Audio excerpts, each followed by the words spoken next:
Hello everyone. I'm very glad that you listened to my story. Please give me a follow and like the video if you enjoyed it. Feel free to comment and provide feedback so I can improve the sound quality. Yes, we invite you to listen to part 2 of the series. Chapter 43 Pagoda Temple. Feng Feiyan hid in a pitch-black corner, and his palms were filled with stale sweat. He panted non-stop while his back was glued to the cold wall, not daring to move. There was loud singing and dancing from the mansions. One could see that the owner was wealthy and luxurious. But at this moment, Feiyan turned a deaf ear and blind eye to the commotion. He was only focused on listening to the approaching footsteps from outside of the mansion.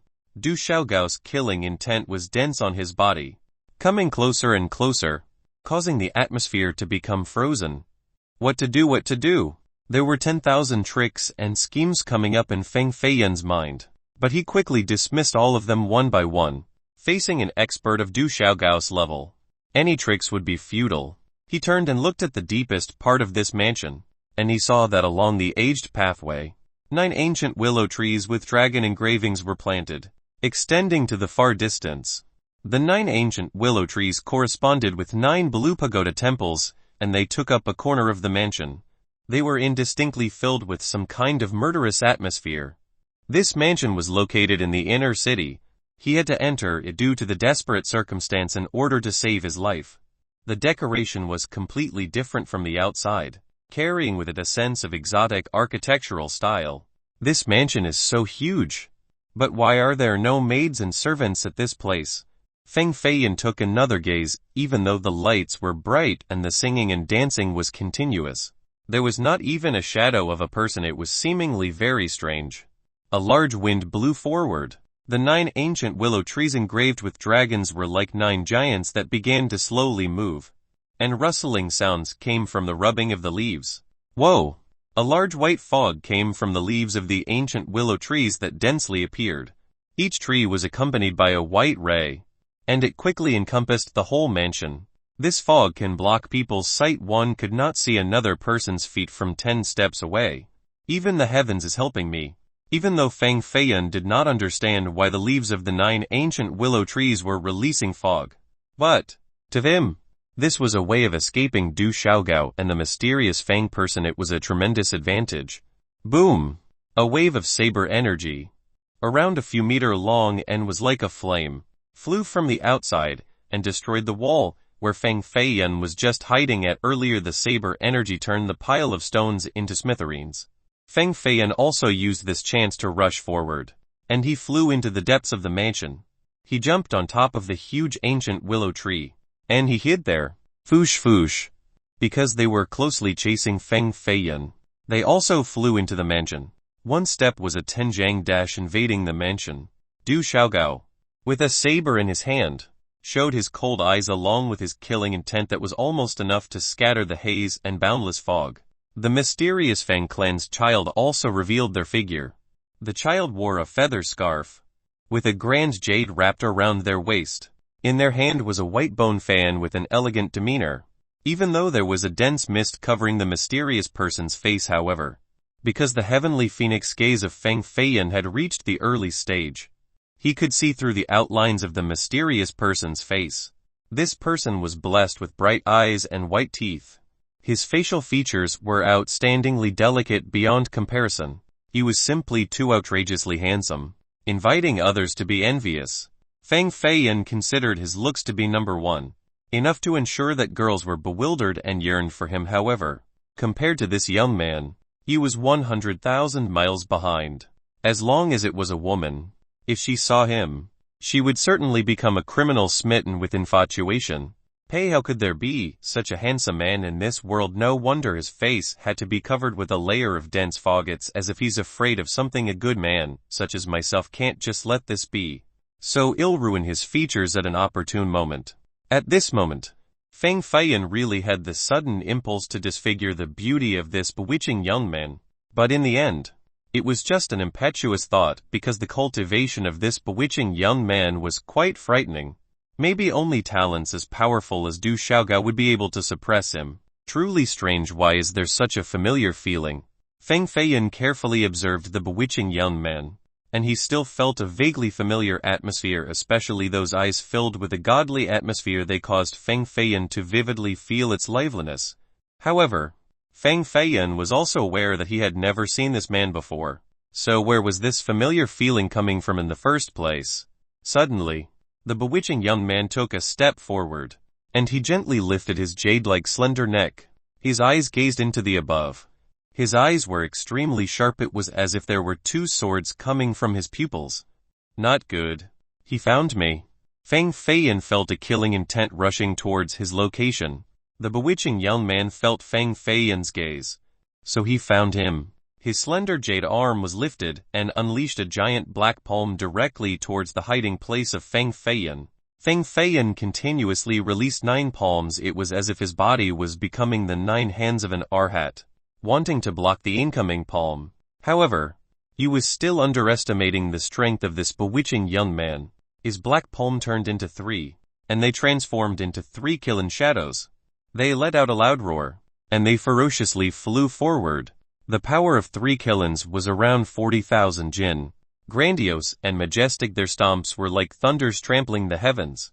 A casual palm from the bewitching young man was enough to unleash the power of 3 killins. This cultivation couldn't be below those of the Feng clan's elders. This was definitely a one-and-only genius within the 5th generation of the Feng clan. Boom! The power of 3 killins forcefully crushed everything it went through, directly destroying the 9 palms from Feng Feiyan. It impacted him, knocking him a dozen jang away. Damn, so strong. Even though Feng Feiyan was knocked flying, he was not wounded. On the contrary, he borrowed the momentum of the palm in order to sneak into a blue pagoda temple next to the ancient willow tree. Next, he opened a door, and he entered the inside. 9 ancient willow trees. 9 pagoda temples. The stout ancient willow trees were not different than a dragon pillar. It required 3 to 5 people to fully clutch around the body with their hands. The leaves on the trees were vibrant and full of life. Plus there was also the white fog lingering above. Like the 9 trees were successfully cultivating the path of Tao, the 9 pagoda temples were also very strange. They were built by pure sandalwood. On top of them were Sanskrit engravings along with Buddhist symbols. But this architectural style was completely different from any other temples in the Grand Southern Prefecture, giving the feel that this was something like a Buddha, but not a Buddha at the same time. Even though there were signs of devious mysteries everywhere, Feng Feiyan had to break through in order to live. Bam! Feng Feiyan had just jumped into a window, and the window suddenly closed behind him. In front of his eyes was a dark and eerie scenery. He could barely see 3 strands of light released by the moon outside the window. Feng Feiyan took a deep breath, and he stood up from the ground. He stared outside the window, and he found that Du Xiaogao and the bewitching young man were still there. Both of them, left and right, were not of the virtuous and merciful crowd. They were staring at Feng Feiyan inside the pagoda temple. They didn't immediately rush in. It was clear that they recognized that the place was devious, and they didn't dare to make a reckless move. Furthermore, they were cautious of the other. Before they found any clues of the situation, they would not easily place themselves in danger. Hand over the bamboo block and I will leave your body intact. Du Xiaogao's chilling voice carried a cold aura, resulting in the entire pagoda temple to be covered with a layer of icy mist. Feng Feiyan, I also don't want to kill you. Don't force me to take your life. The bewitching young man paused for a moment, and then he continued, if you hand the bamboo block over to me, I will definitely protect your life.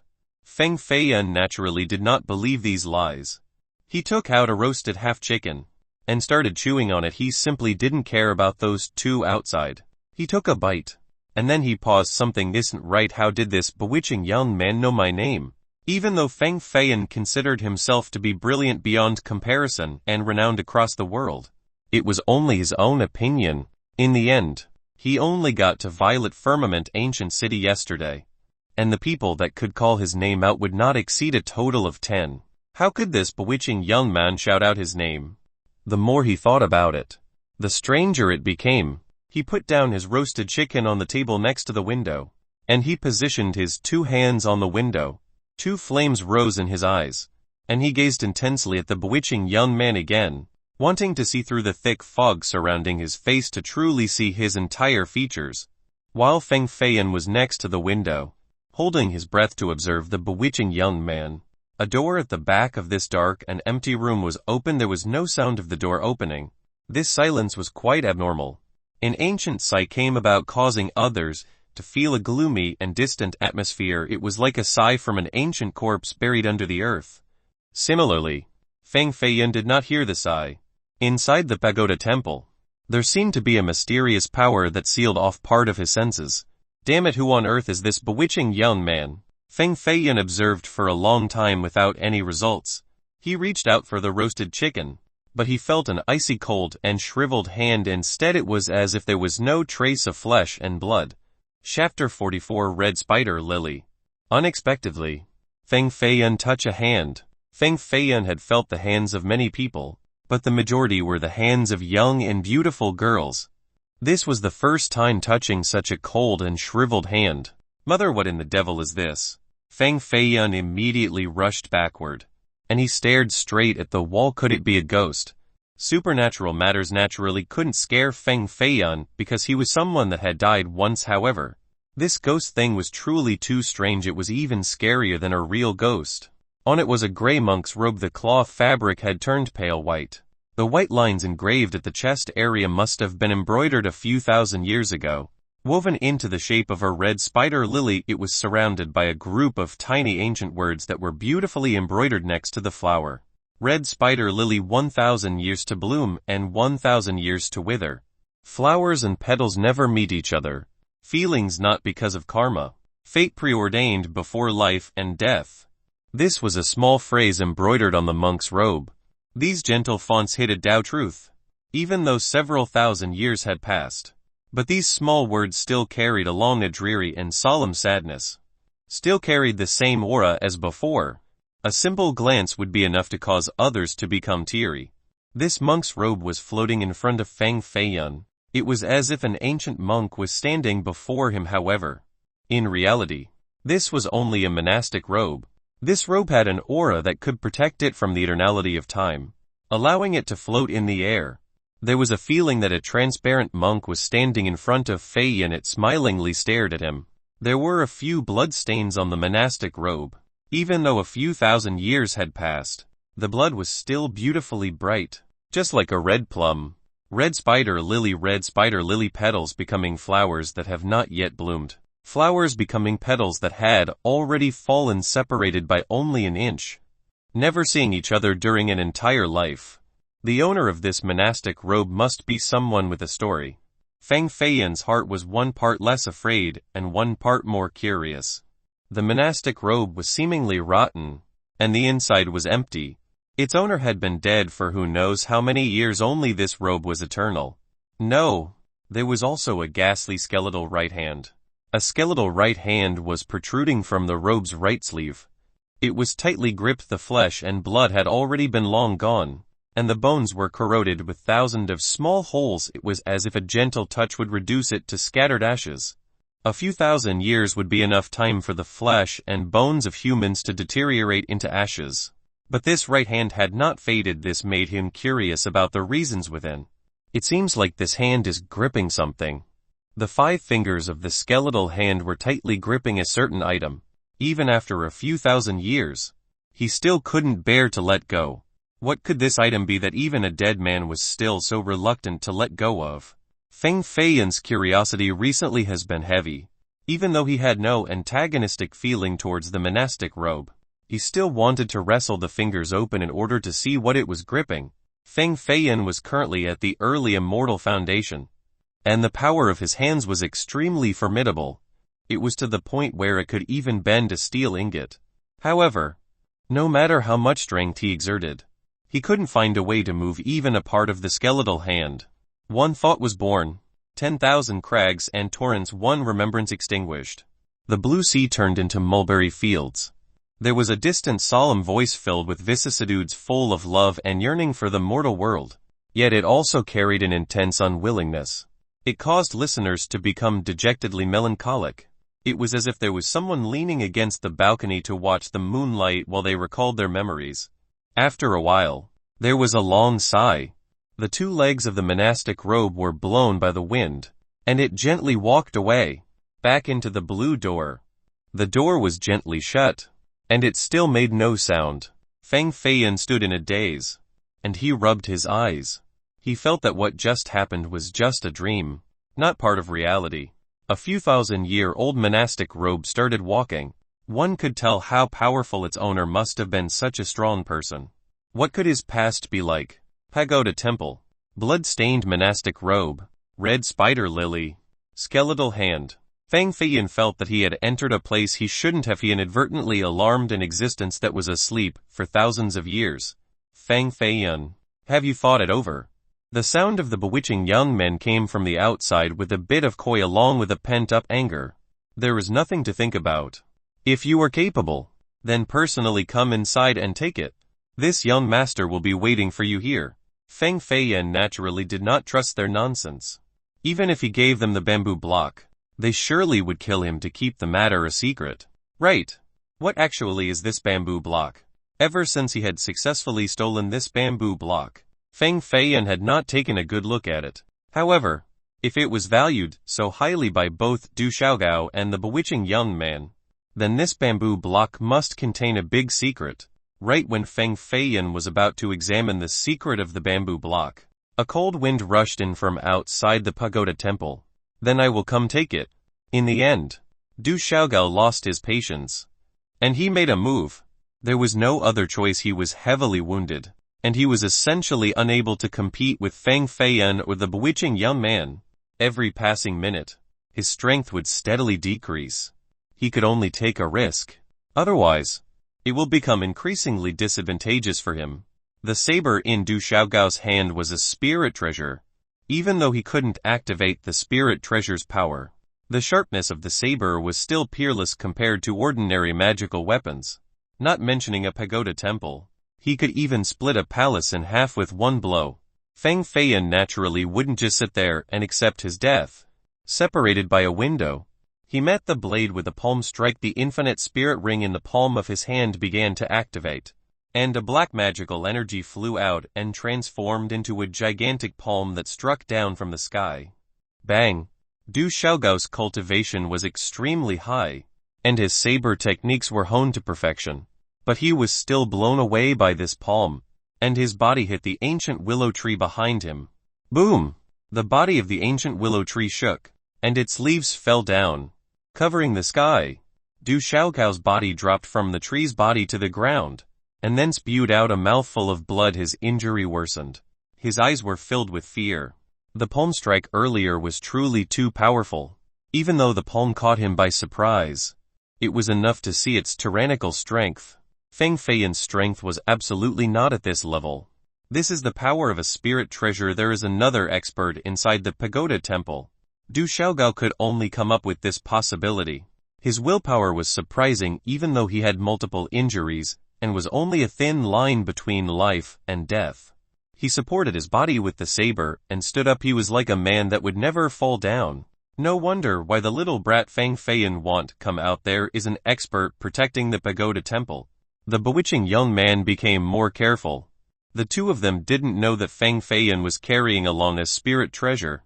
In the end, the power of a spirit treasure was too great, yet its numbers were too few.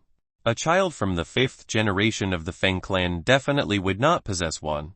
Even an expert like Du Xiaogao, with his status as the most talented of the pinnacle fate-ending palace, could only carry a flawed spirit treasure. The saber in his hand was of spirit treasure ranking, but it had defects. The power was much greater than a pseudo-spirit treasure, but it was less than a true spirit treasure. Feng Feiyan definitely would not carry a spirit treasure, so the owner must be a different person. This person would most likely be the master of the pagoda temple. Feng Feiyan gained the protection of the pagoda temple's master, causing Du Xiaogao and the bewitching young man to be more cautious. They did not dare to act rashly. The value of a spirit treasure was too great, causing even families to ignore face and kill each other for them, unless it was absolutely necessary. Feng Feiyan wouldn't take the infinite spirit ring out to use it. When he was hiding within the pagoda temple, Du Xiaogao and the young men couldn't see clearly what was inside, so he used the spirit treasure to intimidate them. As long as they refrain from throwing at the rat for fear of breaking the vases, I will have a chance for survival. Feng Feiyun now had a plan in his mind. He suddenly kowtowed on the ground, facing the roasted half of a chicken on the table next to the window, and he bowed his head, yelling, "Thanks for predecessor's chivalrous action. This junior truly appreciates it. What? Predecessor says my aptitude is of genius level. So you want me to become your disciple? How do you have the nerves to ask this? What predecessor? Was the renowned Tao Master of Death, from 300 years ago. This junior has heard of your great name. I heard that you used to dominate an era with famous battle achievements. Even the palace, master of the pinnacle fate-ending palace, was crucified by you on Mo Bay Cliff." Feng Feiyun spoke with great earnest. His voice sometimes carried a sad lamenting feeling, and at times, it was brimming with passion. Du Xiaogao originally wanted to try entering again to find out the truth because earlier, he only lost to the palm due to his own carelessness. However, after listening to Feng Feiyun shouting for his father and mother, this caused the assassin to stop in his track. He didn't dare to recklessly step forward. Chapter 45 Shrinking the Earth to an Inch. Moving 1,000 li with one step. On the contrary, the red phoenix eyes of the bewitching young man came with a somewhat cynical glare, and he mumbled, "Tao Master of Death, only you would come up with something like this. How could a Tao Master live in a pagoda temple? Feng Feiyun, your boasting is way over the top." It seems like he understood Feng Feiyun very well, and he didn't believe there was really a peerless master in the pagoda temple. He slowly approached the pagoda temple without making a sound. "Oh, no, it seems like this demonic man is really familiar with me. Seeing through my trick." There was a sense of unrest in Feng Feiyun's mind, and then he gazed towards the blue door behind him. The door was engraved with lines of incantations that were surrounded by countless spider webs. It was apparent that no one had walked through the door for a long time. However, earlier, Feng Feiyun saw a monastic robe walking through it with his own eyes. In the end, what was behind that door? Rustling. The soft footsteps outside was slowly approaching, and the bewitching young man seemed to be standing outside the window. Feng Feiyun no longer hesitated. He rushed forward, and he pushed on the stone doors with his 2 hands. Suddenly, the door opened. Rumble. This time, the opening noise of the door was extremely loud. The friction created from the stone door with the pagoda's floor turned into a deafening screech. Inside the door was black as ink, and a chilling air blew directly on one's face. The magical incantation started to move, and a faint light flashed. The light slowly disappeared into the walls. Feng Feiyun did not hesitate. He rushed in, but once he did, he instantly regretted it. When he wanted to turn back, it was too late. The stone doors had been closed. A curved formation was engraved on the stone door like it was carved by a blade. It was too difficult to open this stone door. It was pitch black in front of him, and he couldn't see his own fingers or anything else. Also, he couldn't hear any sound. Feng Feiyun could only touch the wall and move forward. This walk went on for 2 hours. One has to know that the pagoda temple was not big. It would only take 3 minutes to do a full rotation. But Feng Feiyun had been walking along this wall for 2 hours without reaching the stone exit. He felt a chill in his heart. It was as if he was, step by step, walking towards the depths of the abyss. Ahead was still an eternal darkness. It was as if one will never see the light again, even though Feng Feiyun was quite courageous. But, at this moment, he didn't dare to keep on moving forward. He turned around while still touching the wall to go back. As long as he could reach the stone door again, he could use the power of the spirit energy to blow away the door. This current situation truly stirred fear in his heart. He couldn't help but remember the blood-stained monastic robe. In retrospect, it seemed even more strange and ghastly. It was like it was standing behind his back, and the skeletal hand was reaching for him. With that thought, Feng Feiyun couldn't help but speed up the pace. At this moment, Feng Feiyun's heart became even more dejected because he had been walking the old path for around 4 hours. However, he couldn't get to the old stone door. The matter became increasingly strange, and it made him feel even more uneasy. What the hell was this place?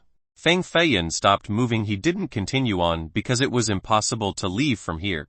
It seemed as if he had been trapped in a secret ground. He was likely trapped inside a formation, and he was just walking around in circles. First dark origin flame. Feng Feiyan channeled his energy to his fingertip. He wanted to burn energy in order to illuminate his surroundings. However, even though he could feel the temperature of the flame in his finger, his eyes couldn't see any light even with the heavenly phoenix gaze. Even the first dark origin flame couldn't light up this space. It seems like there really is a formation here. Maybe the second dark hell flame would be able to illuminate this place. Different spaces required a different rank of flame in order to light them up. For example, the current life in this world, just ordinary firewood would be sufficient for lighting up. In other places where immortals gathered, only the first dark origin flame would be able to illuminate those areas. Of course, in this world existed other dangerous grounds and special spaces that could only be illuminated with the second dark hell flame. There was also the bottom of the Avasai in the legends. It was an endless night all year long, and only the third dark true flame's light would be able to bring about rays of light in that place. The level of bizarreness in this place greatly exceeded Feng Feiyan's expectations. Infinite Spirit Ring. Feng Feiyan unleashed a palm towards the wall. His thumb with the infinite spirit ring activated a boundless source of energy, and suddenly flew forward. Bang! Feng Feiyan felt as if he had hit a big mountain. The wall did not move one bit, but his hand was completely numb. If he didn't have a persistent and powerful body, then that blow would have cut off his hand. Even so, he was shaken, and he had to take a few steps back. Shatter! From under his feet, a broken sound came about like he had stepped on something. Feng Feiyan wanted to bend down in order to pick up the item, but an invisible power came over him. It caused him to uncontrollably float upward, higher and higher. It felt like it was impossible to hit the top of the pagoda temple. Return to where you came from, you don't need to come here anymore. The ancient voice rang again. In the midst of everything, Feng Feiyan found that he could clearly see everything in the pagoda temple. There was only a monastic robe sitting in a meditative pose, surrounded by tracks of footsteps. There was also a rotten Buddhist bead that was crushed by someone's foot. Could it be that I was only walking around this monastic robe in a circle? Not allowing Feng Feiyan to think too much, the scenery in front of his eyes suddenly disappeared. A chilling wind came, causing him to shiver his whole body. Splash! His whole body fell into the water, shrinking the earth to an inch, moving 1,000 li with one step. Feng Feiyan climbed up from the water. In front of him was a surging river with trees on the riverbank, and a nightingale singing to the side. The sound was so pleasing. This place was clearly not the pagoda temple. This place was clearly void of Du Xiaogao and the bewitching Yang Man's pursuit. He was sent away by someone using a spirit technique to a location a few hundred li away. This place was the city protecting river of violet firmament ancient city. The spirit technique shrinking the earth to an inch, moving 1,000 li with one step could not be used by an ordinary person. Could that monastic robe be this powerful? Feng Feiyan became even more puzzled as he thought about it. 9 ancient willow trees. 9 pagoda temples. What is hidden in that mansion? Could it be that I can only find the answer by meeting the master of the mansion? Once Feng Feiyan's curiosity was piqued, then even 10 killings wouldn't be enough to pull him back. Feng Feiyan returned to the hidden dragon courtyard when it was the next day's morning. Feng Feiyan, little sister Jiangsu didn't come back with you? Feng Ming curiously asked. Feng Feiyan had just entered his living area, and he met Feng Ming, who was practicing in the courtyard. Didn't she go to report to the main house about what happened yesterday? She should have returned by now. Feng Feiyan replied. Feng Ming shook his head, and he said, little sister Jiangsu left yesterday after you were gone, and she never returned. The Feng clan had already sent 16 protectors to deal with the hidden dragon courtyard situation. Little sister Jiangsu should have returned together with them. Feng Feiyan's eyebrows slightly puckered. His eyes showed an expression of deep pondering. Just then, a light footstep came from the outside. Creaking, the door was pushed open, and Feng Jiangsu wearing a white robe had entered. When she saw Feng Feiyan and Feng Ming together inside the pavilion, her beautiful face revealed a surprised expression, especially when she saw Feiyan. She was taken aback for a few minutes. Wife. After a whole night, wife didn't return. Where did you go? Feiyan carefully observed Feng Jiangsu. Outside of the fatigue on her face, there was nothing else noticeable. Feng Feiyan deliberately stared into her eyes. The dual pupil was still crystal clear and beautiful like the stars and the moon. At this moment, he dispelled the doubt in his mind regarding her. A person's facial features could be changed through the movement of the flesh, but one's eyes absolutely could not be changed. Feng Feiyan had some suspicions that Jiangsu and the bewitching young man, who was pursuing him, was the same person. However, when he saw the dual pupils in Jiangsu's eyes without any hidden secrets, he felt that he was too paranoid. Feng Jiangsu said, I originally wanted to go to the main house of the Feng clan yesterday, but halfway through, I met a mad dog. It chased me the whole night. Haha, what a coincidence. Little sister only met one mad dog, but I met two of them. They chased me until I almost couldn't call out for my father and mother anymore. Feng Feiyan smilingly said, Don't you want to know why the mad dog was chasing me? The anger in Feng Jiangsu's heart was great, and even Feng Ming, who was standing to the side, could feel it. He smartly retreated to the far distance. Afraid of being involved, Feng Feiyan asked, Why? Because the mad dog originally wanted to chase you. However, because it felt your presence on my body, it chased me instead. Feng Jiangsu angrily said. Feng Feiyan's heart jumped. He guessed who it was. He looked around for a little bit, and then he said, I'm afraid that it must be a female dog. Where is she right now? HMPH, you call her a female dog. But isn't that the same as admitting that you are a male dog? You both are indeed a bunch of dogs. It was apparent that Feng Jiangsu was angry not because she was chased by the other person for a whole night. She was angry because the damned Feng Feiyan clearly called her his wife. But he was still teasing another woman. She originally thought that Feng Feiyan was the prodigal son turning back on the right path, but she didn't think that he was still a playboy. Chapter 46, Mortal Life Cavern. You were truly chased by her the whole night. Feng Feiyan knew that Dongfeng Jingyu had arrived at Violet Firmament Ancient City. With her cultivation and the Haoshan spirit mirror, maybe she really noticed his presence on Feng Jiangsu's body. Feng Jiangsu said, You don't trust my words. I simply don't trust that you could escape from her grasp. Feng Feiyan said, Dongfeng Jingyu's cultivation was extremely high. She also has a spirit treasure in her hand. Even Feng Feiyan would have a difficult time escaping her grasp. Not to mention Feng Jiangsu's cultivation was weaker than him. How could she actually escape from Dongfeng Jingyu? Unless Feng Jiangsu was hiding her cultivation. Feng Jiangsu's eyes flashed a strange look, became silent for a moment, and then she answered, Even I didn't believe that I could escape from her grasp. But I really did escape. This vague answer from her naturally was not the truth. Feng Feiyan naturally saw through it from the looks of her eyes. But he didn't want to reveal it.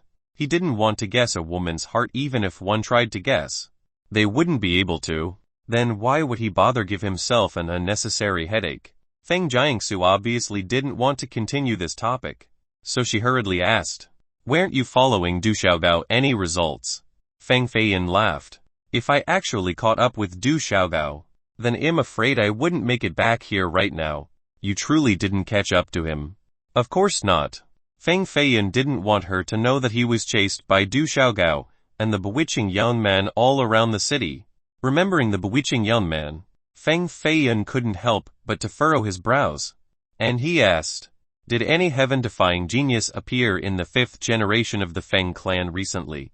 The cultivation of the bewitching young man was definitely not lower than Du Xiaogao by a large amount.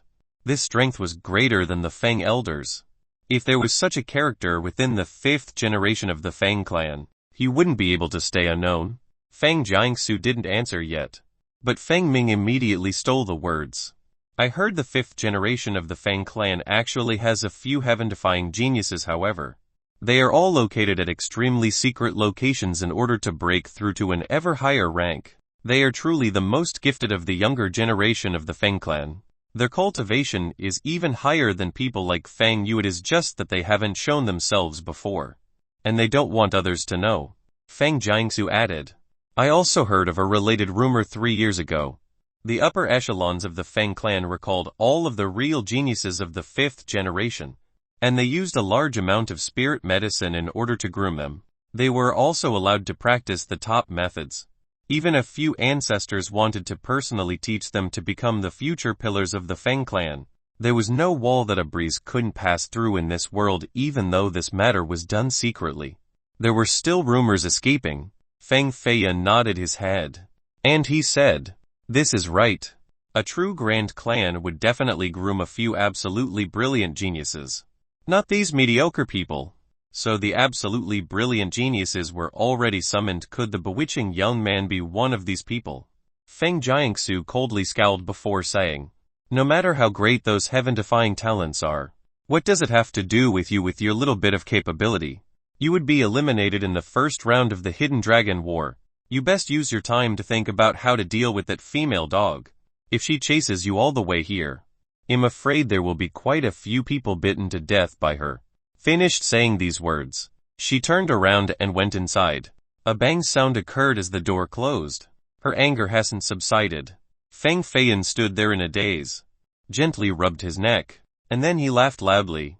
"If there is such a beautiful female dog in this world like her, then even if she bits me twice, I would still be very happy." Bang!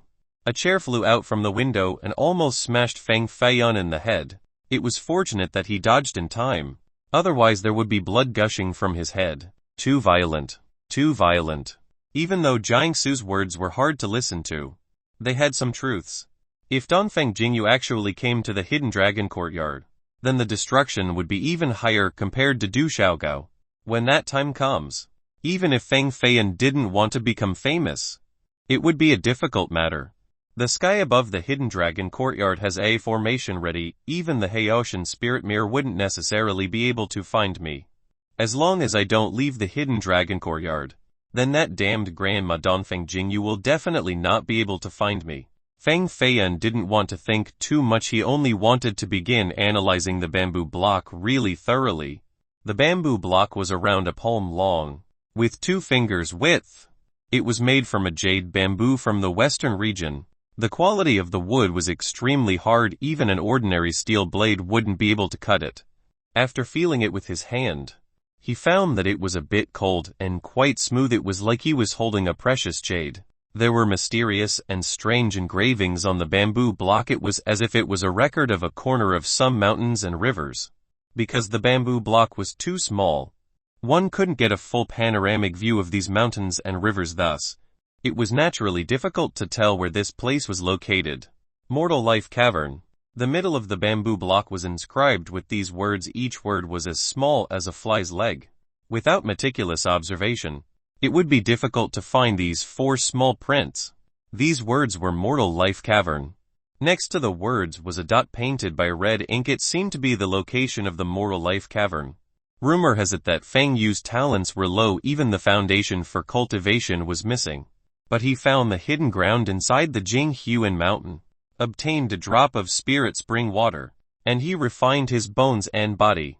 Not only did his talents become exceptional, but his cultivation also increased by leaps and bounds.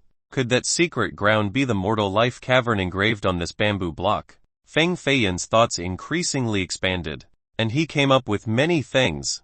Finally, he felt that this conclusion was quite rational. If the engraving on this bamboo block is indeed the Jinghuan mountain, then this proves the Mortal Life Cavern's existence. Feng Feiyan was ecstatic. One had to know that spirit spring water could be compared to any spirit medicine and treasure. It could regenerate an amputated arm, refine the bones, and increase one's cultivation. Feng Feiyan's cultivation was the immortal phoenix physique. If he could obtain a drop of spirit spring water, then his speed would dramatically accelerate. If he could reach the 3rd level of blood purification, then his cultivation would become exceedingly high.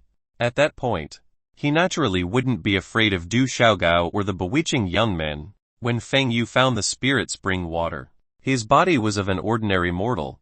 At most, he could only digest 1 drop of spirit spring water. Any more and his body would surely burst into death. If this bamboo block really engraved the location of the Mortal Life Cavern, then Feng Yu definitely was waiting until his cultivation was stronger. He would then return to use more spirit spring water to refine his body. He didn't expect for the news to leak, and he invited a calamity of death instead. Feng Feiyan roughly guessed the cause and effect in this matter. but it was simply a conjecture.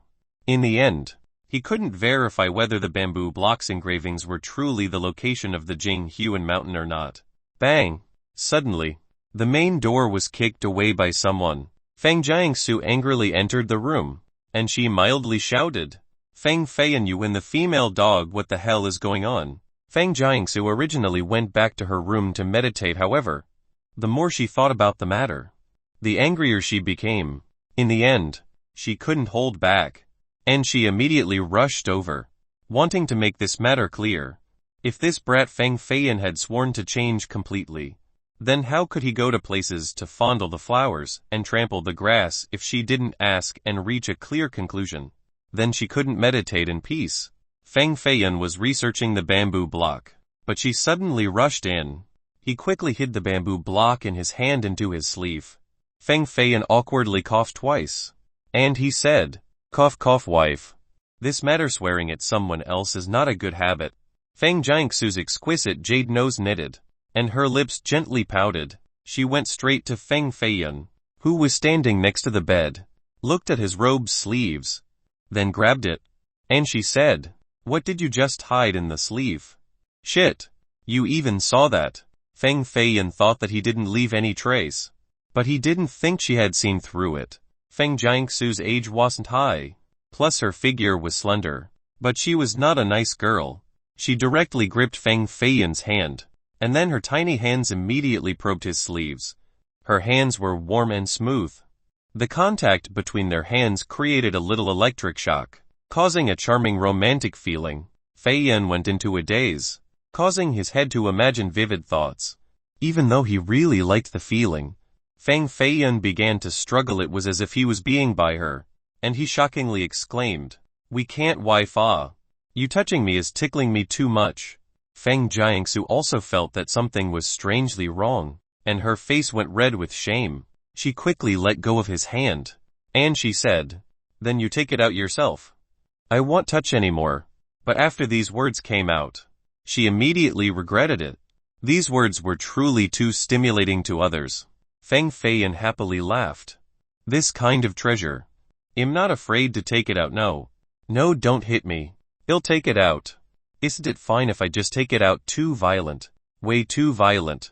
Feng Jiangsu was still only a little girl around the age of 14, and she was only younger than Feng Feiyan by 3 days. Moreover, since the two youths had been together, they could be considered green plums and hobby horse and innocent young playmates. Feng Feiyan was quite at ease with her, plus Feng Jiangsu was living in Violet Firmament Ancient City all year around. Thus, she was familiar with the surrounding areas. Maybe she could recognize the location on this bamboo block. If the bamboo block truly has the location with spirit spring water, Feng Feiyan wouldn't mind giving her 2 drops. Chapter 47 Journey begins. On top of the bamboo block was an outline of a ravenous path. It was like a mountain painting or a river diagram. It could also be a forbidden valley or a dangerous precipice. The outline was a primitive ground, giving others a feel of endless mystery. Feng Jiangsu observed the bamboo block meticulously. Her beautiful eyes essentially didn't move, as if it was silently remembering the contours of the map. But her eyebrows ruffled from time to time. It was clear to see that the engravings on top of the block were too complicated, and it was hard to be completely memorized with a human's brain. Does little sister know such a place around Violet Firmament Ancient City? Feng Feiyan stared intensely into her eyes as if he wanted to find something within.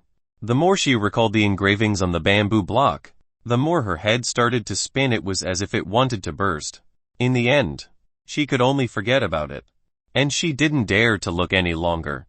The engravings on top absolutely could not be memorized in one's head.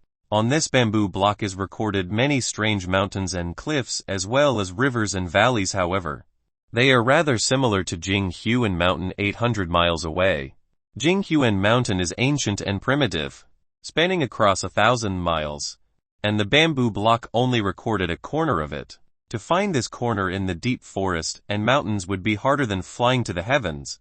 Feng Jiangsu continued, plus, it is only my guess that it could be the ancient Jinghuan Mountain. I essentially cannot be certain that the map on the bamboo block is at this place. In the end, this world is vast, And it does not only have this corner of Jinghuan Mountain. Feng Feiyan didn't worry too much. His heart had already decided that this was definitely Jinghuan Mountain without a doubt. He took back the bamboo block, placed it back to his chest, and he said, "In what direction from Violet Firmament Ancient City is Jinghuan Mountain?" "The northwest of the town called Dragonstone," Feng Jiangsu said. "Will you go to Jinghuan Mountain now?" "How could I? That damned Grandma Dongfang Jingyu is still inside Violet Firmament Ancient City.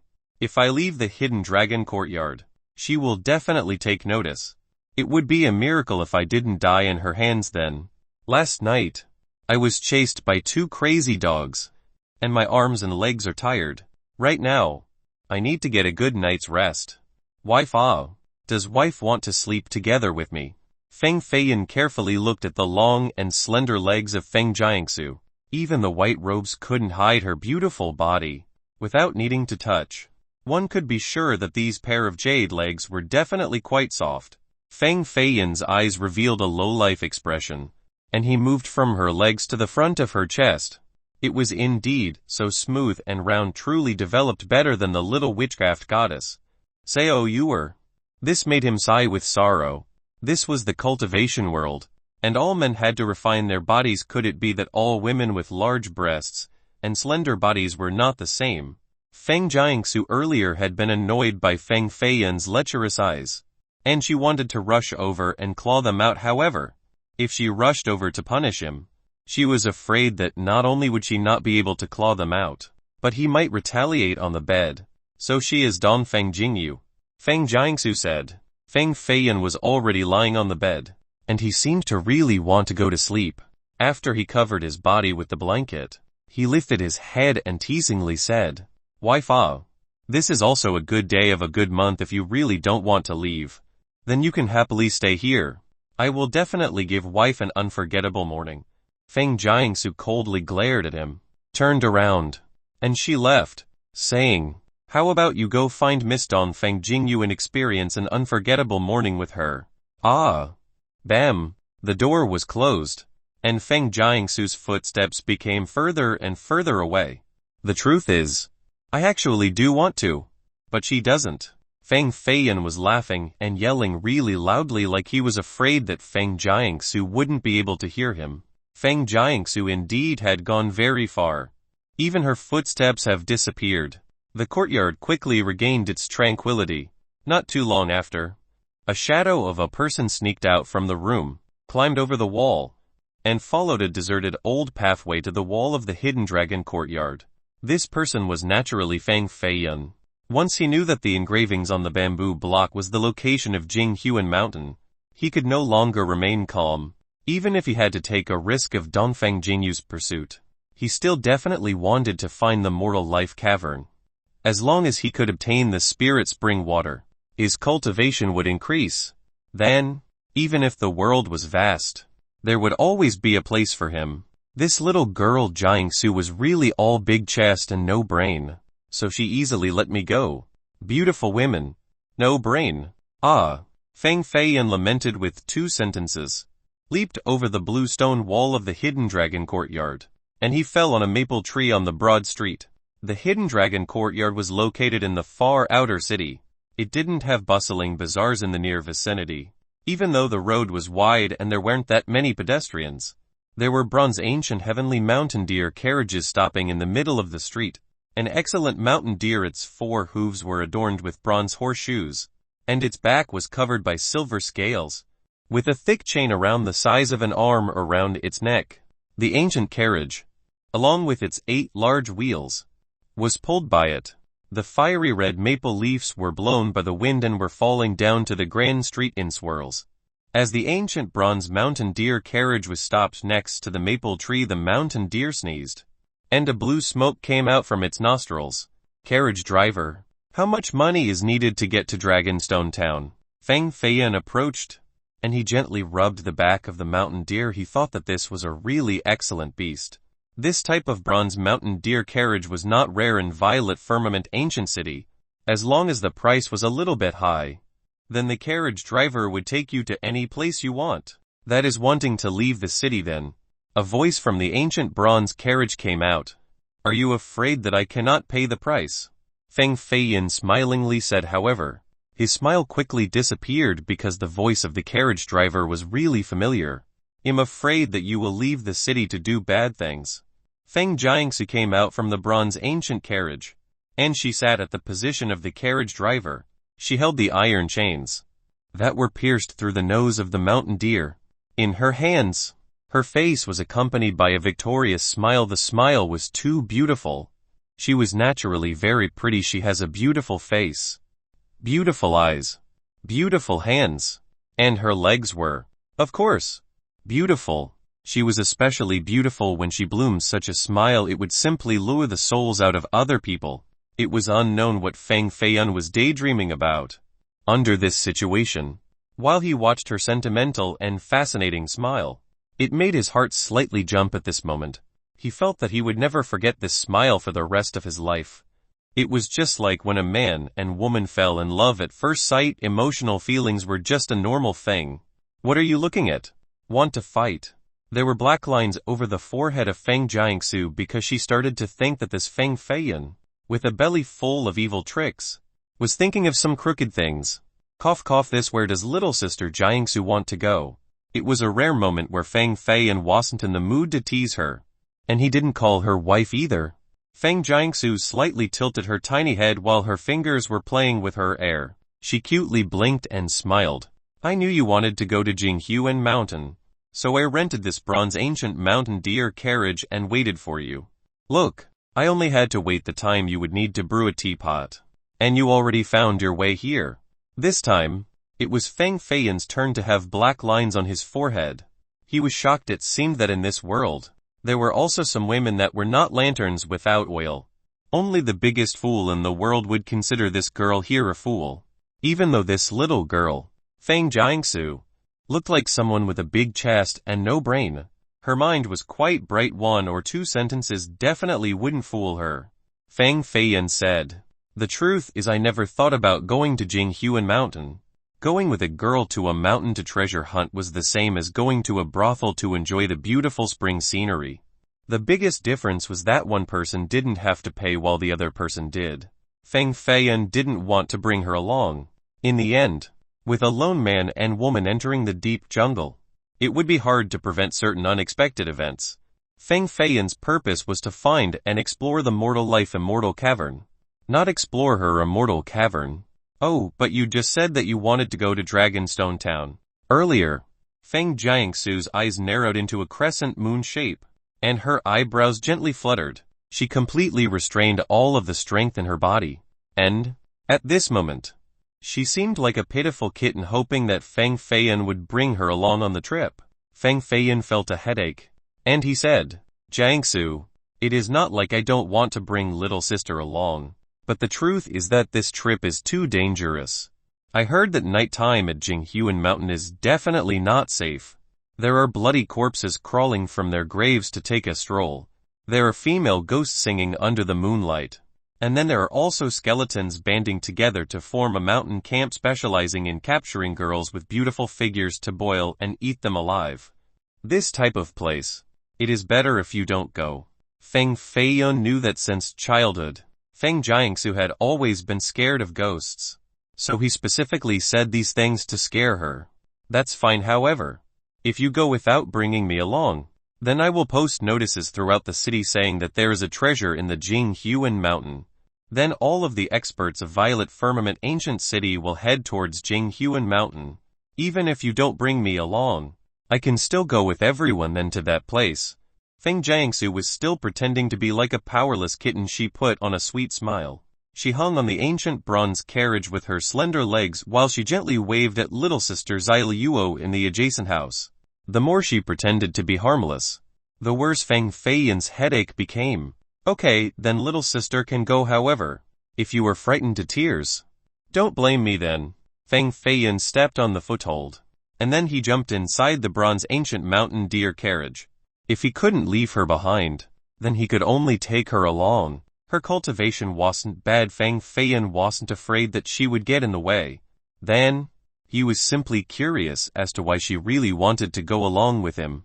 Haha, then we will go to Jinghuan Mountain right now. Ah, There was a strange smile on Feng Jiangsu's face. We have to go quickly. I feel that this trip will not be a calm one. Feng Feiyan had some concerns in his mind. One had to know that both Du Xiaogao and the bewitching young man had both seen the bamboo block.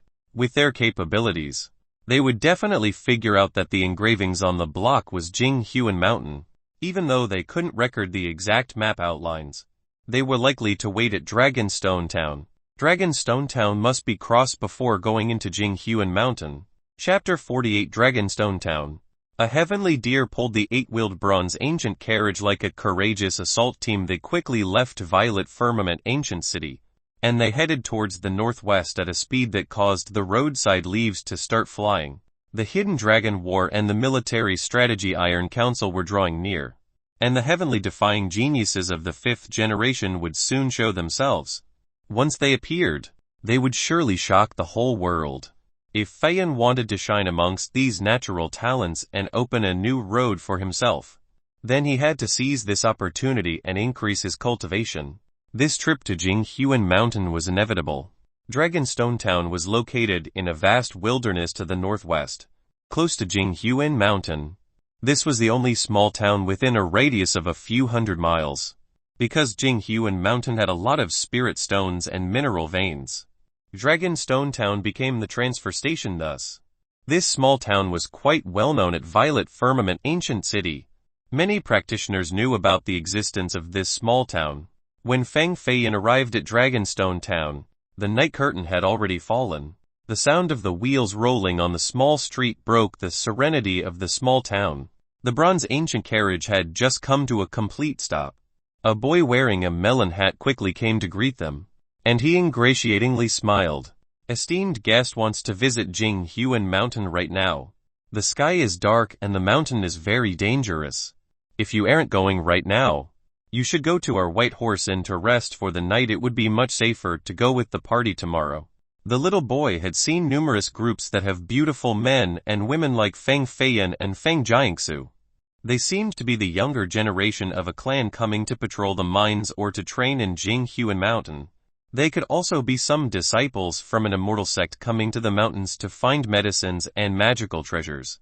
These types of guests were always quite generous because they weren't short on money. Feng Feiyan glanced left and right, and they analyzed the entire small town to each end. This even included the pitch-black mountains in the far distance. He felt a cold breeze with a pine tree scent from the mountains, giving others a comfortable feeling. Little brother, why is the night in Dragonstone Town so desolate with not even an oil lamp light around? Feng Feiyan smelled that something was unusual around here. It just became night time. Even if the small town didn't like loud commotions, it still shouldn't be lacking in lit-up oil lamps. The little boy seemed to be accustomed to such strange matters. He lowered his voice, and he whispered, I heard that recently the Yin Gu clan had dug up an ominous item from the mines. Within Jinghuan Mountain, there were many spirit stone caverns. The clans and immortal sects all have their own mines for extraction in the mountains and share the resources with each other. Jinghuan Mountain was like an immortal spirit mountain. This used to be the burial ground of many powerful cultivators. The ancestral burial grounds of many grand families of Violet Firmament Ancient City were all situated in this mountain. The remains of cultivators, because of cultivation, had long become something different from ordinary people. The transformation was great, and this change was usually referred to as human transformation. After death, they would be buried in a special place. These locations would give birth to earth transformation. When human transformation and earth transformation resonated together, the remains buried under the earth would also undergo changes. These changes were quite complex, and the end results were usually different. For those that came back from the dead it was called rebirth transformation. For those who became vicious blood corpses, it was called corpse transformation. If the surrounding aura condensed and changed the atmosphere of an area, it turned into a murderous forbidden ground. This was called ominous transformation. Anyway, there were many different kinds of transformations. Each would frighten the secular world. Jinghuan Mountain itself had gone through an earth transformation. When the ancestors of the great families died from old age, They would be buried in these kinds of places. They hoped that they could borrow the power of these lands in order to come back from the dead. However, many thousand years had passed, and the dead coming back to life lessened in number. On the contrary, the number of vicious, evil corpses that appeared was too numerous to count. Within the 800-mile radius of Jinghuan Mountain, there had never been true serenity. Even during the daytime, meeting an old man's corpse playing chess was completely plausible. What ominous thing? Feng Feiyun's curiosity rose. The topic seemed to be taboo for the boy, so he didn't want to say many words. However, after Feng Feiyun threw him a gold coin, his hesitation was long gone. In recent days, I heard that the Yin Gu clan dug out a basket of bloody mud from their mines. And, within the same day, many people mysteriously died. No one else dared to continue digging until several days later, when a big character from the Yin Gu clan came. Then the digging started again. As for what they dug out later, this is not known. The boy was very careful. There were many things he didn't dare to say, as he was afraid that he would offend an ominous thing. Clank. Feng Feiyun once again pulled out a handful of gold coins and stuffed it into the boy's hand. The boy was ecstatic. He thought to himself that he had met a gold mine. And he continued, I have a distant relative that works as a record keeper for the mines. He said that yesterday, an ancient site was dug out from the mines. It appeared to be a temple hidden in the ground a few thousand years ago. Inside the temple were the bodies of many ancient monks. These corpses underwent corpse transformation, and they continuously chanted every night. When the moon appeared in the nighttime, these monk corpses become strangely crazy. They wail and ferociously roar while they stare at the sky. Some speculated that they were monks who suffered unjust deaths. Thus, the hateful sentiment in their hearts remained even after many thousands of years. Hearing such a strange matter, Feng Jiangsu had soon been frightened till her face was blue, and her petite and cute body involuntarily inched closer to Feng Feiyun. The dead was the thing Feng Feiyun was least afraid of. And he said, even so, the corpses of the monks should be trapped in the mine. There is no reason for the townspeople to be afraid. Right. The boy also became a bit frightened, and he said, before, the grand characters of the Yin Gu clan combined their strength to seal the mines. But my cousin uncle said that, before the sealing, 3 ancient monk corpses escaped outside of it. No one knows where they are at the moment, and they could have even possibly run to Dragonstone Town. Howl. The howl of a wolf came from the distance. It echoed through the night sky, and it carried along an austere air. Even though Feng Jiangsu's cultivation was not ordinary, she was truly timid. She couldn't help but grab Feng Feiyun's wrist, and she almost buried her head into his shoulder. Feng Feiyun stroked his chin, and he said, wasn't it your distant cousin? The boy was a bit dumbfounded, and then he embarrassingly smiled. The truth is, both my distant cousin and cousin uncle are both working at the same mine. Feng Feiyun didn't care whether the stories of this boy were true or if they were only a means of soliciting customers. However, it really was no longer early, and he was not familiar with Jinghuan Mountain. At this time, he would dare to go into the mountain, but Feng Jiangsu definitely wouldn't be able to. Then, for the time being, he had to spend a night at Dragonstone Town and hope that Du Xiaogao and the bewitching young man wouldn't catch up so quickly. The White Horse Inn was one of the 3 inns at Dragonstone Town. Even though it was not palatial, it was still vast and quiet. After this boy led Feng Feiyun and Feng Jiangsu into the inn. He quickly shut the main door and locked the iron locket on the door as well, like he was really afraid that the ancient monk corpses would come in at night. Even though it was pitch black outside the inside was illuminated with the bronze oil lamps. The windows were pinned by wooden panels, so the outside couldn't see any light. Seeing this, Feng Feiyun, who was originally skeptical, became more trusting. There were many guests inside the inn. Many of them brought along numerous magical treasures. The majority of them were only at early spirit realm, but the ordinary martial arts experts wouldn't be able to compare to them. Even though Jinghuan Mountain has many weird phenomena and the danger is extremely high, but there are many rare medicines with good luck. One could even find ore for crafting. Because of this reason, each year, many cultivators from the 4 directions will come to the mountains. The majority of these people all spend the night at our White Horse Inn. So, esteemed guests, you can rest assured our place is definitely not a black inn, and your life and properties are all safeguarded. The boy respectfully said to Feng Feiyan while he bowed his head. This is not necessarily true. Why do I have this feeling that unfriendly gazes are heading over here? Feng Feiyan asked. When Feng Feiyan and Feng Jiangsu entered the White Horse Inn, they attracted the gazes of everyone inside. Even though a group of beautiful men and women was not rare, but a girl as beautiful as Feng Jiangsu was extremely uncommon. This shook the spirits of the cultivators who lived all year around licking the blood on their blades. In this small town near the mountains, this was a situation of the far remote mountains distancing itself from the emperor. Even if anyone commits immoral and unlawful deeds, no one could enforce the laws. Several bearded powerful men didn't even care to hide the beastly intent in their eyes. They licked their lips, and they were eager to try their luck.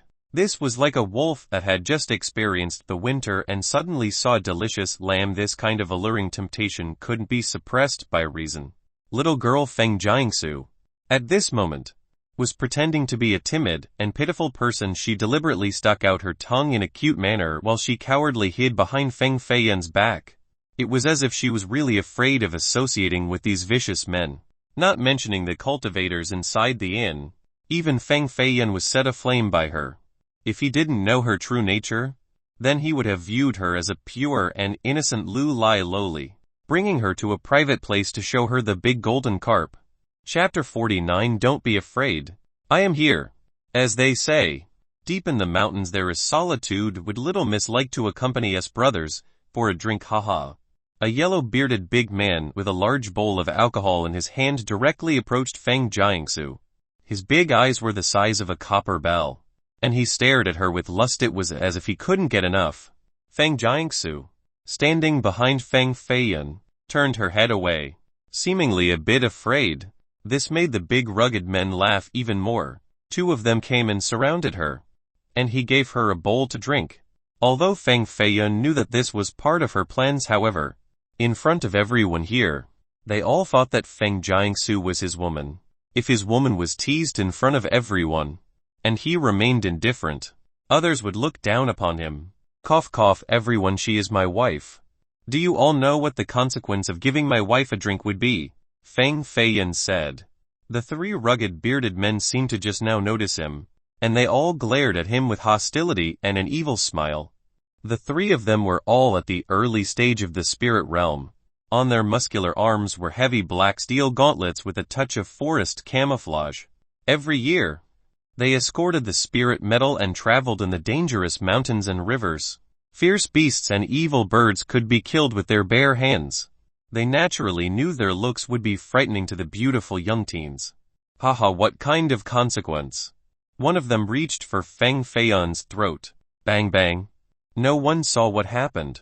The rugged man immediately flew and crashing into a corner wall. He flew out of the inn, and he was swallowed by darkness. Feng Feiyan was still standing perfectly straight. It was as if he didn't move at all from beginning to end.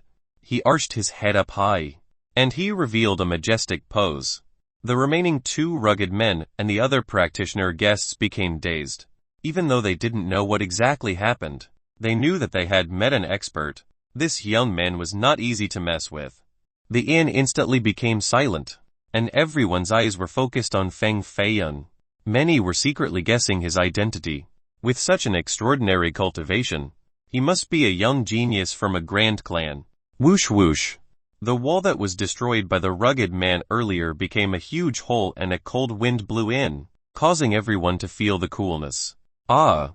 A shrill and miserable scream came from the outside. This voice was mixed with horror, causing listeners to feel their hairs standing on ends.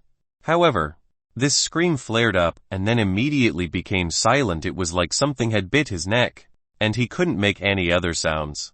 This is the voice of Lysan. The two rugged men that were surrounding Feiyan left, and right realized that the miserable scream was from the man knocked out of the inn by Feiyan earlier. What terrible thing did he see in the end? Right now, the night curtain had completely fallen. Dragonstone Town recently had not been calm, even though the two rugged men were awkwardly huge. They were the careful type. They took down the 2 goose feather grand sabers, weighing 100 jin each that were hanging from the wall, and they then rushed to the outside through the broken wall. Thump thump. There were sounds of metals colliding, and then there were 2 miserable screeches. Silence came again. There were experts in the inn that wanted to use the 1,000 miles all-seeing eyes to see the events outside clearly. But, no matter how much they stared, it was only a pitch-black scene without boundary. It was as if it wanted to devour the souls of people.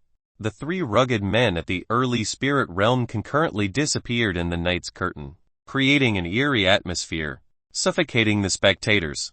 At this moment, everyone inside the White Horse Inn was frightened. Someone quietly whispered, "I heard recently there was an ominous thing dug out from Jinghuan Mountain. There were some unclean things that made it outside." "Don't speak nonsense," someone reprimanded. It was apparent that this was a taboo matter.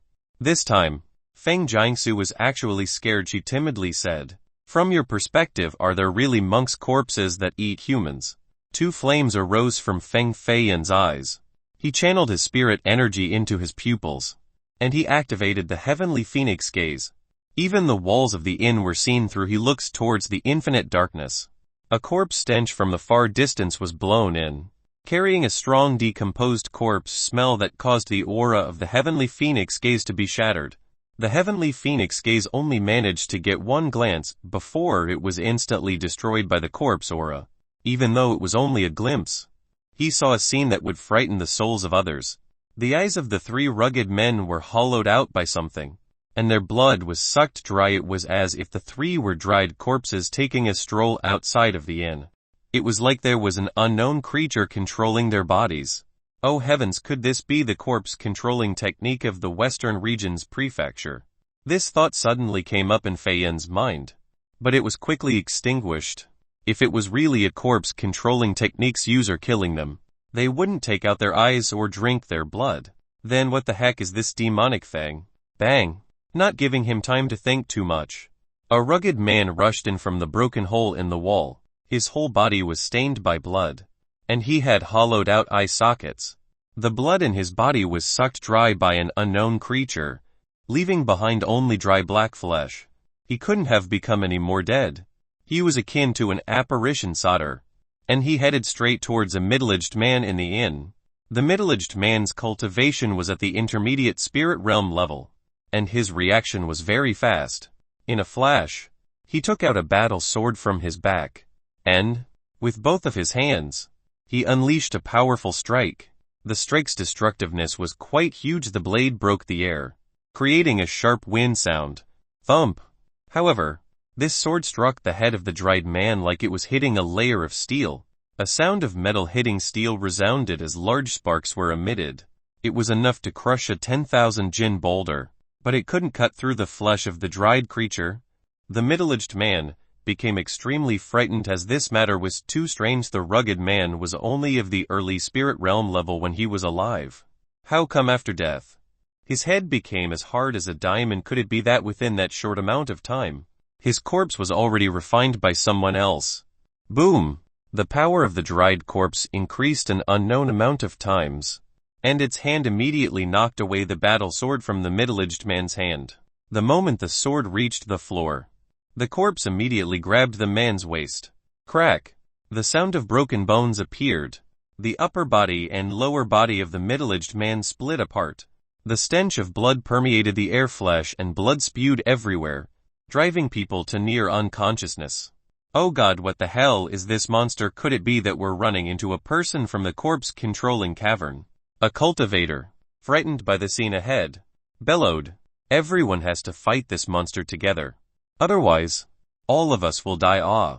An older man wanted to organize everyone together to kill the dried rugged man. However, he was only able to say half the sentence when the second dried man had rushed in and tore him into 2 pieces with its steel-like hands. Poof! The dried man opened its mouth, and he started eating the body and drinking the blood. It was as if it was enjoying a delicious meal. Feng Jiangsu almost vomited from seeing the scene. She hid in a corner while she shivered all over. Her beautiful face, capable of toppling a city, was as pale as a dead person in a coffin. Watch out! Feng Feiyan's ears moved slightly. and then he quickly rushed forward and grabbed her slender waist with his 2 hands, lifting her off the ground. Bang! Right after the two rolled to the side, the wall Jiangsu was at earlier was shattered by another dried corpse, destroying the stone table on the ground as well. If earlier Feng Feiyan didn't throw her to the floor, then she would have been slapped into smithereens by this dried man. I'm so afraid. Feng Jiangsu hugged Feng Feiyan's neck tightly, and she buried her head into his chest. Her voice was trembling. She was frightened to tears. Even though her cultivation was extraordinary, she was only a 14-year-old little girl. Essentially, she couldn't compare to someone that had lived for 2 lives like Feng Feiyan. Her mind was relatively weak. So, when she encountered such a bizarre situation, it was natural that she would be scared into confusion and fear. It was a visceral type of fear she couldn't pretend even if she tried. Not only Feng Jiangsu, but when the 3 corpses invaded the inn, everyone who was laughing cheerfully earlier had been frightened to the point of trembling with their whole bodies. Only 3 or 5 people were able to remain calm. Feng Feiyan gently hugged her, and he stroked her silky black hair with his fingers. He kept her in his arms, and he said, "Don't be afraid. I am here." Chapter 50 Master. The 3 rugged men became 3 mysterious ancient corpses. They were extremely powerful and invulnerable to weapons. No one knew what exactly happened to them, but it was even more terrible than just corpse transformation. Bam! One dried corpse caught a young female cultivator, and it opened its mouth to bite her throat. The strong smell of blood permeated the air. He swallowed all of it into his throat while she issued a gurgling sound. Bang! Once the blood in her body had been completely drunk, he ruthlessly threw her body to the ground. The dried corpse went on to find a new target to make his move.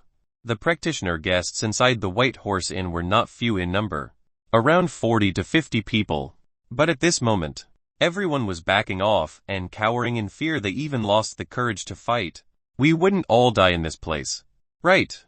A teen of a slightly younger age was frightened out of his mind. I had said earlier that Jinghuan Mountain was an ominous place, but you all still wanted to come. Now we are in big trouble. As an older brother from an immortal sect started to complain, the little brothers, along with the little sisters behind his back, were also in perpetual regret. Older brother, don't you practice the frozen 10,000 miles spirit technique? Now is the perfect time to use it here and show them your godly might. Freeze them to death. An innocent and sweet little sister said. Her eyes were filled with admiration, and, while staring at this older brother, they hoped that he could lead them away from this path of no return. The older brother initially didn't have any will to fight, but, after seeing his little sister's stunning looks, he didn't want to lose face in front of her. So, he had to forcefully suppress the fear in his heart. He activated a spirit talisman in his palm, and then he quickly formed 49 finger gestures. The spirit talisman transformed into a cold ray of light, covering an entire dry corpse. After the ray of light disappeared, the dried corpse had been frozen inside the light blue ice. It was immobilized. Older brother, you were successful. You are indeed worthy of being the young talent of our grand development immortal gate. The beautiful eyes of this little sister were teary, and then she excitedly jumped up and down in her exclamation. It was as if her older brother was the world's #1 expert. This older brother proudly smiled. He wanted to say a few dignified lines in order to consolidate his coolness in front of the little brothers and little sisters. However, right at that moment, poof, the ice layer surrounding the dried corpse was shattered, and a crazy screech filled the air. One punch caused the head of this older brother to fly downward into his stomach. Even his shoulder bones were completely broken.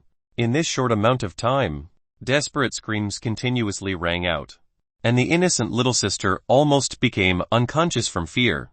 Even her older brother was killed. She was afraid that no one else in this world would be able to suppress the 3 monsters. There was a feeling that the end of the world was here that resonated in the hearts of each person. Now I will let you know, if you dare to tease my wife, I will turn you into a dismembered corpse. Even though all of you had become dried corpses, I still want to split your bones apart.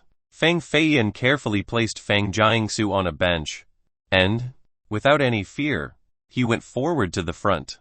His palm touched the shoulder of a dried corpse, and he secretly used spirit energy to activate the infinite spirit ring on his thumb to borrow its godly power. He crushed half of the body of the dried corpse into little pieces, resulting in bones scattering all over the ground. Boom! The hand that was as hard as steel and the arm like a bronze pillar suddenly collapsed into powder. If Feng Feiyan actually made a move, then it would be a shattering scene. The dried corpse was close to being invulnerable like diamonds, yet half of its body was destroyed by just one palm from him. Everyone stared at Feng Feiyan like they were looking at a demon spawn. Even Feng Jiangsu moved her gaze towards him. Deep in her pupils was an abnormal sense of astonishment. He was so powerful. Could it be that he was also hiding his cultivation? She naturally didn't know that Feng Feiyan had a spirit treasure, so she thought Feng Feiyan used his own strength to disintegrate the dried corpse into powder. Thud thud. Feng Feiyan kept a steady pace. Even though he was carrying a spirit treasure in his hand that was powerful enough to deal with several cultivators at a higher realm than him, he had to tread carefully against the three mysterious dried corpses. Boom! Feng Feiyan's palm dissipated into vast tracts of flames. Inside the flames was a killing power of the spirit treasure. It immediately pierced through the chest of another dried corpse, causing its entire skeleton to be shattered.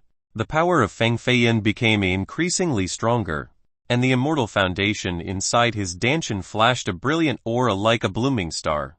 At this moment, he no longer hesitated. He quickly stepped forward, making others feel a power capable of destroying the heavens. Break! He lifted his foot up, then slammed it down on the head of the remaining dried corpse. The extreme power emanating from the sole of his foot crushed the body of the rugged man into pieces, turning it into ashes flying in the air. He only used 3 moves, yet each move destroyed one dried corpse. It was neat and tidy, showing the graceful bearing of a prominent master. Even though it was not equal to frightening an entire generation like Du Xiaogao, but it could still be considered an outstanding rare talent like phoenix feathers and unicorn horns. Earlier, the cultivators were scared stiff by the 3 dried corpses, but now they were frozen by Feng Feiyan's cultivation. Too powerful. His cultivation is even stronger than master, plus he is still so young. The innocent little sister with a stupefied gaze stared at Feng Feiyan intensely. Her slender hands were placed tightly on her chest, and her big round eyes were blinking with excitement. Feng Feiyan stood proudly in the center of the scene with the appearance of an incomparable master. His gaze was tranquil and graceful, carrying the temperament of an immortal. Him standing gallantly caused the little girls from the other immortal sex to be bewildered with crazily beating hearts. Feng Jiangsu knew this person was pretending, and she wanted to kick his legs twice. However, when she saw the white bones all over the ground, she felt a cold chill throughout her body. She couldn't help but shrink her delicate body, and she only dejectedly snorted. HMPH. The displeasure in her heart was very large. Hearing this cold scowl, Feng Feiyan naturally knew that the young wife was angry, so he quickly strolled over, seriously saying, "Little sister Jiangsu, I know you are very scared right now. If you are okay with it, then sleep together with me tonight. I will protect you." HMMPHM more scared of sleeping together with you. How could Feng Jiangsu not know what devious things he was thinking of in his mind? Naturally, she would not let him win. But, at this moment, there were black lights flashing outside of the inn. It was as if an evil creature sped through the night. XSHH XSHH. Next were faint sounds of monsters grinding their teeth. Listening to it caused people's scalps to become numb. Sleeping with you isn't impossible, but you cannot move your hands and legs, plus you have to wear clothes to bed. Feng Jiangsu hugged her knees with both hands, and her whole body rolled up into a fetal position. At this moment, she truly looked like a timid little girl. Feng Feiyan's whole body exuded an aura of righteousness. But then he frowned. "Little sister Jiangsu, isn't this making things difficult for me? You know I have a habit of sleeping naked." "Ah, fine. Fine, today I won't sleep naked today. I will definitely not sleep naked." A cultivator was still a human, and they could not be lacking sleep. Feng Feiyan and Feng Jiangsu didn't sleep last night. If they didn't sleep again tonight, then, not only would they be lacking strength, Their combat prowess would also be greatly reduced. They wouldn't be as lucky if they were to meet another dried corpse monster. The 3 dried corpses were just puppets. In the boundless unknown night, there could be other hidden monsters. These were the real dangers. There were still many cultivators inside the White Horse Inn. There were many that couldn't sleep tonight, so they took turns keeping watch. Feng Feiyan was naturally excited. He held the soft hands of Feng Jiangsu, and he didn't wait any longer. Headed to the resting room of the inn. As for the mysterious creature, if it dared to disturb our good young Master Feng, then young Master Feng would be extremely angry. Du Xiaogao was a person that had never feared the night. Since childhood, he grew up around dead corpses. Sometimes, he would be without a place to sleep, or he would even sleep next to the roadside graves. His pace was fast. Even though the night was pitch black, his eyes were still shining bright enough to find the way. He raised his head, looked at the endless darkness, and he noticed a house in the far distance. Even further away were giant mountains. Wolves were howling, and the chilling air was blowing the smell of blood. He gently touched his nose, and he sniffed. Then he muttered, "I have finally arrived at Dragonstone Town." Rustling. The moment he entered the town, he immediately paused. His perennial assassin's instinct told him that there was an invisible danger quickly approaching. His whole body trembled. Over the years, this was the first time he felt such terror in his soul. It was as if behind him stood a god of death with a long tongue. "Who is it? Come on out." Du Xiaogao's heart felt the chill, but he still attempted to remain calm. His body exuded a sword-sharp killing pressure. Poof! A dried hand protruded from the ground. This hand that was covered in bloody mud grabbed his pants. It looked like it would drag him into the depths of hell. Whoosh! Du Xiaogao unsheathed his saber. This speed was many times faster compared to when he was pursuing Feng Feiyan the other day. One saber slash came out, however. Not only did it chop off the arm, the blade energy became increasingly stronger, turning into a dragon tornado. Before hitting the ground, it was as if it wanted to devour the monster underground. Rumble, however. At this moment, a second hand, a third, and a fourth protruded from the ground in succession. Countless dried hands appeared from the ground, each hand equally stained with bloody mud. The corpse's hair was long, and there were even bones showing. However, these dead hands started to form different Buddhist gestures, showing a variety of forms. Buddhist spirit techniques. Buddha's 1,000 hands. Du Xiaogao's heart chillingly shivered.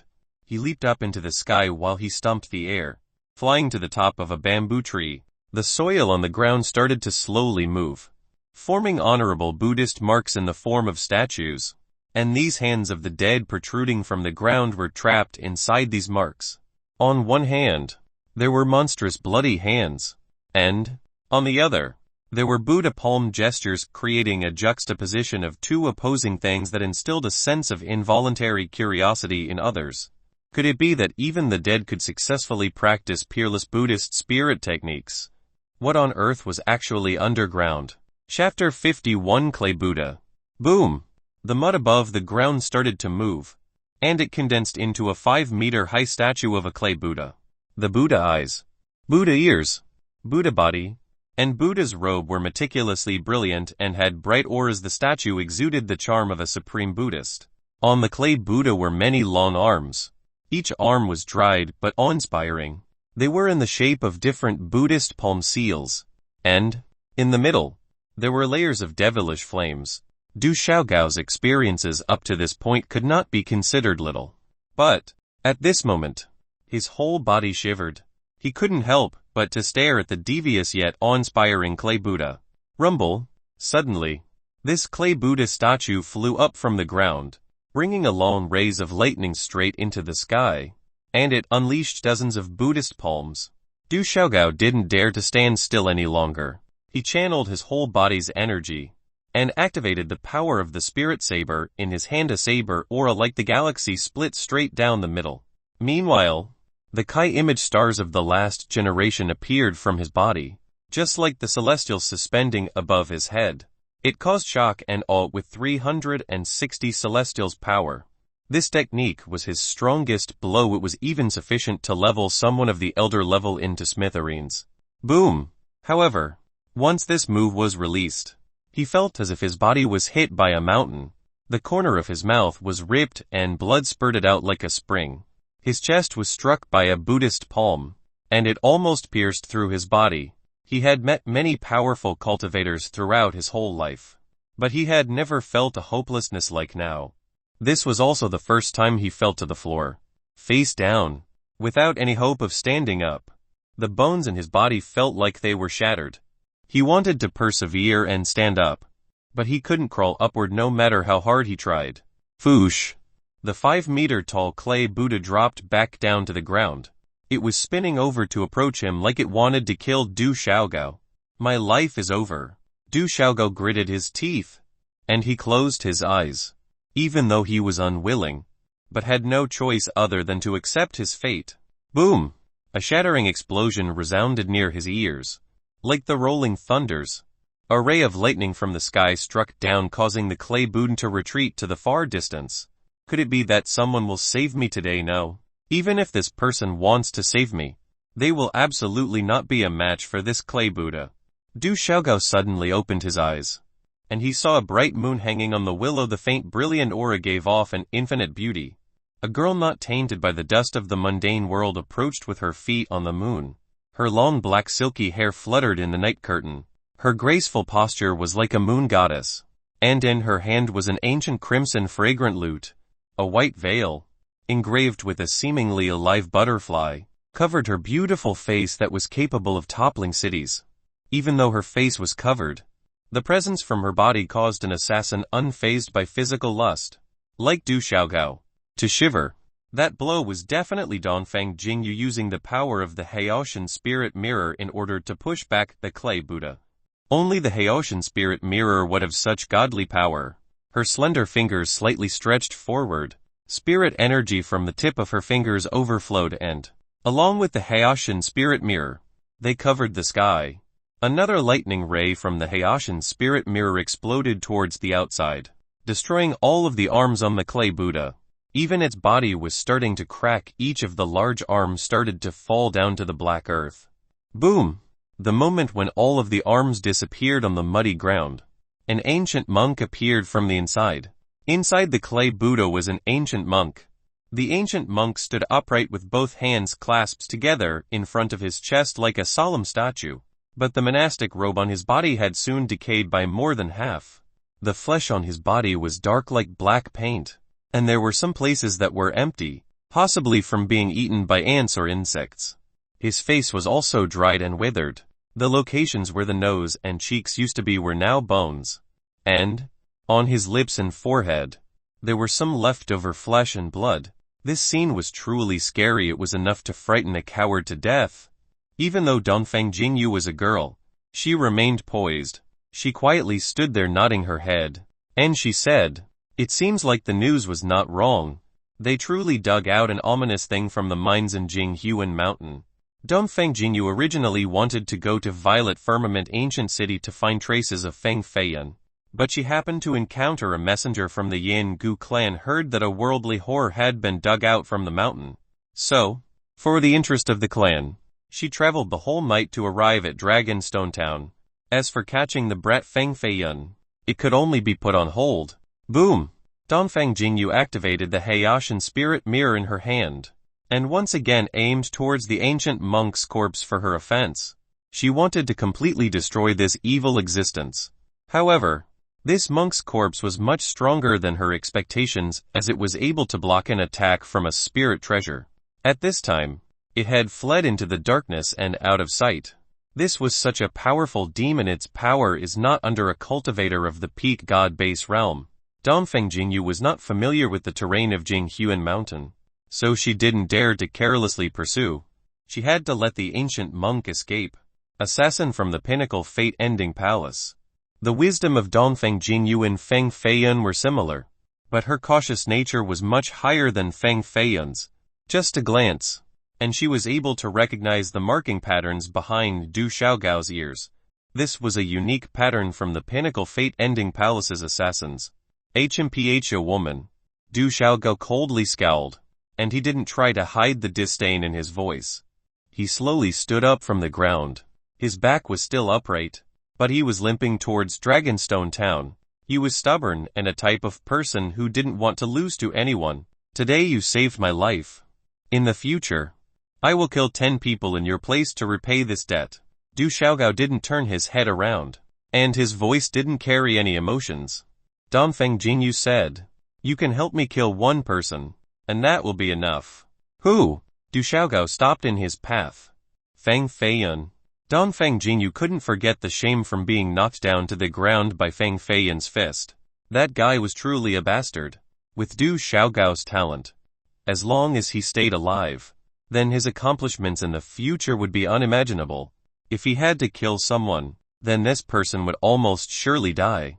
At this moment, Feng Feiyan naturally didn't know that Dongfeng Jingyu had invited the most frightening assassin in the world to kill him. Because, at this moment, even if your father Jade Emperor came, he would still definitely ignore him. Feng Feiyan, why are you wrapped around by a blanket like this? Feng Jiangsu clenched her fist. She really wanted to punch him twice. I naturally have to be wrapped by a blanket when going to bed. Feng Feiyan didn't feel that there was anything wrong with this situation. But didn't you say that you wouldn't sleep nude? Feng Jiangsu's face became contorted. Feng Feiyan had soon jumped on the bed, stripped completely naked, and he tightly wrapped himself in a blanket. He happy smiled while he stared at Feng Jiangsu. Being wrapped in a blanket can't be considered as sleeping nude. Feng Feiyan revealed his naked arm, grabbed her hand, and he then smiled.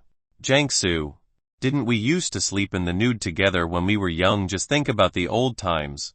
Then you wouldn't be so embarrassed now. Why is it that you are so bashful now as a grown-up and not as honest as you used to be? Honest? If I was as honest as before, then wouldn't you instantly take advantage of me? Feng Jiangsu angrily stomped the ground. This Feng Feiyan was a person without shame. Yeah, right.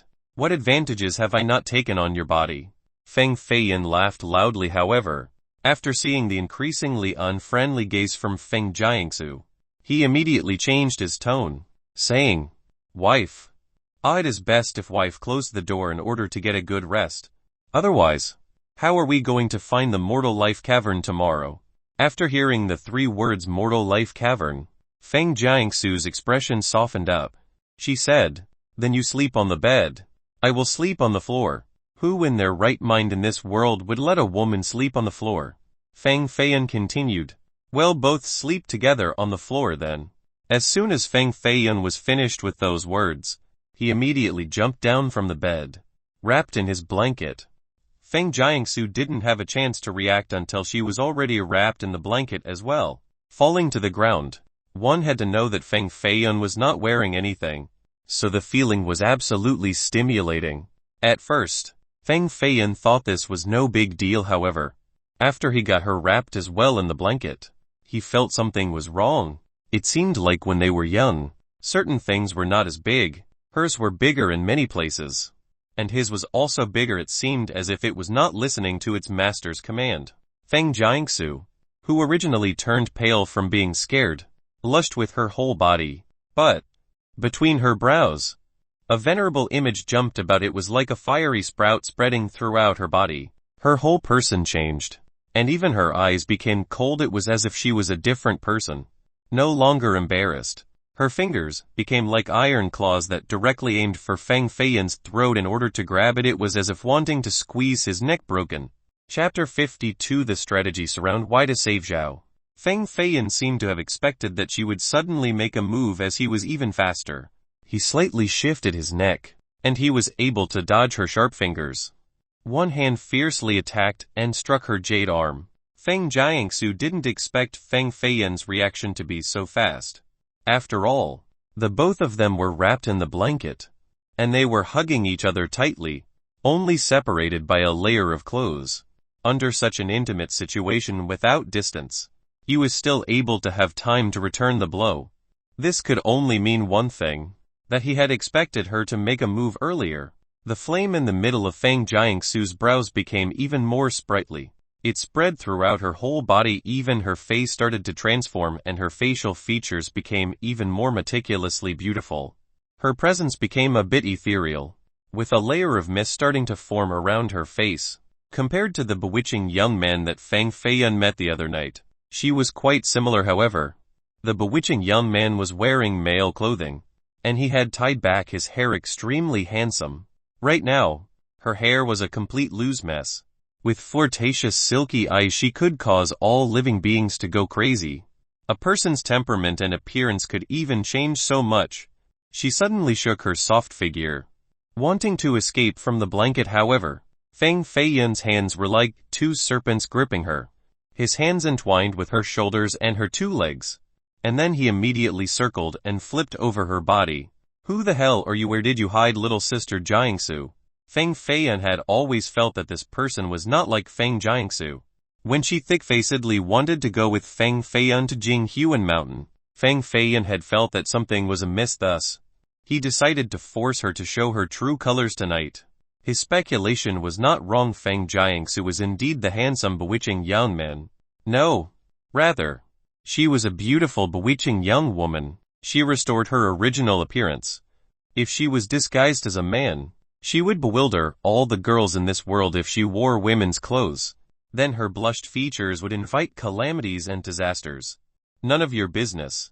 Feng Feiyun tightly hugged her body. Sometimes he squeezed her jade-like back and sometimes he held her soft and slender legs, so that she had no chance of escaping. It was just as Feng Feiyun said. Her entire body was taken advantage of by him. Feng Feiyun naturally didn't really want to take advantage of her, but her cultivation was higher than his by several levels. If he let her escape the blanket, then, even with a spirit treasure, he would have no path to survival. If there was no escape, then let's kill this bastard with one palm. A cold aura burst from Feng Jiangsu's eyes. Her slender arms protruded from her clothes, and a large spirit light flew out of her palm, striking Feng Feiyun's back. At this moment, she was surrounded by Feiyun. This palm was indeed very ingenious. Oh, no! Feng Feiyun could feel the energy wave coming furiously from behind, and his spine felt like it was frozen. If he didn't take action now, then he would definitely die in her hands. Feng Feiyun's expression became serious, and he gazed straight towards the jet-black spirited eyes of Feng Jiangsu. Feng Feiyun, you are dead for sure. Feng Jiangsu's words only half came out, and then they suddenly stopped. She felt that her chest area was very breezy. This Feng Feiyun, there was nothing he wouldn't do. He stretched out his hands, and he tore the clothing in front of her chest, revealing her milky white doo-doo. Feng Feiyun had forcefully took countless innocent daughters, and he romantically and heroically rode an innumerable amount of women. The citizens of Spirit State City had been calling him the reincarnation of Zhao Yao Jade Emperor Bodhisattva. But before that, there was the matter of him tearing the clothes off of women. This, he had done plenty of times, so his experience was naturally quite rich. Tearing off women's clothing was a living art without numerous practices and effort. One couldn't tear them off with perfection. Some people used way too little strength, so naturally they couldn't tear the clothes apart. Some people used way too much power, and it hurt the girl. There were some who didn't tear at the right location when they should be tearing off the chest area. They were tearing the back location instead. Clearly, they wanted to tear the doo-doo off, but they ended up ripping the panties away instead. If even the panties were ripped off, the last secret would be exposed. Where would the delightful pleasure in ripping clothing off go? These situations above were all mistakes from inexperienced people. Feng Feiyun naturally wouldn't commit these mistakes. He was an experienced and aged man on this Tao. The story regarding the oil-selling old man with the talent of shooting an arrow through a willow leaf from 100 steps away reminded people that only as one repeated a task continuously without rest, then they would be familiar with it, they would become the most brilliantly talented person in the field. This strategy, surround Y to save Zhao, was truly remarkable. Just this one action was enough to break through the killing palm of Feng Jiangsu. Feng Feiyun, you're shameless. Feng Jiangsu quickly returned her hands, and she covered her chest. Even though this happened, the chilling aura in her eyes intensified, and her slender jade foot stomped forward, carrying along the power of 1,000 jin towards the area below the stomach of Feng Feiyun. Feng Feiyun's body was spasming from the pain. She truly caused a lot of damage.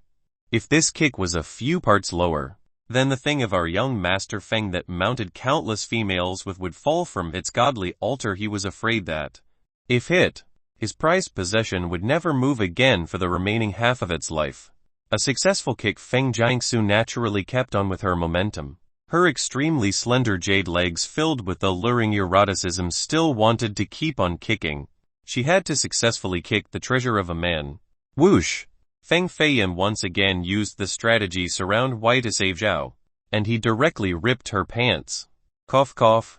Everyone, don't think that our young master Feng was committing those sorts of newbie mistakes.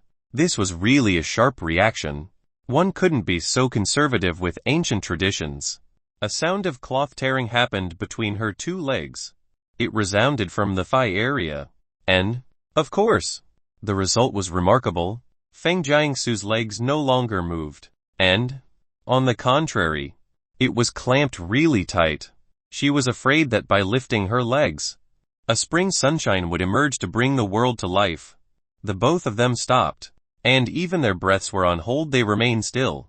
However, at this moment Feng Feiyan was feeling somewhat embarrassed. When he rubbed his palms together, he could feel a sense of warmth on the fingertips. It was as if they had just slipped by the underbrush from deep inside a valley. This lingering sensation made one forget themselves. Feng Feiyan, could you stop being so shameless for a little bit? Black lines appeared on Feng Jiangsu's forehead. One hand was holding her torn shirt and covering her chest, and the other hand was gripping her skirt tightly. She was afraid that, if her skirt was lifted even a tiny bit, Feng Feiyan would be able to see everything without exception. Cough cough. I had no other choice. It was only out of righteous self-preservation. Feng Feiyan was no longer a tiny bit embarrassed. His muscular arms, like a tiger, tightly held Feng Jiangsu's slender body without any intention of letting go. Even though Feng Jiangsu was about to go crazy from anger, she couldn't do anything. If she used a killing technique again, only God would know the despicable method this turtle, Feng Feiyan, would employ. Why do you have 3 hands? Feng Jiangsu couldn't stay calm. She felt that there was an abnormal thing moving under her abdomen, radiating boiling heat that caused her to feel very uncomfortable. She thought Feng Feiyan was making a move again. Another despicable act. This time, Feng Feiyan was really embarrassed. He wasn't wearing anything at this time and was extremely sensitive. Just a little lack of caution and the evil flames were born. He was unable to suppress it. Cough cough. How could I have 3 hands? This is because I summoned my extremely powerful magical treasure. If little sister dares to make a move, then it won't be just your clothes torn apart. Be careful or other places would all be torn apart as well. Strongest magical treasure. Feng Jiangsu's expression greatly changed as she didn't expect Feng Feiyan's scheme to be so deep. He was still hiding a secret card after all of this. The magical treasure under her stomach became increasingly hot, like a burning flame, hard and sharp. Just like a dagger, it was placed 3 inches below her belly button. If she actually made a move, then this dagger would pierce through her body. Sweat permeated through her forehead. She was in such a dangerous situation. The line between life and death. Yet Feng Feiyan was sinister enough to add such an unstoppable killing card. Even though Feng Feiyan's face was thick enough, but to use a dagger to threaten a female was a bit too much even for him. Even so, he pretended to be calm, and he said, "You are not little sister Jiangsu. Who on earth are you?" The girl in his grasp was a peerless beauty with features to stun the whole world. Even though Feng Jiangsu was very beautiful, but, compared to her, she was a few notches below. Moreover, her cultivation was very high. It was no less than characters of the elder ranking. Feng Jiangsu naturally couldn't compete. Her temperament was also completely different from Feng Jiangsu. How could they be the same person? At this moment, her life was in Feng Feiyan's hands. Even though she wanted to rebel, her mind was willing. However, her strength was lacking. So she said, "I am Feng Jiangsu. From the beginning till end, it was always me. HMPH. Your words could only be used to fool 3-year-old children." Feng Feiyan naturally didn't trust her words. The flame in the middle of Feng Jiangsu's brows no longer jumped. Her appearance became like Feng Jiangsu again, and the dual pupils appeared in her eyes with a faint sword aura moving between them. If I wasn't Feng Jiangsu, then you would have died countless times. Feng Jiangsu's eyes carried a complex emotion, and she said, last night, Du Xiaogao and I were pursuing you. If I didn't secretly slow down Du Xiaogao's hands last night, then, with your current cultivation, do you think you would be able to escape his blade? She was not wrong. Du Xiaogao was capable of killing someone of the elder ranking with just one blade. If he used his full strength, then Feng Feiyan wouldn't be able to take half a blow from him. Of course, this was under the situation where Feng Feiyan didn't use his spirit treasure. I was aware that the bamboo block recording the mortal life cavern was in your hands. If I wasn't Feng Jiangsu, then, since the beginning, I would have killed you and taken the bamboo block at the hidden dragon courtyard. How could you still live until now? Feng Jiangsu said. Feng Feiyan's eyes softened up, and he somewhat puzzlingly asked, then why did you do these things? Feng Jiangsu gently bit her lips, and some misty tears were in her celestial eyes. She slowly lowered her head, and buried it in Feng Feiyan's chest. She mumbled, I'm foolish. You said you remembered when we were younger. We used to play house. I was your new bride, and you were my new groom. The witness was the wild dog sitting at the other street. These words of yours were only meant to fool girls, but I trusted them. Chapter 53. Entering Jinghuan Mountain. Her two hands gently hugged Feng Feiyan, and her head was nestled against his chest. She appeared to be tranquil and happy. However, Feng Feiyan was shocked. He couldn't fully adapt to this sweet feeling, even though he normally called her his wife. These were just teases. If he truly wanted to take her as his wife, then he knew there was a tribulation he had to go through, because a single Shui Yuding had caused him to lose all trust in women. Cough cough. This if little sister really knew those were all lies, then don't believe it anymore. Feng Feiyan quickly let her go. He opened the blanket and stepped outside, and then got dressed in a hurry. Even though he was standing very far away from her, his heart couldn't calm down. He was not afraid of women wanting to kill him. He was only afraid of women treating him well. Feng Jiangsu's eyebrows gently wrinkled. She hesitated for a moment, and then she said, the truth is, my real name isn't Feng Jiangsu. After foster father took me in, he named me Feng Jiangsu. Her foster father was Feng Feiyan's second uncle, Feng Wanli. Then what was your name before? Why are you hiding in the Feng clan? Feng Feiyan's thoughts were very meticulous, and he quickly came up with a possibility. Between the big families, there were many chess pieces. One particular chess piece would be very well hidden, and they would play a greater role in the future. It was easy to see that Feng Jiangsu was a chess piece that was secretly placed in the Feng clan many years ago. The higher her position in the Feng clan, the more effective she would be in the future. If she wanted to climb to a high position of the Feng clan, then she would have to show all of her talents in the Hidden Dragon War. This was why she wouldn't hesitate to use any methods to increase her power and cultivation. So she hired Du Xiaogao to kill Feng Yu in order to obtain the bamboo block. She was searching for the spirit spring water inside the mortal life cavern to use it to break through again for the upcoming Hidden Dragon War. Even though she only said one sentence, Feng Feiyan had speculated many different things. Feng Jiangsu said, I can't tell you everything right now. Feng Feiyan, please don't force me. Okay, fine. I won't force you. You will still be my wife.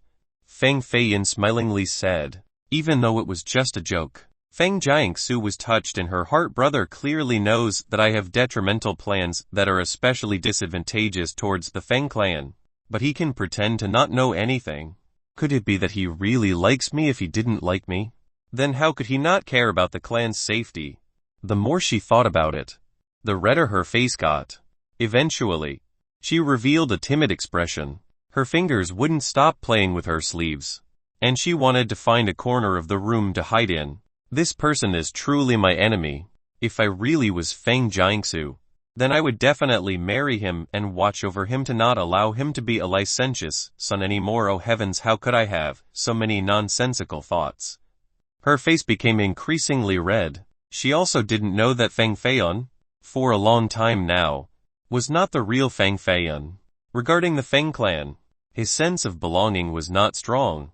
Later on, Even if Feng Jiangsu's identity was exposed and unaccepted by the Feng clan, he could even stand by her side and become enemies of the Feng clan with her. He only cared for people who were good to him. He would not be chained or limited by the clan. A whole night without speaking. The White Horse Inn also didn't have any more strange events. It was like the dried corpses from yesterday were only a frightening nightmare. Next morning, at sunrise, many people quickly went on the road to leave Dragonstone Town. Within this crowd, many people originally wanted to go to Jinghuan Mountain to find treasure and collect ores. However, after the events last night, these people didn't want to enter Jinghuan Mountain, not even one step. Of course, there was not a lack of courageous people. They were not deterred by the evil dried corpses. Instead, they wanted to enter the mines of the Yingu clan in order to find out the truth. Their hearts were curious about the temple under the ground and the matters that had transpired there. These people became friends and went together. The cultivation of each person was not ordinary, but also not frightening. Feng Feiyan and Feng Jiangsu also left the White Horse Inn, and they went straight towards the ancient Jinghuan Mountain. Because the big families were extracting all year long, there were many carriages going back and forth. This created a stable running trail. The bronze ancient heavenly deer carriage rushed on the old road like there was a heavenly wind blowing it along from behind. It quickly passed the group of cultivators, and they disappeared in the green lushful forest. Those two young people are really courageous. They dared to go alone on the road. That young man's cultivation is exceedingly high. He was able to destroy a dried corpse last night with just one palm.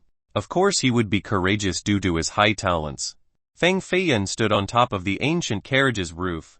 The two flames in his eyes lit up. He was looking towards Dragonstone Town disappearing in the far distance, and he could only see the Kai image flying in the air inside the town like they were celestials occupying the sky.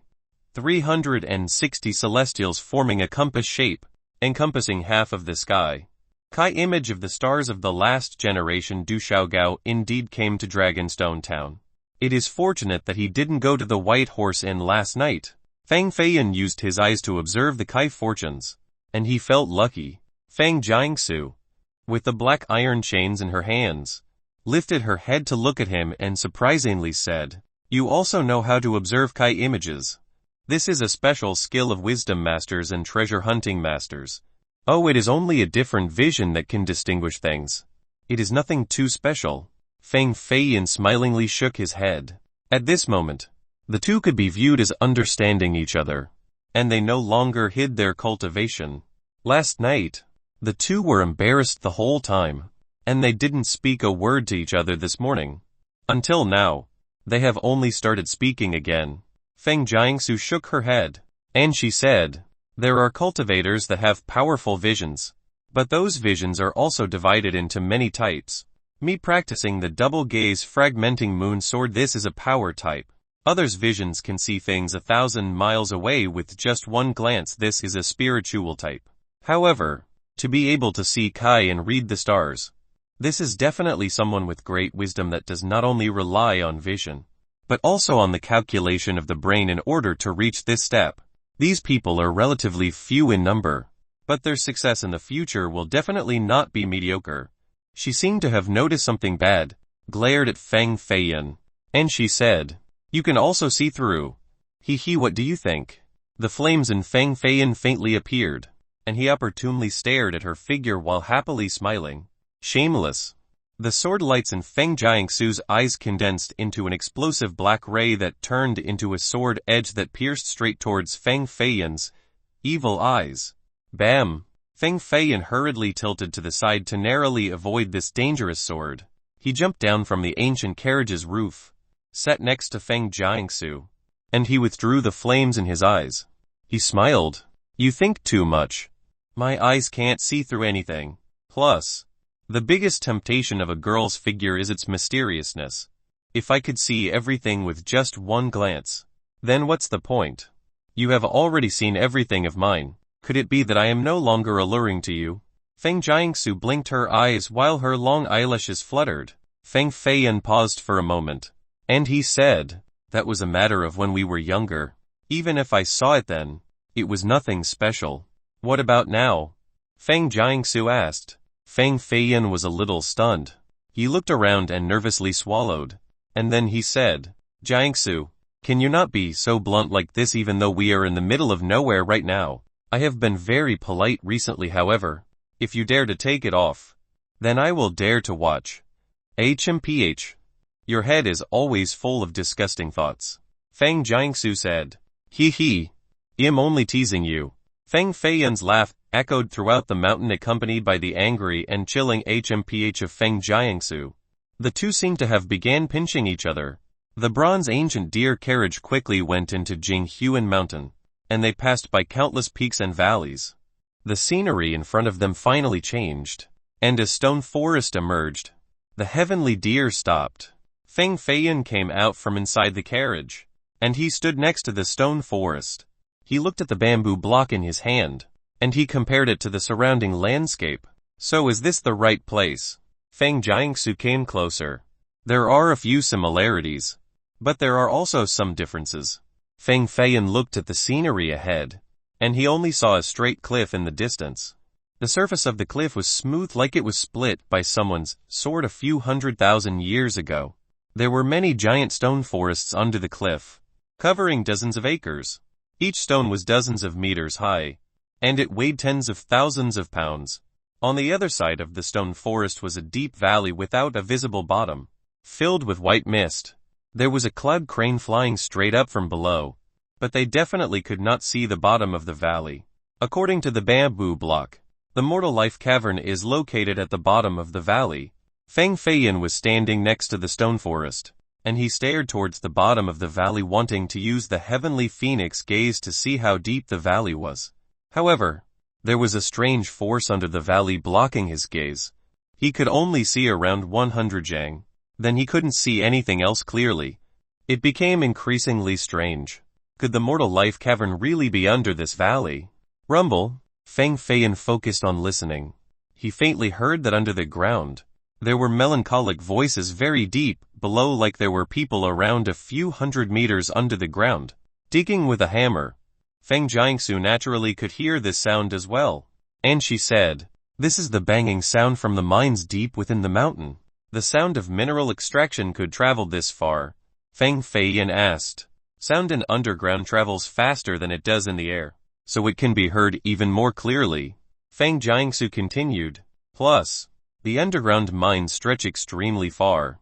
It could be that the mine's entrance was 10 miles away, but the diggers are extracting right beneath our feet. Feng Feiyan nodded. And he said, our goal of this trip is for the spirit spring water from the mortal life cavern. After we get the water, we will immediately leave Jinghuan Mountain. I have this feeling that not long from now, the entire Jinghuan Mountain will become a fierce location of death. Chapter 54 Valley in the Mountain. With the cultivation of Feng Feiyan and Feng Jiangsu, even though they still couldn't approach the hollow sky, descending down a cliff was not a difficult matter. The landscape engravings on the bamboo block were very similar to this location. The location of the mortal life cavern and the depths of the valley fit as well. The dense fog in the valley caused one to be unable to see anything but complete whiteness even 10 meters away. There was no vegetation on the ground. The rocks were stained with blood, and countless broken weapons were scattered about, causing others to see an unlimited killing intent. What the hell is this place? Could it be an ancient battlefield? Feng Jiangsu picked up the broken swords from the ground. The blades were covered in rust that looked just like red muddy clay. Feng Feiyan held a broken sword fragment that was covered with rust, and he wiped it clean. Under the rust, a white light was revealed. It seemed to contain ancient engraved seals from an unknown amount of years ago. This was crafted from pure flower divine stone and silver frost ancient iron. This sword fragment even weighs 12 jin. This was definitely crafted by a grand blacksmith master. Extraordinary. Feng Feiyan's visual perception was amazing. Even the materials of the broken sword were perfectly clear to him. Grand blacksmith masters were extremely rare, and they were each a master of metal refinement. When they create armors and weapons, even if they are not of the spirit treasure rank, they would still definitely be abnormal. A tiny sword fragment already had such a great origin. The ground was filled with weapon remnants, so it would be hard not to find treasures. Feng Feiyan picked up a few broken weapons from the ground. They were spear tips, bronze cauldron horns, fragments of ancient pagodas, red mirror handles. These broken weapons were all treasures crafted by a grand blacksmith master. There were even 2 that were fragments of spirit treasures. What terrifying battle had actually occurred here to the point that even spirit treasures were broken? Strange. These weapons have been here for at least 1,000 years. Even if they are broken, they are still absolutely priceless. Why is it that no one had picked them up in all these years? Feng Feiyan bought the Crimson Dragon Saber at the Yin Gu family. This was a broken spirit treasure, but the price was already 3,000 gold coins. One could see the high values of the weapon remnants on the ground here. Feng Jiangsu contemplated for a moment, and then he said, "It is indeed a little strange. With Feng Yu's personality, if he truly came to this valley, then he definitely wouldn't leave these broken weapons behind." Da-da. From the white mist came cluttering sounds. It was as if they were footsteps of someone. The hooves from a fierce beast, or even a crawling creature creeping on the ground. A chilling air came about. Not good. Feng Feiyan's foot stomped on the ground. A green light came from the bottom of his soul and traveled to the 4 surrounding directions, knocking all the weapons on the ground away from them. Boom! A black shadow was knocked flying away, but it was not clear what it was. The valley regained its silence at this moment, but Feng Feiyan couldn't remain calm, even though the black shadow was forced to retreat. This proved that there were some existences inside this valley. There was even the possibility that everyone who came to this valley was killed by these creatures. Early Immortal Foundation Realm. This was the first time Feng Jiangsu actually witnessed Feng Feiyan's cultivation, and she was a bit surprised by him. Remember that a year ago, when she saw Feng Feiyan, he didn't know any cultivation methods. Only a year had passed, and he had reached the early Immortal Foundation realm. This cultivation speed was truly unheard of. If she knew that Feng Feiyan only really cultivated within the last 3 months, it wouldn't be just a simple astonishment like this. Could it be that under the guise of a carefree playboy was a cultivation genius? Feng Jiangsu felt an inexplicable sense of joy. Thinking about it, whether he has cultivation talent or not, why would I be happy about it? The stronger he becomes, the more bad things he will do in the future. It is only the early Immortal Foundation, and you are already at the intermediate god base. I'm lower by 4 levels compared to you, so there's nothing to be proud of. Feng Feiyan admired her from the bottom of his heart. She was so young, yet her cultivation was already so strong. This was definitely not only a remarkable innate talent. Behind this matter, she had to suffer many arduous hardships and pay with countless sweat. Reaching the spirit realm was entering the cultivational door. Reaching the Immortal Foundation was to become an expert of one domain. As for the ones that could reach the god base, the number became fewer and fewer. They were the strongest in the clans and immortal sects. In the Feng family, once one achieved the god base realm, then one could become an elder and gain great power. Feng Jiangsu was only 14, but she was able to reach the intermediate god base realm, and she was comparable to an elder. Her future accomplishments were limitless. Feng Feiyan was currently only at the early Immortal Foundation. Even with the special Immortal Phoenix physique, he could only fight 1 level higher that was equal to the intermediate Immortal Foundation. Combined with the power of a spirit treasure, he would be barely able to fight against an early god base opponent, but he definitely wouldn't be a real match. Moreover, even though he had a spirit treasure on his body, he couldn't use it carelessly, so his battle power was greatly reduced. This is because, since a young age, I used spirit medicines to refine my physique, so it improved my cultivation speed. However, you are different. You are so smart, plus your aptitude is very high. As long as you work hard, your future accomplishments will definitely be greater than mine, and you could even become the #1 master in the Feng's younger generation. Feng Jiangsu said this in a serious manner. It was easy to tell that she has high expectations regarding Feng Feiyan. Haha, my cultivation is not even equal to a little girl like you. Yet I will be #1 in the young generation. I'm afraid a few heavenly defying talents from the Feng family had also reached the god base realm. Defeating them wouldn't be so easy. Feng Feiyan knew that his cultivation path started late. If he wanted to catch up or even exceed these people, then he could only use the spirit spring water. If he could obtain 1 drop of spirit spring water, then he could be certain of breaking through to the intermediate immortal foundation within 3 days. If there were 10 drops of spirit spring water, then, with just a month, he would be able to successfully break through the 3rd level of blood purification and be close to the God base realm. The most important thing was that once the 3rd level of blood purification was achieved, he would be able to fight 2 levels above himself. He would be able to use a peak immortal foundation to fight an elder with the intermediate God base ranking. If combined with his spirit treasure, then this was enough to kill a master of the peak God base. However, spirit spring water was too rare, not mentioning 10 drops. Even just finding 1 was considered an immortal fortune. Rumble. The ground suddenly shook and cracked into a small opening. From below, black mist rose into many shadows of ghosts. This sudden change was too surprising. A ghost left a claw wound on Fang Feiyan's back. The wound became black and a black smoke rose from within. Where did this ghost came from? Fang Feiyan channeled his immortal phoenix physique, and his blood energy boiled through his body, expelling the blood tainted by the ghost energy out of his body. Boom! Fang Feiyan and Fang Jiangsu took action at the same time. They focused energy into their palms, and they turned it into the first dark origin flame. They then threw out 2 walls of flames to keep the ghosts away. Rumble. At this same moment, the crack on the ground increasingly widened. The crack was 1/2 meter wide, enough to swallow a person inside. There is something underneath the crack, Fang Jiangsu said. This is a stone platform, just like an entrance to a cavern. There are words written in blood on it. The words are moral life has already ended. All existences will disappear. Fang Feiyan's vision was frightening. Even though the light was faint underneath the crack, he could still see the entrance to the mortal life cavern. Mortal life has already ended. All existences will disappear. This is naturally the mortal life cavern. Who thought that the mortal life cavern would be deep underground?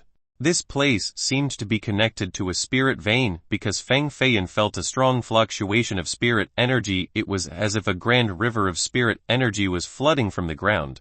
At this moment, the valley was no longer calm. The shadows of the ghost increased in number, and they let out deafening screams. It was like the ferocious ghosts were crying. The broken weapons that were originally lying on the ground began to float like invisible hands were holding them, and they headed towards the cavern underground to unleash a strike. There was an invisible power controlling them. It was as if it wanted to destroy the seal and release something to the outside. Rumble. The entrance to the underground cavern exploded from the blows of the broken weapons, releasing thunderous sounds that could be heard 10 miles away, quite soul-shattering. Fang Feiyan and Fang Jiangsu were in close vicinity, so these explosions shook their whole bodies. This caused their blood to churn, and they almost simultaneously spewed out a mouthful of blood. What in the world happened? Why is this place so sinister? At this moment, Fang Jiangsu was wounded. Her face was frighteningly pale, and she looked like she was about to fall unconscious. Fang Feiyan said, "This place originally was not dangerous. In the end, a person with a mortal body like Fang Yu could leave this place unscathed. So I think there must have been a secret inside the mortal life cavern that was triggered, turning this place into a murderous forbidden ground." Boom! Fang Feiyan's words had just ended when the underground entrance of the mortal life cavern opened from the offense of the broken weapons. A white blinding light exploded from the entrance, and it pierced through the white mist of the valley, directly breaking the sky. Whoosh! The light carried grievances and ferocities. Like a bright rainbow around the sun, it was even hotter than sunlight. The 800 miles around Jinghuan Mountain could all see this brilliant light. At this moment, many people noticed this light in the horizon. This light was truly too blinding. It was as if a heavenly sword was connecting the heavens and the earth. Fang Feiyan was frightened. I wanted to quietly obtain this fortune, seize the spirit spring water, and then leave. But there is such a big commotion now. I'm afraid the entire Grand Southern Prefecture and Violet Firmament Ancient City have been alarmed. Within a few days, all the experts of the big families will definitely arrive. The explosion earlier was really too big. It was no less than a godly dragon coming into the world, alarming all the experts within Jinghuan Mountain. These people were riding their horses without break, and they were running at full speed towards the valley. Within a short time, there were many figures flying above the sky without stopping. The sound of the wind breaking continuously resounded without rest, and it was simply like the wind sighing and the crane calling. A sense of impending rain and greed assaulted the people's hearts. Chapter 55 Grand Development Immortal Gate. Within the valley, the ghost shadows became more and more corporeal and ferociously horrible with exaggerated facial features. Some had eyes as big as a fist, some with teeth like steel plate, and some had long hairy ears. They felt the presence from the mortal life cavern underground, so they became increasingly crazy. Using their corrosive claws, they broke through the first dark origin flame wall formed by Feng Feiyan and Feng Jiangsu. Boom! Inside the blinding brilliance, many flame sparks fragmented and fell down, burning the stones on the ground and creating a burning sound. Rumble! The crack in the ground widened even more. In the beginning, it was only as wide as a finger, then a palm, afterward was 1 meter, and finally it was wider than 10 jang. It was just like a deep valley lying horizontally in front of them. The bottom was hazy and there were shrill screeches coming from the bottom like countless swords were flying below. The entrance was suspended in the middle of the depths. On the entrance was an ancient stone tablet above the door with blue and red engravings. Mortal life has already ended. All existences will disappear. Many thousand years have passed, and the mundane world had changed. The months and years continued to alternate, so the ancient rune engravings had faded quite a bit. It was almost to the point of being unable to be seen clearly. Above the entrance, a glossy brilliance was shot out from the crack, causing others to be alarmed. It was as if it was the light of the sun, not allowing others to direct stare at it. Oh, what is it? Feng Jiangsu, who was standing beside the crack, suddenly felt that from behind, there was a hand grabbing her neck. She couldn't control her body, and she fell down below. Bam! A piece of stone was trampled by her collapse. She released a white energy towards the above, wanting to fly back to the sky. But the power from below greatly exceeded her imagination. Her white light was broken in a flash. What kind of monster is this? Feng Feiyan jumped down into the crack without any hesitation, and he grabbed Feng Jiangsu's hand. His other hand struck the wall, and the entire hand was drilled into the stone wall. During this critical juncture, one could truly see the real thoughts of someone. Feng Feiyan knew that it was very dangerous below, and there were hidden unknown creatures of terror. Yet he still jumped to save her without any hesitation. Could anyone else in the world do the same as him? And you still said you don't like me. Feng Jiangsu's heart was extremely moved. She understood that she would be willing to die for Feiyan in the future. This was a youngster's first love. And love foolish emotion was not foolish. First let us go up, then talk. Feng Feiyan's hands exerted energy, and the blood inside his body was like oil in a pan, producing frightening energy. He wanted to throw Feng Jiangsu up to the surface. However, at the same time, a gigantic palm seal from the depths flew upward. This palm struck Feng Feiyan's chest. The power of this palm was enough to move the mountains and flip the oceans. It directly made his chest cave in. Fresh blood began to trickle down in streams. However, he still didn't let go. The fresh blood dripped down from his arm, drop by drop, onto Feng Jiangsu's face. He tightly gritted his teeth, and he once again exerted his strength. Bang! A second palm seal from the depths flew upward. This palm seal was like a large black cloud. It directly hit Feng Feiyan, and it caused him to fly up 100 meters. He then came crashing down back into the valley, creating a bang noise.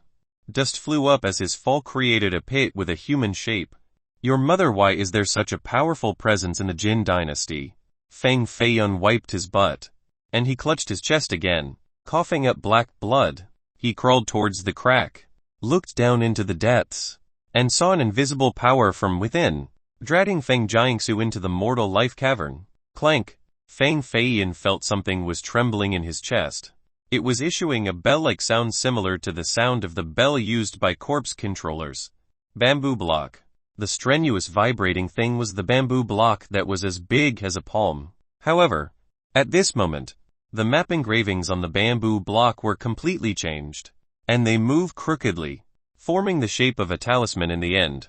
The words Mortal Life Cavern on the bamboo block also turned into Mortal Life Talisman. Could it that this bamboo block know? This Mortal Life Talisman will lead to an existence inside this cavern. That is why there is such a great frightening change in this place. Feng Feiyan felt that it was not only just this.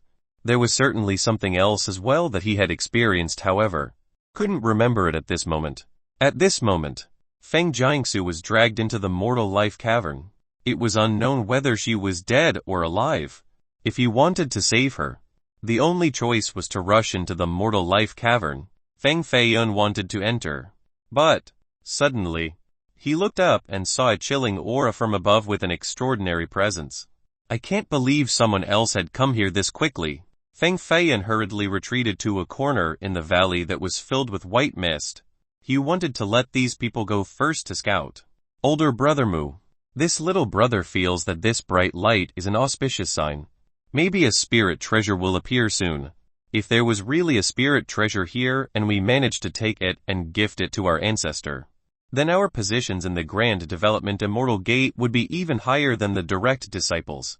Two men wearing yellow apricot robes entered the valley from above, stomping on the rocks to quickly reach the ground. Each of their steps firmly aimed for the protruding rocks with extreme speed. They very quickly stood upright on the ground. These two were 27 to 28 years old with ancient magical swords on their backs. They were surrounded by a faint energy aura, like an armor protecting their bodies. It was obvious to see that these two were very cautious. The fog in the valley was extremely heavy. Even though they were at the early Immortal Foundation realm and considered to be experts of one domain, they only dared to maneuver forward step by step. They seemed to feel the ancient killing aura from the valley. Not good. Older brother Mu, I feel that this place doesn't look like one where an auspicious event will happen. On the contrary, it looks like an ancient fierce monster will come out from the ground. The voice of one of the men was shaking and he didn't dare to step forward. It is indeed sinister. Earlier, I heard the sound of ghosts crying. Let's get out of here. Well, immediately leave this place and report to the sex elders. The two men were both experts, but their courage was limited. They just got to the valley, yet their feet were shrunken in fear. However, everything was too late. Roar! 7 or 8 black ghost shadows came out from the mist and surrounded these two, and they started to rush forward. Careful! Kill! The two men had never met anything so strange before, and they were already frightened. Even though their hands held ancient swords, they felt that their hands were weak and legs were cramped. 10 parts of power and they couldn't exert even 3. Poof! Even though their ancient swords cut through these ghost shadows, these ghost shadows immediately condensed together and clawed off one of the men's ear. My ear, older brother Mu. Save me. Save me, it is over. It is over, death for sure. Death for sure. The man swung his sword wildly, releasing cluttered sword auras while he cried for help. However, his older brother Mu was not doing any better than him. There were dozens of wounds on his body, and he was also sobbingly calling for help. Feng Feiyan became more and more angry as he watched. In the end, he couldn't hold it back and stepped forward, and he loudly scolded. The two of you are still experts at the Immortal Foundation rank. Plus you have lived until this age. Why is it that your heads cannot think? The two disciples from the Grand Development Immortal Gate were in exultation. They were surprised to see someone else in the valley. It was like meeting a savior during the time of certain death. Senior, please save us. We are disciples of the Grand Development Immortal Gate, and our master is the 6th elder. Fa Hu is I. If Senior saves us, we will surely repay you later. Feng Feiyan naturally heard the name of the Grand Development Immortal Gate before.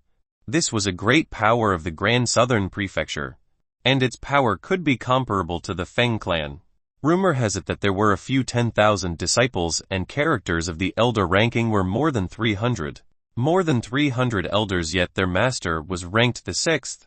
This means that the status of their master at the Grand Development Immortal Gate was very high with a great cultivation.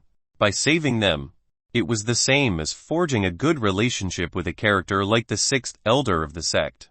This business was definitely doable. Feng Feiyan coughed twice, and he said, These ghost shadows are afraid of fire. You both could use the first dark origin flame to attack them. That is how you force them back. The two disciples quickly gathered their energy and cast the first dark origin flame. In a flash, they were able to force back the ghost shadows that eventually disappeared in the white mist. Haha, these ghost shadows couldn't take one blow from me. Our great techniques are indeed unbeatable. Slaying ghosts and slaying evils. The two burst out laughing, like two immortals. They no longer had the same appearance as when they were yelling for their father and mother like earlier. Senior, thank you, Senior, for the rescue. This is merely a small token to show our respect. Older brother Mu took out a piece of yellow stone from his chest, and he respectfully placed it in Feng Feiyan's hand. This yellow stone was the size of a fist, and its surface was coarse with a loose texture. It was seemingly ordinary, just like a random rock on the street, casually picking up a piece of rock, then gifting it to others. This really was just a small token. Chapter 56 True Brilliant Spirit Stone. Feng Feiyan opened his eyes wide, with faint flames in his eyes. He quickly accepted the yellow stone. He then smilingly said, "Another true brilliant spirit stone. This little token is definitely not small." Feng Feiyan gripped his hand, and he instantly crushed the yellow stone, turning it into yellow sand. Within the yellow sand shone a 5-colored light. A small spirit stone the size of a pinky came out. The surface was extremely smooth and cold to the touch, continuously emitting a white mist. This was not ordinary mist because the density of the spirit energy had reached a certain level. It allowed others to see the energy with the naked eye. Older brother Mu of the Grand Development Immortal Gate quickly took out, from his chest, a small jade box, and handed it to Feng Feiyan. He became even more respectful as he said, "Senior is indeed a grand character. To be able to see through the yellow stone and know that inside it was a true brilliant spirit stone. Could it be that Senior is an honorable treasure-seeking master?" Hearing the 3 words treasure-seeking master, even the disciple to the side felt a sense of respect. One has to know that the status of a treasure-seeking master in this world was extremely high. Even one with the lowest rank would not be lower than an elder. The amount of treasure-seeking masters were even fewer than wisdom masters. In the vast Grand Southern Prefecture and the wide kingdom, to be able to find 10 treasure-seeking masters was a very difficult matter. Regarding treasure-seeking, it was the search for treasures, dragon veins under the ground, ancient godly remnants, spirit and ore mines, and so on. This matter was very demanding, and it required the mastery of peerless vision, meteorology, celestial reading, ancient literature, calculations, and so on and so forth. One could say that treasure-seeking masters were among the wealthiest in the world. This was also the most mysterious group as they traveled in the deep mountains or grand valleys, prowling in the ancient forbidden burials, fighting against fierce beasts, challenging deadly spirits, and were ready to face the challenges of nature and ancient sealing sanctuaries. Of course, to become a treasure-seeking master also required the Iron Order of the Wanzhang Pagoda. There was no exception within the 5 grand mysterious masters. Feng Feiyan's ability was not weaker than first-ranked treasure-seeking masters, but he didn't know how to obtain an Iron Order from the Wanzhang Pagoda. He couldn't confirm nor deny the two, so he just smiled and placed the true brilliant spirit stone into the jade box to prevent the spirit inside the stone from dissipating. The true brilliant spirit stone was one of the 18 mysterious stones, and it was also one of the most ordinary within the 18. It was formed from the pure energy of the world, and, even though it was only as big as a pinky, the spirit energy inside was enough for a cultivator of the early immortal foundation to use for 3 years. Using spirit stones to cultivate was double the speed of simply absorbing the world's energy. In other words, using this true brilliant spirit stone to cultivate for 3 years was equivalent to the result of another cultivator practicing for 6 years. Even though the true brilliant spirit stone was the most ordinary spirit stone within the 18 types, it was still considered priceless. If one wasn't a talented character of a big clan, then they couldn't own one. It was even more expensive than magical treasures. You two are way too polite. It's our first time meeting, yet you already gave me such a great gift. How could I accept such goodwill? Although Feng Feiyan was saying this, He already placed the jade box inside his chest, and he slightly pulled his robes together. It was naturally impossible to take it back out. Older brother Mu was also a wise person, so he smiled. "We can't fool Senior. There is a mine of the Grand Development Immortal Gate in Jinghuan Mountain. Each year, it can produce more than 100 spirit stones. We brothers have been guarding the mine for 15 years. So taking out a spirit stone to give to Senior was not a difficult matter. The two people's cultivation had reached the early immortal foundation, and they could be considered to be experts of one domain. For them to protect a mine, they were more than sufficient. Looking at them up and down, they only seemed to be 20 years old. Could it be that they had come here since they were only 5? Feng Feiyan naturally didn't believe that the people from the Grand Development Immortal Gate would send 2 children to guard the mine. So he asked, "How old are you two?" 38. 36. More than 30 years old. Feng Feiyan suddenly remembered that humans with higher cultivation could be youthful and immortal. It was no wonder why they called him Senior even though Feiyan looked so young. It turned out they thought Feng Feiyan's youthfulness was due to his cultivation, and that he reversed the natural order to turn his white hair black. Senior is a grand character, successful in the Tao. Do you know what big matter happened in this valley that caused the light to fill the blue sky and pierce the heavens? Older brother Mu asked. There was indeed a big event that happened. I predict that within a few days, there would be a ferocious demon coming to the world. Feng Feiyan wanted to scare the two away. In the end, there was an unimaginable power inside the mortal life cavern. If it came to life, then even with the strength of the entire Jin dynasty, they wouldn't necessarily be able to suppress it. Feng Feiyan was a person who sees far and wide, understood the matters of life, and he was seemingly able to depict a scene of blood painting 1,000 Lai. So there is really a ferocious demon coming into this world. We need to immediately report this to the sex elders. Older brother Mu took out a flying jade talisman from his chest, bit his fingertip, and he used his blood to draw on the talisman. Once finished, he activated the spirit of the talisman, turning it into a white light like a flying sword that flew straight to the 9 heavens. It disappeared amidst the white clouds and blue mountains. Naturally, he was reporting the matter that happened here to the Grand Development Immortal Gate. Senior, you can rest assured that the disciples of our Grand Development Immortal Gate are all true heroes, and they would not be frightened by a mere evil demon. I have already reported to the sex elders. At the very most, within 6 hours, the experts of the sect will ride the wind and arrive here.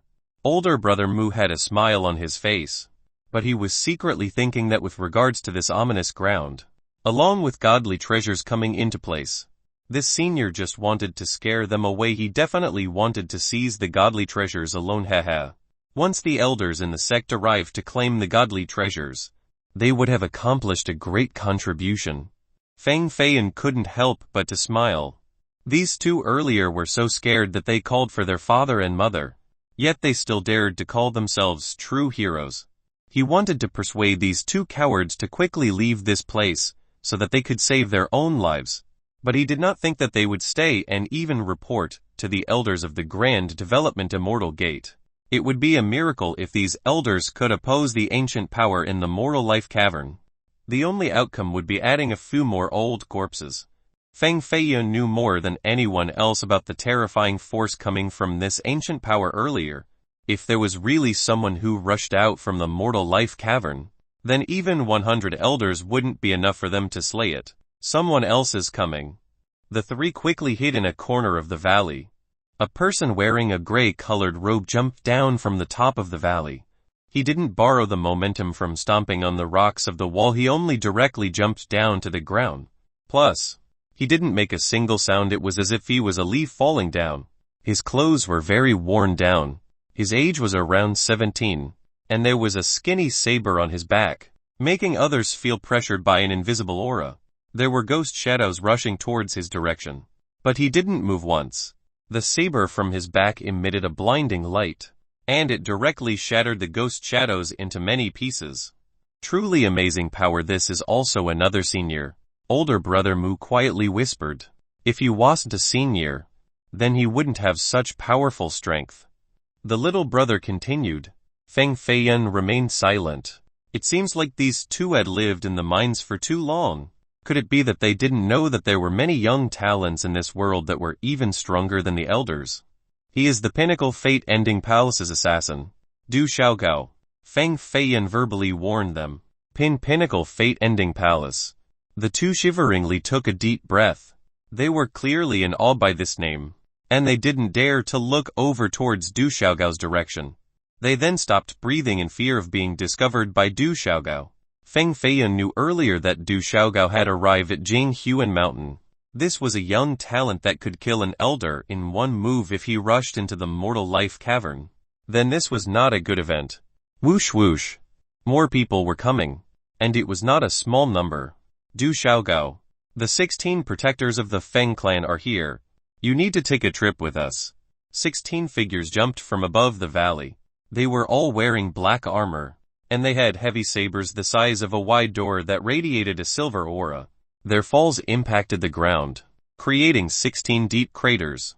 The killing intent from their bodies combined into a chain, turning into a mountain, suppressing Du Xiaogao's own killing intent. Oh heavens! 16 protectors from the Feng clan. Rumor has it that they are the elites of the elite. They have frightening battle prowess. How did this Du Xiaogao offend the Feng clan, and even cause the 16 protectors to mobilize? Older brother Mu seemed to understand these big characters, and he was quite alarmed. Feng Feiyan's mind was also clear of the fact that Du Xiaogao brazenly entered the Hidden Dragon courtyard and killed 4 elders from the Feng clan. It would be strange if the Feng clan didn't send experts to deal with him.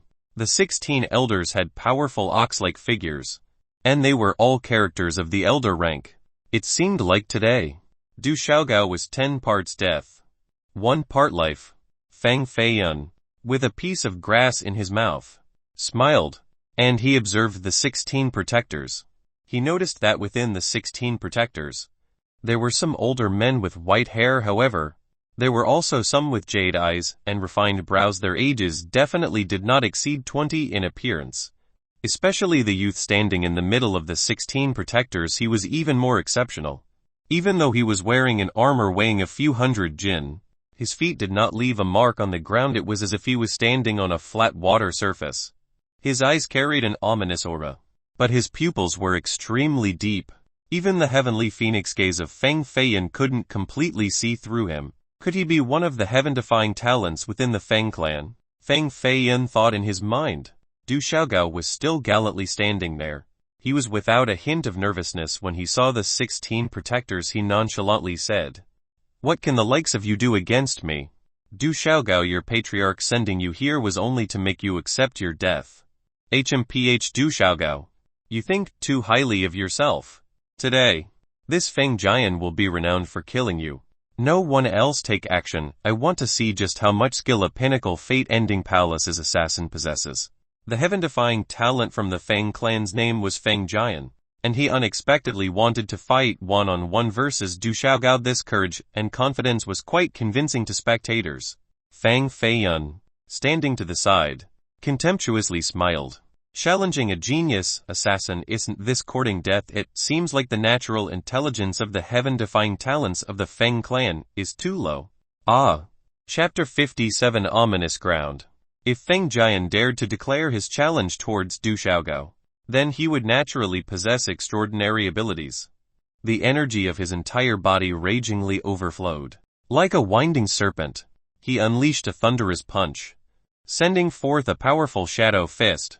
This momentum shocked the spectators. The power of the fist was terrifying. It caused the wind to crazily flutter about. Feng Feiyan also withdrew his contempt, and he approvingly nodded. This Feng Jian only unleashed an ordinary punch. Yet within this punch appeared many different sword energies. One punch, along with sword energies, came out with exceedingly high spirit power. It was even one step stronger than an expert like Feng Jiangsu at intermediate god base, worthy of the title heaven-defying talent. If he doesn't die today in Du Xiaogao's hands, then, in the future, he will definitely be a ruler within the Feng clan. Feng Feiyan didn't blink once. He really wanted to see the outcome of this one move because, from the beginning till now, the assassin Du Xiaogao had always only used one move. Whoosh! Feng Jian was indeed very strong. The power of this one fist was enough to cause the debris and dust to blind the sky. But, in a flash, the fist's energy suddenly disappeared without a trace. The saber on Du Xiaogao's back was unknowingly unsheathed, and the one blade chopped off Feng Jian's right arm. Even though it was just one blade, Feng Jian couldn't avoid it completely. Too swift, Feng Jian seemed to not feel any sensation of pain, and his whole body was frozen without movement. At first, he thought he was a genius without peer in this world, but the one blade of Du Xiaogao shattered all of his confidence. It was as if he turned into a slow-witted statue. He ignored the blood spurting down his shoulder like a stream, and the spirit in his eyes became increasingly faint. Feng Feiyan sighed, and he said, Feng Jian is useless. Feng Feiyan had met many geniuses, but the ones with strong willpower were few in number. Feng Jian was absolutely a top genius, but his willpower was not comparable to Du Xiaogao. If Du Xiaogao's arm was cut off by someone else, then he would become even more resolute. He was not like Feng Jian, who became someone who has currently lost his spirit. Du Xiaogao returned his blade, and he said, I originally wanted to take your life with this blade, however, you were able to avoid it, and I could only cut off one of your arms. Your cultivation and aptitude is extremely high if you keep working hard. Then, in the future, it might not be impossible for you to kill me. Feng Jian remained motionless. It was like he had lost his soul. Du Xiaogao coldly glared at Feng Jian, and he seemed to notice the ashes in his eyes. He then said, I thought you were a good opponent, so I was going to spare you life. However, I didn't think that you were already a cripple. If that is the case, then you no longer need to live. Poof! A lightning-fast blade suddenly flew forward, and it directly cut Feng Jian into 2 pieces. The moment Feng Jian fell to the ground, the 15 protectors of the Feng clan finally reacted. They quickly encircled Du Xiaogao in the middle. Du Xiaogao, you dared to kill the great-grandson of the 8th great-grandfather. You were calling a grand calamity upon yourself. The Feng clan will not tolerate being under this sky together with you. Today will be your funeral. Du Xiaogao remained poised. He glared at the armored protectors, and then he said, only with you guys. When those words came out, Du Xiaogao, who was originally trapped in the middle, suddenly disappeared, leaving no trace behind. This caused others to feel astonished. Someone exclaimed, this is the Earth Shield technique, one of the mysterious spirit techniques. I can't believe Du Xiaogao was successful in learning it. Spirit techniques in the cultivation world were numerous, but there were rankings for these spirit techniques from high to low. For instance, Du Xiaogao's technique was a mysterious technique that was extremely hard to cultivate. 10,000 cultivators wouldn't necessarily have one person that could learn it successfully. Feng Feiyan truly couldn't stand the 15 protectors standing like flies without their heads, so he reminded them. He jumped down the crack, and he ran towards the Mortal Life Cavern. Thank you, Senior, for the information. We will go capture this villain. There was a protector standing near the crack, and he opportunely saw Du Xiaogao jumping into the Mortal Life Cavern as well. The 15 protectors all rushed into the crack, and they went into the crevice of the cavern, waiting half the time it takes to drink a cup of tea. Feng Feiyan came forward, and he also crazily rushed towards the crack. At this moment, Du Xiaogao and the 15 protectors were leading the way, so he could finally rush into the Mortal Life Cavern. After his departure into the cave, Donfang Jingyu had also arrived. The Haoshan spirit mirror was floating on top of her head, just like a bright moon. The mirror manifested the scene where Du Xiaogao and Feng Jian were fighting earlier. Even though it was a simple technique, inside, many tricks were hidden. Du Xiaogao is indeed strong. If I could recruit him for the Yingu clan, then, in the future, he could be a god of death. Donfang Jingyu's sleeves were dancing in the wind, and her immortal presence extended into the distance, carrying along an illusory spiritual influence that moved the hearts of spectators. People couldn't help but to want to worship her. The image on the Haoshan spirit mirror changed, and a shadow appeared on its surface. It was none other than Feng Feiyan. Seeing Feng Feiyan's figure jumping down into the depths and then rush into the Mortal Life Cavern, Donfang Jingyu's expression became even more emotionless. A chilling mist escaped into the air, causing the two disciples from the Grand Development Immortal Gate, who were hiding in valley, to almost freeze to death. Feng Feiyun, let's see how you will escape this time. Dongfeng Jingyu turned into a shadow and flew directly into the Moral Life Cavern. This is surely another senior. Her strength must be even higher than master. Older brother Mu was lying face down on the ground, covered in white mist. It seems like this female senior and senior Feng have a great quarrel. Both of them are grand characters. If they fight each other, then it would definitely be heaven-frightening and earth-shattering. Inside the Mortal Life Cavern will definitely be a belligerent battle. The two disciples of the Grand Development Immortal Gate were in awe by Dongfeng Jingyu's presence, and they didn't dare to remain in the valley a second longer. They quickly headed outside. After Feng Feiyun entered the Mortal Life Cavern, he felt as if he was entering an icy glacier. There definitely was no signs of Du Xiaogao, and the 15 protectors. They had obviously entered deeper inside the cavern. The path was filled with blood and sword markings. Even though he didn't personally see the battle, he could guess that they were running and fighting at the same time. It was extremely cruel and bitter. Their lives have nothing to do with me. The most important thing, at the moment, is to find the cowardly Miss Little Sister Jiangsu. This place is scarily eerie, so she must definitely be crying from fear. Feng Feiyun quickly rushed forward, not knowing how far he had gone. Suddenly, the front loomed of chantings of a monk. It was as if he was transcending the dead souls.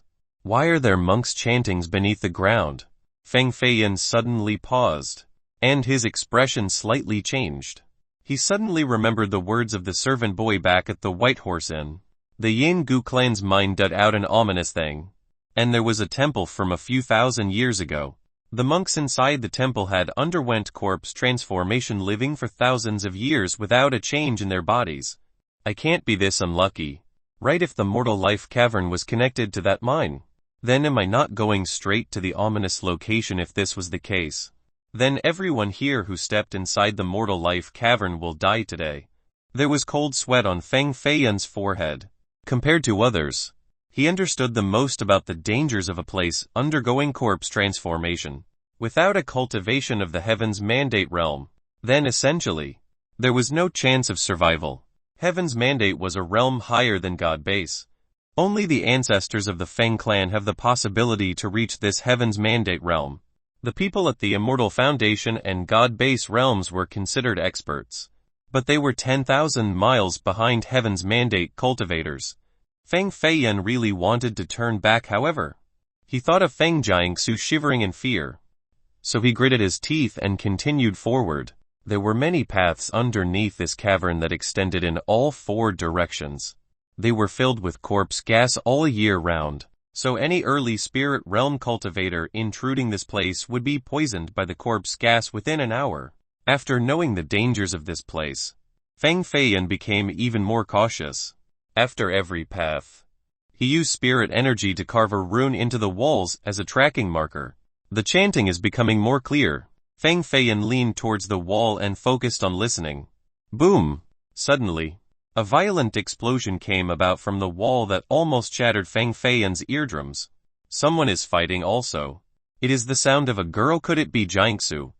The sound of the cavern intensified, and it sounded like someone wanted to destroy the entire Mortal Life Cavern.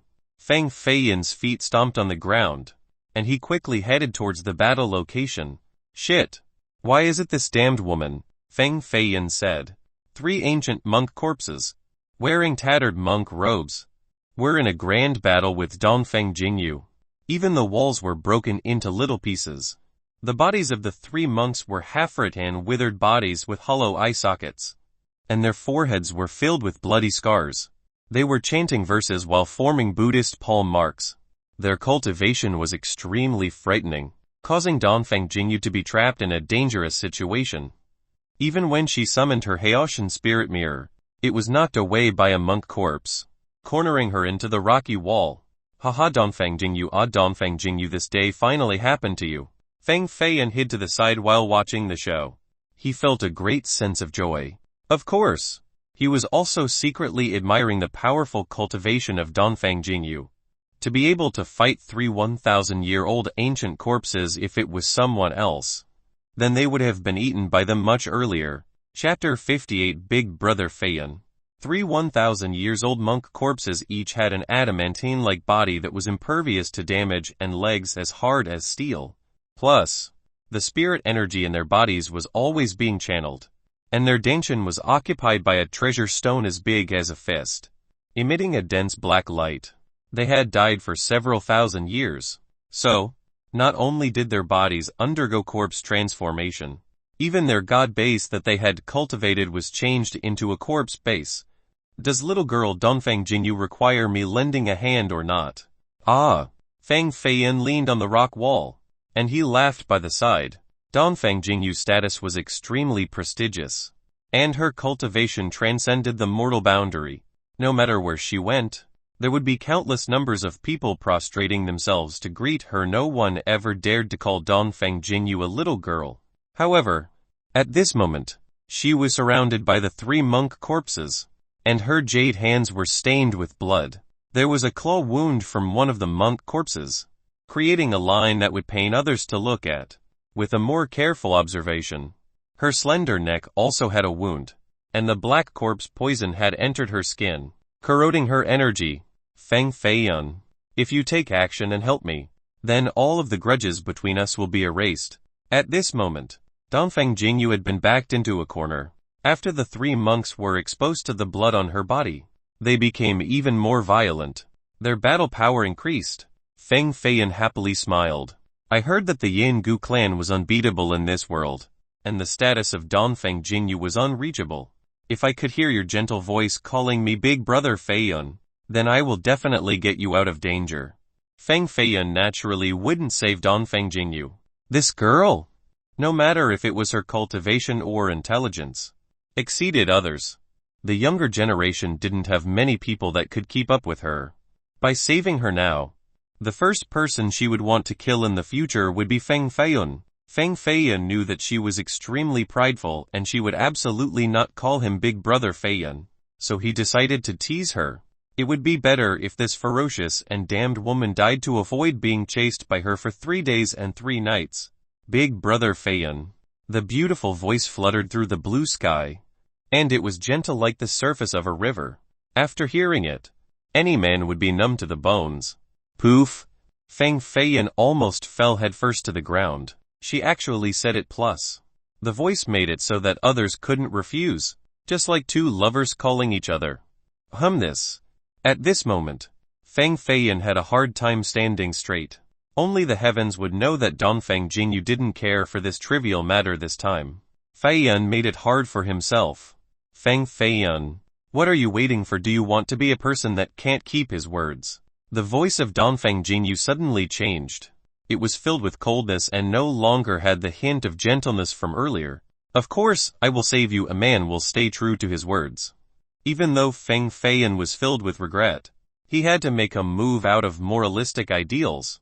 In the worst case, he would just have to save her, and then he would drag her to an isolated place, killing her afterward. Naturally, Fang Feiyan couldn't be like a brute and rashly fight against the 3 monk corpses. He gathered a faint light on his finger and engraved incantations down on the ground. Each runic word connected with others, and it slowly became 9 palaces of incantations in the same place, turning into a 9 parts altar. Ordinary offensive means could not be used to deal with these 1,000-year-old corpses. One would need to engrave corpse refining incantations in order to form a corpse refining altar. Use the power of the altar to refine the ancient corpses. Fang Feiyan's heart was aching as he took out the true brilliant spirit stone, lamenting, I didn't even hold it long enough to warm my body, and it is already gone. A large amount of spirit energy was required to activate the corpse refining altar. Fang Feiyan's current cultivation was extremely lacking, so he could only use the spirit stone to activate the altar to refine these 3 ancient corpses. Go! After placing the true brilliant spirit stone onto the altar, it was like the altar came into life. It quickly rotated under the control of Fang Feiyan, flying towards the 3 ancient corpses. Capture! The power of the altar, supported by the true brilliant spirit stone, became increasingly stronger. A devouring force escaped to the outside, causing the extremely powerful monk corpses to be sucked in. Bam! Feng Feiyan suddenly jumped up from the ground, and he stomped on the altar, creating an explosive sound. The 3 ancient monk corpses were finally suppressed. The light on the altar was still shining, and the chanting of the 3 monks could still be heard. This was not enough to refine the 3 ancient monk corpses. Even though Dongfeng Jingyu was still as cold and emotionless as before, her white robe was stained with blood. Beads of sweat rolled down on her long black hair. It was clear that she was severely injured, and the corpse poisonous gas had corroded her spirit energy. Even though she was still wearing the concealing veil, Feng Feiyan knew that she was pale as a piece of paper. She deserved to be called an extraordinary woman. She used her powerful cultivation to forcibly suppress the corpse poison in her body. Still wearing an arrogant expression, she coldly snorted, and she said, "Feng Feiyan, I didn't think you would be able to use this mysterious technique. Your talents, compared to the heaven-defying geniuses of the Feng clan, are many times greater. However, no one has ever dared to bully me, so you must die today." Dongfeng Jingyu felt that she was extremely humiliated today. Then, she was also coerced by this Feng Feiyan to call him Big Brother Feiyan. This matter gave her the urge to puke. If this matter was spread, then she absolutely wouldn't have the face to meet anyone. She gently flipped her hand, and the Haoshan spirit mirror that was initially stuck in a wall flew back to her hand. An ancient energy that overflew from her fingertip caused the godly energy of the Haoshan spirit mirror to activate. The power of a spirit treasure was enough to destroy the heaven and earth. Once activated, it could shatter and tremble an entire region. This damned woman really wants to destroy the bridge after crossing the river. However, Feng Feiyan suddenly felt that the corpse refining altar under his feet was violently shaking. It was as if the 3 ancient monk corpses wanted to break the altar and rush out. "Little girl Dongfeng Jingyu, stop messing around." The ancient corpses of this place had reached the 2nd level of corpse transformation. This corpse refining altar simply can't refine them. They are about to escape. Feng Feiyan's expression changed. This was much more serious than before. He initially thought this place was just an ominous ground. Even with some ancient corpse transformation, he would still be able to find a way to live. However, he didn't expect that the ancient corpses in this place had undergone their 2nd corpse transformation. This was too frightening. What the hell was this evil place? Even though Dongfeng Jingyu didn't know what a 2nd corpse transformation was, she also noticed that something was wrong. She saw that the altar underneath Feng Feiyan's foot beginning to collapse. Crack after crack appeared. "Mother R, run away." Feng Feiyan turned around and ran. All of the spirit energy in his body was channeled, and his speed reached its extreme. Boom! A shattering explosion came from behind. The 3 ancient monk corpses broke the seal, and they rushed outside. Their corpse energy became even more consolidated, and their body turned as dark as coal. Their mouths were full of fangs, and they suddenly coughed out a large breath of corpse poison. They lifted their heads, and they deafeningly shrieked. They then chased towards Dongfeng Jingyu's direction. Even though Dongfeng Jingyu was holding the Haoshan spirit mirror, it couldn't penetrate the invulnerable adamantine bodies of the monk corpses. At most, it could only knock them flying away. But then they would immediately rush back on the offensive. In the end, she didn't have another choice outside of running away. "Dongfeng Jingyu, don't follow me. Do you want to kill me as well?" Feng Feiyan was fleeing for his life in the front only to find out that Dongfeng Jingyu was chasing right behind him. The 3 monk corpses were also ferociously moving towards this direction. "Feng Feiyan, even if I die, I will pull you under with me." The corpse poison inside Dongfeng Jingyu's body was starting to spread. Her wound began to bleed black blood, resulting in the pathway being dyed a blackish red, and the ancient monk corpses were following the smell of blood to chase after them, so it was impossible to leave the corpses behind. Feng Feiyan was angry to the point where he wanted to curse at someone's mother, but he clearly knew that cursing at Dongfeng Jingyu's mother wouldn't have any effect at this moment. The only important thing was to quickly escape this place. On their escape path, they didn't know where they were running to. The road ahead became increasingly wide and open. It was as if they were going into a valley. An underground lake appeared before them, except the water was the color of blood. Feng Feiyan, without any hesitation, rushed forward. In reality, the three ancient monk corpses were chasing too fast, so he didn't have the choice to wait. He wanted to stomp on the water surface and rush over it. However, beneath the lake was an unknown power with a powerful suction, and it directly dragged him into the water. Poof! Dongfeng Jingyu also followed his steps and fell into the lake of blood, directly hitting Feng Feiyan in the head, almost rendering him unconscious. Fuck you, damned woman. Did you do it on purpose, oh mother? They are here again. Feng Feiyan struggled to float towards the top of the water. However, right at this moment, he saw the three monk corpses arriving. Their bodies were half rotten, but their monk robes were still brightly gold and they wanted to catch Feng Feiyan.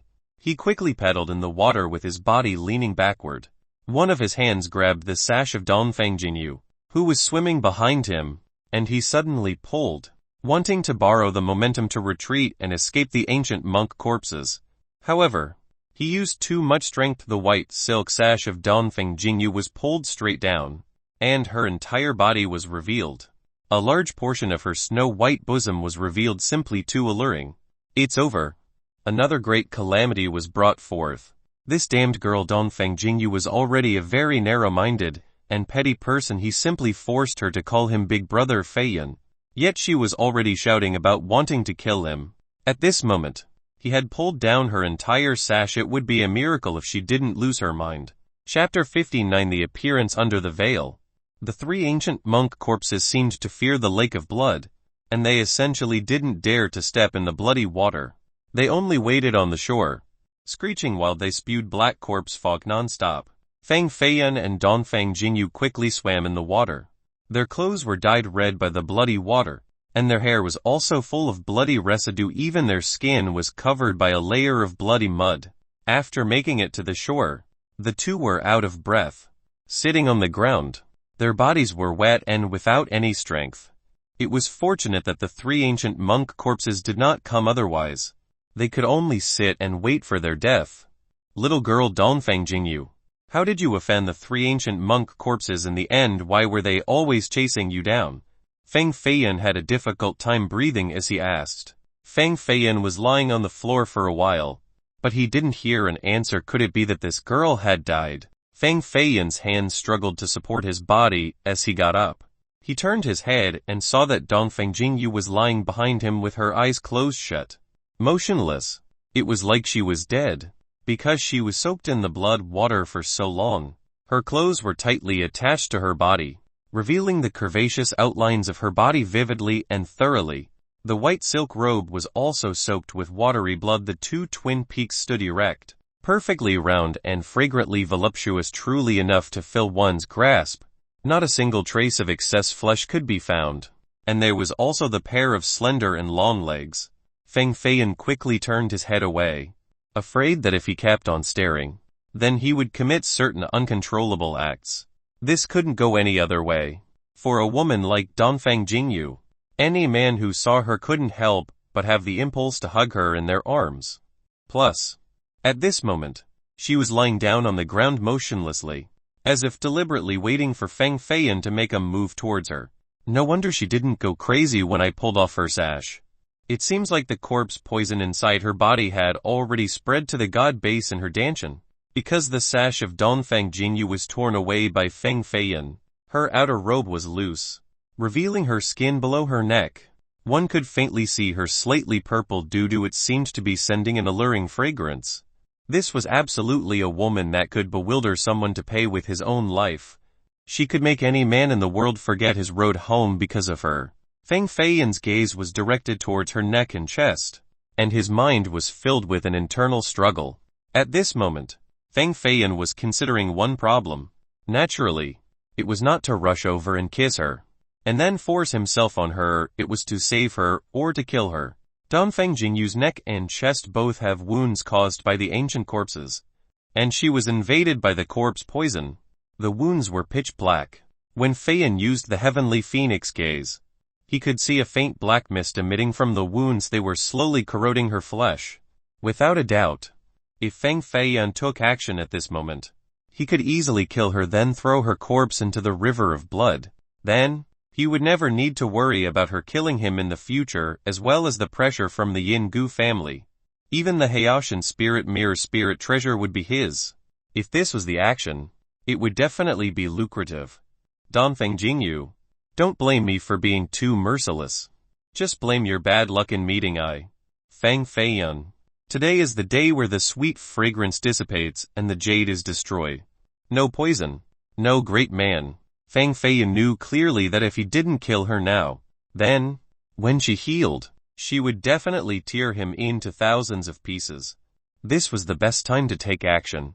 After killing her, he would destroy her corpse and the evidence who would know that Fang Feiyun was the one who killed her. Fang Feiyun changed his palm into a fist, wanting to smash her head with one blow.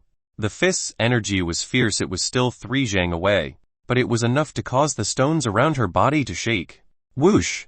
The wind from the fist energy caused her veil to be blown away, revealing a beauty capable of toppling cities and countries. Her eyebrows were long and slender like the willow leaves. Her curving eyelashes were still stained with glimmering blood drops, and that pair of lips. They were crafted to the point of perfection. They were just like 2 thin roses. The face beneath the veil was captivatingly suffocating. Any description would pale in comparison to her matchless beauty. She was simply 1 in a million. Seeing this face, Fang Feiyun's whole body quivered as if he was struck by lightning. He originally wanted to kill her with 1 blow, but now, he suddenly and forcefully withdrew his punch. Poof! The reverse power of the fist caused him to spew out a mouthful of blood. Shui Yuding, no. She is Donfeng Jingyu. No, she is Shui Yuding. She has to be Shui Yuding. At this moment, Fang Feiyun felt an excruciating pain in his chest. With 1 knee on the ground, his hands tightly clasped his chest and was unable to rise from the ground for a long time. The first time Fang Feiyun met Donfeng Jingyu, he mistook her for Shui Yuding. However, that was simply because their presence was too similar. However, who could have expected that under the veil, she was exactly the same as Shui Yuding? It was truly the same person. Fang Feiyun's heart regarded Shui Yuding with hatred, extreme hatred, and, at this moment, it fully exploded. His expression became ferocious, and he roared, Shui Yuding, your heart is truly cruel. Since you didn't successfully kill me at that time, today will be your funeral. Fang Feiyun stumbled up and down towards Donfeng Jingyu, and he got on top of her body. A fist suddenly struck her chest. Because Fang Feiyun was wounded earlier by the reverse power of his fist, this strike was not too powerful. This blow struck her chest, however. It essentially didn't pierce through her body, and instead, more than half of its power was dissipated by her 2 towering twin peaks. Nobody expected that this blow from Fang Feiyun also pushed out half of the corpse poison inside Donfeng Jingyu's body. Poof! Donfeng Jingyu's cherry lips spat out a mouthful of dark blood directly onto Fang Feiyun's face. Fang Feiyun's expression was already ferocious, but it became even more frightening. You actually dared to spurt on my face. You dared to spurt on my face. Fang Feiyun, again, wanted to take her life with another blow. Donfeng Jingyu slowly woke up. Her beautiful pair of eyes opened. Her body seemed to still be extremely weak. She could feel the pain coming from her chest, and she saw Fang Feiyun writing on her slender waist. She immediately thought of something, thinking about the things that could have occurred. Donfeng Jingyu almost vomited blood from anger. This bastard Fang Feiyun was so wretched he took advantage of her being unconscious. And then, she felt a terrible pain in her chest. It was as if Fang Feiyun was kneading them for a long time. Moreover, he also used great strength to knead them. How could this bastard be so low life? Donfeng Jingyu then thought about other things that could have happened to her body, and suddenly, a teardrop fell from her eye. She mercilessly gazed at Fang Feiyun. Fang Feiyun, I until now have never seen such a low life and shameless bastard like you. Hey, Donfeng Jingyu, again, spat on Fang Feiyun's face. At this moment, her mind was confused, and she had the impulse to commit suicide. You spat on me again, Shui Yuding. When it comes to being shameless and a low life, I am not equal to one part of you. Today, I will make you pay all of the debts you owe me. Fang Feiyun's eyes turned red, and his hands became sharp claws wanting to suffocate her.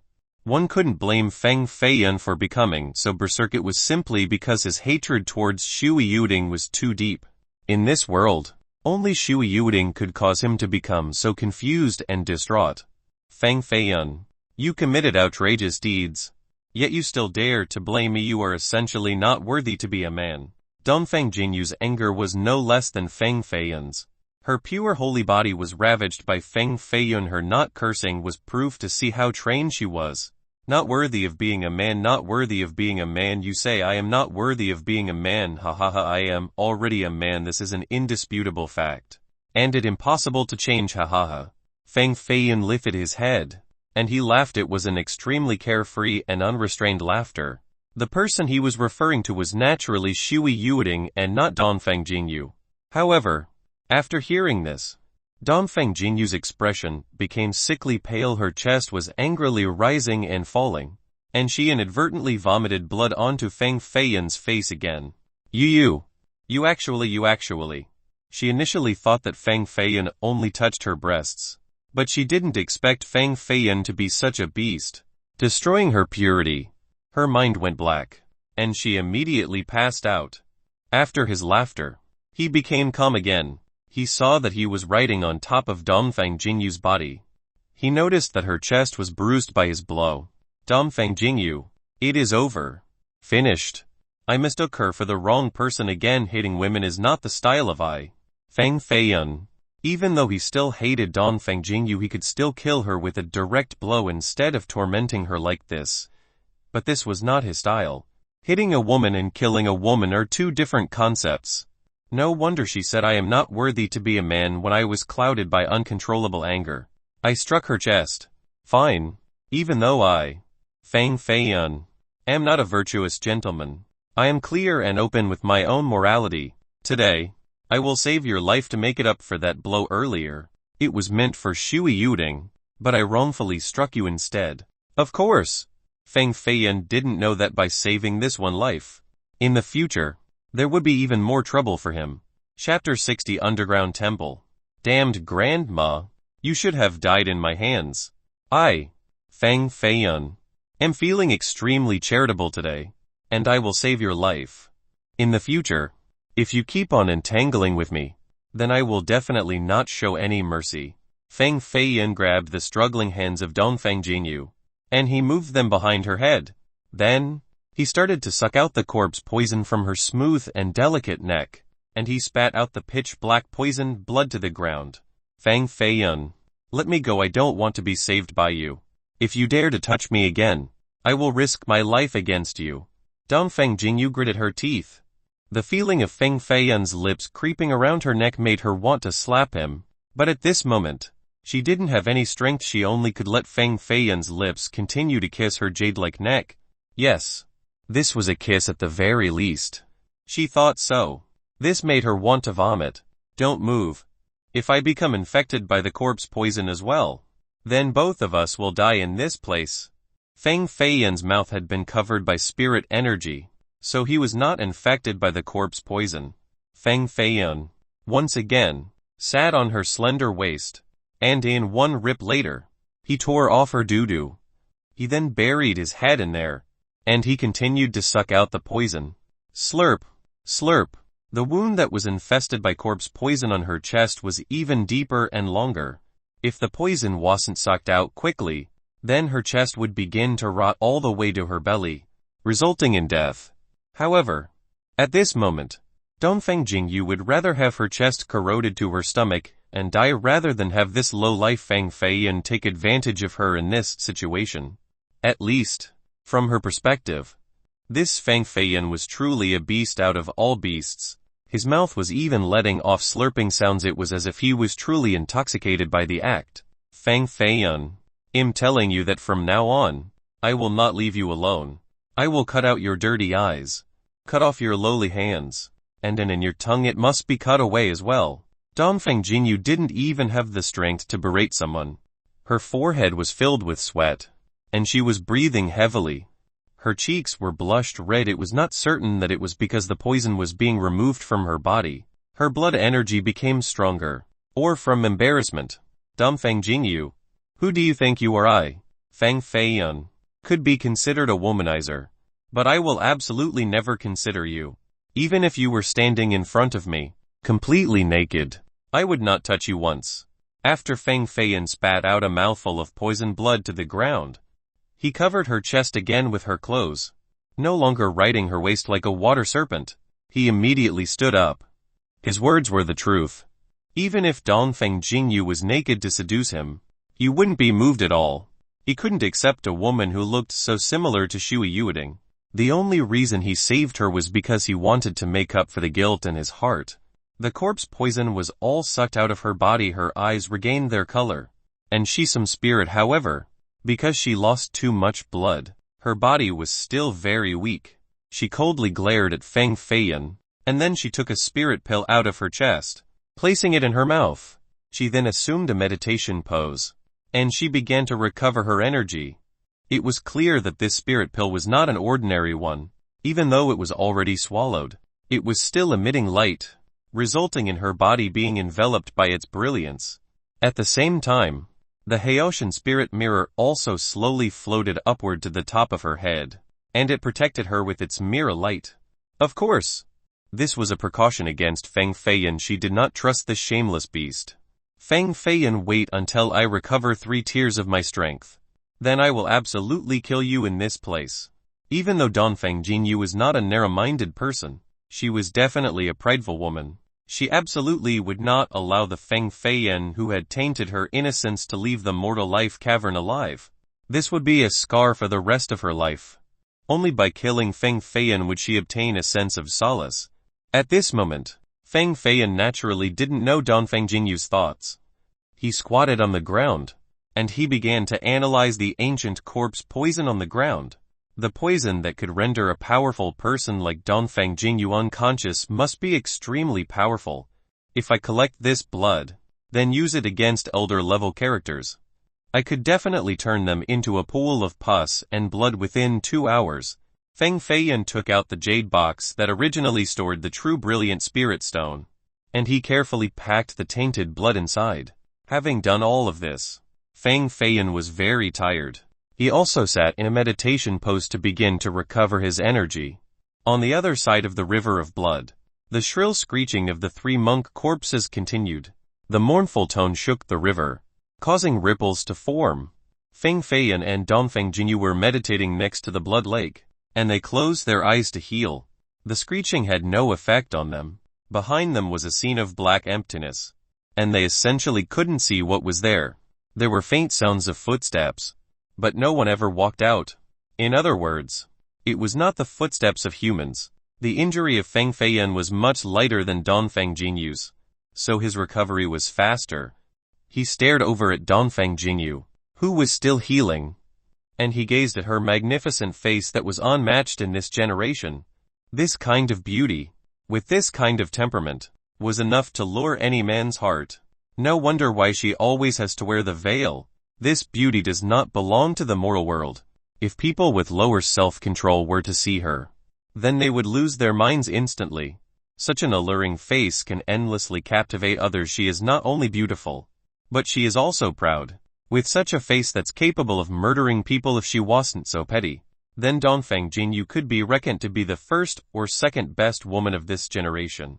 Dongfeng Jingyu naturally was not a petty woman. If it wasn't for Feng Feiyan striking her once for no reason, then she wouldn't be pursuing him. If it wasn't for Feng Feiyan mistaking her for Shui Yueding again, she wouldn't hate Feiyan to this extent. If Shui Yueding didn't exist in this world, then there wouldn't be so many misunderstandings. Feng Feiyan would absolutely fall madly in love with her, this was for certain. And even Feng Feiyan wouldn't deny this. Of course, regarding Feng Feiyan at this moment, Dongfeng Jingyu lamented the fact that she couldn't immediately kill him and drink his blood. The moment her cultivation was restored by 1 level would be when he would be brought nearer to the gate of death.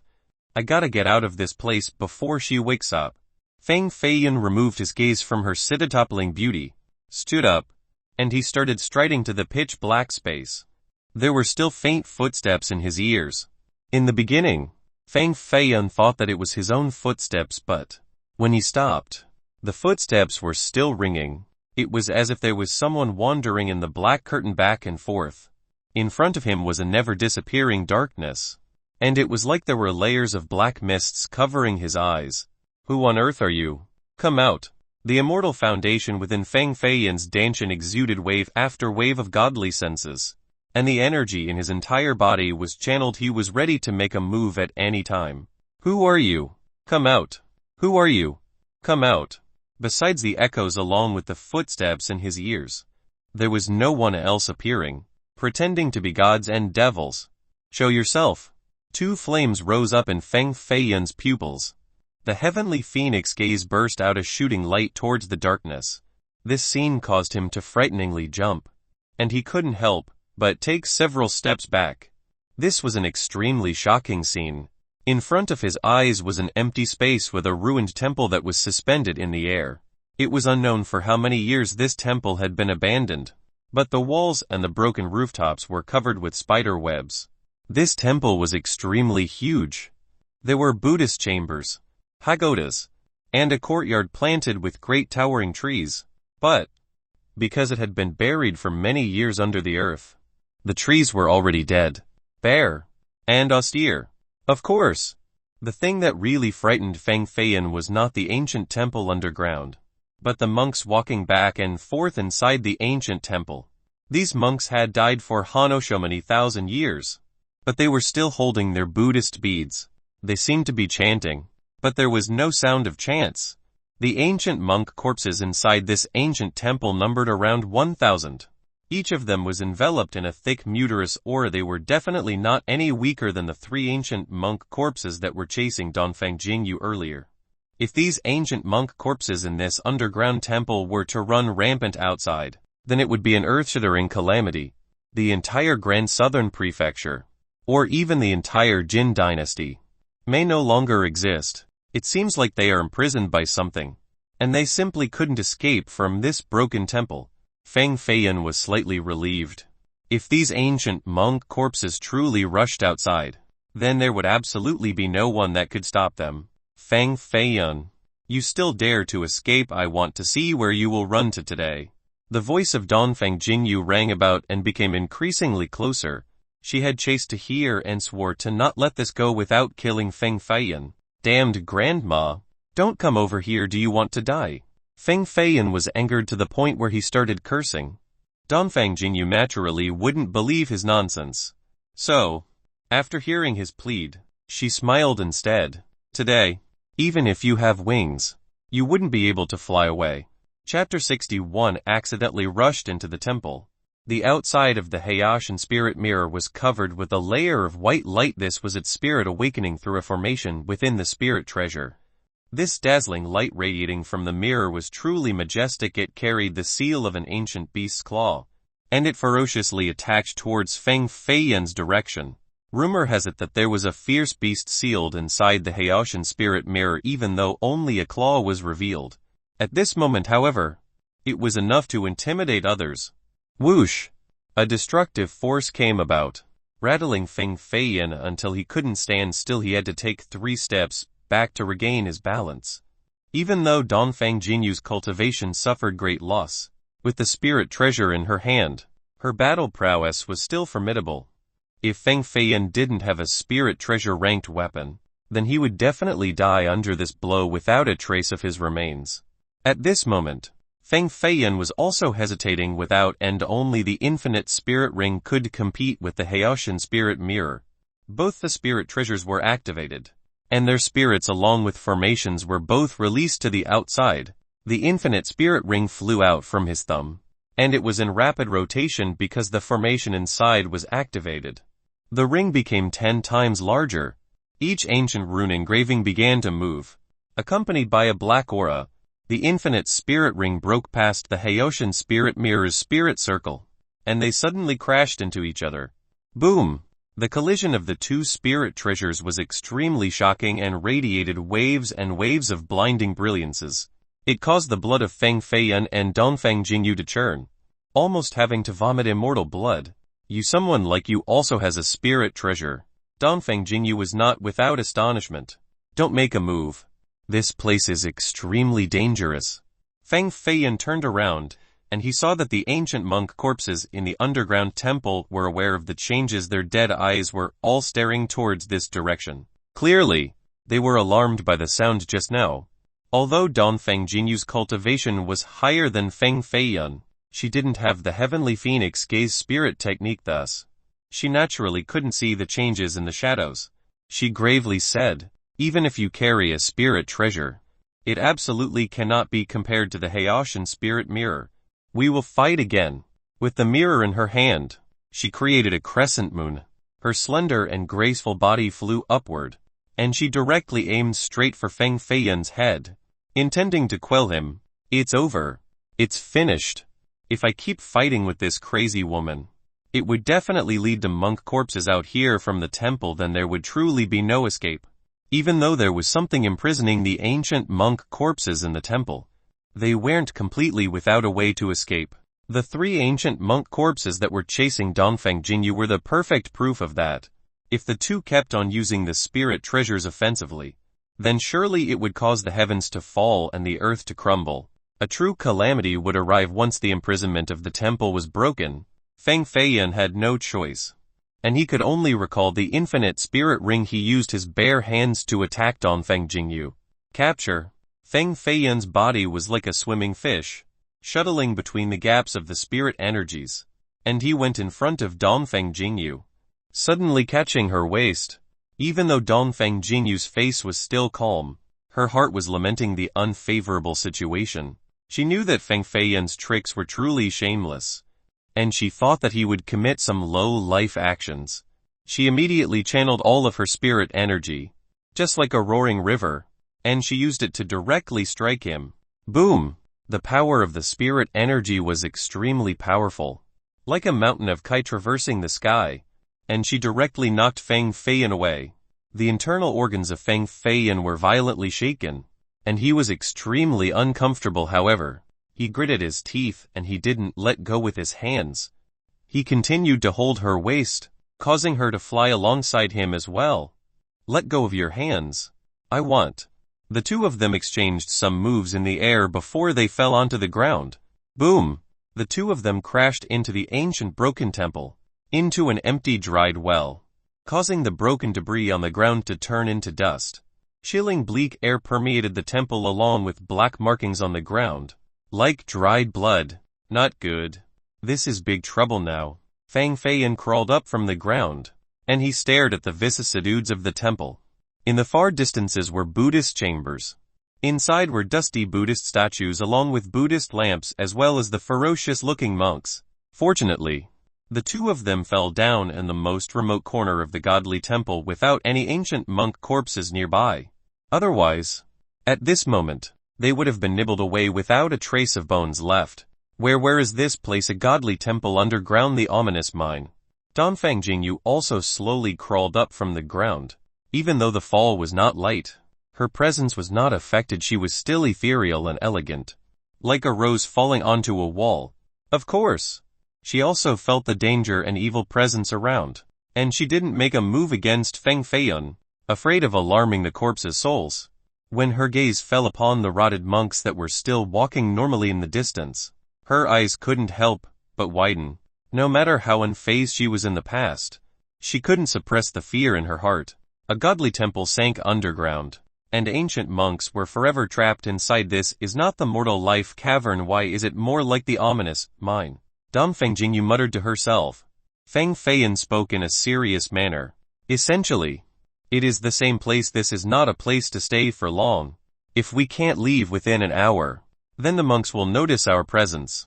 Leaving this place is the main concern. The two knew that this was not the time to act upon their emotions. If they didn't work together, then both of them could die here. Dongfeng Jingyu, at the moment, very much wanted to slap Feng Feiyun to death. However, if Feng Feiyun died, then she most likely wouldn't be able to survive either. She could only restrain her emotions. The wall of the ancient temple was broken by the two, creating a gap, and they planned to escape to the outside using this hole. When Dongfeng Jingyu's foot had just stepped to the outside, the ground gave birth to a blood spring surging upward in a spiral manner towards this direction, pulling her leg into the ground. It was as if there was a skeletal ghost hand underneath the ground. Boom! She quickly pulled back her foot and the bloody spring from the ground disappeared in a blink of an eye. The pulling force was no longer there. This temple is actually prepped with the Sea of Blood formation and Bewilder Grand formation from the High Ancient Era, Feng Feiyan said. At this moment, Dongfeng Jingyu didn't dare to carelessly take another step. Her heart was still trembling when she asked, "How do you know this?" "Earlier, if you didn't pull back your foot, you would have been dragged into the Sea of Blood by the formation, becoming liquid blood. Also, even if you could take another step, there would be no chance of escaping the temple. You most definitely would have been taken to another forbidden ground." Feng Feiyan furrowed his brows. And he continued, "I finally understand why the ancient monk corpses can't leave this temple. It turns out to be the Bewilder Grand formation. No, this isn't right. These monks are all super powerful experts. Just the Bewilder Grand formation alone couldn't imprison them forever. Inside this godly temple must exist another formation from the High Ancient Era." The temple was extremely desolate, and this corner was even more alone. There was only a yellow stone ancient well and 3 ancient trees that had died an unknown amount of years ago, and there was also an old mill with a radius of 1 jang. A few thousand years ago, this place must have been the backyard of this godly temple. At that moment, this temple had not sunken into the ground. The blue sky with fresh sunlight was probably enjoyed by white-robed monks smiling happily and carrying water from the well, with a donkey rotating the mill to make fresh soybean milk. Everything was so peaceful. But one day, they encountered a huge change and all of the monks died. Even the temple sunk into the ground. Originally a holy land of the Buddhist faith, yet it became a frightening forbidden ground. The formations in this temple were not few. Plus each of these formations couldn't be created by an ordinary person. Under these circumstances, it was clear that the monks in this temple all died within one night. Without my instruction, you were not allowed to take even one step, Feng Feiyan said with an utmost serious expression. Naturally, Dongfeng Jingyu replied with a contemptuous glance. But she didn't dare to mess around. After all, it was her first time experiencing a dangerous situation like earlier. "Is it finished yet?" she asked. Feng Feiyan was squatting on the ground, and his finger drew a lotus on the ground. However, the shape was not like a lotus flower. It was more like someone's footprint. A bright light expanded, and the lotus flower suddenly emitted a bright green light. It was as if an immortal was sitting at this location. "Finished." Feng Feiyan smiled. "What are you doing?" Dongfeng Jingyu felt that Feng Feiyan was doing strange actions. It was essentially not like the methods of humans. They were more like the methods of the primitive demon races. Crossing lotus seat formation. As long as the engraver has enough power, this formation could control the lotus to cross any rivers in this world. Feng Feiyan proudly smiled. Dongfeng Jingyu almost burst out in laughter. This person was too good at bragging. There were so many formations in this world. There were some that were simple as well as ones that were complex. They were also separated into different categories such as killing, offense, and defense plus. They were classified into 9 different ranks. The formations in this godly temple at the very least reached the 3rd rank. Even channeling a spirit treasure wouldn't be enough to break through. By only relying on this lotus seat and using their feet to move it, would it be enough to cross the Sea of Blood formation and Bewildering Grand formation from the High Ancient Era? Dongfeng Jingyu's knowledge was boundlessly broad, and she had cultivated at the Godly Spirit Palace for a period of time. She definitely didn't hear anything like a crossing lotus seat formation. So she naturally didn't believe in the shameless and nonsensical words of this Feng Feiyan. Chapter 62 Spirit Spring Water. The underground godly temple was pitch black, full of humidity, and grim looking even though, in the far distance, there was a lit Buddhist torch on top of the pagoda. The light couldn't dissipate this darkness. No one knew why this godly temple sunk into the ground for the past few thousand years, or why the Buddhist torch still was lit. It radiated a divine light, just like the lotus seat's light, traveling towards all 4 directions. The shape of the lotus seat was the same as a human's footprint. The 2 people standing on the lotus seat were Feng Feiyan and Dongfeng Jingyu. The 2 were originally like fire and water, refusing to stand beside each other. But at this moment, They were leaning on each other like one's figure and shadow. Even though Feng Feiyun was just a young adult, his stature was not small. With a wide chest and standing at 7 feet tall, he was seemingly higher than Dongfeng Jingyu by half of a head. The lotus seat was truly too small as there was not enough space for one person standing on top, let alone two people squeezing together. Dongfeng Jingyu was standing in front of Feng Feiyun, but her orientation was that of leaning close to his chest. Dongfeng Jingyu was wearing a white veil. Her emotionless expression seemingly had forgotten about the earlier hatred. But Feng Feiyun knew that if it wasn't for his understanding of formations and deduction of the arts, he would have been a lost ghost by her hand. Feng Feiyun. Could it be that all of Feng's young children have the same understanding of formations just like you? Dongfeng Jingyu, in the end, couldn't restrain her curiosity and seriously asked. Earlier, Feng Feiyun carved the corpse refining formation to suppress the 3 ancient monk corpses. And now he created a crossing lotus seat formation to easily escape the sea of blood formation and the bewildering grand formation. It was her first time seeing these two methods. Even the formations of contemporary masters wouldn't be as proficient, however. In the hands of Feng Feiyun, it was as if every word he wrote became poetic proses. If all the children of the Feng clan were this wonderful, then it would truly be frightening. Dongfeng Jingyu was a child of the Yin Gu clan, so she naturally had the responsibility to destroy any power that could threaten the clan. If Feng Feiyun was truly this powerful, then she must kill him without mercy and destroy the grass to its root. For a clan as powerful as the Yin Gu clan, wanting to destroy 100 Feng clans was an easy matter. Feng Feiyun was very clever, and, with just a glance, he knew what Dongfeng Jingyu was calculating in her mind thus. He smiled. No. Of course not, unless it was a person with an extreme aptitude. The elders of the clan absolutely wouldn't allow us to learn it. In the end, learning these unorthodox methods would slow down our cultivations. Ah. And he continued, it is also clear that I have an extreme aptitude. Ha ha ha. That is why your cultivation is so weak. It seems like the elders of your clan didn't worry without reasons. Even though Dongfeng Jingyu was teasing Feng Feiyun, the wariness in her heart had lowered by quite a bit. Of course, out of 10 phrases coming out of Feng Feiyun's mouth, 9 couldn't be trusted. Dongfeng Jingyu naturally would still maintain some sort of caution. Once leaving the mortal life cavern, she would definitely investigate this matter thoroughly to achieve a real peace of mind. Feng Feiyun ignored her teasing in the end. His cultivation time was very short and he couldn't compete with her. If he also cultivated for 8 or 10 years, then he would definitely disappear right before her eyes. SHH, do you hear a sound? Feng Feiyun focused on listening, and he felt that there was something next to him dripping down. He was ecstatic. He stomped on the lotus seat, flew outside of it, and he reached out his hand to grab a translucent drop of dew. This drop of dew, from a gap between the brown tree barks, was from an ancient tree that had died many thousand years ago. It was filled with spirit and life energy. It was originally going to fall into the ancient well's mouth, but it was discovered by Feiyun and caught in mid-air. Such a powerful spirit. Could this be a drop of spirit spring water? Dongfeng Jingyu was also extremely excited, and she directly gripped Feng Feiyun's wrist, forcing him to open his palm, and took away the drop of dew. It is indeed a drop of spirit spring water. Dongfeng Jingyu acted like there was no one next to her, and she carefully observed the drop of dew. Inside the spirit spring water was a shadow of a small girl the size of a rice grain. It was as if she was sleeping calmly. This was naturally not a little girl, it was simply the spirit condensed inside the spirit spring water.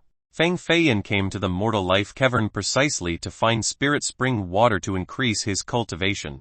Through arduous hard work, he finally obtained a drop of it in his hand.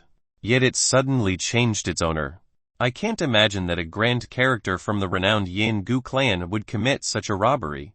Feng Feiyun shook his wrist back and forth. This damned Grandma Dongfeng Jingyu's move was too vicious, and a bloody bruise was left on his wrist by her. The ancestor of our Yin Gu clan indeed became prosperous from robbery. Of course Dongfeng Jingyu also wanted the spirit spring water to break through to the next realm, so she absolutely wouldn't give the drop back to Feng Feiyun. her eyes slightly raised upward towards the sky, and she carefully stared at the dead and dried ancient tree. Spirit spring water was dropping from its body, but there was something odd going on. This ancient tree was 130 zhang tall, with a radius of 4 to 5 zhang. Its exterior was dry like the yellow soil on the ground, and there were many weather parts in the tree trunks, riddled with thousands of holes on its body. The life of this tree had ended many thousand years ago, so how could it give birth to spirit spring water? One has to know that spirit spring water was a wonder medicine in this world. When a mortal drank a drop, he could live for 200 years. When a cultivator consumed a drop, not only could it refine the body and increase one's innate talent, but it could also help them break through to the next realm. Obtaining one drop could already be considered a grand immortal fortune. Feng Feiyan was also looking for clues. In the end, he would be such a rich man if he could find the originating location of the spirit spring water. His gaze finally locked onto the ancient well with a layer of yellow mud under the ancient tree. If Feng Feiyan didn't make a move earlier, the drop would have fallen down the ancient well, so this ancient well was certainly not ordinary. Feng Feiyan didn't feel like there was anything strange. But after looking at the well a few more times, he felt some tightness in his chest. It was as if all of his internal organs were wanting to burst open. Poof! Feng Feiyan's entire body was in shock, his chest in great pain, and he vomited a mouthful of blood. How could this be? Can't even look at it. What mysteries could be hidden inside this ancient well? Feng Feiyan wiped the blood from the corner of his mouth. He was not deterred, but even more excited. Dongfeng Jingyu coldly sneered. You don't know life from death, don't you know that there are some forbidden things in this world, not to mention a gaze? Even thinking about them is impossible. The more taboo the place is, the more worthy it is to take a risk. Maybe this yellow ancient well is filled with spirit spring water. If we get a spirit spring water well, then imagine how many masters we could cultivate, not mentioning the Yin Gu clan. We could even overthrow the Jin dynasty. Feng Feiyan radiantly exclaimed.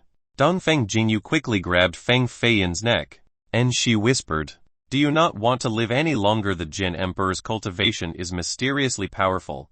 One gaze is enough to see matters within 1 million miles. And one ear is enough to hear the canary birds singing outside of 10,000 miles. If those words of yours were heard by him, then it won't only be you, the 9 clans of your Feng clan would all be massacred. Cough cough. Feng Feiyan's neck was in pain from her grip, but he still smiled. Don't worry, chicken Dongfeng. The Jin Emperor's cultivation might be powerful, but he totally cannot detect the godly spirit inside this underground temple, so nervous my ass. At this moment, Dongfeng Jingyu let go of Feng Feiyan and she coldly said, Your mouth is truly very vulgar. It is best to remember my words well. Otherwise, sooner or later, you will suffer an unnatural death. There was crying inside the ancient well in my eyes. That is not a spirit spring water well but a corpse water well. You still shouldn't act rashly. Dongfeng Jingyu naturally was afraid that if Feng Feiyan died in the well, she wouldn't be able to control the lotus seat formation and thus. She reminded him. Feng Feiyan had soon noted this matter, and that was why he didn't make a move.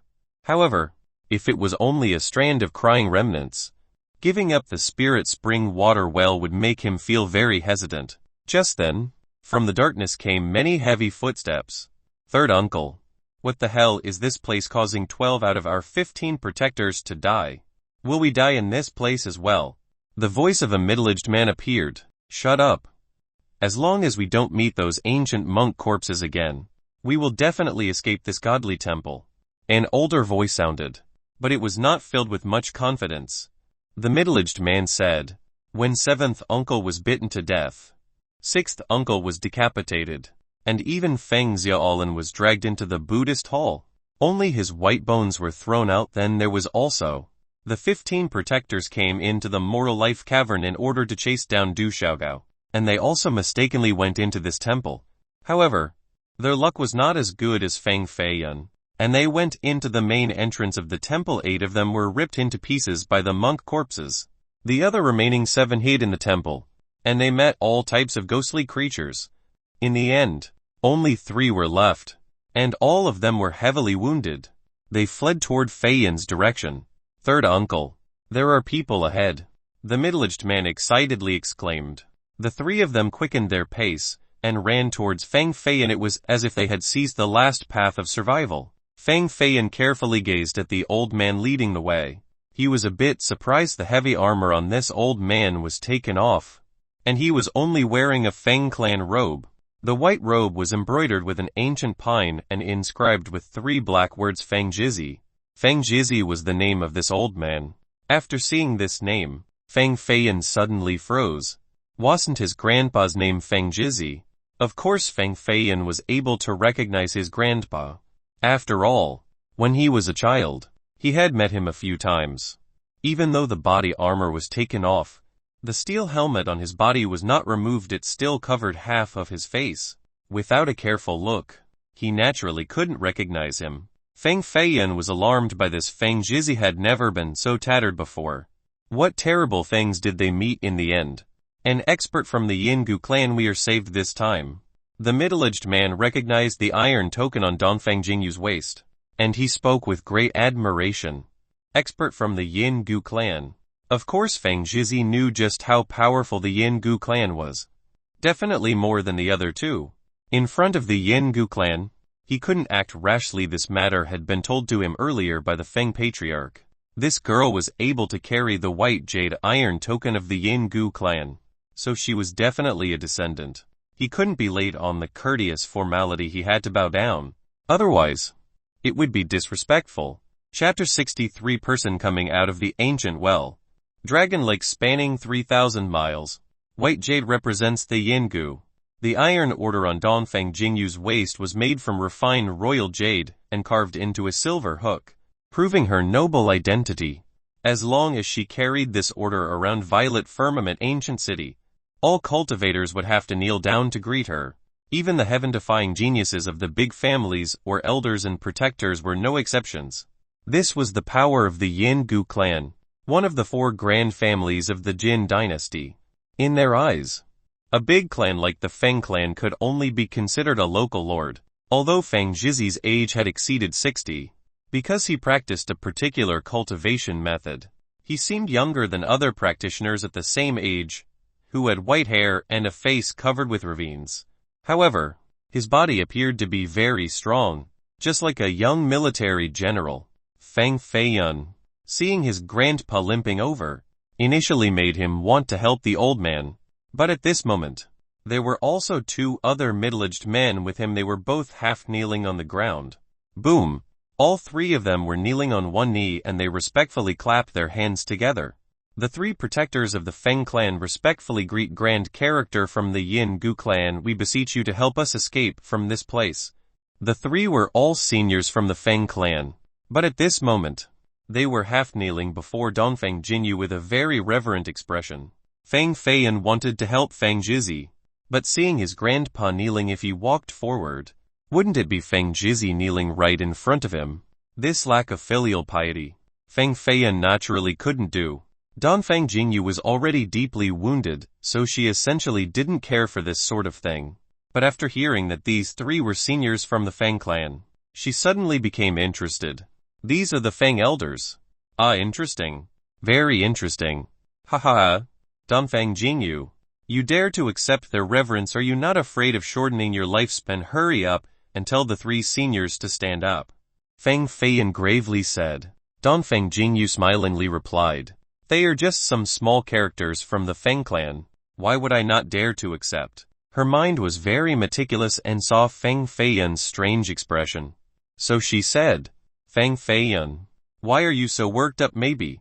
Not maybe anything. Feng Fei said. Dongfeng Jinyu removed the silver Yingu order from her waist and held it in her hand, like a supreme ruler of this world, and raised her voice. 3 protectors from the Feng clan. Hear my order. This junior, Feng Fei of the Feng's 5th generation, saw this seat yet he didn't kneel down.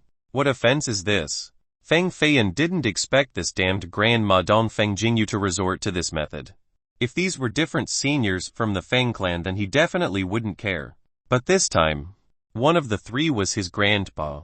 Could he only lay down his hands and await his own death from her teasing? Feng Fei. Feng Jizi lifted his head and glanced again. Then he saw that the person standing behind Dongfeng Jingyu was his blood grandson, Feng Feiyun.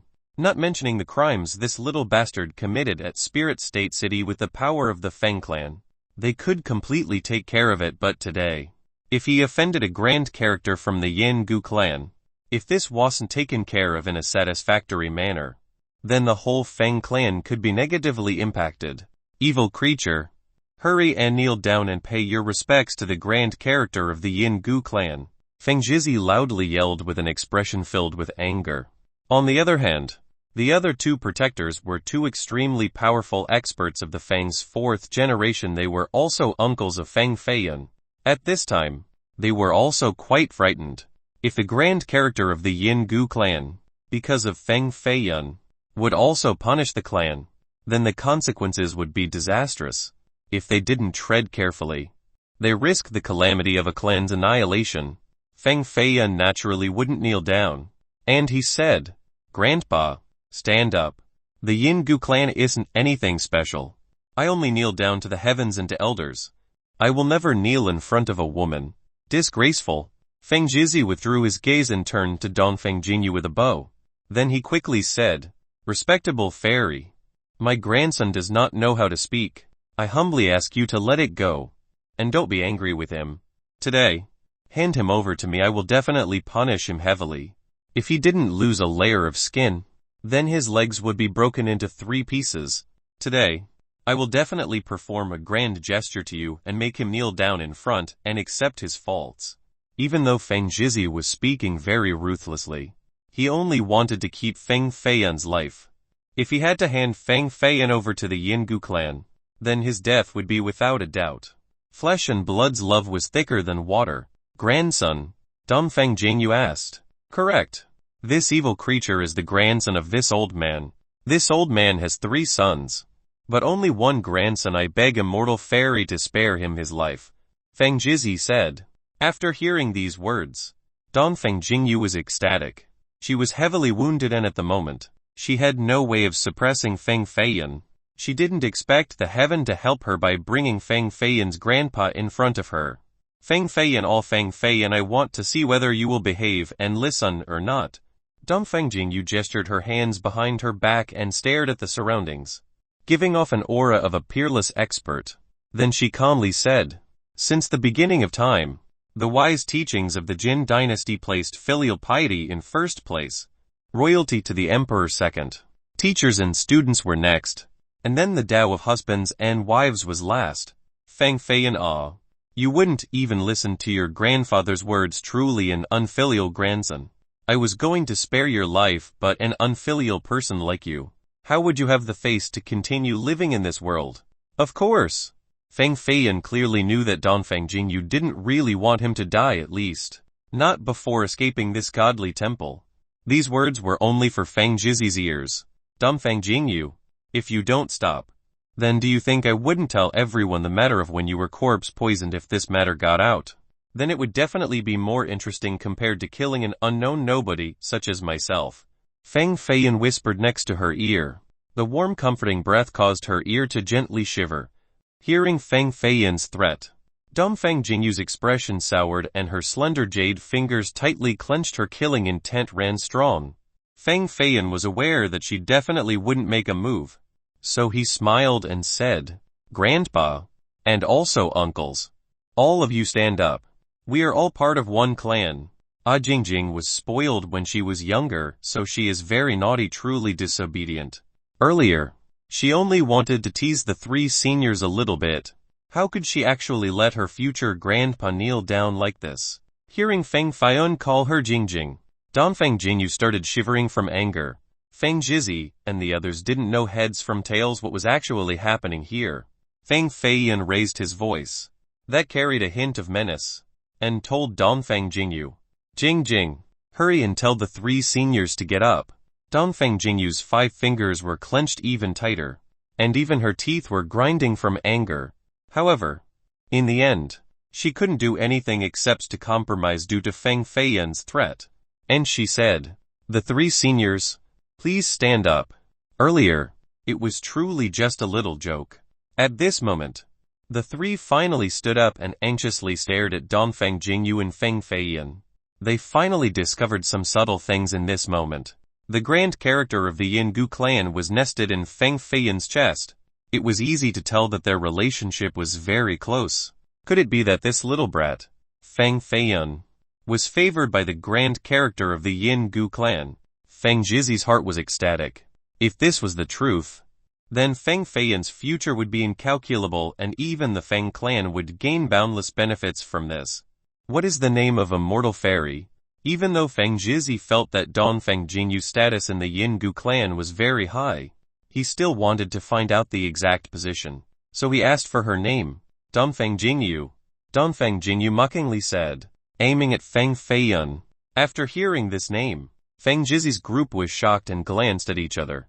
Their expression became more and more respectful, and they almost fell down kneeling again on the ground. Oh, so it is the fourth young miss appearance. Please forgive us for the lack of courtesy. Feng Zhizi deeply bowed. HMPH. Dongfeng Jingyu coldly snorted. It was easy to see her dismissive attitude. The inside of the godly temple was dangerous and menacing, but the yellow muddy ancient well was quiet to the point of horror. There were no ancient monk corpses traveling towards this direction, or any signs of living beings. It seemed as if everything stayed far away from here. Suddenly, the sound of a bell ringing came from a Buddhist pagoda of a distant peak. Ong! Even though the sound was very low, it painfully shook the eardrums. It was not any weaker than the power of the winds and thunders. The menacing smoke from the ancient well began to come out even more. Even the normal eyes could see a strand of green smoke from the well, just like a corpse well. However, at the moment, there was a strand of brilliant light within the green smoke. These lights escaped to the outside, just like a Buddha or an immortal coming down to the mortal world, giving birth to a godly light that caused others to think that there was a spirit treasure inside the well. Poof! A senior from the Feng clan was injured and struck flying away because he was intensely staring at the well, becoming heavily injured in the process. You cannot stare at this well. Staring for a long time would result in being killed by the taboo existence inside. Feng Feiyan reminded. At this moment, the bell rang a second time, coming from the far Buddhist pagoda. Ong! The Buddhist bell sound was still low, but enough to frighten the souls of people. The yellow muddy well changed again. The smoke from inside was coming out even more fiercely, and suddenly, a person wearing a white robe with disheveled hair slowly emerged from the well. This weird scene caused Feng Feiyan and the others to take a few steps back in horror. This person stood on the smoke curtain, standing on top of the ancient well. People could finally see that she was a magnificent woman that was unmatched in her generation. However, her pale expression scared others. As if there was no sign of life in her body, spirit auras were still radiating from her body. Even though she had died for several thousand years, her skin was still as bright as jade, as if she just got out from a goat milk bath. Her hair was long like silk, accompanied by a country-topping beauty. Her figure had a holy aura and wore a pure Buddhist robe. She slightly lifted her head and looked at the light coming from the Buddhist pagoda. Even though we have no opportunity to get to know each other. Long beads of red lily, spider lily flowers. Her lips slightly opened, as if she remembered something. Even with her lifeless body, this was an immortal memory. It was as if she was unwilling to forget something. Even though she had died for many years, she still couldn't forget the red spider lilies. Chapter 64 Gathering of Grand Characters. Everyone was intimidated by the corpse woman that appeared from the ancient well. Although she had been dead for many years, her body was without flaws, and she was even able to recite poems, which caused others to be astonished. She wore a Buddhist robe that was very different from the monk corpses. Her flesh was still normal, and her features were extremely fine. One could only imagine that, before death, she was a supreme beauty capable of toppling the whole world. With a woman as beautiful as an immortal god at a Buddhist temple, who could be cruel enough to kill her here? Did they also throw her corpse down this ancient yellow muddy well? She stood on top of the ancient well, silent, and stared at the Buddhist pagoda that was at the far distance where there was an immortal flame from the Buddhist candle. Third uncle, do you think this woman is a human or a ghost? Feng Zhizi had life for more than 50 years, but had never seen such a strange thing. So he said, "There is not a single strand of life from her body, and she emits a bone-chilling aura. Of course she has been dead for many years and her life disappeared long ago on the Yellow River. Ah, it's so unfortunate for such a beautiful woman to have fatefully met her end at this place, being buried in such a well after death." A protector from the Feng clan lamented. It seemed as if even Dongfang Jingyu was touched as she coldly said, "The majority of beauties in this world suffer a sad fate. After her death, her beauty remained intact and her body didn't rot. However, in the end, many otherworldly beauties still became old women and were shunned by others for their age, before ending up dead in small graves as they turn into the yellow earth. Who would remember that when they were younger, they were the most beautiful women in the world?" When Dongfang Jingyu opened her mouth, the three protectors of the Feng clan immediately fell silent and didn't say anything else. At this time, the third bell came from the Buddhist pagoda, and the woman wearing the monastic robe, once again, went into the yellow ancient well, disappearing before everyone. It was as if heaven's daughter was buried here, which caused others to lament and not want to leave. I said earlier that this well was definitely a corpse water well. So do you believe me now? Dongfang Jingyu only wanted to convince Feng Feiyan to take her out of this forbidden ground soon, so she kept on telling him to not approach this well. Feng Feiyan shook his head and said, "No matter how powerful this Buddhist girl used to be, if she was soaked in corpse water for this long, then she would have been reduced to bones ages ago. However, after a few thousand years, her body didn't rot and she even kept some godly sentiments. Doesn't this make you feel a little suspicious?" Even though the girl had submerged into the ancient well again, the smoke and light didn't dissipate and the light became even brighter. There was also a faint fragrance emanating from the well that was like the sweet scent of an 18-year-old virgin, like the ultimate aroma of herbs and spirit medicines. It was as if there really was a great treasure inside the muddy yellow ancient well. Boom! The ground suddenly shook and thunder sounded from above. A white sword aura cut through the dark night, slicing the sky and causing the beasts to roar with its massive presence and frightening aura. With the godly sword leading the way, a huge beast that towered at 10 jang flew forward, stomping on the sky. The huge beast was like a small mountain and had the head of a crocodile, the tail of an ancient bird, fish scales as large as a palm that covered its entire body, and there was a pair of giant scaly wings on its back. This was an ancestral wind beast, an extremely rare existence with unlimited battle potential. Even though this ancestral wind beast spirit was sentient and had hidden spirit energy, it couldn't ride a sword to fly in the air. On the back of the ancestral wind beast was an iron carriage, like a sealed castle, that was decorated with iron mirrors and white pillars. Even the curtain of the iron carriage was made out of iron, so the heavy wind couldn't even blow away a corner. Of course, outsiders couldn't see who was inside the iron carriage. Foosh! The white flying sword aura flew around the godly temple, then flew back, before hinging itself on top of the iron carriage. The brilliant lights of the godly sword were surrounded by a rotating aura that seemed to have its own spirit. Such strong pressure. Where did this giant came from? Feng Feiyan felt his blood boil as if there was a giant mountain on top of him. This is the sky-breaking spirit sword. This is a sex protection spirit treasure. Could it be that he came? Feng Zhizi was knowledgeable and had guessed the powerful character. The ancestor of the Grand Development Immortal Gate, Yu Chongzi, has arrived. A group of Grand Development Immortal Gate disciples, wearing yellow apricot robes, rushed out from the darkness. The two disciples that Feng Feiyan had met before also appeared inside the group. They rushed straight to the godly underground temple and stood outside, looking at the iron carriage with reverence in their eyes as they shouted in unison, "We disciples greet the ancestor." All the disciples from the gate immediately kneeled down to the ground. The calmness had finally been restored. I can't believe that the Mortal Life Cavern also attracted the ancestor of the Grand Development Immortal Gate. Yu Chongzi was a person who obtained the title of Giant 300 years ago with his sky-breaking spirit sword dominating the Grand Southern Prefecture, said a protector of the Feng clan who had heard of Yu Chongzi. This is a real giant who has sealed his sword for more than 200 years to calmly pursue the immortal Tao.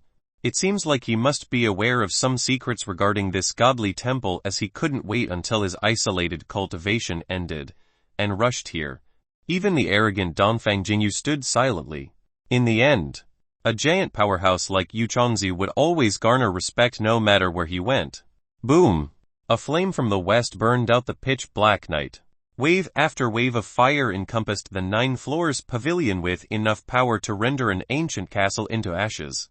Another grand character had arrived, outside the godly temple. The flames burned quickly as the hireling flames condensed into a large shadow. It was terrifyingly ferocious with fangs. Like a huge demon. This person, could it be the former third lord of the Senliuo temple? He was a fierce demon. But he was suppressed in the prison for several hundred years. How is he still alive? Dongfang Jingyu's expression soured greatly as she felt an ancient power pushing down on her. The cultivation of this demon was extremely high. He had used his own strength to carry a mountain range that was a few hundred miles long, wanting to destroy the godly capital and challenge the prestige of the Jin Emperor. But he was suppressed by one palm of the Emperor and imprisoned in the 13th floor of the prison. To be able to withstand a strike from the Jin Emperor without dying was already enough to prove the strength of this demon. He was most definitely a powerful giant. This was a story from several hundred years ago. But this demon had unexpectedly escaped the prison and come to this place. Hearing the ferocious reputation of the demon caused the expressions of the 3 Feng protectors to become pale as they broke into a cold sweat. The fierce reputation of this demon had been passed down for several hundred years, but it was still enough to instill shivering fear into others. The flames became a shadowy figure that was dozens of zhang tall. Its size compared to others was like comparing humans and ants. But the problem was that the ferocious flame was burning even the soil, creating a layer of dense gas. Earlier, it was the ancestor of the grand development Immortal Gate. Now it was the third lord of the Senliuo temple. Both of them had heaven-shaking cultivations, so unless it was a major event, it wouldn't alarm them and force them to appear in this place. The ancient monk corpses inside the godly temple naturally detected the uninvited guests outside of the temple. They roared loudly, and the rotting flesh on their bodies emitted a black smoke. Their hunger for battle was great as angry flames reached the high sky. At this moment, they were no longer chanting Buddhist mantras. It was as if seeing enemies caused them to rush out of the godly temple and force the ceiling formations outside to activate, causing giant explosions. This impressive scene truly shocked the spectators, for if more than 1,000 cultivators at the god base realm suddenly made a move all at once, there would absolutely be no one that could stop this power that was enough to paint 10,000 miles with blood. Wondrous wisdom. A deep, ancient voice came from the Buddhist pagoda where the Buddhist candle was located, as if there was an old monk chanting. The sound was so quiet that it made others wonder if they had misheard. In the end, because the ancient temple had been buried for many thousand years, it naturally wouldn't have a living old monk. However, this old voice was the reason why the raging monk corpses suddenly stopped and withdrew. Each of them sat down again and started to chant with their prayer beads while striking their Buddhist blocks. These Buddhist blocks had become tattered pieces and the prayer beads were also shattered. Chapter 65 Immortal Phoenix. The peace within the entire godly temple was restored. But this peace and quiet carried a false sensation. The Buddhist candle on the highest floor of the Buddhist pagoda remained bright and forever eternal. Outside of the godly temple, the atmosphere became tense. In a flash, another giant appeared. This giant sat in an ancient bronze carriage, driven by a godly deer that held an aura no less powerful than the other 2 giants in front, which denied others the sense of ease. An invisible pressure also followed the carriage and became increasingly stronger, causing the energy in the air to create traction, and it turned into a huge source of power. Even though it was just an ordinary bronze carriage, its presence felt like a heavenly army on an expedition. The driver was a handsome young teen, adorned with a gold robe and a long sword on his back, around the age of 17. With this age, he was no longer considered an infant. Yet on his neck was a silver locket meant for infants. Qin Ming stretched his back and looked at the godly temple in the far distance, then gazed at the crowd near his vicinity. His legs were uncomfortable from the long distance traveling. He jumped off the bronze carriage and took off the sword on his back. The long sword in his hand was indeed extremely swift, and in a flash, there were many sword auras appearing on the ground. Bang! Bang! Bang! Dust on the ground was scattered about, and when the dust storm settled, domineering characters appeared at the scene. The Qin clan ancestor has arrived. The power of the Qin clan in the Grand Southern Prefecture was great. It was one of the leading clans with power identical to the Feng clan, definitely an overlord of One Direction. Within the bronze carriage is an ancestor of the Qin clan. This is really not good. Feng Zhizi's face became serious and carefully gazed at the ancient bronze carriage outside of the godly temple.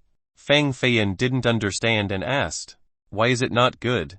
The Qin clan and the Feng clan are the two top clans of the Grand Southern Prefecture with similar power. So only the prefecture governor is able to suppress our two houses. Of course, the prefecture governor was a character of the Tian Hu level in the Jin dynasty, so our two houses definitely cannot catch up. However, he also doesn't care about the conflicts between major powers. The Qin clan and the Feng clan have many grievances. Throughout the years, many talented Feng disciples died in the hands of the Qin clan. Of course, Qin disciples also died in the hands of our own experts. The hatred between our two houses became deeper and deeper. If it wasn't for the prefecture governor taking charge, our two clans would have fought to the bitter end already. The clan masters of both the clans, throughout the generations, have always been ones with great foresight and knew that our powers were not quite different. If we truly fought to the bitter end, then both houses would suffer greatly. So both sides were waiting for just the right opportunity. Feng Zhizi truthfully brought out all of the grievances between the two clans into the open, and his eyes became more anxious with contemplation. "What opportunity?" Feng Feiyan asked. Feng Zhizi continued, "When the balance between the two clans is lost, one side will attack the other while not giving them a chance to turn around. At this moment, there must be a heaven-shattering secret in this godly temple. If the ancestor of the Qin clan was to seize this treasure, his battle power would definitely soar. At that point, our Feng ancestor wouldn't be a match for him. When the Feng ancestor is defeated or dead, the destruction of the Feng clan would be easy for the Qin clan. Sometimes, the war between clans was simply decided by a battle of the masters. Whoever won would become king, the loser would become lost souls. The Qin ancestor was a reclusive person. If there wasn't an appearance of a great treasure, then why would he rush here so quickly? It was clear that there was something unfathomable inside this godly temple, attracting the giants from all directions to quickly rush here. Feng Feiyan's eyes slightly shrunk and he channeled the phoenix heavenly gaze towards the ancient bronze carriage. But he couldn't see through to the inside. Who on earth was inside the carriage? He could only see strands of shadows flying around the ancient carriage, as if the Qin ancestor was practicing a certain cultivation method.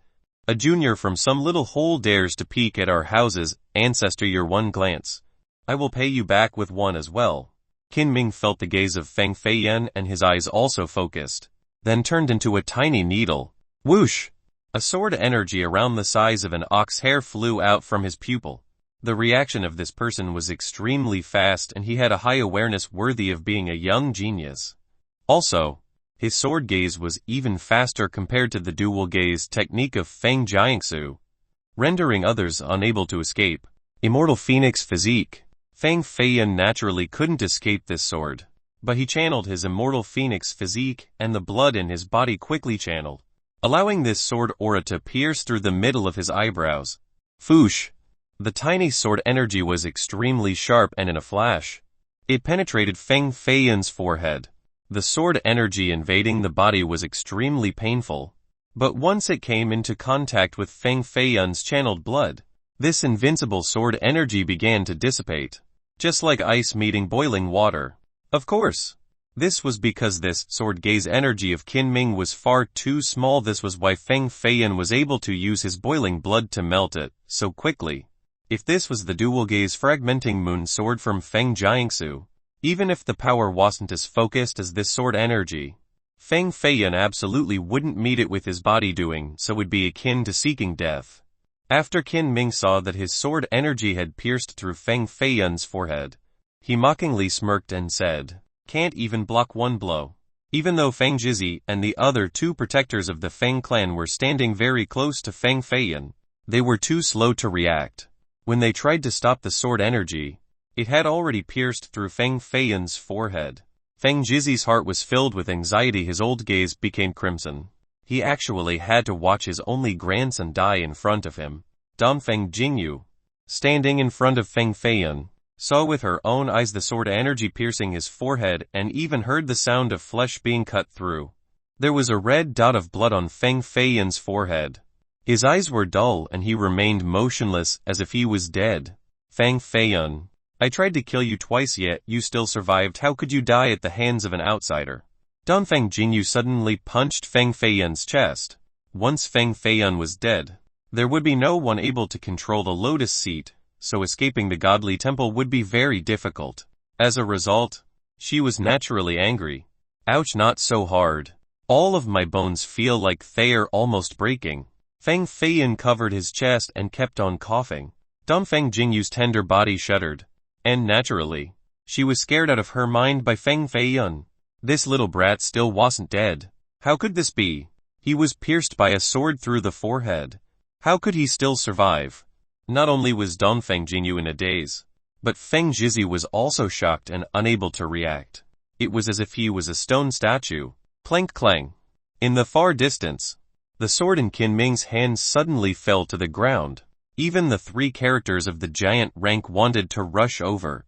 Although it was just a glance, the three giants had noted this strange Feng Feiyan character. He was pierced by a sword through the forehead yet he still didn't die. Could it be a reincarnation of a demon spawn? Many people here shared the same line of thought. Dongfeng Jingyu was, of course, the most depressed.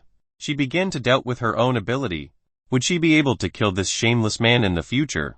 Chapter 66 Secrets of the Temple 1. There were many predecessors present, not only characters of the elder ranking, but even 3 characters of the ancestral ranking were here. If 2 juniors fought at this moment, then it would truly be disrespectful towards the predecessors. Feng Feiyan, immediately take me out of the godly temple now. Then, our grievances will all be bygones. Dongfeng Jingyu always felt that this godly temple had become a dangerous place, and staying here one moment longer would only increase the life-threatening danger. Of course, Feng Feiyan also knew that the longer they stayed here the more dangerous it would be. Especially after the 3 giants' arrival. The situation had become even more complicated. Once the giants started to fight, it would be enough to easily crush everyone present. Okay. Feng Feiyan didn't want to be involved with Dongfeng Jingyu any longer, so he controlled the lotus seat to cross through the walls of the temple and took her outside of the forbidden ground. Feng Jizi and the other 2 protectors of the Feng clan were naturally taken outside of the temple by him as well. Feiyan, come with me and leave this place, it is too dangerous here, Feng Jizi said. However, Feng Feiyan had no intentions of leaving and he comfortably smiled. Grandpa, I will not leave until I find Jiangsu. Jiangsu also went into the mortal life cavern. Feng Jizi asked. Feng Feiyan looked towards the godly temple. It was still dark and quiet inside. Each of the Buddhist chambers and tall pagodas was still looming in the darkness. In the end, he still felt that Jiangsu was hiding in a corner somewhere, quietly crying. Feng Jizi saw that Feng Feiyan didn't want to leave, so he didn't force him and said, after you find Feng Jiangsu, immediately return to the Feng clan. Got it. Feng Jizi wanted to quickly report these events to the Feng ancestor, so he hurriedly left with the 2 protectors and disappeared under the night's curtain. As for Dongfeng Jingyu, her shadow was already long gone. She was heavily wounded, so naturally, she escaped. The farther, the better. It wasn't that Feng Feiyan didn't want to leave. It was because he couldn't leave this place at the moment. You are a child from the Feng clan. Qin Ming heard the conversation between Feng Jizi and Feng Feiyan, so he snuck behind him with a long sword in his hand. He was in a mood for war. In the eyes of Qin Ming, Feng Feiyan was a frightening opponent. In the end, anyone that could survive a sword gaze would not be an ordinary person. Plus, Qin Ming also clearly saw his sword aura pierce between the eyebrows of Feng Feiyan, but it still couldn't kill him. This made others suspicious about whether or not his cultivation was very high. to the point of reaching the realm capable of dissolving sword energy. Qin Ming was one of the two heaven-defying geniuses.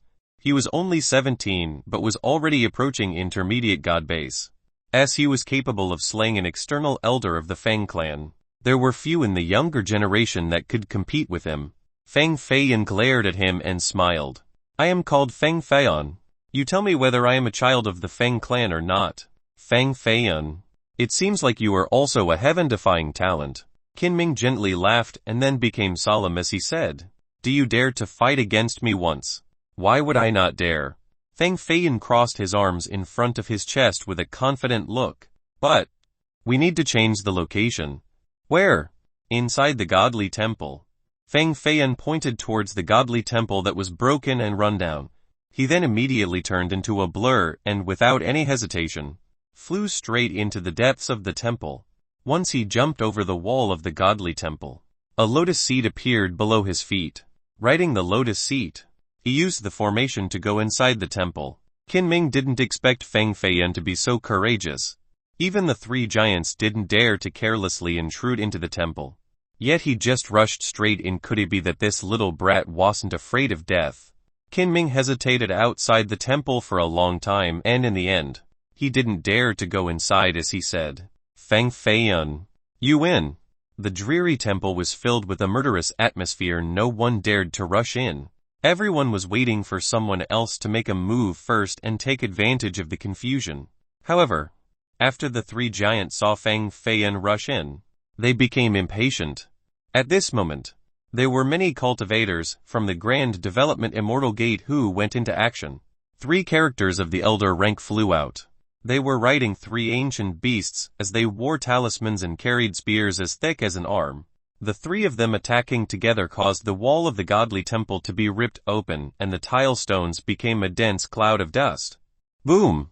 A killing light that came from the yellow muddy well flew outward like lightning that shot into the 4 directions. Poof poof poof. The 3 elders of the Grand Development Immortal Gate immediately died to the killing light, turning into bloody smears on the ground. Even the mounds beneath them were no exceptions. There were only 3 giant spears left on the ground, and they were broken into pieces. Boom!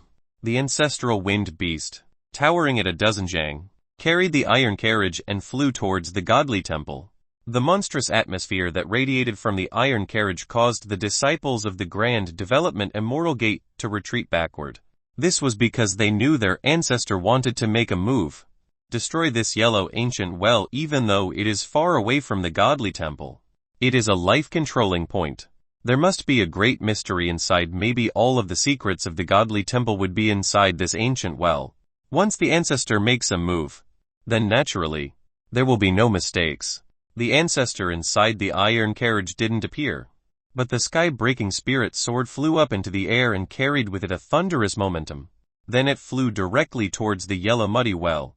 The strength of the sky-breaking sword was extremely powerful. One sword could split a large river, but right now, it had met a formidable foe. Boom! A spirit sword also came out from the well.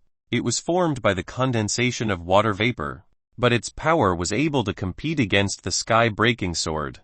The 2 swords exchanged blows on top of the well, unable to determine the victor. HMPH. A cold snort came from the iron carriage. A corner of the steel curtain was gently lifted, and a strand of light came out to hit the back of the ancestral wind beast, causing it to painfully roar as it continued to rush to the front. The ancestor of the Grand Development Immortal Gate personally made a move.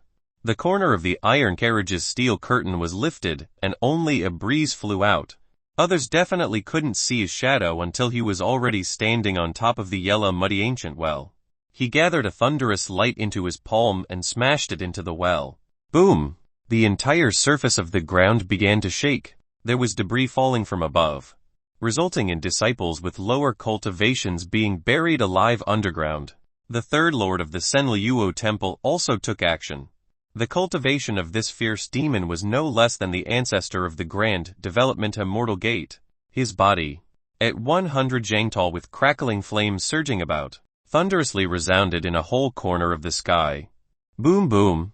Each of his steps shook the ground, shaking the godly temple. In a flash, He appeared next to the yellow muddy well and used his giant claws to smash the well. The Qin clan's ancestor also didn't want to fall behind, so he flew out from the ancient bronze carriage. His white hair turned into countless swords around 3,000 jang long and held extremely powerful sword energy. Even the aftermath was enough to cause a Buddhist chamber to turn into powder and collapse into dust. The three giants seemingly worked very well together and planned to destroy the well with one joint attack. Rumble. The crashing sounds continued to ring without breaks as if they wanted the whole Jinghuan mountain to be completely destroyed. The methods of the three were very profound. They caused others who were present to be envious and fearful at their formidable prowess. The cultivation of these three old men reaching this level. It is indeed a bit unexpected. Feng Feiyan was hiding under a Buddhist pagoda and looks towards the ancient well. He was a bit impressed by the three giants' cultivation. With their power, the destruction of this ancient well was only a matter of time. Feng Feiyan couldn't help but think about the female corpse that wore a monastic robe inside the ancient well. This character, who used to be a peerless beauty, maybe it was her who was fighting the three giants. It seemed as if she wanted to protect something. No longer watching, Feng Feiyan pushed the window of the Buddhist pagoda. The windows were already rotten, so pieces of wood fell down to the floor. Jiangsu. Jiangsu. Feng Feiyan yelled twice. As he didn't hear anyone answer. He wanted to leave the area to avoid the ancient monk corpses from gathering. Due to his shouts, it would be very troublesome. However, right at this moment, Feng Feiyan stopped in his tracks. He smelled a sweet scent. Inside this Buddhist pagoda, he was able to smell the sweet scent of meat and wine. Even though it was faint, it was very real. There seemed to be someone roasting meat and drinking wine in the Buddhist pagoda. Why was there the smell of meat and wine in this place? Could there actually be someone alive inside this Buddhist pagoda? With suspicions in his heart, Feng Feiyan carefully trod inside, along the stairs filled with dust and spider webs, towards the top of the pagoda. The smell became increasingly strong. Only a whiff was enough to tell that the meat and wine were definitely very delicious. Chapter 67 Secrets of the Temple 2. The pagoda was filled with dust and rusted models while the floor was covered with debris. Even though there was a fight outside that turned the heavens upside down, the pagoda maintained its tranquility. The Buddhist candle at the top of the pagoda was still radiating a faint and gentle light. Feng Feiyan traveled along the wooden stairs and finally made it to the top. There were no creatures nor formations along the way. This was entirely outside of his expectations. However, once he made it to the top, everything then betrayed his expectations even more. Crackling. On the wooden floor was a burning bonfire.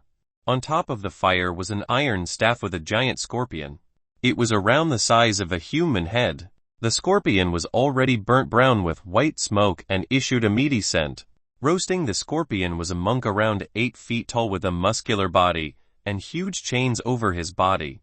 His chest was half revealed and there was a tattoo on it. It had the shape of a black dragon raising its claws to the left and a ferocious white tiger to the right. With the tattoos on his body, it seemed like this was not a nice person. He was more like the boss of a certain gang. Plus, this monk was also using his Buddhist staff as a tool to roast meat. And it was a scorpion of all things. His arm, the size of a water bucket, continued to rotate while roasting and drinking wine at the same time. The monk was seated on a wooden board. His chubby head glanced at Feng Feiyan and gave a very friendly smile. But in Feng Feiyan's eyes, this smile was no different than a ferocious sneer of a butcher. Big brother Feiyan, this monk won't let me go. Big brother, hurry and save me. Feng Jiangsu was huddled in a corner.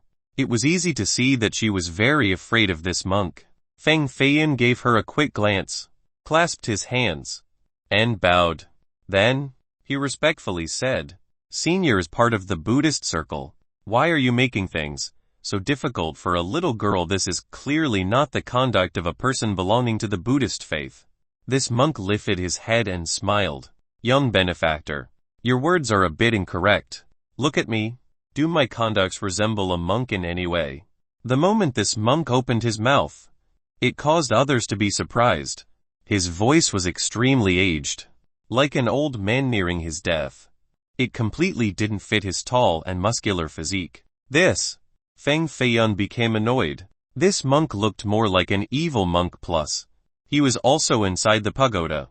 He was definitely an expert with a powerful cultivation, so Feiyun absolutely couldn't make him angry. If it wasn't possible to play hard, then one could only use softness. Feng Feiyun laughed haha, and observed the surroundings of the pagoda. Then, he stepped forward. In the middle of the pagoda was a Buddhist candle. The materials used to create it and give it the eternal never-extinguishing property were unknown. Besides the candle, there was also an engraving on the wall. It was a venerable monk that wore a white monastic robe. The monk had a cyan dragon ring along with Buddhist beads and a pair of eyes filled with infinite sadness. Even though it was only a painting, this sadness was very vivid. Anyone who saw the picture wouldn't be able to contain their emotions. Cooked. Finally cooked. Little girl. Do you want to eat? The monk bellowed. Feng Jiangsu almost vomited from just glancing at the scorpion so naturally. She shook her head repeatedly and shut her eyes tightly. Clearly, she didn't want to look anymore. Sigh, what a shame. This is such a delicious meal, yet no one dares to share it with this poor monk. The monk shook his head and stomped his foot. He was seemingly very disappointed. I will enjoy this meal together with Senior. Feng Feiyun sat next to the monk and ripped the tail from the scorpion on the Buddhist staff. Then, he directly placed it into his mouth. He initially thought that the scorpion's meat would be very difficult to eat, but after chewing twice, it was very delicious. Good meat. Senior is indeed worthy of being a famous meat roaster. Feng Feiyun praised from his heart. Ha, this monk Jiuru's roasting is naturally the #1 in the world. Even the #1 cook of a heavenly golden little miss wouldn't roast as well as me. The monk laughed. It was easy to see that he was very happy when others praised him for his roasting. Feng Feiyun surprisingly asked, Senior's name is Monk Jiuru. Not right? Not right? The monk shook his head repeatedly. Feng Feiyun couldn't help but laugh at himself. Why would he ask such a stupid question? How could there be a monk named Jiuru wine meat in this world? My Buddhist title is Jiuru, Monk Jiuru said in a serious manner. He Feng Feiyun almost spat out the piece of scorpion meat he was chewing on. This monk was really called Monk Jiuru. Monk Jiuru stood next to the fire, with his round face wearing a solemn expression, as if he was remembering something. He said, before my master led me into the mortal life temple, he didn't give me a Buddhist title before passing away. The Buddhist title Jiuru was a name I personally chose. The Mortal Life Temple was a grand temple. Feng Feiyun had never heard of it before. He felt that this monk was only speaking nonsense. Feng Feiyun always felt that this monk had a mental problem, and he didn't want to hurt him. So he said, Senior is an accomplished monk. How could you keep a young miss in captivity? If this matter was spread outside, then it wouldn't only affect your reputation, but also the honor of the Mortal Life Temple. Feng Feiyun sincerely described the grave stakes for Monk Jiuru, hoping that this strange monk would be enlightened. Monk Jiuru still seemed to be thinking about something. His old voice was prolonged and sighed. The Mortal Life Temple has already sunk into the ground for more than 800 years. The entire Mortal Life Temple only had this poor monk left. Even if I lost all of my reputation, I would still take this girl as my disciple to pass on all of the Buddhist teachings of the Mortal Life Temple and continue our heritage. Otherwise, after this poor monk passes away, how would I have the face to meet my master? What this godly temple is the Mortal Life Temple? Feng Feiyun was a bit surprised. What, you want to take me in as a disciple to be a female monk? Feng Jiangsu shivered and continuously shook her head. Even if someone were to beat her to death, she still wouldn't want to be a monk. A shaved head would be very ugly. This matter was absolutely impossible. But there was no opportunity for negotiation. Monk Jiuru nodded his head and said, You and Buddha are brought together by fate. You have the Xiantian Buddhist bones. If you didn't come with me to join the monastery, then it would be a great shame. Plus, I'm not forcing you to be a female monk. Then what? Feng Feiyun also frowned. Naturally, he didn't hope for Feng Jiangsu to become a monk. A female nun. Monk Jiuru drank a large gulp of booze again. The sound of him swallowing wine was very loud. Feng Feiyun and Feng Jiangsu were completely speechless towards this monk. Even if he wanted a disciple, he should be finding a male that was completely dedicated to Buddhism. However, this monk only wanted a beautiful little girl, like jade and flower, such as Feng Jiangsu. This was causing too much trouble for others. However, Feng Feiyan also noticed that this monk Jiu Ru also had a bit of Buddhist tendency in him. Even though he appeared to be careless and drowned in alcohol and meat, his attitude was very stubborn. Once he made up his mind, it would be difficult to change it. I don't want to be a female nun. Just kill me now. Feng Jiangsu stomped on the ground. She wanted to kick this monk Jiu Ru's head. Greats and master has never killed any living existence. Not even an ant. Monk Jiu Ru spoke while chewing on a piece of scorpion meat. Feng Feiyan smiled. Then the scorpion in the hands of Senior. Did it kill itself by slamming into a wall? Not true. Not true. It was the flames that killed it. Not this monk. Monk Jiu Ru honestly spoke with a serious expression. There was a hint of sadness in his eyes. However, this sadness quickly disappeared. He continued to open his big mouth to eat the meat and drink the wine. Feng Feiyan admitted that he was a bit shameless and had done many bad things. But today, he truly had to accept complete defeat before this monk Jiu Ru. Rumble. The entire Buddhist pagoda violently shook. The fight outside became more and more frightening. Countless sword energies scurried in the sky and destroyed Buddhist pagodas one by one while they cut bronze Buddhist statues into pieces. However, within Tenjiang, these sword energies were unable to enter this Buddhist pagoda. Once they reached here, there was an invisible force that dissipated these sword energies and turned them into a plume of smoke. Feng Feiyan opened a window inside the pagoda and stared outside. The three giants were still attacking with all of their might towards the yellow muddy ancient well. The ancient well was still standing strong. There were strands of smoke that emanated outward, turning into a sword will, and a grand battle occurred. Senior, you are the last monk of the Mortal Life Temple. Do you know the real secret inside the ancient well? Feng Feiyan curiously asked. After hearing the question, Monk Jiu Ru became even more serious. He put down the scorpion meat in his hand and stared at the sad painting on the wall. Then, he slowly spoke. The well buried a woman, 1,800 years ago. The abbot of the Mortal Life Temple caused all of the monks to die in order to save this woman. He refined all of the life essences of all of the existences inside this grand temple in order to create an immortal spring spirit water in order to prolong the life of this woman. Chapter 68 Secrets of the Temple 3. The sound of the godly temple's destruction thundered.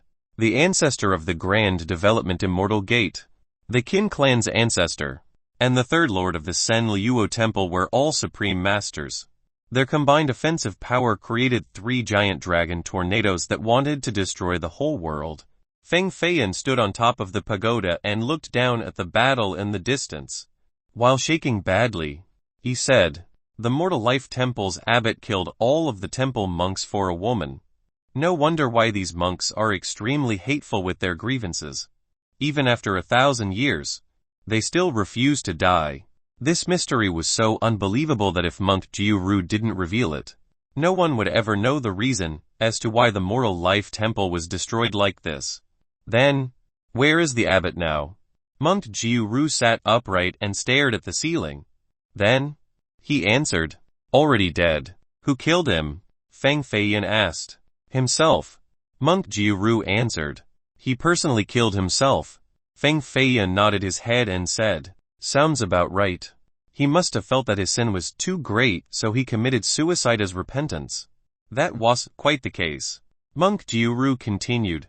He killed himself to save the woman. He utilized his exceedingly high cultivation to create a grand formation that could reverse life and death. Bodies fell, and the temple sunk into the ground. This was just to form an immortal spirit spring water well, in order to make a path for the woman's survival. Monk Jiu Ru seemed to be very familiar with the secrets that year. There was a touch of melancholy between his brows and a sense of Buddhist ideals. A monk has to be clear of the 6 desires. This abbot, instead, got caught in the web of love. His death was well deserved. Feng Feiyan smilingly spoke. However, he then remembered his own experience. didn't he also die because of a woman? It was even more miserable than the abbot's situation. Feng Feiyan shut his mouth and didn't say anything else. Feng Jiangsu's beautiful pair of eyes shone with a ripple of brilliance and said, I think that the abbot was a good monk. He would rather betray everyone in the world instead of her. If someone could do this for me, even if he was a monk, I would still marry him. Her big round eyes blinked and stared at Feng Feiyan. It seems like little sister is truly fit to be a female nun. A monk and nun can become a good pair. Feng Feiyan sighed and said. Feng Jiangsu immediately became angry and glared at this damned Feng Feiyan who didn't understand her heart. He was not even equal to a monk. Boom! The entire pagoda shivered violently as if it was about to be shook upside down. A cloud containing a scarlet brilliance exuded from the yellow well as if it was a red star that flew straight up to the high sky. It illuminated the entire godly temple and held an endless power. The red star hovered in the sky, like a large basin, with bright and sharp light. It carried a strength with the desire to tear apart all living beings and cause the three giants to be pushed flying away. Boom! The third lord of the Senluo temple was beaten bloody by the light of the red jewel. The flames on his body were extinguished while he was struck far away and created a hole in the ground.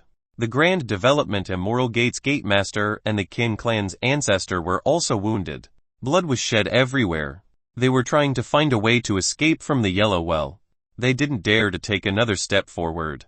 This ancient power was truly frightening. Even giants couldn't oppose it, and spirit treasures were penetrated as well. Eventually, everything calmed down and no one dared to make a move again. What is this blood star? Why is it so powerful?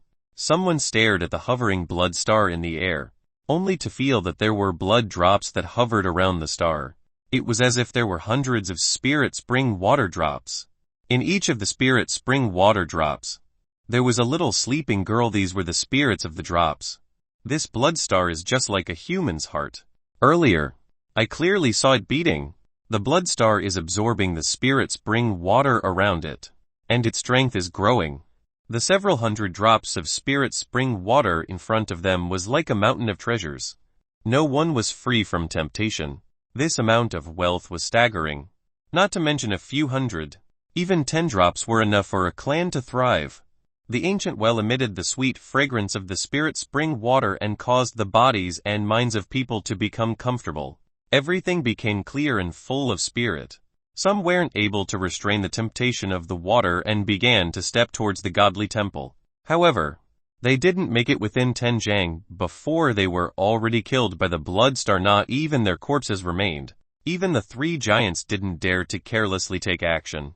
If others were to make a move, it would be the same as heading straight towards death. Seeing spirit treasures yet being unable to seize them, this torturous feeling was the same as killing them. In the Buddhist pagoda, Feng Feiyan naturally wanted to obtain the spirit spring water as well.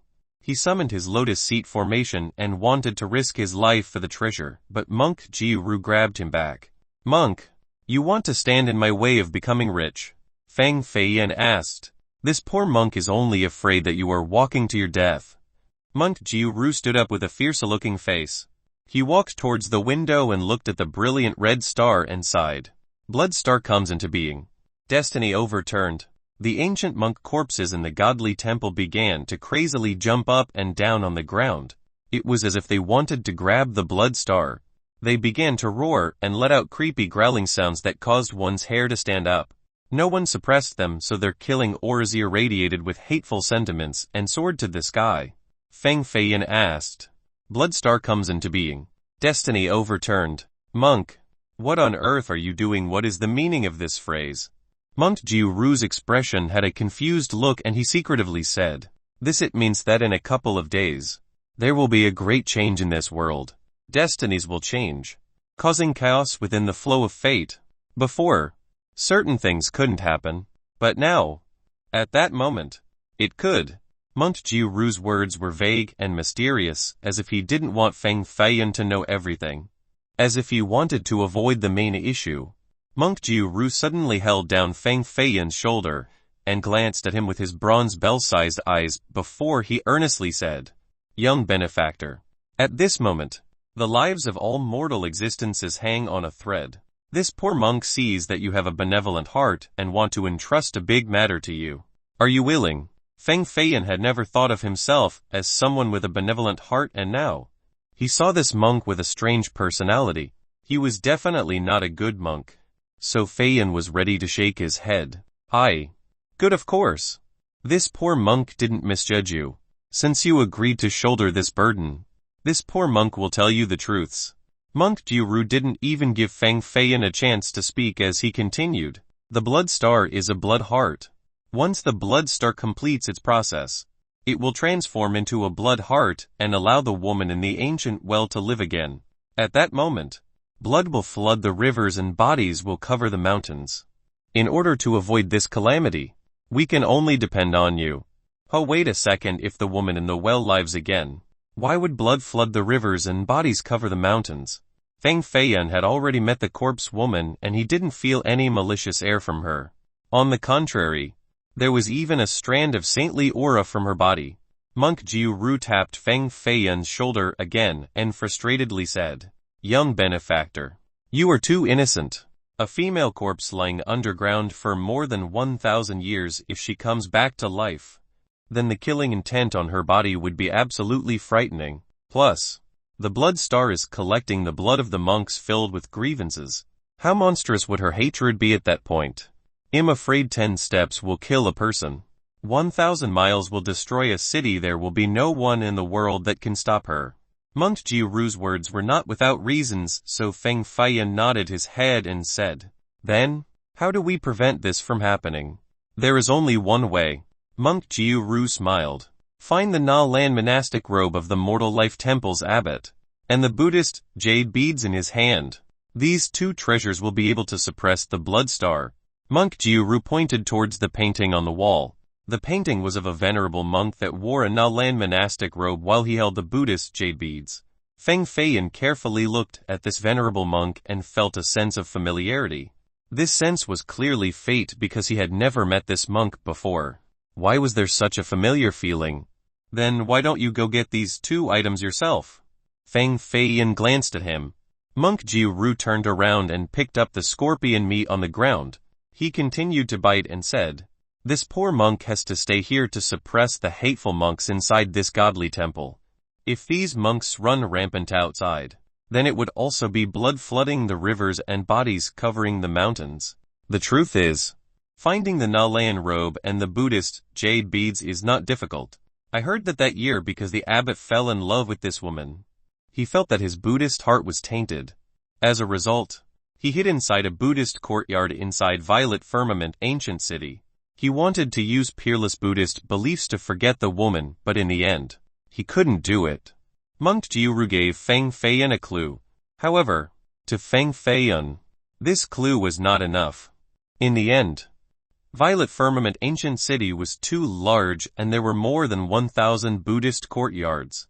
Once he found the Na Lan robe and the beads, the corpse woman would probably have come back to life by then. Monk Jiuru was afraid that Feng Feiyan wouldn't go, so he continued to bewitch him and said, "I heard that wearing the Na Lan robe was like having an ancient Buddha possessing your body. One fist could destroy an entire mountain, and you could move cities with your bare hands. When holding the jade beads, one could pick the stars and have an incomparable offensive power that could take over the world." He glanced at Feng Feiyan, wanting to see his reaction. Feng Feiyan smiled and said, "Don't try to tempt me with these things. There are so many experts outside with killing intentions that could fill the 4 directions. Just escaping to the outside is already a difficult matter. If I work for you, you should at least take out some more substantial benefits." Monk Jiuru seemed to be waiting for these words from Feiyan as he happily nodded. "Here, this poor monk has a 4th-rank ancient spirit pill. It can allow for young benefactor to exert half the power of a giant during a moment of life and death. 1 fist would have the strength of 1,000,000 jin." Feng Feiyan was ecstatic. He thought his mind that this monk truly knew how to deal with others. This poor monk also has 3 drops of spirit spring water. Each is filled with spirits priceless. Monk Jiuru was very generous and took out a jade jar, then put it in Feng Feiyan's hand.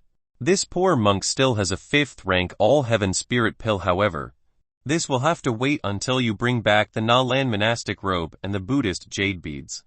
Monk Jiu Ru showcased the pill and then took it back. Chapter 69 Invincible Buddhist Staff. Spirit pills were valuable treasures. Even a first-rank spirit pill was a priceless treasure and could not be measured with money. Fifth-rank spirit pills were even more rare. The entire Jin dynasty wouldn't have more than a few. Monk Jiu Ru simply took out the fifth-rank spirit pill to lure Feiyun. He didn't give it to him because he was afraid this little brat would leave without returning. At this moment, Fang Feiyun had gotten a fourth-rank spirit pill and 3 drops of spirit spring water, so he was already extremely happy. Naturally, he didn't care about other matters of this petty monk. Young benefactor, remember this well, within 7 days you must return, otherwise the consequences would be unimaginable. Should you fail, blood will flood the rivers and bodies will cover the mountains. Okay, so to speak. When it comes to eating humans, you pick the soft and delicious parts. When capturing them, you make good use of their flaws. It seems like you have been quite generous. This matter of finding the Na Lan robe and Buddhist jade beads, it is within my capability. However, my abilities are limited, so Jiangsu must go with me.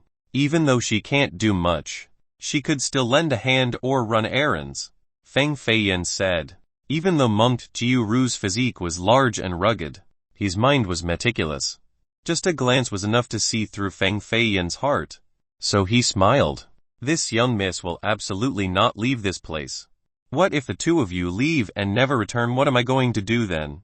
This such a matter I will absolutely not do, Fang Feiyun said. Monk Jiu Ru stood there silently with a smile as if he was saying this is not definite. Whoosh! A black shadow flew past the window with the speed of a hawk hunting its prey. In a flash, this shadow quickly rushed out of the Buddhist pagoda to the outside of the godly temple. The hidden art of this shadow was extremely proficient. Who knew how long he had been hiding there inside the pagoda and listening in on the conversation between Fang Feiyun and Monk Jiu Ru. At this moment, he quickly escaped. It was Du Xiaogao. He definitely heard our conversion and knew about the 2 Buddhist treasures. If these 2 treasures fall into his hands, then he would be an invincible god of death. By then, it would really be blood flooding the rivers and bodies covering the mountains. Fang Feiyun, standing beside the window, gazed at the escaping shadow. He wanted to chase and kill him so that he wouldn't obtain the Na Lan robe and the Buddhist jade beads.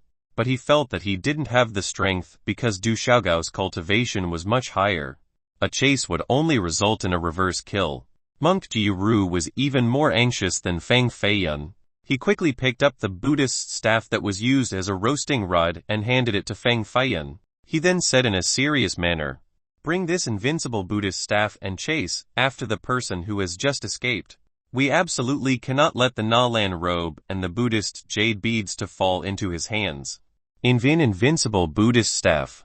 Fang Feiyun glanced at the Buddhist staff that was charred black by the roasting fire in the hand of the monk Jiu Ru. Seeing as it was as large as the size of an arm, it was truly more like a rolling pin, yet he was calling it an invincible Buddhist staff. Bringing this toy to chase Du Xiaogao would definitely bring about jeers from him. Correct. This is an invincible Buddhist staff. This little monk also gave it this name. Monk Jiu Ru forced the invincible Buddhist staff into Fang Feiyun's hand and used his huge arms to lift Fang Feiyun up.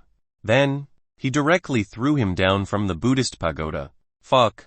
It is really high, Fang Feiyun shouted, holding this invincible Buddhist staff in his hand. Fang Feiyun felt as if he was holding the world's universal laws. He had an unprecedented clear mind as a majestic energy from the staff kept on channeling into his body. Fang Feiyun felt power surging through his body. His skin and bones were radiating a golden aura. He suddenly flipped his body, with the staff in his hand. He arched his chest and lifted his head while he floated in the air. Then, he stumped the air and crazily flew towards the front. "I'm invincible in this world," Fang Feiyun roared and let out an ancient godly lightning from his mouth. He headed towards the direction of Du Xiaogao's escape and disappeared, causing the air to explode. It was unknown what kind of unrivaled Buddhist power this staff was carrying, but it was able to flow through Fang Feiyun's body without any hindrance. At this moment, Feng Feiyan was surging with a new battle prowess. Even a predecessor of the god-base realm would be killed by one staff from him. Feng Feiyan powerfully rushing out of the temple caused many cultivators to be alarmed. Where did this guy come from? Feng Feiyan. Don't run. I want to fight you. The golden robe on Qin Ming's body was as hard as steel and created loud sounds as it came into contact with the wind. He gripped his chilling sword in his hand and quickly pursued. He didn't dare to enter the godly temple, but this didn't mean that he didn't dare to fight Feng Feiyan. Boom! Qin Ming waved his sword upward and released a golden sword aura that split into two. 2 became 4. 4 became 8 in the end. They became 256 sword energies. The sword energies were as fast as lightning, bringing along a devastating force. The Qin's ancestor slightly nodded his head. Qin Ming's sword technique was the supreme 10,000 swords. One origin from the Qin clan. Once cultivated to the extreme, one sword could slash into 60,384 sword energies. No one could stop it. Qin Ming, at such a young age, was still able to unleash 256 sword energies. He was truly worthy of being the #1 genius. He was absolutely capable of increasing the Qin clan's reputation and suppress the young generation of the Feng clan. Rumble, Feng Feiyan suddenly stopped. And unexpectedly, he threw the invincible Buddhist staff into the ground. A power released from the ground caused numerous debris to fly crazily, and it stopped the absolutely brilliant sword from Qin Ming. He looked back and Du Xiaogao was gone. Most likely, he had already left the mortal life cavern. Feng Feiyan didn't want to waste time with Qin Ming, so he removed the staff from the ground and immediately strode towards Du Xiaogao. When the smoke dissipated, Feng Feiyan was already gone. Qin Ming didn't expect Feng Feiyan to be able to block that one sword earlier. His heart was even more unconvinced. So, with his sword in hand, he continued to pursue. At this moment, it was near the end of summer and the sun was burning like the fire on a stove. The Jinghuan mountain was serene. Not even the birds or beasts were in sight. It was as if these creatures felt the changes inside the mountain and had escaped without a trace. Feng Feiyan stepped on the cliffs, indenting the stone surfaces with huge holes in the process, to borrow the momentum to fly up like a giant hawk rushing through the mountain. In front of him, the shadowy figure was also crazily jumping from tree to tree until both of them left Jinghuan Mountain. Then, the shadowy figure came to a stop and arrogantly stood upright. It was indeed Du Xiaogao. He was still dressed in an impoverished manner like before, with a cloth linen robe and sandals made out of straws. Only the saber on his back was radiating bright lights and carried countless spirit auras.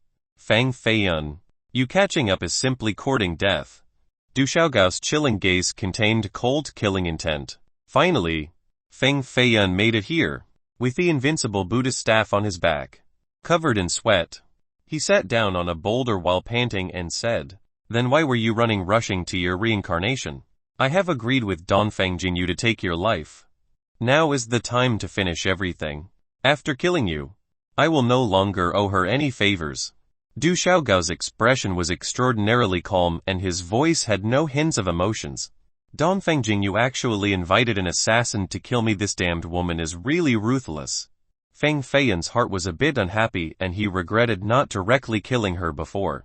Feng Feiyan secretly swallowed a drop of spirit spring water and slowly stood up. He pierced his invincible Buddhist staff into the ground and smiled. To fight against an assassin, one first has to control his movements and restrict his speed. Feng Feiyan used the staff to draw magical runes into the ground. These runes twisted and turned like waves of swords revolving around each other. Du Xiaogao narrowed his eyes and was slightly alarmed in his heart. The specialty of an assassin was his speed. If Feng Feiyan could actually stop his movement, then it would be very problematic. He had to stop him now. Du Xiaogao didn't hold anything back. His saber started to fly in the air and it turned into lines, resembling a dragon, then flew forward. Chapter 70 Thunder from a Clear Sky. Roar. The saber technique of Du Xiaogao was frighteningly fast. Once he made a move, it would shock the heaven and earth and precedents of failure were virtually none. The runes made by the staff on the ground were easily cut through by the saber's edge and it brushed up against Feng Feiyan's chest. like a horrific technique that was unable to be dodged. Fast, swift, rapid. This was the attack from Du Xiaogao that was impossible for others to block. Feng Feiyan could only drag his staff back and retreat. However, backing off any more would lead him back to Jinghuan Mountain, and Du Xiaogao's speed in that terrain would only be even more unpredictable. Boom! Feng Feiyan's eyes were perceptibly fast like lightning. He suddenly stomped on the ground and moved the staff in his hand. With his hands raised, a powerful strike erupted. The iron rings at the top of the staff hitting each other created jingling sounds and set off golden sparks. Clank clank. The strength of the staff was great. It was more than 10,000 jin, and it directly pounded on Du Xiaogao's saber of the spirit treasure rank, causing the spirit saber to cry a lamenting roar. The spirit awareness of the blade was several parts broken and lost some of its spiritual lights. Ah! Du Xiaogao let out a painful bellow. The skin on his hand was cracked, leaving a bloody line. The power of the staff was truly too strong. Even with his intermediate god-based cultivation, he had no way of blocking it and was struck with unstable blood energies, along with trembling internal organs. The bones in his arms were paralyzed as if they were completely fractured. Du Xiaogao's movement normally was impossible to be traced, but it couldn't escape the phoenix heavenly gaze of Feng Feiyan. After identifying his whereabouts, Feng Feiyan openly made a move and continuously attacked Du Xiaogao. With one successful strike, Feng Feiyan naturally wouldn't give him a chance to rest. He channeled his spirit energies and exerted the complete power of the invincible Buddhist staff. Each strike was as powerful as the bursting of thunder, an unstoppable presence in the sky. Du Xiaogao's shadow was like a ghost, moving back and forth like the falling leaves during autumn. He could still escape some of the unstoppable blows from the invincible Buddhist staff. His saber techniques were also extraordinarily refined, like a spirit serpent traveling through the void, making it difficult for Feng Feiyan to successfully attack while avoiding Du Xiaogao's exchanges. Once his saber made contact, death would be the only outcome. Therefore, even though Feng Feiyan had the upper hand, just the slightest bit of carelessness would result in his death under Du Xiaogao's saber. Du Xiaogao, it seems as if your saber isn't that fast. Feng Feiyan's hands quickly swung the invincible Buddhist staff and his momentum became increasingly powerful. Like a raging bull, Du Xiaogao didn't bother to answer. Suddenly, he closed his eyes and partially kneeled to the ground. With both hands gripping his blade handle, he slammed the edge into the ground and numerous saber energies pierced through the surface, turning into endless blades that burst up to the sky. Whoosh! Whoosh! In his heart, Feng Feiyan knew this was bad. A strand of murderous aura and crisis inched closer. He quickly flew away from the ground to avoid this destructive blow of Du Xiaogao. But he was one step too late. The saber energy emerged near his leg and rushed straight up. This saber energy was definitely unblockable and it went through his calf, creating a wound around 1 foot long. Blood spurted out from his nearly removed calf muscle. Feng Feiyan tried to endure the pain that came from his calf, and channeled the invincible Buddhist staff to go back on the offensive. This strike of his carried a golden aura, along with the power of thunder, and created quite an atmosphere. Boom! Du Xiaogao had no chance to resist the invincible Buddhist staff, so his left shoulder was struck and caused the bones to be crushed, creating loud cracking noises. With the invincible staff in his hand, Feng Feiyan carried a pale expression and limped in front of Du Xiaogao. Then he declared, "Today will be the day of your death." Not only was Du Xiaogao's arm broken, but even the bones in his body were shattered in multiple places. The spirit energy in his body was chaotic, and he definitely was no longer a match for Feng Feiyan. But his character was extremely determined although heavily wounded, and he still stood tall to say, to pinnacle fate-ending Palace's assassins, being unable to kill someone else naturally means that they do not think about being able to survive. Even though Feng Feiyan respected his determination, the two were enemies. Being merciful to an enemy was the same as being cruel to oneself. So Feng Feiyan definitely had to take his life. Whoosh! A thin shadow rushed out from the ground and grabbed Du Xiaogao's arm, pulling him away. Its speed was extremely fast. In just a few seconds, they traveled several hundred jang away, then finally stopped. A person suddenly appeared. Their movement technique was very similar to Du Xiaogao. It was apparent that this was also a top assassin from the Pinnacle Fate Ending Palace. Feng Feiyun. It is probably better for you to not chase. The figure of the shadow was tall and slender with coldness in her eyes. It turned out to be a young woman. Of course. Feng Feiyun couldn't spare Du Xiaodao. He had to kill him in order to shut his mouth. But he didn't expect another genius assassin from the Pinnacle Fate Ending Palace to appear. And with a cultivation no weaker than Du Xiaogao himself. This could be a difficult matter. Feng Feiyun used spirit energy to seal the wound on his calf and carried his staff over. Then, he smilingly said, "From the past till now, only this young master threatens women. Little girl, don't fall into my hands. Otherwise, I will make sure that you will be unable to stand up." "Haha," the female assassin gravely said. "Feng Feiyun, today, you are a dog with a dead owner. A snail that can't carry its own shell. Yet you still dare to offend our Pinnacle Fate Ending Palace. You are truly not afraid of death." Feng Feiyun slightly frowned and sensed a bad feeling. Then he asked, "What about a dog with a dead owner? Do you still not know that the clan master of the Feng clan had sent 4 heaven-defying geniuses to capture you?" The female assassin was just as cold-blooded as Du Xiaogao, and carried no emotions in her voice. It was as if she was afraid that Feng Feiyun wouldn't understand. So she continued, "There was someone who came to the Feng clan master and claimed that you had offended a grand character. The clan master kicked you out of the clan in order to appease this character and also sent 4 top geniuses after you." Her words were plain, but to Feng Feiyun, they were as shocking as lightning. Even though he didn't have a great sense of belonging or loyalty to the Feng clan, after hearing this news, it still produced a sense of loss and anxiety.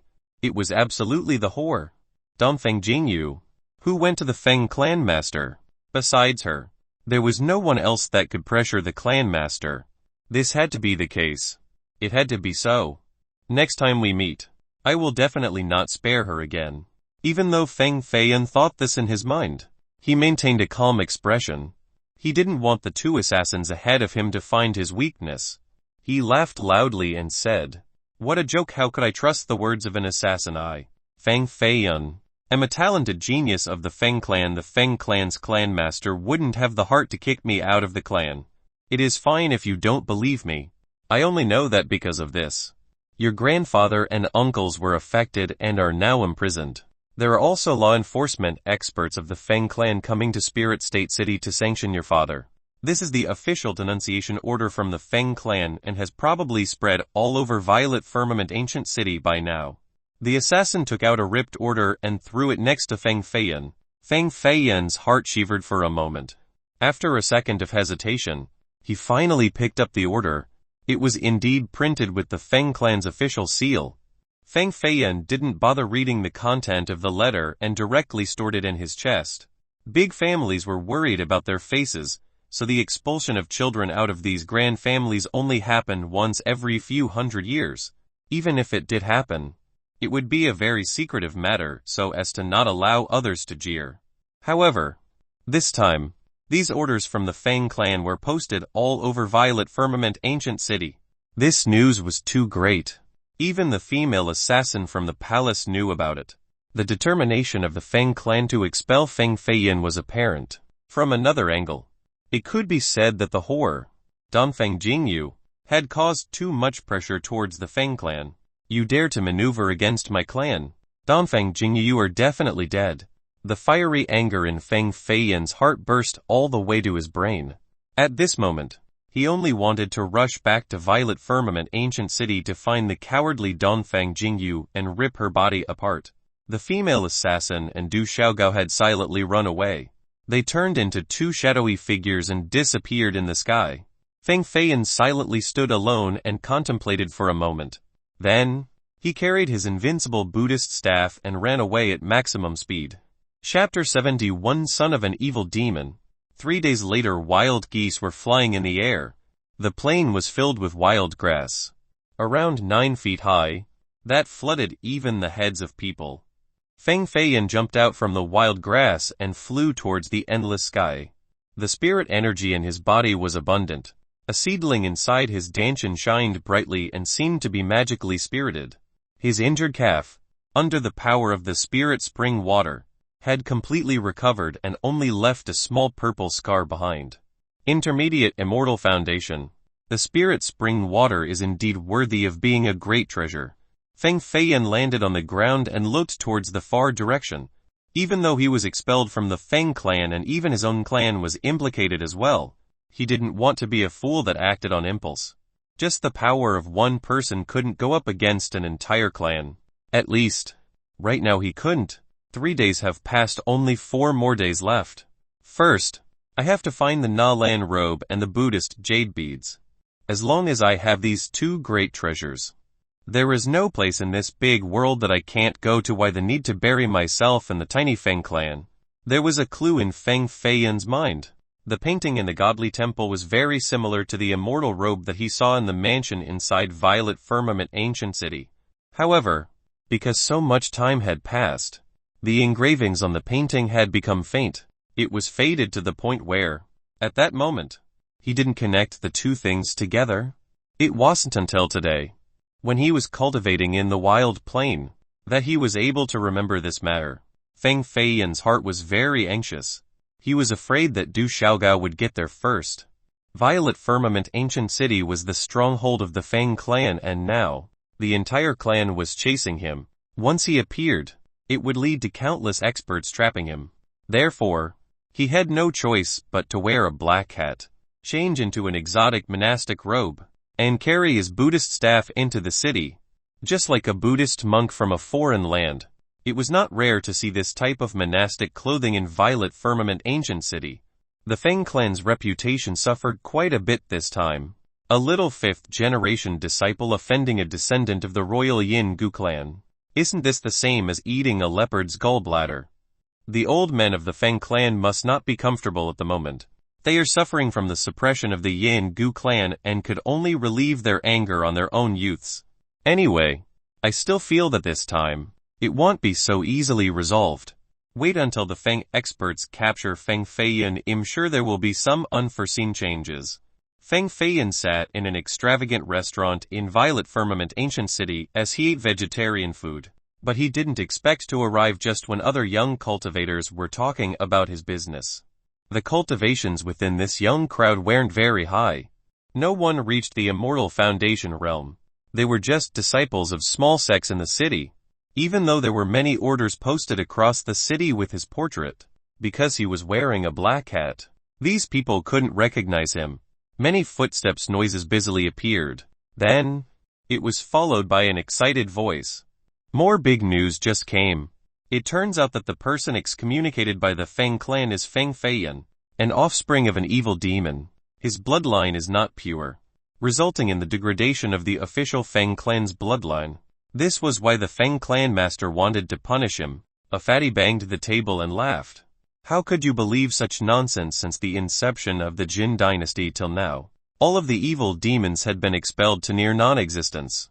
These old men from the Feng clan saying this laughable stuff, isn't it just them trying to save some face? Because in the end, if this news were to be spread, the Feng clan would be known to succumb to the Yin Gu clan's pressure and had to make a move against their own child. Such an embarrassment to their face. Haha.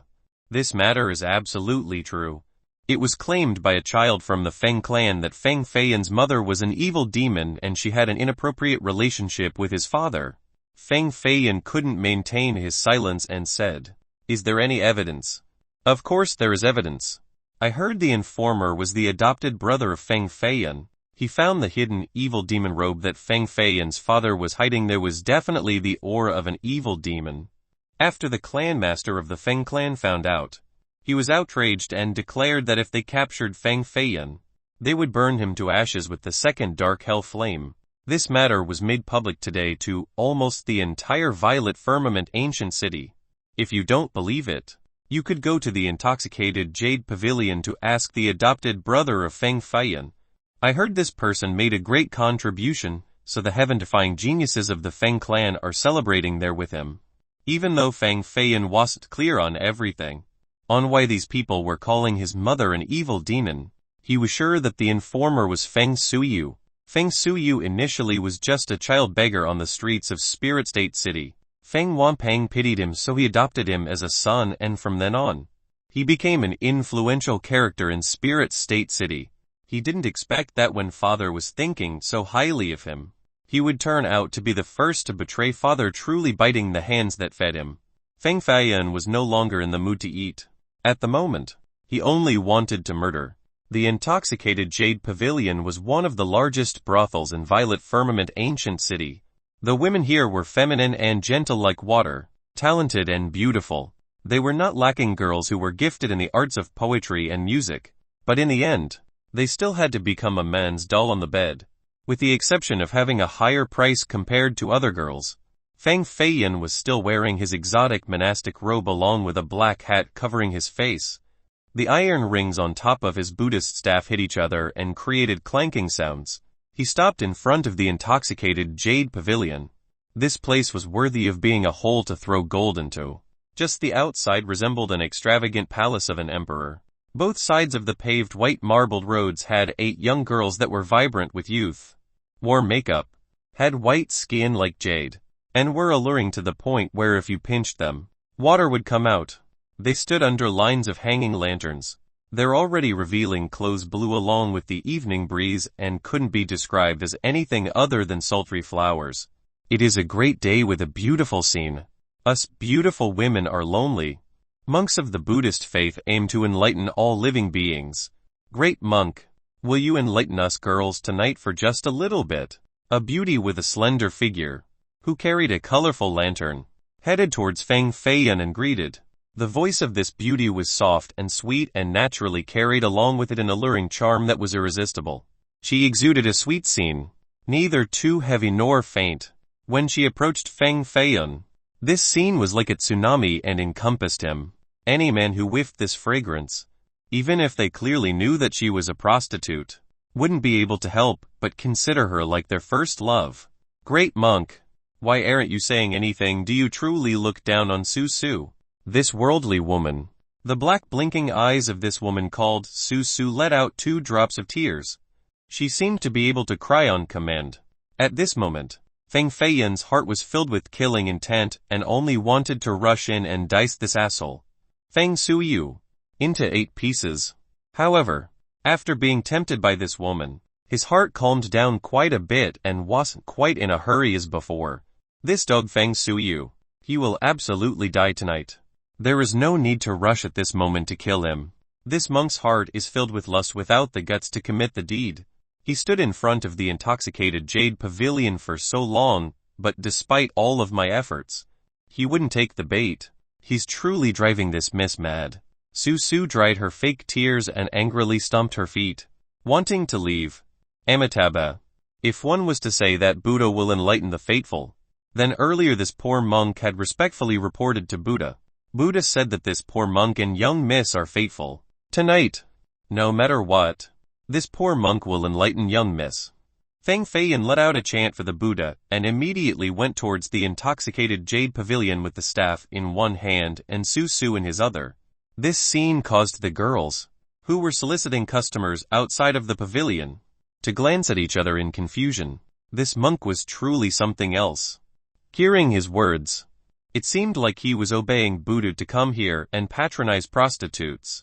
The intoxicated Jade Pavilion was truly worthy of being a paradise for men. One could easily see beautiful women everywhere, with countless wines and cuisines. Even an enlightened monk would want to stay here for a couple more days. The moment he entered, he noticed Feng Suyu on the 3rd floor with 3 other talents from the Feng clan. Each was handsome with a godly presence that contained a huge amount of power and caused the ones without business to stay away from them. Those are the 4 red cards of our intoxicated Jade Pavilion. Each of them was worth 1,000 gold coins per night. Only the Feng talents could invite them. Su, seeing Feng Feiyan's gaze towards that direction, thought that Feiyan was looking at the 4 hostesses. So she reminded him. The 4 hostesses were truly stunning beauties. Their age did not exceed 20. Some carried an elegant air while others had a cold arrogance, as well as a touch of gentleness alongside an alluring charm. Just obtaining one from the 4 would be a man's joy in his life. Moreover, The four of them were all gathered in the same place. Feng Suyu was served by all of them so naturally. He was smiling from ear to ear. Brother Suyu, I can't believe you were able to steal the evil demon robe. You, indeed, made a grand contribution for the clan. I heard that the clan master is going to have an upper echelon meeting in order to determine your reward. This is truly a good cause for celebration. A Feng clan genius, who wore a white robe, gave a toast with a wine cup in his hand. It was a joyous occasion to be drinking with beautiful women. I heard that the evil demon robe was rather extraordinary. The demon energy even suppressed an elder to death and turned him into pus and blood. In the end, a few ancestors had to activate their spirit treasures in order to barely suppress it. This kind of evil item. How did Brother Suyu steal it before? Feng Suyu let off a smirk and said, the evil demon robe belonged to Feng Feiyun's mother and in Feiyun's body. The demon bloodline of his mother runs rampant. As long as you use Feng Feiyun's blood and spread it over your hands, you wouldn't have to worry about the power of the robe. This matter, I had already reported to the ancestors. This was also why the clan master was so eager to capture Feng Feiyun. I understand now. This time, the ancestors want to capture Feng Feiyun and use his blood to refine the evil robe.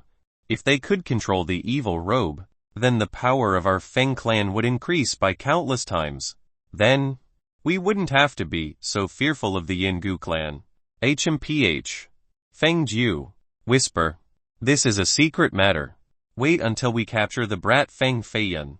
Then we can celebrate. Another young man warned. Feng Suyu slightly glanced at him and smiled.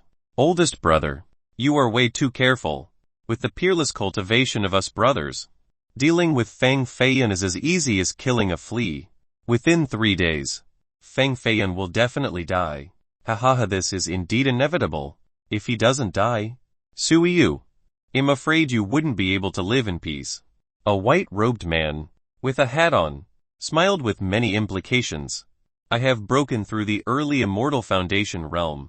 Even if 10 Feng Feiyun stood in front of me, I can still kill him 10 times with one fist. Feng Suyu loudly laughed with a hint of contempt in his eyes.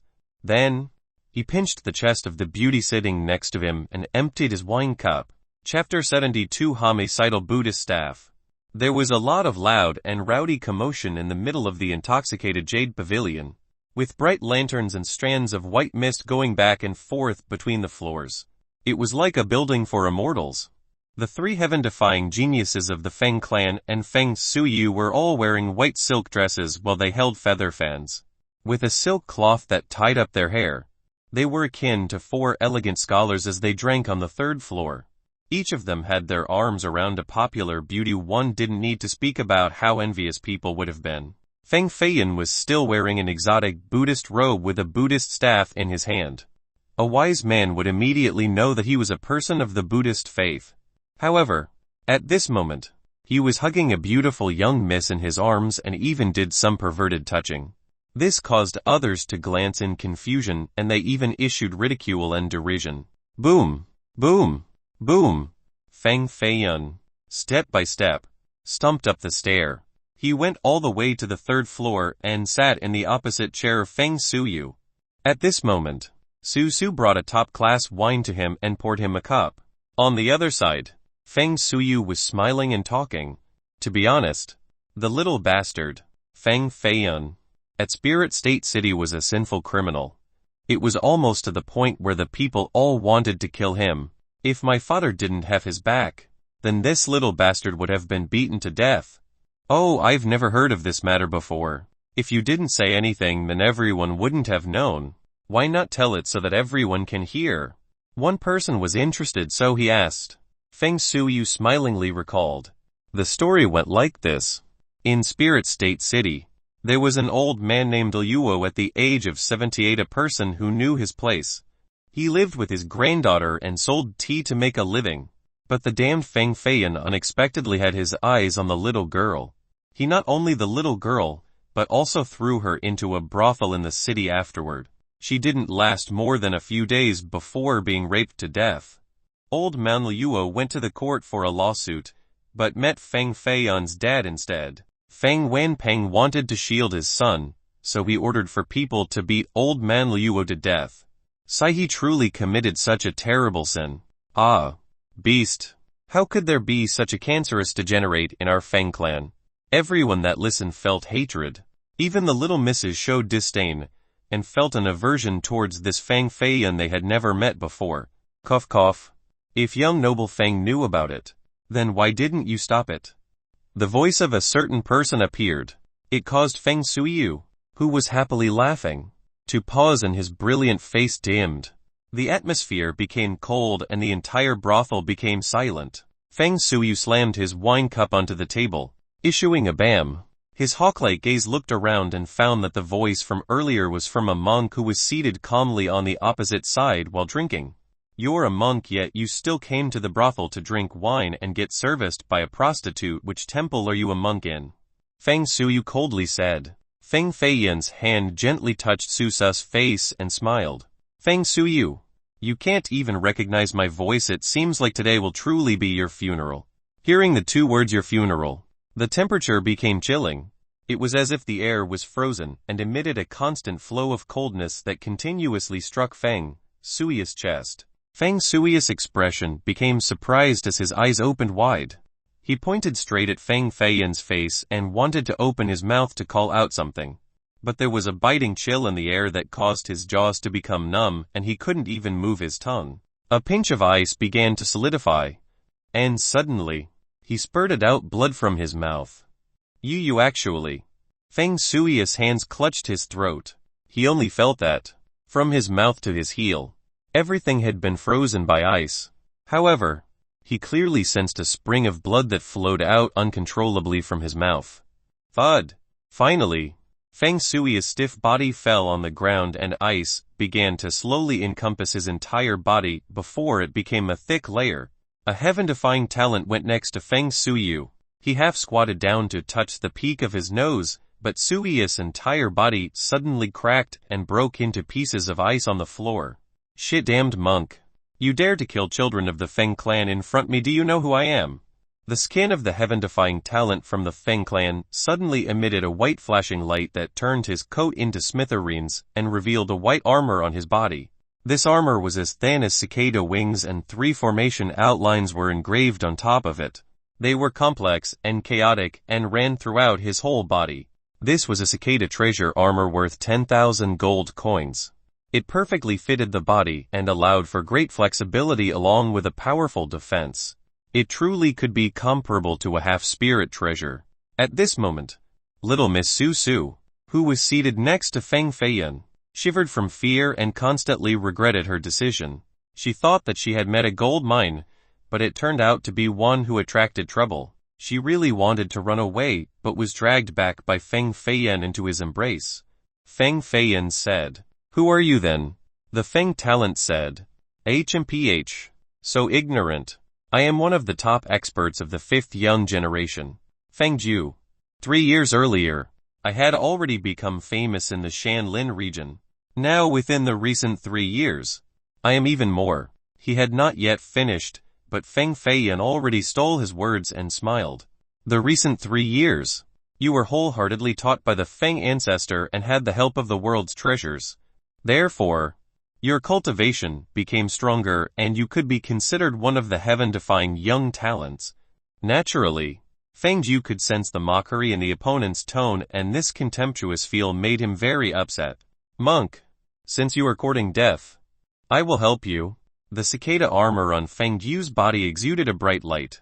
His 2 hands gathered powerful spirit energy and formed into a human shape the size of a wind thunder.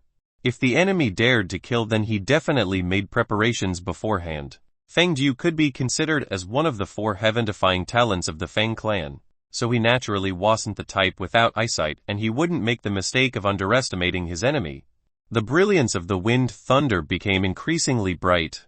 The screeches of the wind and thunder became more audible as if the entire brothel was about to be destroyed.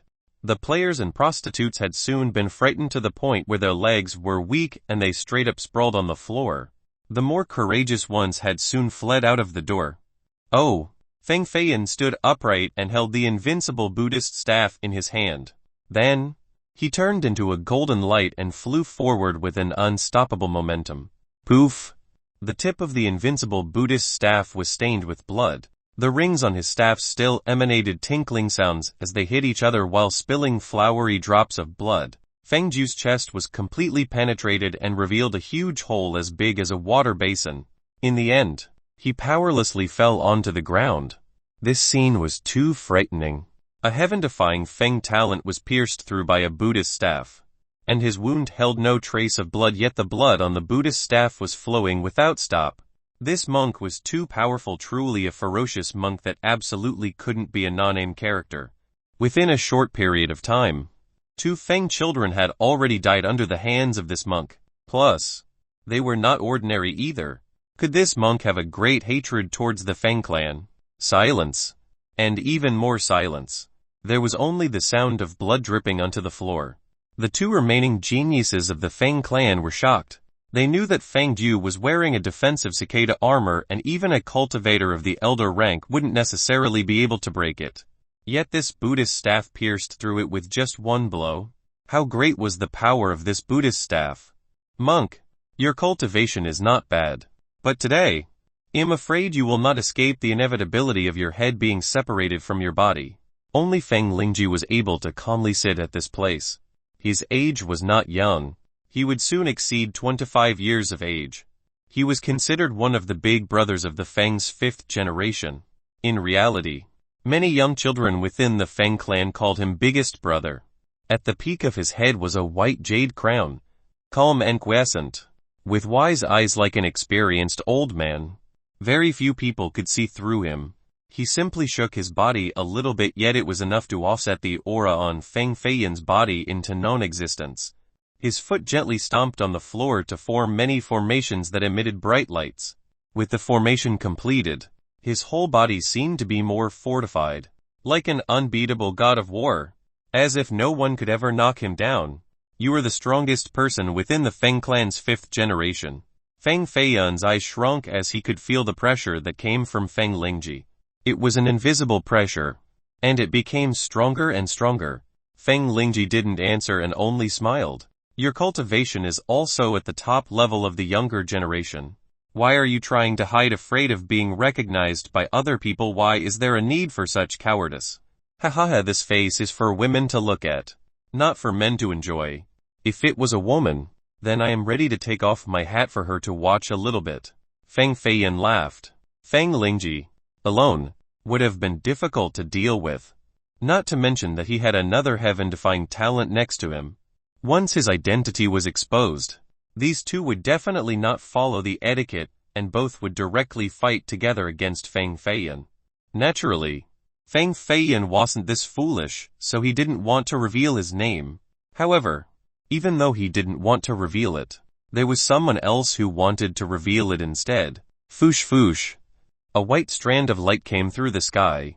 She wore a white robe and stood on the curved cornice of the intoxicated jade pavilion, like a white butterfly that landed on top of a palace. Dongfeng Jingyu arrived at the wrong time. She held the red wooden lute in her hand as she stood on top of the roof while gently flicking her instrument. The sound was so wonderful that it even attracted the clouds in the sky. I am a woman. I want to see your face. Will you take down your hat this time, great monk?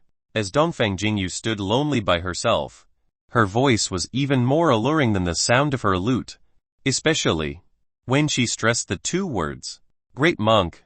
Even though he was in the middle of the intoxicated jade pavilion, he absolutely couldn't see the figure of the peerless beauty. However, the moment he heard the sound of the lute, he knew who had just arrived. Truly, the road was narrow between 2 enemies. Naturally, Dongfeng Jingyu knew that he was Feng Feiyan, so she stood at the highest place. The moment he wanted to escape, she would definitely unleash a thunderous strike with the complete power of the Haoshan Spirit Mirror. This power would completely destroy a small ancient city who would dare to oppose the battle power of a spirit treasure. At this moment, Dongfeng Jingyu was very healthy and had spirit energy flowing throughout her body. Naturally, her wound had quickly recovered. Plus, with the help of the single drop of spirit spring water, her cultivation went up by 1 level. At this moment, her cultivation, compared to Feng Lingji, was higher by more than 10 times. This bitch came at the perfect time. Feng Feiyan really wanted to raise the invincible Buddhist staff in his hand and directly knock her down from the roof. But he didn't expect that at this moment he would be encircled by 3 great experts. Not to mention escaping. Just staying alive was already difficult. Chapter 73 Words of a Great Sage. It was July, yet the brothel was chilling to the bones. Many normal humans without cultivation were shivering from the aura of the young experts as their lips were covered by white mist. The Buddhist robe on Feng Feiyan's body fluttered due to the cold, invisible air. It didn't seem like he was in the middle of a brothel. It was more like he was standing on top of a windy peak. However, in reality, he was really standing and experiencing the powerful wind at the top. Since there is a peerless beauty wanting to see my face, if I didn't listen, then wouldn't it be truly distasteful? Feng Feiyan's left hand slowly maneuvered towards his head, as if he wanted to take off the hat. Everyone present, including the 2 heaven-defying talents from the Feng clan, were truly curious about the real face of the monk. Their gazes moved along with his hand. Suddenly, a frightening black light appeared and the hat on top of Feng Feiyan's head became a spinning top. It created rolling black lights and sucked in the surrounding spirit energy. Then, it transformed into a sharp and powerful tornado. This black spinning top suddenly appeared in front of Feng Lingji and the fierce strength surrounded him, stopping him in his tracks.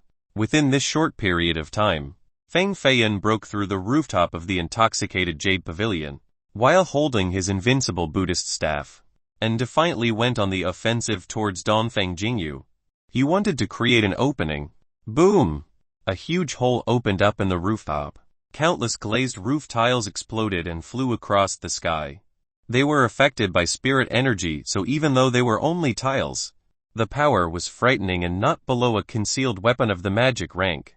Dongfeng Jingyu seemed to have guessed that Feng Feiyan would make a sneak attack like this, so she appeared to be very calm. Her white lotus-like arms slightly stretched out and her white robe began to fly. It was like a pair of white wings. This one staff from Feng Feiyan was already at his maximum power along with a matchless speed. But this exertion was a waste of effort. This damned grandma Dongfeng Jingyu's cultivation was a lot higher than his imagination. It is Feng Feiyan. I can't believe this little brat still dared to come to Violet Firmament Ancient City. And he even killed a heaven-defying talent of the Feng clan. This bastard is truly rebelling. From the bottom came the sound of one of the heaven-defying talents of the Feng clan. Even though Feng Feiyan's movement was very fast, it was not as if the opponent was not closely observing. In that shocking moment, he was able to discern his features from just a glimpse. 2 monstrous battle intents came from the bottom and created an amazing burst of power. Even though Feng Feiyan's single blow was not successful, he was not in the mood for more fighting. Dongfeng Jingyu, you bitch, you are truly contemptible. This was only a grievance between the 2 of us. But I didn't expect you to make a move against my clan as well. From now on, this grievance will not let us share the same sky. Either you will die or I will. Right now, I have to quickly use the bathroom and have no time to play with you. Feng Feiyan was afraid of being blocked by the 2 heaven-defying talents of the Feng clan. He fell into the danger of being surrounded. So he suddenly stepped on the roof and shattered the beam. He borrowed this momentum to jump 100 jang away and ran away towards the far direction. Boom! The entire intoxicated Jade Pavilion collapsed. The 2 heaven-defying talents wanted to chase, but were forced back. They were hit on their heads by the broken tiles and wood. Dongfeng Jingyu still stood at the peak of the collapsed ruin. She was still full of spirit and brilliance, no different from a godly jade. Her pure face was without any worries and she didn't show any emotions. After her cultivation made another breakthrough, she became even more unfathomable. Her emotional control was further developed, and it became harder to tell her mood from just her countenance. But at this moment, she was very angry. She accepted Feng Feiyan's scolding because she also had heavily scolded him. However, she couldn't accept Feng Feiyan framing her without understanding why. Feng Feiyan, you will not be able to escape. 2 milky bright lights shot out from Dongfeng Jingyu's back. The lights mysteriously transformed into a pair of white wings. These wings, compared to before, were even more real and one could even see the feathers and small filaments on them. When she flapped her wings in the sky, she was like a goddess that flew across the heavens, causing many people inside Violet Firmament Ancient City to kowtow and worship on the ground. A song that wrenches the heart. At which heaven's corner do I find a willing ear? There were too many mortals inside Violet Firmament Ancient City. Once the Hayashian spirit mirror was activated, it would harm many innocent people. Therefore, she didn't use this killing weapon and played her soul-stealing lute instead. Whoosh! A sound wave came out from her magical instrument, like a huge tsunami crossing through the sky. And it went straight towards Feng Feiyan's direction.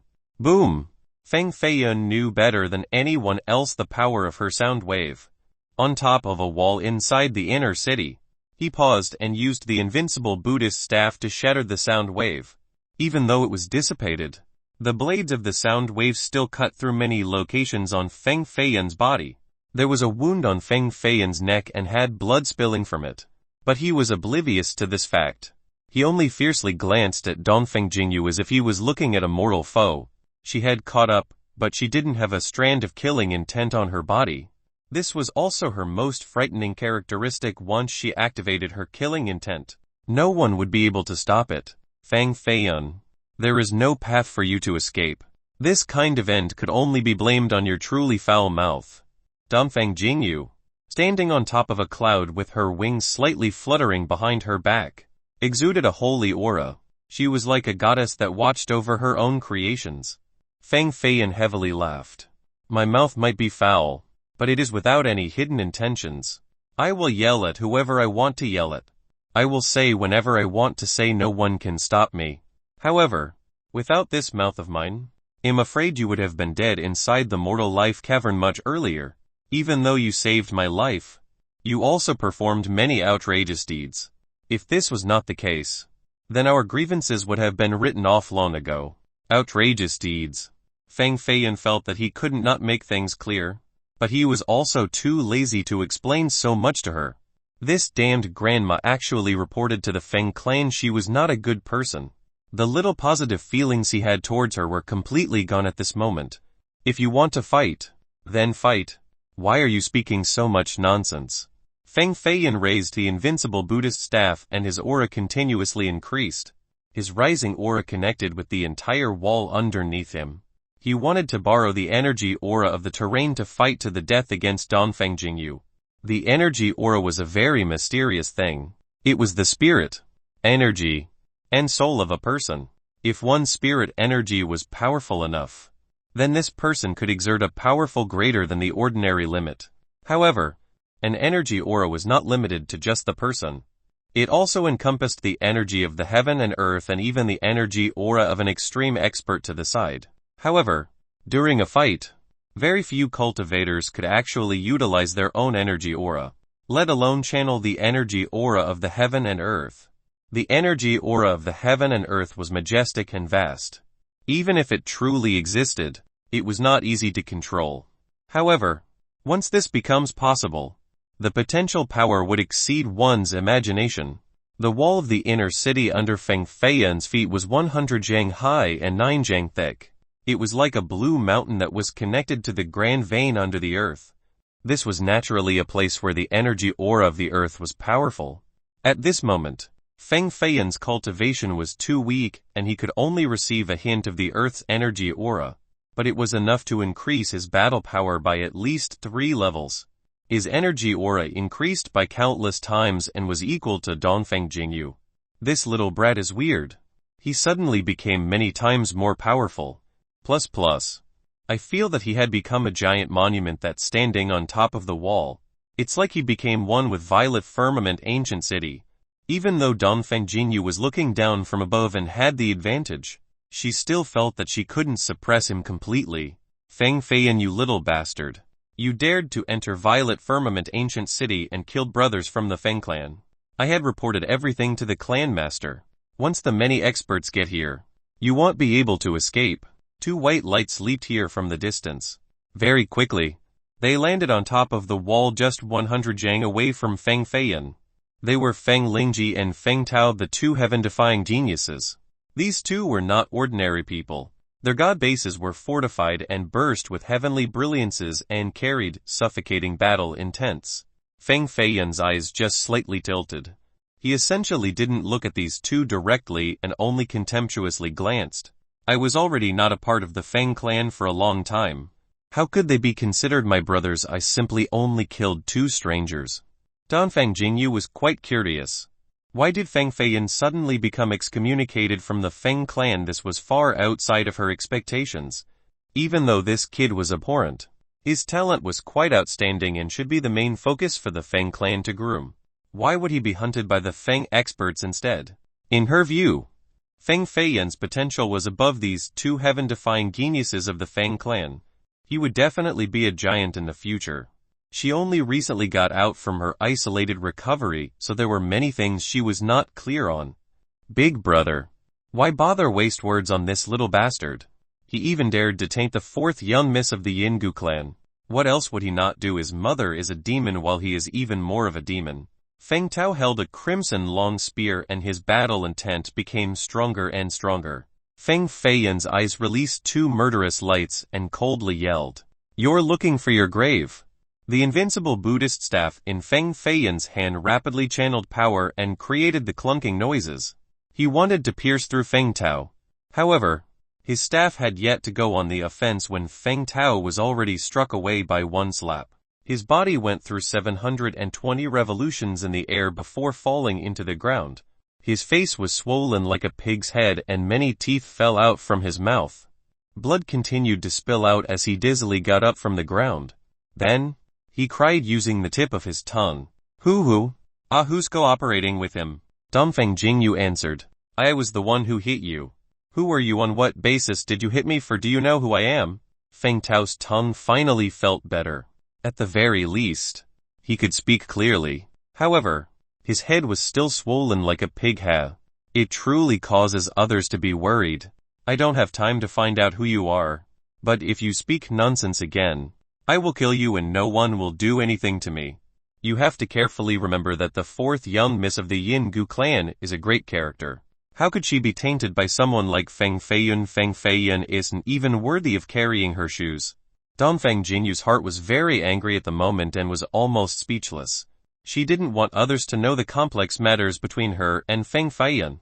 But her words still came out. This matter was known only to her and Feng Feiyan. Naturally, it wasn't she who revealed it, so it could only be Feng Feiyan and his big mouth. If she had known earlier that he would be running his big mouth off, she would have killed him even sooner.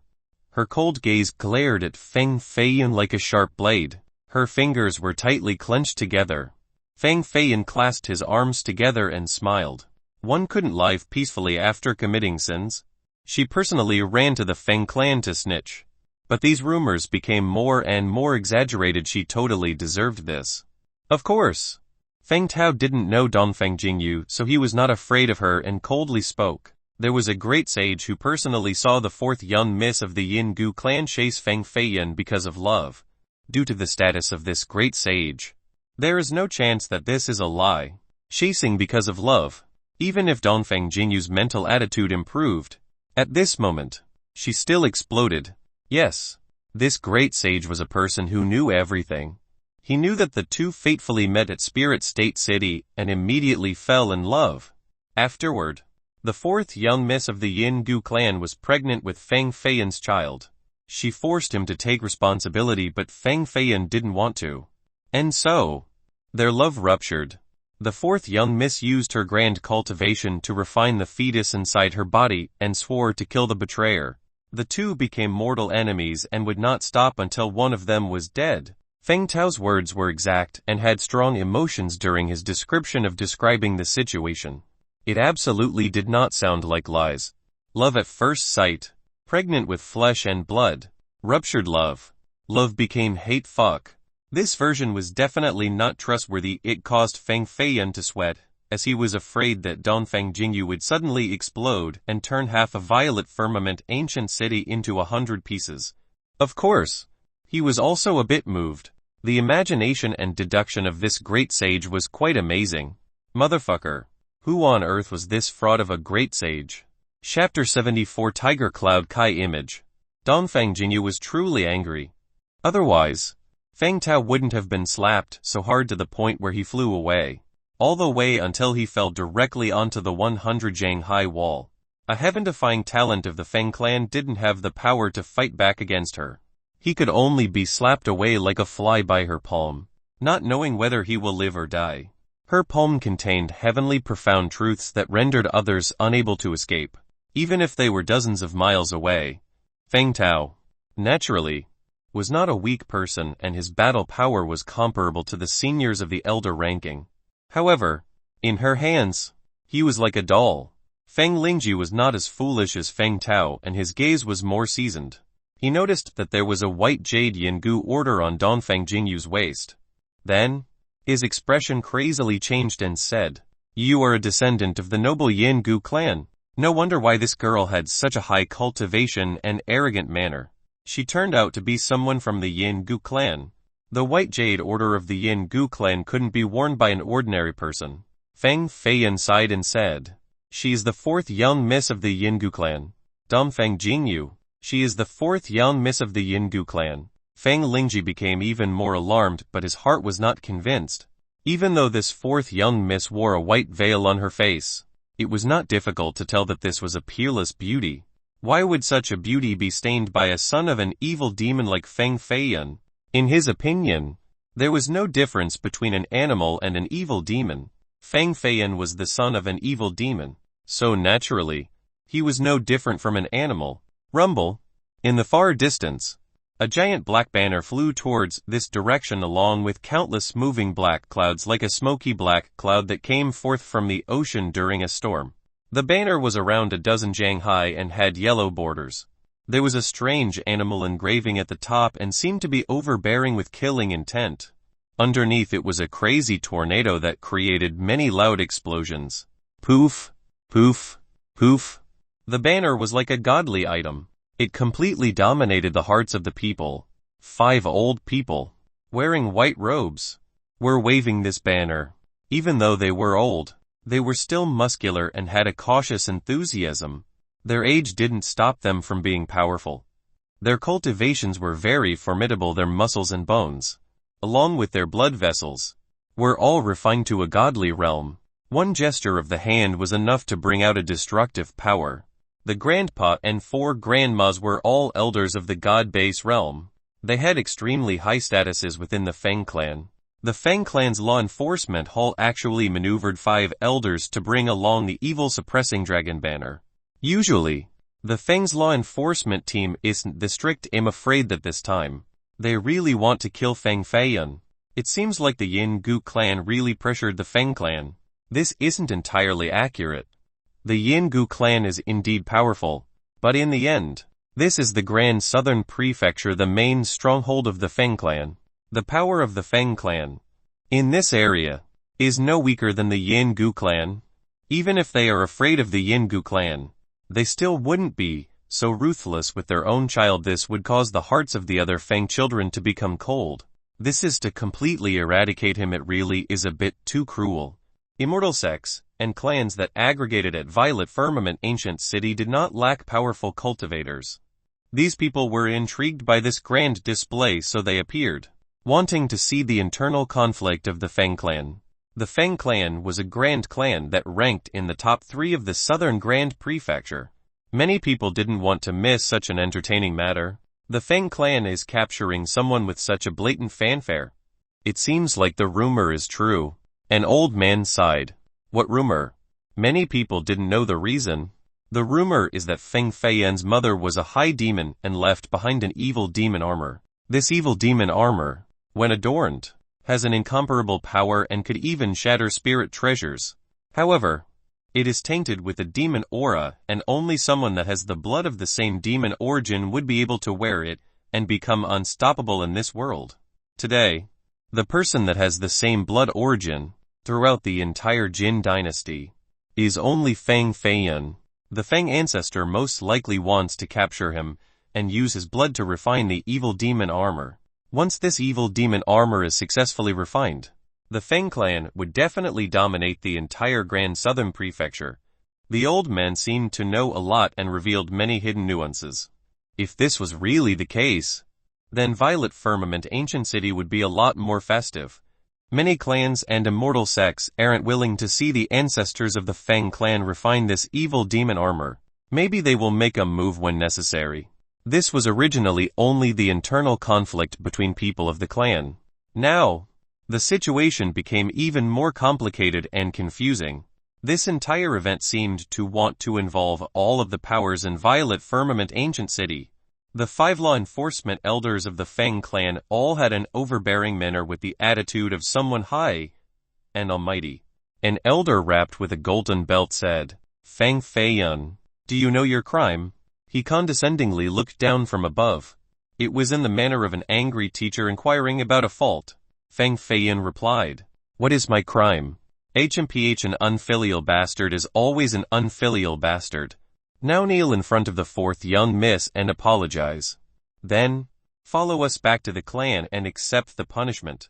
Only then would you maybe be able to hold on to your life." The elder's face was sharp and chilling like a blade and showed killing intent in his eyes. A junior who saw him yet didn't kneel down and still acted so arrogant, letting him leave would only be helping him become even more arrogant. If they previously didn't receive the order to not kill this unfilial bastard, he would have already made a move and ripped Fang Feiyun in half. Feiyun slightly smirked and felt a bit amused. Then he said, "You want me to kneel down to her, ha ha ha. What a joke. If you want to kneel, then you all can kneel. If you want to fight or kill, then go ahead and come here." When Fang Feiyun decided to kill Feng Sui-yu, he never thought about coming back to the Fang clan. From now on, he was no longer a member of the Fang clan. Today, even if he had to die inside Violet Firmament Ancient City, he would be without grievances and regrets. Boom! Fang Feiyun stood majestically on top of the gray ancient city. He stepped on the fire beacon while he held the invincible Buddhist staff propped in front of him. He felt contemptuous towards all beings. "Elders, don't need to make a move. I, Fang Lingji, will be able to deal with this little bastard who doesn't know how high the sky is and how vast the earth is." Fang Lingji was the oldest brother of the Fang clan's 5th generation. He had a high aptitude and a calm mind. He was highly valued by the upper echelons of the Fang clan and was considered secretly by many people to be the next leader. The 5 elders slightly nodded. If they had to make a move against Fang Feiyun, then it would be considered bullying a junior. This would be disadvantageous for their reputations in the cultivation world. However, if Fang Lingji helped, then it would be a completely different matter. They were peers that were fighting. After suppressing Fang Feiyun, there would be no gossip, and everyone would be even more optimistic about the future leader of the Fang clan. Truly hitting 2 birds with 1 arrow. Fang Lingji's cultivation was quite good and he had reached the intermediate god base. He was 1 small level higher than Feng Tao and Feng Jiu. Plus, his combat experience was rich. To deal with Fang Feiyun would not be a difficult matter. Fang Lingji, use the Grand Floating Massacre sword formation that you painstakingly practiced for 8 years to finish this quickly. An elder smilingly nodded and told him, "Yes, sir." Fang Lingji had 4 long swords hidden in his body. Each of them was of the magical rank and was created from 100-year-old cold steel. The swords could easily cut through a 2-meter thick steel wall. There was a chilling air on the edges of the swords, with a faint spirit light that faintly surrounded the 4 swords. It turned them into a simple sword formation. At this moment, Fang Feiyun was also one with the Earth's energy aura. So his personal aura was imposingly mighty. He actively motioned forward with the invincible Buddhist staff that emitted clanking sounds. In his hand, the 2 were both supreme characters and their battle intense condensed into Kai images exceptionally domineering. Boom! Fang Lingji's body let out a loud tiger roar that shook the city walls. A white light rose from his back and formed the shape of a white tiger. Its fur was pure white, and its big eyes were of a ferocious dark and as big as fists. The white tiger was the culmination of a floating cloud and was suspended on top of Fang Lingji's head. It had the power to change the heavens and move the earth. First tiger soaring cloud Kai image. When Fang Feiyun was at the hidden dragon courtyard to watch the Kai fortunes, he had seen it before and knew that there was someone inside the Feng clan with such a Kai image. He just didn't expect it to be Fang Lingji. Roar! Kai images could only be seen by Kai observers, but the hidden power inside of them was incomparable. As long as it was someone participating in the fight, they would be able to clearly feel it. The four swords suddenly increased their power abruptly and interwove together like four water dragons. The sounds of thunder and wind filled the sky, and the ancient thick Ninjang wall's high corner was cut apart. It collapsed into the ground, and countless huge boulders were knocked away by the sword energies. It is the first tiger soaring cloud Kai image. Feng Lingji's body actually carried a Kai image. It is no wonder why he is so powerful. An older cultivator who was able to see Kai discern the godly cloud white tiger in the vast sky.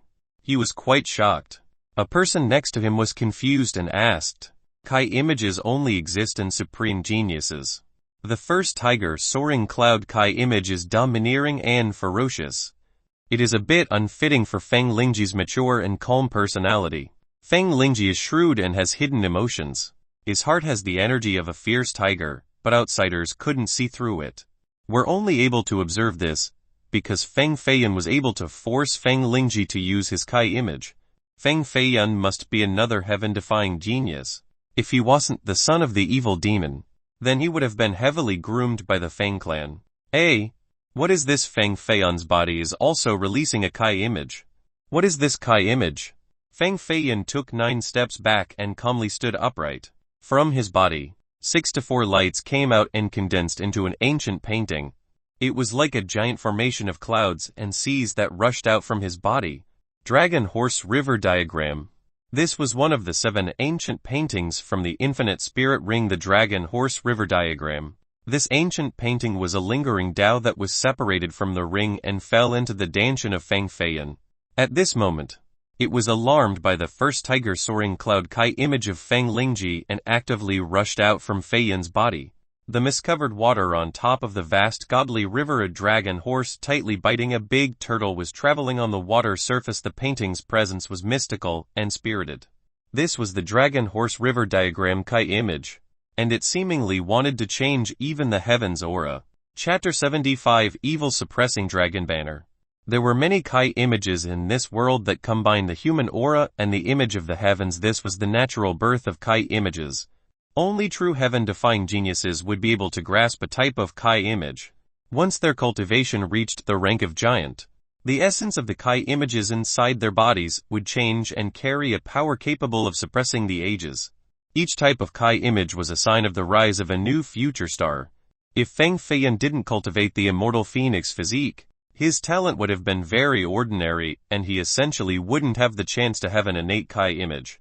However, because the immortal phoenix physique was able to increase his personal aptitude and change his potential, it allowed him to be able to surpass mediocrity and become a genius capable of competing for his own destiny against the heavens.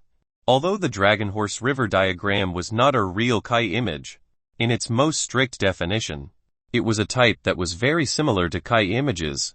It had an aura and power inside, and it was not any weaker than the top Kai images. Across the mighty stretch of the godly river, with a ferocious expanding atmosphere, a humongous dragon horse was swimming on the river with a godly turtle in its mouth. It was as if it was being enlightened with the Tao. I've never heard of this Kai image before. The dragon horse is a godly existence in the ancient era. Many saints in the legends had met a dragon horse, and because of this, they were enlightened. Feng Feiyan's Kai image is so powerful. It's as if it is hiding a powerful shadow from the ancient times. The aura of a godly character is even being faintly emitted. The only son of the contemporary evil demon cannot be speculated with common sense. If the Feng clan cannot cripple him today, then he will absolutely be even more frightening than the evil demon in the future. An old man wearing a martial arts gown, who was gifted with the art of Kai observation, opened a heavenly eye between his brows and was able to see the future that ordinary people couldn't.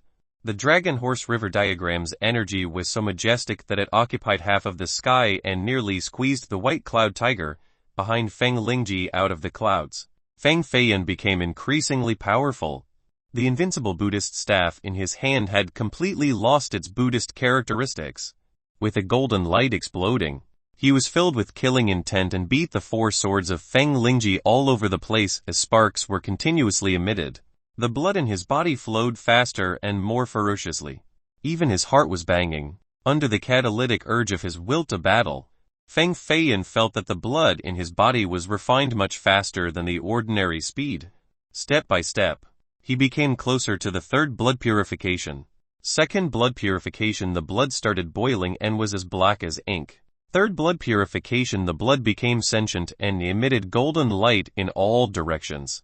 Feng Feiyan had used a drop of spirit spring water to successfully reach the intermediate immortal foundation. However, he was not able to absorb more than 3 parts of the medicinal property. The rest of the medicinal essence was hidden in his flesh and blood. Under the catalyst of his will to battle, the medicinal property was quickly absorbed, and the purity and level of his blood also became increasingly high. It was reaching towards the third blood purification. Feng Feiyan clearly felt the immortal foundation become bigger inside his danshan. Like a seedling under the effects of fertilizer, it gradually matured towards perfection. Rumble, Feng Feiyan fought to the point where Feng Lingji couldn't do anything but retreat. He essentially didn't have the power to defend himself. His 4-sword formation was completely shattered and 2 swords were completely broken by the invincible Buddhist staff. The rank of the invincible Buddhist staff was unknown, but it allowed for an intermediate immortal foundation, like Feng Feiyan, to directly fight against an expert 1 big realm higher. Plus, this was still under the situation where he had not used the spirit and power of the invincible Buddhist staff. The black charred marks on the staff, due to grilling meat, were completely gone and revealed a golden bronze color. With a Buddha shadow printed at the top of the staff, it carried along a Buddhist presence that silenced others truly too sacred. One didn't know that Monk Ji-Ru picked up such a holy item yet still used it to grill meat. If there was a sage from the Buddhist faith who saw this, he would have soon beaten Monk Ji-Ru to death. Feng Feiyan, as an ordinary person, could still feel the power of the invincible Buddhist staff. Presently, there was not a lack of people with extraordinarily knowledge. An old man with gray hair was gazing intensely at the staff in Feng Feiyan's hand for a long time. Finally, his eyes carried a surprised look and he wanted to speak, but then he stopped. Could it be a Buddhist weapon? It looks like. It truly looks like. A person muttered. It was apparent that he was very shocked, and couldn't believe that this sacred treasure of the Buddhist faith was in the hands of Feng Feiyan. The significance behind this matter was very unusual. A young curious disciple asked, could it be that the staff in the hands of Feng Feiyan has an extraordinary origin? It is not clear. It is not clear. However, it really looks like it. It cannot be the same staff because the owner of the staff was a supreme giant of the Buddhist faith. There is no chance that he would allow this staff to fall into the hands of a Feng Clan's junior. This person flatly shook his head and directly let go of this thought. He felt that he had guessed wrong. Feng Lingji's cultivation was still formidable, but because his sword formation had lost, he was confused. In the end, he couldn't do anything but throw away his swords and flee. He was beaten by Feng Feiyan to the point where his heart was no longer arrogant. How did this brat become so strong? There was truly no way to obtain victory. The power in his fists became stronger and stronger. His momentum became greater and greater. He did not allow his opponent to even stand straight. 4 kilons of power. Feng Lingji still wanted to resist, and the scales above his arms began to move. He unleashed a punch with the power of 4 kilons. 1 kilon of power was a power of 10,000 jin, but to unleash 4 kilons at the same time, this power exceeded 40,000 jin. It was at 80,000 jin instead. 4 kilons of power was equivalent to the power of 80,000 jin. 5 kilon of power was equivalent to 160,000 jin. Moreover, the power of the kilon would be even more condensed and would change in essence. It would turn into something more ferocious. Break for me, Feng Feiyan, with the invincible Buddhist staff in his hand, swept through the winds and thunders in the sky and shattered the gigantic power of the 4 kilons. The staff directly struck Feng Lingji's chest and beat him flying far away. Poof! A few thuds. And then, the sound of broken bones appeared, followed by the sound of flesh being torn apart. Feng Lingji would never dream that he would lose in the hands of Feng Feiyan. This son of the evil demon was much stronger than his imagination and even left a grave wound on his chest. His ribs had been broken into several pieces and his white robe was stained crimson with blood. Many people were alarmed. They originally thought highly of Feng Lingji because, in the end, his prowess was already renowned throughout the Grand Southern Prefecture. He was a supreme genius of the Feng clan and had the potential to become the future head. There were several clans who secretly sent assassins to kill him, but they were found out and killed by him. Who would have thought that he would lose to an unknown disciple of the Feng clan? It made others feel that this was a bit surreal. Earlier, Feng Feiyun killed Feng Yu in one move, and he was one of the 4 heaven-defying geniuses of the Feng clan. Then, in front of so many people, he defeated Feng Lingji. This could be considered shattering the face of all of the heaven-defying talents of the Feng clan. A few people from the big clans were secretly smiling. The Feng clan has really lost all face this time. An expelled disciple is even stronger than a heaven-defying genius that was heavily groomed. This will definitely be an unerasable event for the Feng clan. Feng Feiyun repeatedly defeated 2 heaven-defying geniuses of the Feng clan. If he wasn't expelled, then he would be the leader of the younger generation of the Feng clan. He could even take the crown in the Hidden Dragon War. This is not necessarily true.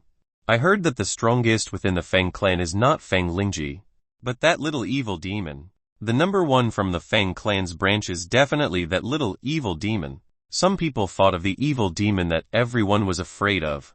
When she was only 9 years old, she was already famous in Violet Firmament Ancient City. With heaven-defying treasures, she caused the younger generation of the big clans and immortal sects of the Grand Southern Prefecture to be unable to lift their heads. As long as it was someone known for having a little bit of aptitude, they would all suffer in her hands and beaten to a bloody pulp. Thus, she gained the title, Little Evil Demon. However, within the last 3 years, the little evil demon was secretly training inside the Feng clan and didn't have the chance to cause trouble outside. At this time, people began to forget about her. It was only until someone reminded them before everyone remembered. This little evil demon, 3 years ago, already possessed a higher cultivation than the current Feng Lingji. If she was released by the Feng ancestors, then Feng Feiyun wouldn't be as carefree as he was now. However, the evil energy on her body was truly too dense and she couldn't personally suppress the evil energy. If she were to truly be released, then she would turn the city upside down. Plus, only God knew how powerful she was at the moment. Without a giant making a move, one would be afraid that no one would be able to catch her back, unless it was the last resort. The ancestors of the Feng clan would never act in such a heavy and thankless manner. Feng Feiyun, you actually dare? Did you actually want to kill Feng Lingji? The 5 law enforcement elders of the Feng clan, with the evil suppressing dragon banner raised, stood in between Feng Feiyun and Feng Lingji. The banner was fluttering and emitted a powerful battle aura. This was a half-spirit treasure and had a very strong power. The invincible Buddhist staff in Feiyun's head continued to make the clunking noises. He, step by step, walked forward and gravely said, "He cursed me and even cursed my mother. He deserves death. HMPH unfilial bastard. It seems like this bloodthirst is part of your nature. Your body must be mixed with evil demon blood. Today, we will join forces to destroy the unfilial child and chop off his limbs. Then, we'll imprison him forever in the ancestral hall."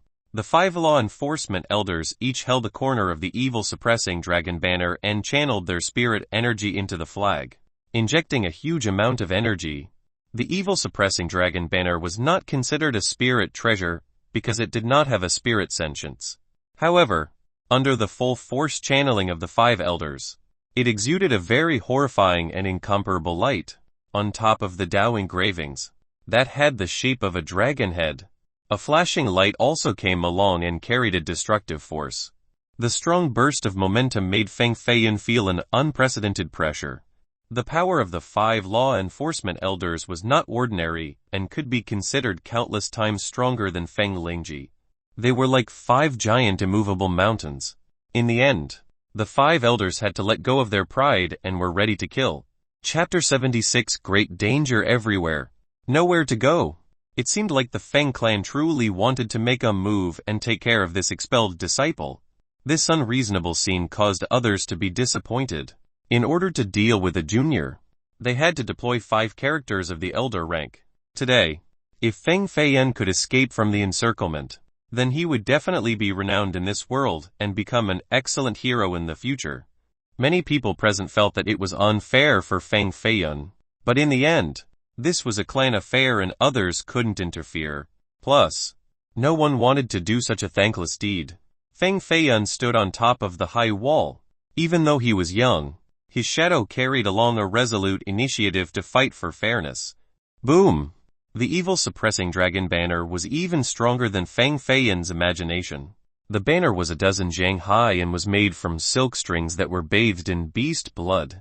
Even the invincible Buddhist staff couldn't easily break through it. Of course, this was because Feng Feiyan's cultivation was not enough to active the spirit and power of the staff. Feng Feiyan swung his staff in one hand while he released palm strikes with his other. Inside these palms contained a part of the infinite spirit ring's power. Each palm released the image of 4 killing heads. Around 80,000 jinn. This caused one of the elders to take many steps backward.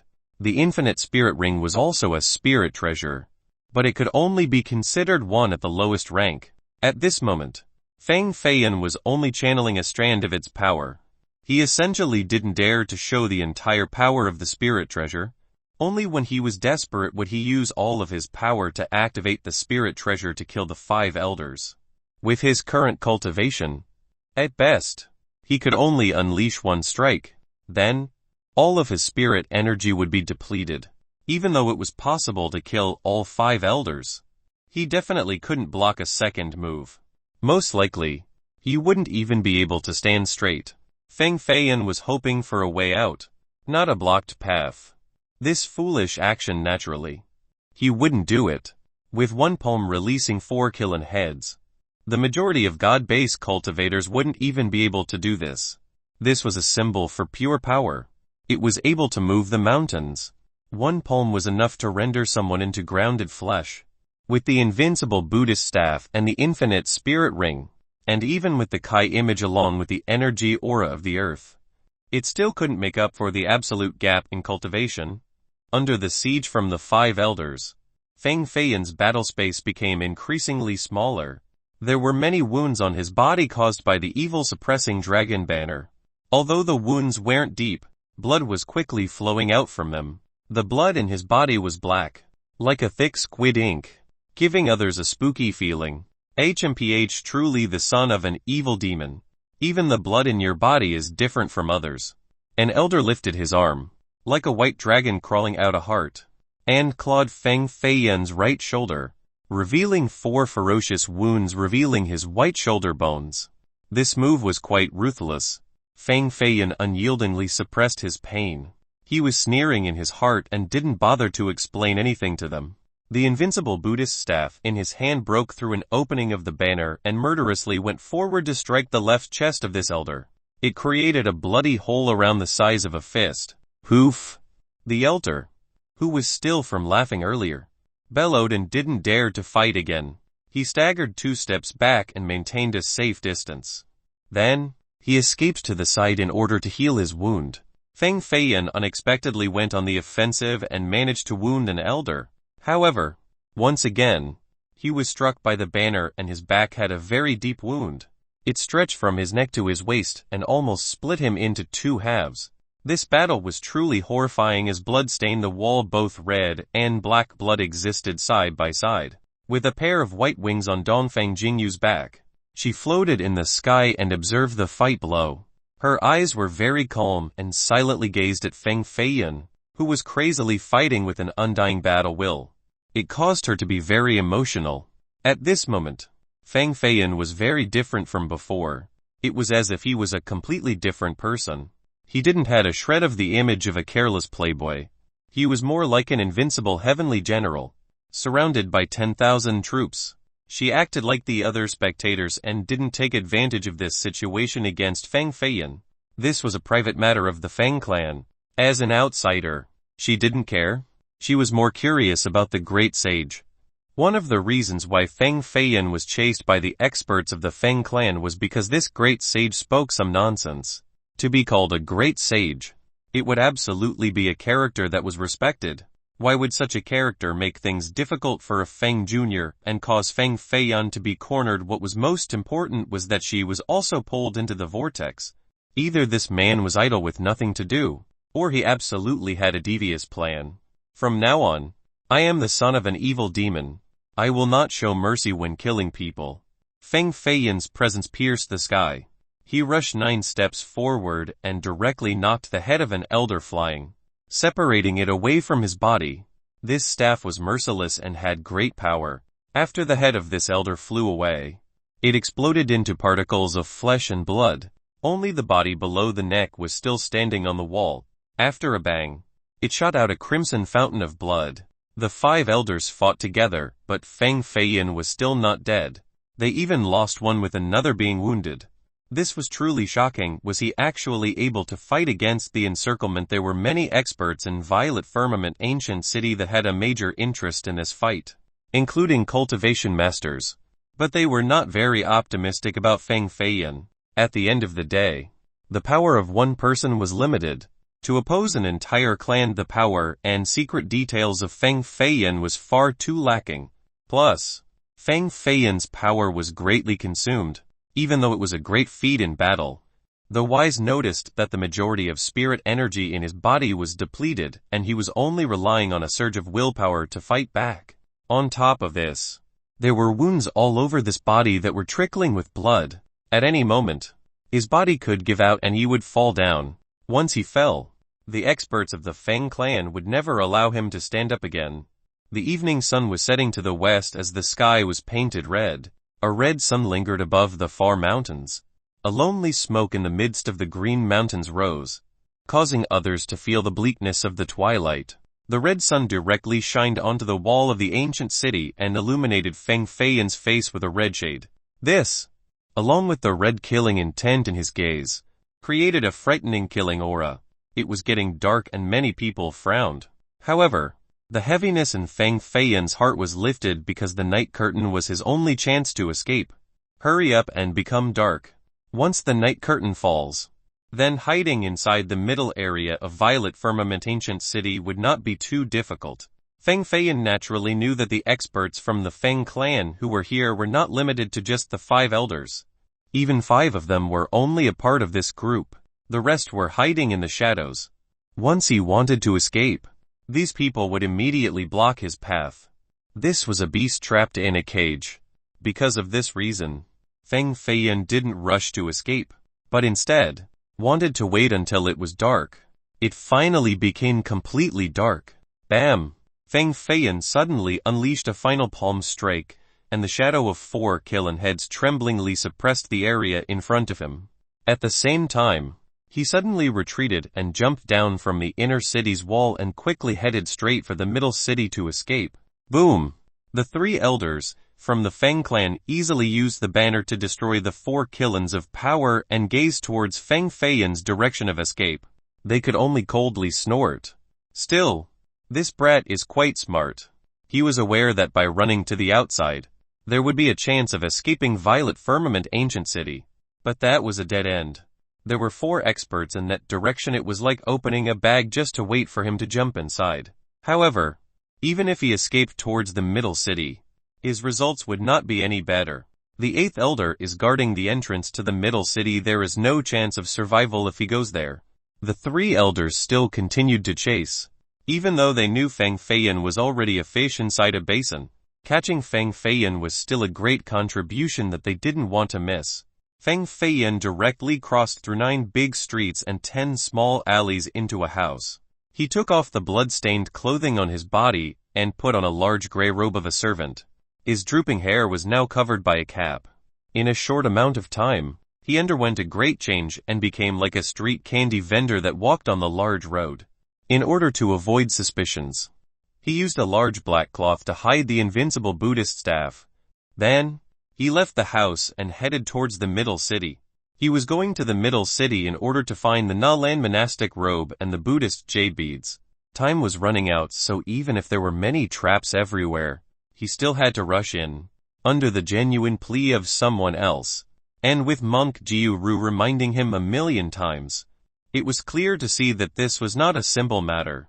If he didn't find the 2 Buddhist treasures, then there was a chance that there really would be an earth-shattering disaster. Even though Feng Feiyan changed his appearance, his heart was still heavy. He knew that if he hid in a corner tonight, he could temporarily hold onto his life. However, by searching for the Buddhist courtyard, then it would truly be 9 parts death and 1 part life. The wall of the middle city was even larger than the inner city. It was made from 10,000 jin boulders that were polished into a smooth fit. Even a sword wouldn't manage to get inside the cracks. At this moment, Feng Feiyan was outside the middle city gates. There was a man around the age of 50 who sat there. This man was in the middle of the walking crowd beside the gate. He was very calm and orderly. With an ancient book in his hand, he was meticulously reading and enjoying the taste of life. The chair under him was around 3 meters long and situated in the middle of the gate. It was truly a bit inconvenient. However, the black armor guards standing not too far from there didn't dare to chase him away. His position must have been very great. Not to mention reading in front of the middle city gates. Even if he killed people at the gate, no one would dare to stop him. The moment Feng Feiyan was 100 jang from the gate, he felt an ancient aura sealing his body. It was as if there was a poisonous snake gazing at him in an unavoidable manner. This strange feeling came from the ground and the air and surrounded him, wanting to touch his body. An expert of this level was too frightening. He truly didn't allow anyone to escape. Where was this person? Feng Feiyan gazed towards the front, and the man who was reading in the middle of the gate also lifted his head. The time was quite coincidental. The 2 people gazed at each other at the same time. It was him. Who was he? The man blocking the path that Feng Feiyan wanted to go through closed the ancient book in his hand. He smilingly observed Feng Feiyan and continuously nodded his head. It seemed like he had been waiting for a long time. Chapter 77 The 8th Elder. This person only looked around 50 years old, but he carried along an extraordinary vicissitude. His real age was definitely not below 100. He definitely could be considered an old man. Because of his high cultivation and the usage of spirit energy to control the speed of aging, others only felt that he was around 50. I didn't expect you to make it this far. It seems like your potential was greatly underestimated. He was still sitting in the chair. Even though the waves of people were still moving on the road, it was as if he was sitting in his own garden. It was completely natural. Feng Feiyan felt an enormous pressure from this person. Even though they were still 100 jang apart, it felt like he was very close to him. Just a slight movement would allow him to get in front of Feiyan. This was a signal of danger. The storm and clouds had begun to move in Violet Firmament's middle city. The Feng clan sent many experts after Feiyan throughout the city. It was a complete siege in all directions. Even if there was a giant mountain in front of him, he had to break through it to get past it. Otherwise, if he became encircled again, he wouldn't be able to run, even if he wanted to. Who on earth are you? Feng Feiyan knew that the opponent had recognized him, so there was no use in denying it. The 8th elder of the Feng clan, Feng Whiting. He faintly smiled. I already know your matters very well. Offending the 4th young miss of the Yin Gu clan isn't a big deal. As long your talent is truly excellent, even if the clan has to spend a fortune, we would still help you settle this matter. Feng Feiyan. The fact that you were able to defeat Feng Lingjai shows your peerless talents. Your future achievements will not be mediocre. If you follow me now, then it is not too late to reserve this matter. The Feng clan was an enormous clan and could be considered a tyrant in the Grand Southern Prefecture. It was established for more than 1,000 years and had a terrifying heritage. Characters of the elder rank numbered in the hundreds. Characters of the elder rank were all competent actors that could uphold one direction by themselves. The person ahead was ranked the 8th out of several hundred elders. His cultivation must be at an extraordinary and incredible proportion. His position in the Feng clan must be quite high and definitely not under the current clan master of the Feng clan by any means. The weight in his words was naturally very heavy. If there was not the matter of the son of the evil demon, then Feng Feiyan might have trusted his words. However, at the moment, even if all 10 of the top elders appeared before him, He still wouldn't believe them. Feng Feiyan took the black cloth off of the invincible Buddhist staff, revealing the bright golden brass rings. Then, he smiled. I'm afraid you guys only want to get the evil demon blood from my body to refine the demon robe my mother left behind. This is probably my most valuable contribution to all of you. The eighth elder gently rubbed his forehead and sighed.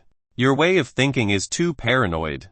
Even though the evil demon blood flows in your body, there is also the blood of our Feng clan of the direct branch. How could we bear to actually kill you? The things we did were all for the outsiders to see, as well as the Yin Gu clan. You have to trust me on this. This person not only has an exceedingly powerful cultivation, but he also has a very meticulous mind. It is no wonder the Feng clan's upper echelon sent him to deal with me, Feng Feiyan said. How could I trust all of you? Already imprisoned my grandfather and 2 uncles, and even sent people to sanction my father in Spirit State City. Are these the methods used to deal with one's own? Sai, who did you hear all of this from? The eighth elder said. Who I heard it from is not important. What is important is that these are all truths. Feng Feiyan carefully gazed at his eyes. As he saw the elder's lack of denial, he immediately knew this was the truth. The eighth elder didn't say anything else because he knew words were useless at this point. Feng Feiyan also stopped speaking because he knew any more words would only be nonsense. He could not avoid going into the middle city. If the eighth elder had to be here to block him, then he could only bring him down. If you can take 3 steps forward, then I will let you go through this gate. However, if you can't, then be a good boy and come back with me to the Feng Jian Ancestral Hall. Even though the eighth elder didn't understand why Feng Feiyan wanted to enter the middle city, this didn't affect his decision. He was truly worthy of being the eighth elder of the Feng clan. He was extremely arrogant and dared to bet with Feng Feiyan that he couldn't take 3 steps forward. He was too confident with his own cultivation. At this moment, the two were still 100 yang apart, which was around a bit more than 300 meters. The speed of sound would require close to 1 second to travel. 1 second to someone with the speed of Feng Feiyan, even 30 steps would not be difficult. Feng Feiyan accepted that he was not his match, but not being able to take 3 steps forward was simply too much. You were the one who said this. Feng Feiyan was talking when he suddenly took a leap forward as his spirit energy channeled into his 2 feet. His speed was indeed reaching its limit. However, his first step had not settled when he immediately felt that he had stepped on a whirlpool. It felt like it was a misstep, like he was falling down into the depths of the abyss. The eighth elder's finger gently knocked on the chair and 12 strands of spirit energy went into the ground. They were as sharp as a blade and able to destroy everything in this world. Boom! Feng Feiyan's foot was 1 inch from the ground. Then, his shoe and trouser leg was completely minced. If he didn't retreat in time, then his whole leg would have been crippled. How strong was he? Feng Feiyan believed that earlier, whether it was his speed or reaction time, they were extremely fast. However, the eighth elder still forced him to go back. This was too humbling. Despite this, his heart naturally refused to accept this outcome, and he slammed the invincible Buddhist staff into the ground, wanting to shatter the killing energy underground. Bam! However, he was still underestimating this power too much. The power of the invincible Buddhist staff was too strong. Under normal circumstances, it would be able to create a couple-meter deep pit in the ground. However, this time, it was bounced back by the other source of energy and almost caused him to be heavily wounded. BCCT. The staff violently trembled in Feng Feiyan's hand and created shaking sound. Feng Feiyan's hand felt like it was pricked by 1,000 needles and wanted to break apart. The cultivation of this eighth elder was truly sickening. He was simply not on the same level as the other law enforcement elders. They were 100 yang apart, yet Feng Feiyan simply couldn't take 1 step forward. Without a doubt, if he wanted to kill Feng Feiyan, he only needed 1 move. He absolutely didn't need to use a second move. This was the gap between their strength. The difference in cultivation was simply not a matter that external forces could make up. The eighth elder was still sitting on the chair while holding the ancient book. One hand was stroking his beard as leisurely smiled. Young one, you should give up on your courageous struggling. In front of the Feng clan, you are still too tiny. In the Feng clan, there are more than 10 people stronger than me. Even if you could get by my gate, you still wouldn't be able to pass on the road ahead. Feng Feiyan's gaze was still resolute, and he would not retreat. The Dragon Horse River diagram Kai image dashed out from his body. His aura raised yet again, and he thrusted forward. The 8th elder slightly sighed and shook his head. Since you won't be captured willingly, I can only make a move. This time, he actually took action. However, the speed didn't leave behind any shadow and no one saw his hands. He flew from his seat and his figure continuously turned into shadows. One finger rushed for the dantian of the Feng Feiyan. His action was like the wind, not leaving behind the slightest trace. Feng Feiyan, in front of him, was like a piece of paper. Even though he could see him approaching, he couldn't go on the counter-offense. Even moving was impossible. His cultivation is so high. My life is over. Feng Feiyan knew that it was not because he couldn't dodge, but because the opponent was too powerful. This was not a competition between people of the same level. Even if he wanted to fight and his heart was willing, his power was not capable of competing. Boom! The 8th elder bellowed loudly and his finger exploded into a bloody mess. His whole body was forced back by a mighty power. Bam!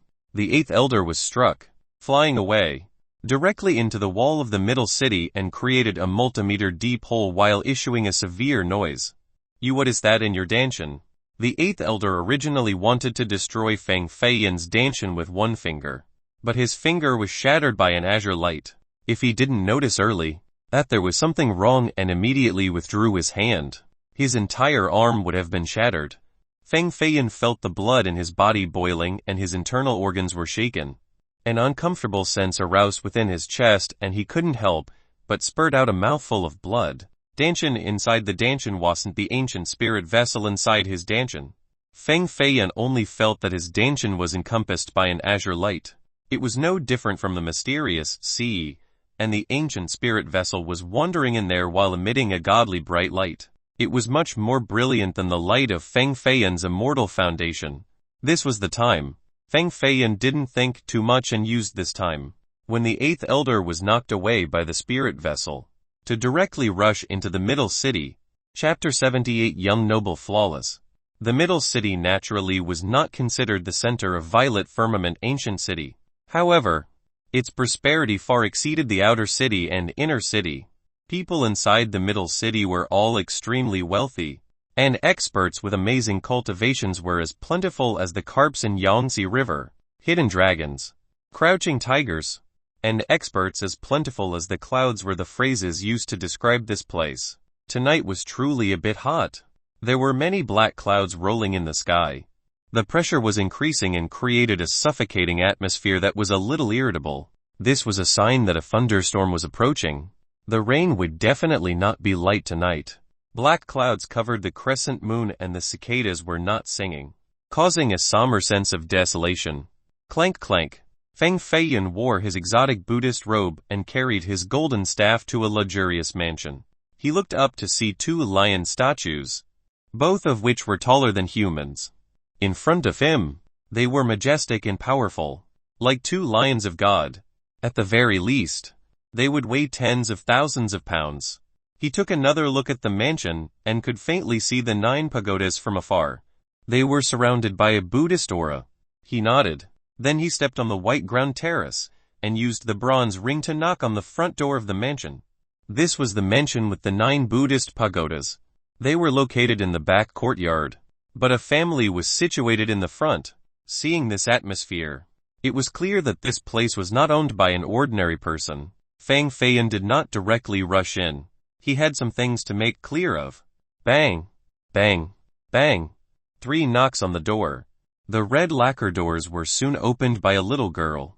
She was around the age of 7, with a tender white face along with 2 knots on her head. She was very cute looking. Big brother monk, who are you looking for? The sound of the little girl was very soft and melodious. Feng Feiyan smiled. I am indeed looking for someone, but I am not a monk.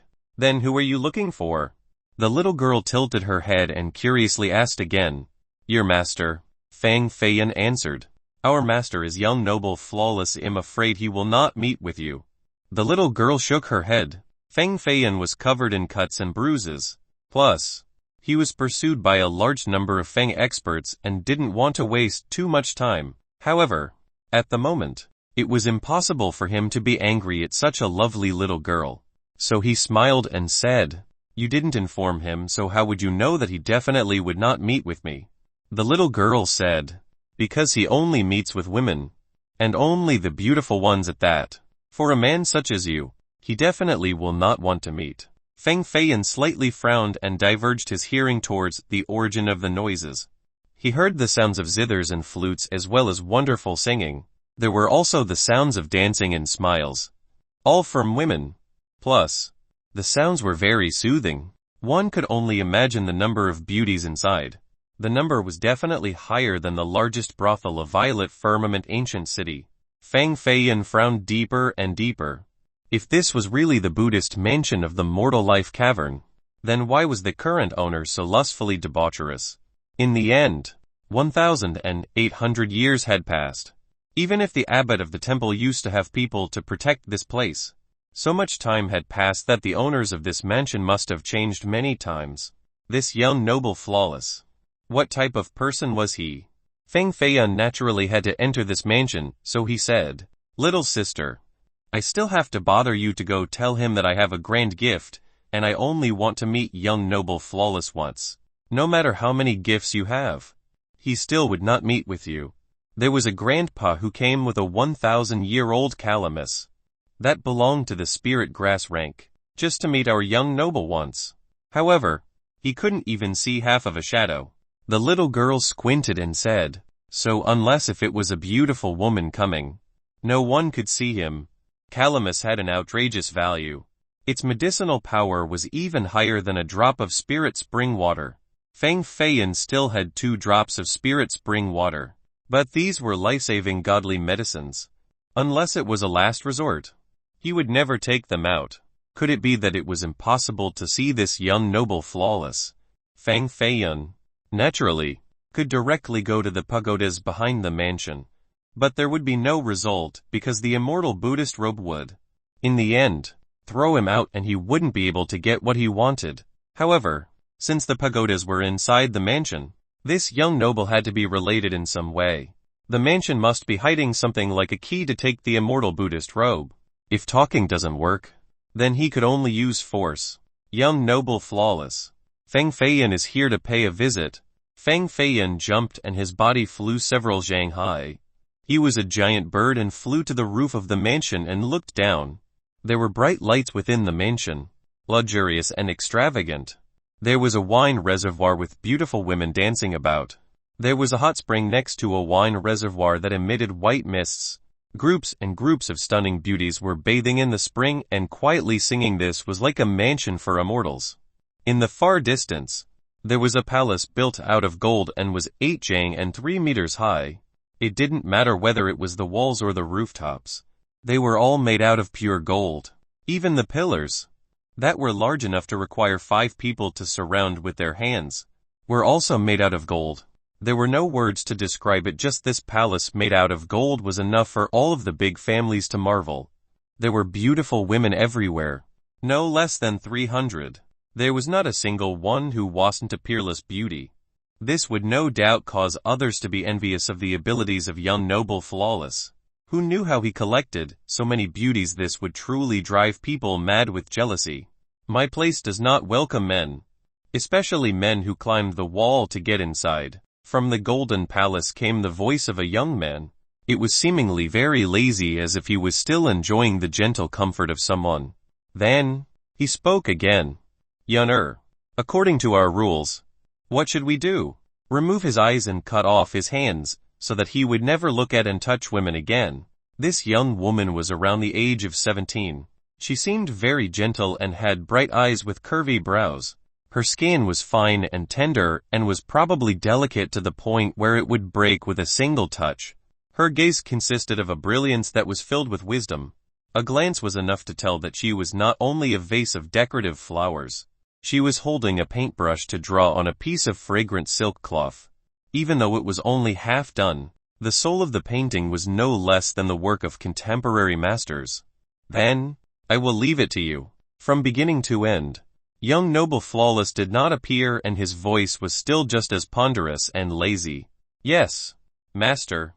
Yun happily smiled and paused her drawing. Her crescent moon-like eyes gazed at Feng Feiyun and saw that this young man wore a white monastic robe while he held a golden staff. He was just like a Buddhist layperson. His looks were quite handsome and had a godly and heroic aura. But Yun only took a short glance. She was more focused on the invincible Buddhist staff in his hands. She slightly leaned inside the white mists of the wine reservoir. Her jade-carved white fingers were still holding an ink brush that had not yet dried, and she gently waved it. The ink flew out and turned into a sword-shaped killing aura that directly rushed for Feng Feiyun's left hand. This woman's appearance is exceptionally good and comparable to a goddess. No matter where she goes, she would be able to charm countless excellent geniuses. Plus, her painting techniques are superb and her cultivation is not any less than characters of the elder rank. Such a woman, why is she willing to be a servant for young Noble Flawless? Feng Feiyun could not understand the heart of this woman. Could young Noble Flawless actually be so great and perfect? Right. It had to be the riches inside this mansion. It could attract so many willing women. There were not many fearless ones willing to start their own successes. Feng Feiyun still believed that there were girls willing to chase for fame and wealth. However, only relying on gold to collect so many talented women, and ones with exceedingly high cultivation at that. It didn't feel very likely. I will not show mercy to a woman. Feng Feiyun waved his invincible Buddhist staff and released a golden light. It returned the sword aura to its original form, into ink that fell down to the ground. Feng Feiyun landed from above and strode towards the golden palace as he said, "You should let your young Noble Flawless play with me in person. Talk after you actually surpass my gate. Our young noble will not just fight against anyone, especially not men." Yun used her paintbrush as a sword and channeled her energy. The originally soft brush became sharper than a magical sword in just a second. With a gesture of her brush, sword auras penetrated in all the directions. The monastic robe on Feng Feiyun's body was cut in 3 small places. There were too many women inside this mansion. All of them were young and beautiful. Some were cold like ice, holding a sword while standing. Some were beautiful and alluring with clothing only hiding half of their bodies. There were some country-toppling beauties that were cute and charming and were playing the gyukins. And at this moment, they all turned around and smiled. Their fingers gently pressed against their lips as they watched Feng Feiyun being continuously pushed back by Yun. Their laughter became even more pleasant. Feng Feiyun had never stood in front of so many beautiful women like this before. He seemed a bit restrained and some of his hair was cut off by Yun. Bam! Feng Feiyun did not hold back. He used the power of the infinite spirit ring and unleashed a fist with 4 bowls of power. It caused Yun-Er's entire body to shake and she had to take 10 steps back. She was unable to stand straight. There was blood dripping from her arm, like gorgeous red plums on top of the white snow. Whoosh! These other women noticed that Yun-Er was not a match for Feng Feiyun, so 2 more young women joined the fray. Their hands were holding pink peach blossoms. They flicked their fingers and numerous petals rushed out into the air, carrying a sharp power capable of rendering boulders into dust. The cultivation of the 2 girls was not any weaker than Yun-Er. Plus, they looked exactly like each other, a pair of identical twins. The 2 combining their power had resulted in an even greater power. Each of them attacked one side of Feng Feiyun. Sweet fragrances filled the air. Feng Feiyun had to use his spirit energy to maneuver the invincible Buddhist staff and he swung it around like a windmill, creating many dragon tornadoes. Yun-Er regained her strength and with a loud roar, she once again joined the fight with her brush. She aimed straight for the center of Feng Feiyun's forehead. These women are not only beautiful, but also ruthless. All of them want to use assassination techniques. They are not easy to mess with. This was Feng Feiyun's only thought at this moment. He became even more curious about young Noble Flawless who hadn't appeared. What the hell was this mysterious man? Chapter 79: The Person and the Prophecy. Boom! Feng Feiyun suddenly inserted his invincible Buddhist staff into the ground and created a golden explosion that shook and churned the land. Under this strong impact, The twins couldn't stand upright and were struck away by Feng Feiyan's 2 palms straight into the wine reservoirs. Showing a scene of debauchery, he condensed energy together on his fingers and pointed them to shatter Yan Er's brush. Then, he easily grabbed her 2 hands. The invincible Buddhist staff directly pressed against her soft jade neck. He only needed to exert a little strength for her neck to be pierced through.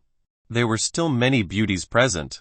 They wanted to make a move, but hesitated because Yan Er was being held as a hostage by Feng Feiyan.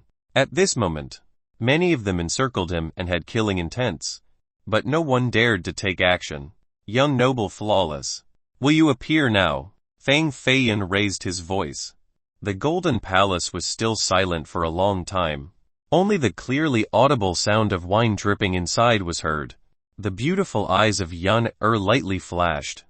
Even though she was captured by Feng Feiyan, she was not the least bit afraid. She smiled and said, "If you think you could use me to threaten young noble, then you thought too highly of my position in young noble's heart." Yan Er's beauty was supreme and had an extraordinary cultivation. Her aura was also rare in this world. Even in a place with this many beauties, she was still considered one that stood out. Feng Feiyan definitely did not believe that she was not important in his heart. However, this time, he was wrong. Young noble flawless was not only romantic, but he was also heartless. His woman was captured by another man, yet he didn't even say a single word. He was completely indifferent. In the end, Feng Feiyan couldn't actually kill her, so he directly released her. He walked towards the Golden Palace and said, "This time, I didn't come here to fight. I only wanted to make clear of one thing." "Halt!" The voice of young noble flawless came out from the depths of the palace, and it stopped Feng Feiyan in his tracks. At this moment, Feng Feiyan was standing in front of the Golden Palace's gate as he stopped there. A while later, young noble flawless said, "A person wearing a monastic robe yet not one of the Buddhist faith. One hand holding a staff yet isn't the owner of the staff. It seems like you are the person in the prophecy. Your name is Feng Feiyan, correct?" He seemed to be talking to himself, but also to Feng Feiyan at the same time. Feng Feiyan asked, "What prophecy?" Everyone stopped their actions and quietly listened to young noble flawless tell an old secret story. More than 1,000 years ago, there was a great sage of the Buddhist faith who prophesied that 1,000 years later, there would be a person who wore a monastic robe yet not one of the Buddhist faith. One hand holding a staff yet wasn't the owner of the staff. He had come to take an item from the Buddhist pagoda. This item was exceedingly important and only the person in the prophecy could take it. Anyone else who dared to rush through the seal would be struck by a thunderous disaster. Young noble flawless slowly spoke.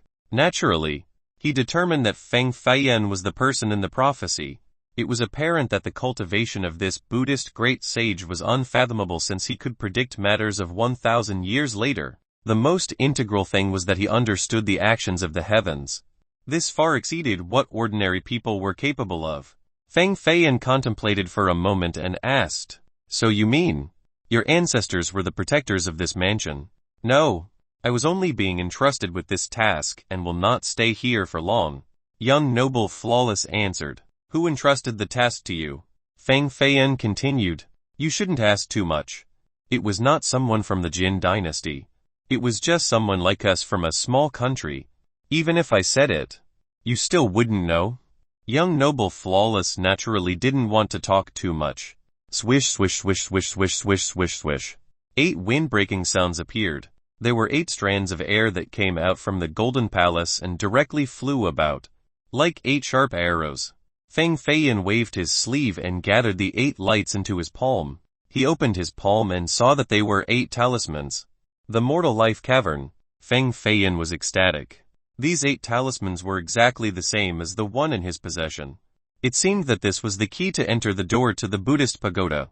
The key to take the Na Lan Buddhist robe and Buddhist jade beads. Under the guidance of a maid, Feng Feiyan headed towards the back courtyard of the mansion. Very quickly, he saw the 9 towering pagodas. The 9 Buddhist pagodas had a different architectural style from all the other temples in the Grand Southern Prefecture. One glance was enough to tell that this was an exotic Buddhist structure. In conjunction with the story of young noble flawless, It made others wonder whether Flawless was a grand character from another country. Even though the Jin dynasty was a monstrous existence that had an area that encompassed hundreds of thousands of li, it was also surrounded by many dependent small countries. Young noble Flawless possessed an alarming and impeccable wealth along with a strange custom. This caused others to think of numerous associations. Why the need to think so much even if he is a prince of some country? It has nothing to do with me. Fang Feiyan used the 9 moral life cavern talismans and directly walked towards the 9 ancient trees in front of the 9 pagodas. From beginning to end, Fang Feiyan never saw young noble Flawless. Inside the golden palace, a white curtain was lowered. A young woman who wore imperial clothing was bathing with young noble Flawless. He was laying in the hot spring amidst the lingering mist. One couldn't see his appearance clearly. The maid that brought Fang Feiyan to the Buddhist courtyard also came back, and respectfully kneeled next to the hot spring. He already went in? Young noble Flawless asked. Yes. The maid replied indifferently. As all 9 talismans have appeared, then the Buddhist robe and Buddhist jewel will also appear. It seemed like the living dead in Jinghuan Mountain will truly come back to life. Even the moral life temple that sank to the ground for 1,800 years will truly rise again. Such a big event will alarm all of the big powers of the Grand Southern Prefecture. Many stunning beauties will come, such a fun commotion. This young noble will definitely not miss it. Young noble Flawless. Even though he made it clear that he only wanted stunning beauties, the great change at Jinghuan Mountain would not be limited to just beauties. He also wanted the spirit treasures that had been buried for more than 1,000 years. This would be a great storm of dragons and tigers. Powers from everywhere would be on the stage. The 8th elder of the Feng clan requests an audience. I beseech young noble Flawless to appear. A thunderous voice came from outside of the mansion, causing the golden palace to shake. Young noble Flawless acted as if he didn't hear anything. He was too lazy to speak even one word. In reality, he rarely talked to men. His words were only for women to hear. The 8th elder followed Fang Feiyan's presence to this place, and he knew that Feiyan went inside this mansion. The 8th elder already heard the rumors regarding this mansion. He knew that the owner was a mysterious character with a strong backing, so he didn't directly rush in. After a long time that was void of any answer, the 8th elder spoke again. Fang Feiyan is a traitor of our Fang clan. Young noble Flawless. To protect this traitor is not something you should do. The 8th elder of the Feng clan was someone who always complied with his status, so he rarely appeared. However, once he showed up, there would be numerous people to welcome him, and he was never met with such a disappointing reception like today. In that case, this Feng will only have to offend. The 8th elder slowly walked forward and unleashed a fist. The black energy permeated from his arm and turned into a loop of wind that finally manifested into reality. 7 kilns of power. Every kiln head were all several zhang high like a small mountain.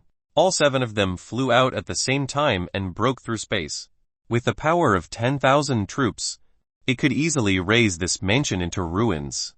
7 kilns of power was the power of 640,000 jin. This also was not the 8th elder's full strength. With Fang Feiyan borrowing the strength of the infinite spirit ring, he was only able to release a force of 4 kilns, which equaled to 80,000 jin. This difference in power was truly incalculable. Boom! However, this 7 kilns of power didn't even manage to reach the front gate before it was already destroyed by a palm from the Golden Palace, rending it into dust. This palm contained an unbeatable power and broke through the kilns and recklessly struck the 8th elder. Boom! The 8th elder had to take 3 steps back to stand straight. He left a 3-foot-long footprint on the ground. Tonight, this young noble is tired and doesn't want to make a move. Your Fang clan shouldn't provoke me. Otherwise, I will start a massacre. The sound of young noble Flawless was vast like the mists in the clouds, completely unfathomable. This young noble Flawless was still young, yet his cultivation was already inconceivably deep. Even though the fist of the 8th elder earlier was not his full strength, the opponent was able to repel him. This was enough to speak of his true power. It was not impossible to continue the offense, but that would lead to a life and death fight. If they offended the power behind young noble Flawless, then it would create another enemy for the clan. This was not worth it just for one Feng Feiyun. The eighth elder analyzed the stakes at hand and slowly receded before he finally disappeared in the darkness. Boom! A loud peal of thunder rang in the sky, followed by countless strands of interwoven lightning and a downpour of rain. Chapter 80 Nalan Buddhist Robe and Buddhist J-Bead. This rain was truly heavy. Just like a flood, the wind screamed along with the roars of thunder and lightning, causing the entire violet firmament ancient city to be caught in the torrential downpour.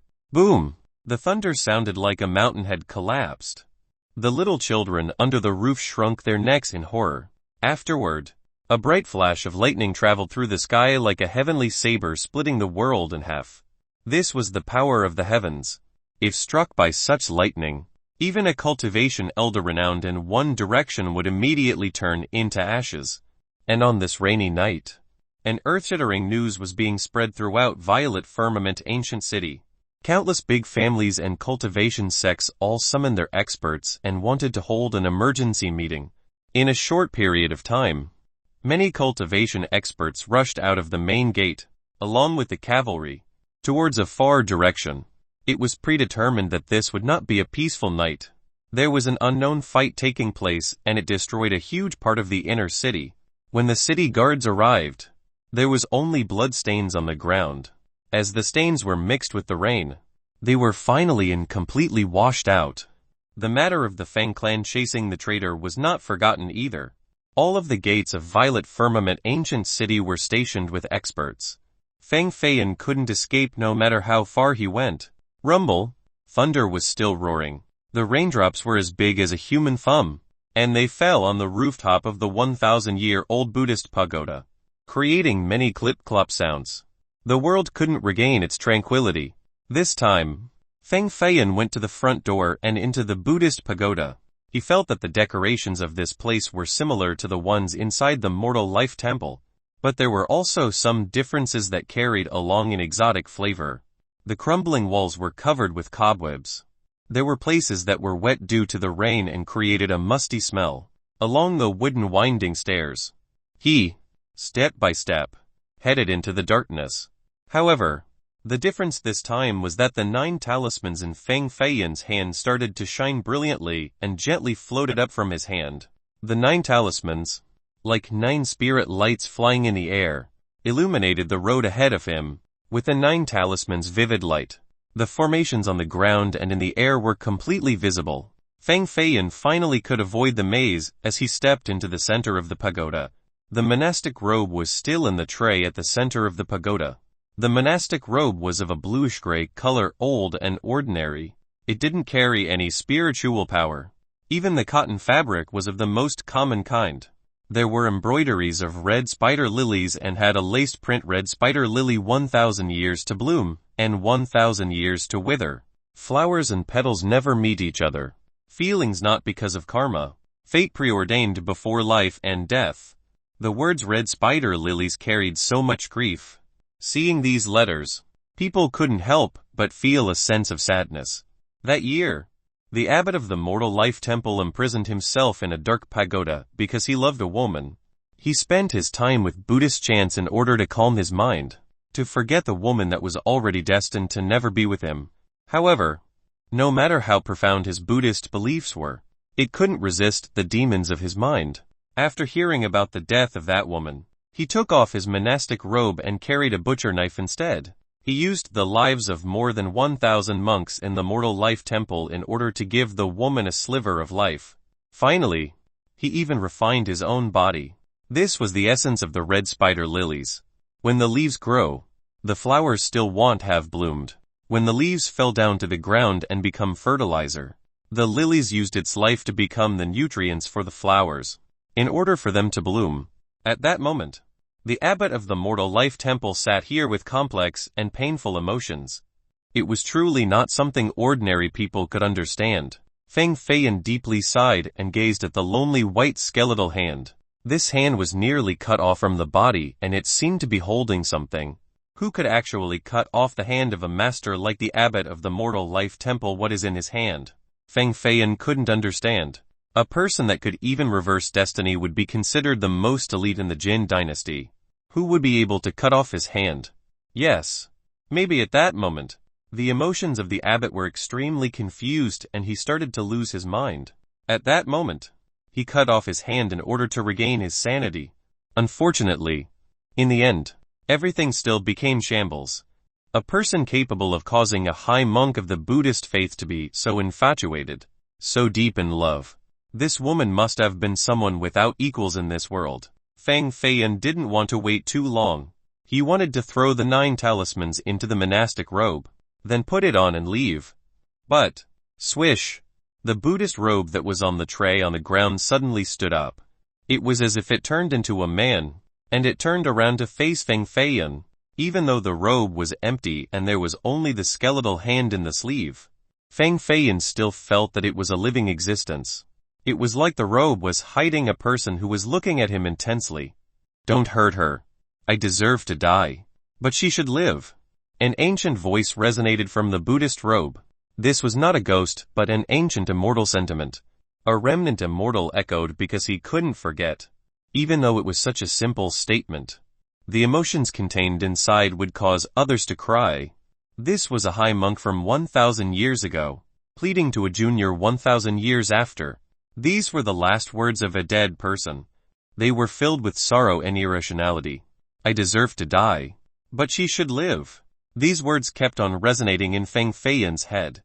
It could be that because of these words, the monastic robe refused to fall and was persevering for more than 1,000 years. Now that Feng Feiyan was finally here, it quickly said its last words to him. The plea 1,800 years apart. This plea would make it so difficult for any person. Boom! The monastic robe eventually became unable to resist and softly fell down to the floor, creating a large cloud of dust.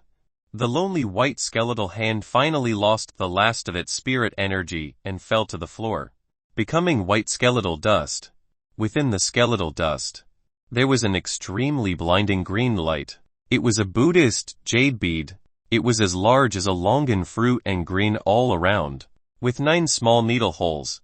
The lights were shot out from these 9 holes. Feng Feiyan put the bead inside his hand and immediately felt a chilling surge throughout his body. This coldness invaded him down to the bones and spread to his neck. It caused his brain to become calm and he no longer panicked. Vague Buddhist chants resounded in his ears, as if there were countless Buddhist high monks chanting just for him. Feng Feiyan was sure that, while holding this Buddhist jade bead during cultivation, there was absolutely no chance for Qigong deviation. This jade bead is truly amazing. I wonder how many profound Buddhist truths are hidden within from the many generations of high monks. This is definitely a sacred relic of the Buddhist faith. In recent times, my cultivation increased way too rapidly, resulting in instability and a shaky immortal foundation. However, holding this bead in my hand, all of my spirit energy instantly became normal and my foundation became purer with vigorous life.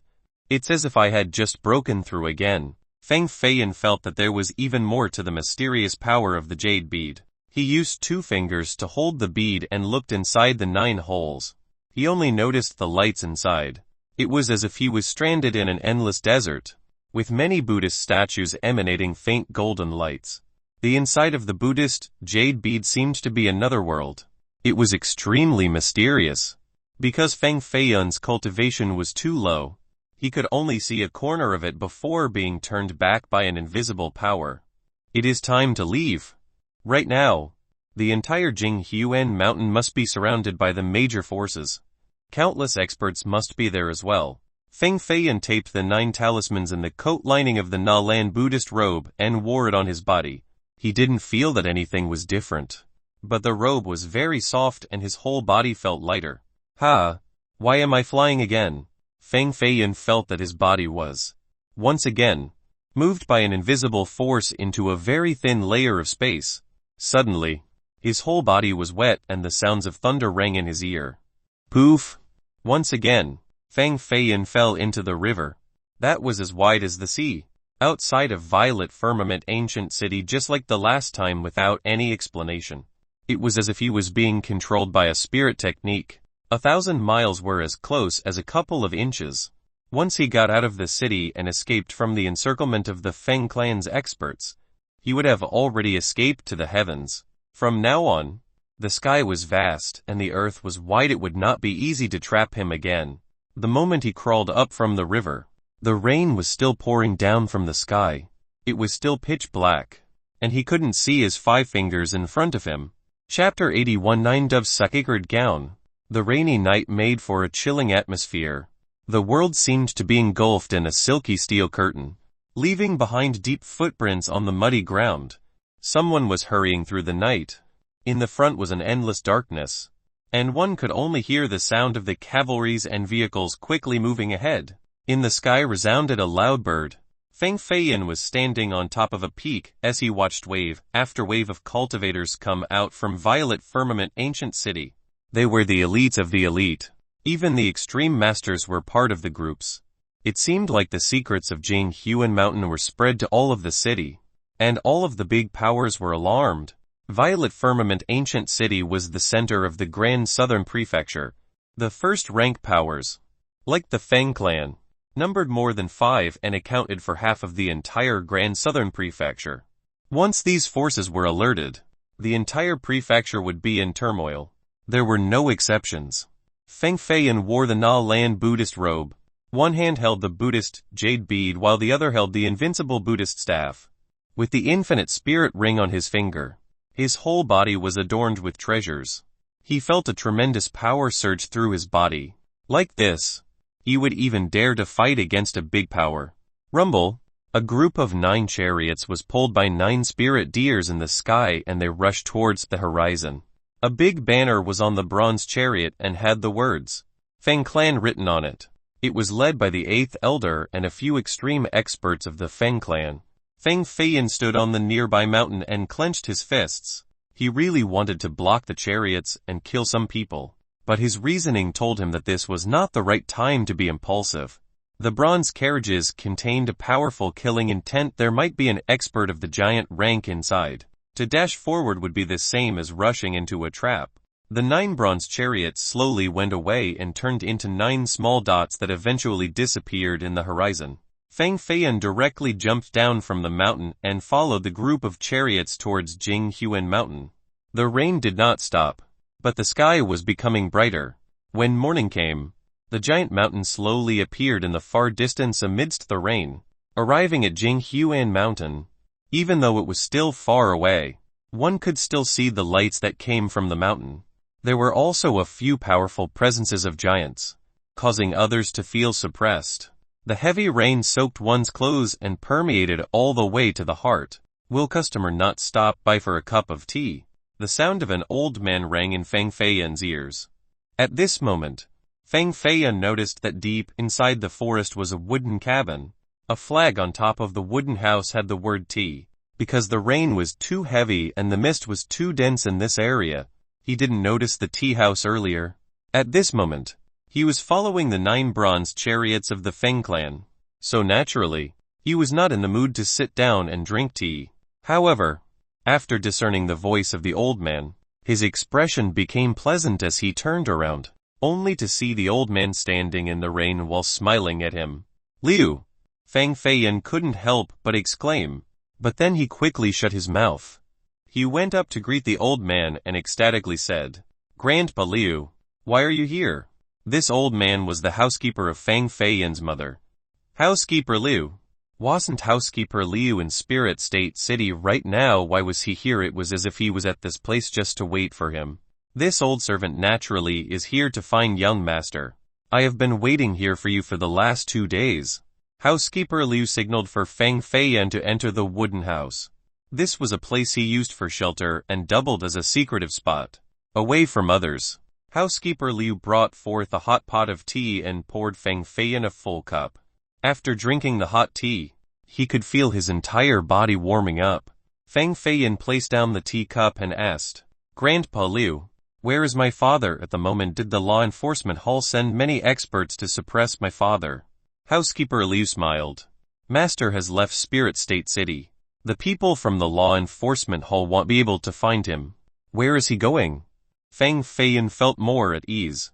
He probably is already at the Yulu passage. Housekeeper Liu slightly sighed and said, "Young master, you could be considered an adult now, and your cultivation is enough to deal with one direction. Master can finally do something that he should have done a long time ago. In peace. The road ahead is entirely up to you." The Yulu passage was one of the 18 gates at the border of the Jin dynasty. The moment one exited the Yulu passage, they would no longer be in the Jin dynasty's territory. Where was father trying to go, and what was he trying to do? Fang Feiyan guessed that this matter would definitely have something to do with the mother that he had never met. And there was a hidden story behind it. "Grandpa Liu, don't you also have to go?" Fang Feiyan lifted his head since he heard the intention of departure in housekeeper Liu's words. "Of course I also have to go. The only reason I wanted to meet you one last time is because I want to explain a few things to you." Housekeeper Liu was quite unwilling to depart because he was the one who watched Fang Feiyan grow up. He even considered Feiyan as his own grandson. He poured another hot cup of tea for Fang Feiyan and slowly spoke. "Your mother left behind a sacred robe for you when she was still alive. The 9-dove sacred gown. It was meant to be a memento for you. But it was stolen by the unfilial Feng Suiyu." After hearing this news, Master immediately knew that it was going to be a big deal, and he especially commanded me to kill Feng Suiyu and recover the 9 doves sacred gown. But I came too late. Feng Suiyu had died in my hands already. Feng Feiyan continued. "Is my mother really dead? Is mother really an evil demon as well?" Feng Feiyan really didn't have any prejudice against evil demons. After all, he was a grand demon in his past life. Even if his mother was a demon of one direction, he didn't really mind it. The only thing he cared about was whether or not she was alive. Housekeeper Liu followed his mother, even before her marriage, so he definitely knew her origin very well. Housekeeper Liu's old eyes gazed towards the far horizon as if he was contemplating about something. A while later, he finally said, "Your mother is such a character. She had gone through 4 grand tribulations. How could she die so easily?" 4 grand tribulations. In his mind, Feng Feiyan was extremely shaken. Housekeeper Liu assumed that Feng Feiyan was too young and didn't know what the 4 grand tribulations really were. But he didn't know that Feng Feiyan's knowledge was very broad. After hearing about the 4 grand tribulations, Feiyan was quickly frightened. This was not an ordinary grand character. Feng Feiyan's heart was churning as if he was struck by a godly thunder. Characters of the 4 grand tribulations rank even him in his past life heard about them, but had never seen any. "Where is my mother now, and who on earth is she?" Feng Feiyan quickly asked. "I can't tell you these things right now. The first thing you need to do is to take the 9 doves sacred gown back. This item originally belonged to you." Housekeeper Liu earnestly continued. "Half of the blood flowing in your body is human while the other half is demonic. In your future path of cultivation, you will meet one grand tribulation. Only the 9 doves sacred gown will allow you to surpass this difficult tribulation." Feng Feiyan asked, "When will this grand tribulation come?" "When the evil demon blood in your body awakens. Both your power and the disastrous effect will increase within your body. If you cannot surpass this disaster, you will die on the cultivation path and become a rotting corpse." Housekeeper Liu clearly had other important things to do. So after he explained these things, he left the tea house and disappeared in the rain. "Feiyan, the future road below your feet, how you choose to walk it is entirely up to you." Housekeeper Liu was getting farther and farther away, and his sound became fainter as it finally dissipated. Feng Feiyan sat in the tea house. His thoughts were complicated. For his mother to be able to break through 4 grand tribulations. Who was she? Why did she leave behind the 9 doves sacred gown? Could it be that she guessed that in the future he would also have a tribulation? Why did she leave if she knew that there was a tribulation coming, and why did she disappear in this world? The 9 doves sacred gown. An evil demon battle armor. How could he take it back from the hands of the Feng ancestor? It seemed like he could only focus on his cultivation. Outside of brute force, there was absolutely no other way. The wind continued to blow under the thunders, and the rain became heavier and heavier. In the wilderness and drinking tea alone, you are acting way too leisurely. Outside of the door was a peerless beauty. She was holding a lute and had half of her face covered. Who else could it be but Dongfeng Jingyu? She wore a white gown and stood in the rain, but she was not wet. The white veil that covered her face was embroidered with a little butterfly, very lifelike, as if it was flying in the rain. Her arrival brought along an elegant fragrance. She smilingly gazed at Feng Feiyan, as if she wanted to steal his soul. Her eyes were naturally erotic. No, forget her eyes. Even a single jade finger of hers was enough to easily enrapture the souls of men. However, she was not able to steal Feng Feiyan's soul. To be meeting you in this wilderness. I don't know if we are destined or I am just unlucky. Other people would be ecstatic to randomly meet a stunning beauty and it would show on their face. But Feng Feiyan couldn't help but sigh and almost thought about directly breaking the window to run away. Listening to the wind and rain alone in this tea house is a bit too desolate, young noble Feng. Would you be willing to let this lowly maid play you asleep in the rain tune? Dongfeng Jingyu sat next to the antique window frame and used a bamboo stick to prop open the windows. The outside had fresh grass, swaying in the wind and rain. The raindrops hitting the windows created even tinier splashes. With her white gown, along with the crimson lute, she sat by the window.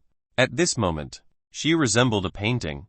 Feng Feiyan was in a daze and gazed at her.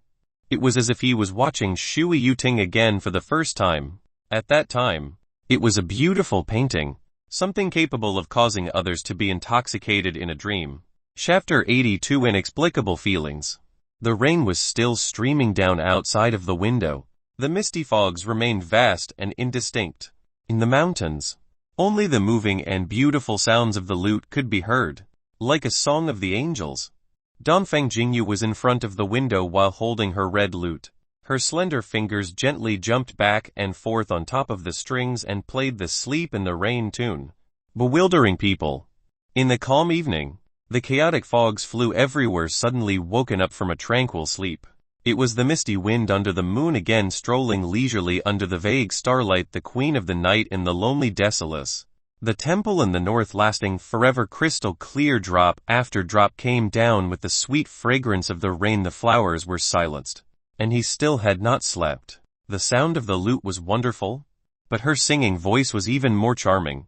Feng Feiyan's eyes became blurry and his deep black pupils became more drowsy.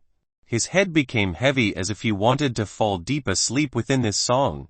The Sleep in the Rain was a song that hypnotized the will of others.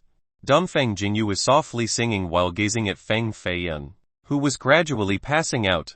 Her alluring pair of eyes smiled like two crescent moons.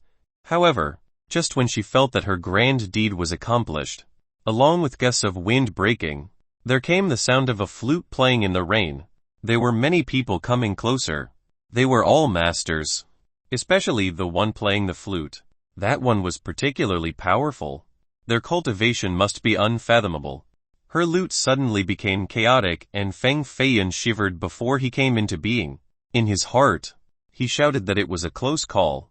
Earlier, if he was really mesmerized by Dongfeng Jingyu's lute, then wouldn't she be able to do whatever she wanted?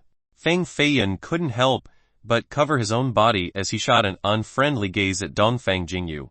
If this damned grandma took advantage of when he was sleeping and indecently assaulted him, then he would really have lost too much. Jinghuan Mountain is indeed a heavenly ground with talented characters. In such a deep mountain, one can find such a supreme sound of the lute. If this young noble isn't wrong, then inside must be a peerless beauty. A palanquin, with a seat made from white clouds, approached from within the rain. Below the seat were pattings of faint mists and on top of it were brightly colored flowers, swaying in the wind. The flute sound inside the carriage was unending and added to the mysterious atmosphere. The seat made of clouds on top of the palanquin didn't fall down.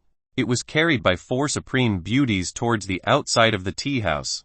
The cultivation of the person inside the palanquin was exceedingly high. This person exerted a powerful aura that encompassed the surrounding radius of a few zhang. Even the rain and winds couldn't penetrate it. This voice, Feng Feiyan felt that the voice of this person was very familiar. So, he slightly glanced to the outside. He saw that it was not just a palanquin with the seat made of clouds and four beautiful women, but in the far distance, there were also countless graceful figures, All of them were young and lovely, like the flowers blooming in the rain. It was a feast for the eyes. There was only one person in this world that could have so many women following him. Young noble flawless. Dongfeng Jingyu was obviously very upset. After all, she almost succeeded in mesmerizing Feng Feiyun. Only God knew why. Halfway through, this young noble flawless appeared. Who on earth was this crazy person appearing at a time like this? The sound of the lute from earlier was the most beautiful music I have ever heard in my life. Even our national champion of music would not necessarily be able to compete with young Miss. This Su Yun has a great gift. I only want to discuss musical principles with you on a sunny day. Young noble flawless hand protruded from the palanquin and signaled once. An elegant girl immediately went over with a silver tray. She then walked into the wooden tea house to place the gift in front of Dongfeng Jingyu. To have so many wonderful women following him. Young noble flawless must be someone well versed in the hearts of women. Therefore, whenever he took action, it must be extraordinary. It had to be something that Dongfeng Jingyu couldn't refuse. As long as he could personally stay by Dongfeng Jingyu's side for 1 day and 1 night, he was completely confident in making Dongfeng Jingyu fall in love with him and only him. He was absolutely confident about this because he was young noble flawless perfect without any flaws. On top of the silver tray was an ancient bamboo slip. It had the words, "Non-mortal murderous knight." The bamboo slip was extremely old, faint and ancient. There were places where insects left their traces, leaving behind tiny holes. They represented its rich history of hundreds of years. Non-mortal murderous knight. Isn't this the heavenly musical manual at the Sacred Spirit Palace lost 500 years ago, one of the 3 grand heavenly musical manuals? Dongfeng Jingyu's elegant brow slightly furrowed. She felt a bit surprised. She was the descendant of the Yin Gu family. What treasures in this world could she not obtain? She originally didn't care about this gift Su Yun offered, but after she saw that it was the musical manual, Non-mortal murderous knight, she couldn't help but feel ecstatic inside. The voice of young noble flawless came again from the outside. Earlier, from the sounds of young Miss, I could faintly hear the rhythms of the Sacred Spirit Palace. Could it be that young Miss had learned at the Sacred Spirit Palace? Plus, your cultivation is not low either. Could I have said something wrong? The beautiful eyes of Dongfeng Jingyu became even more surprised. This person was so perceptive then. She replied, "You are not wrong. Then it is all good.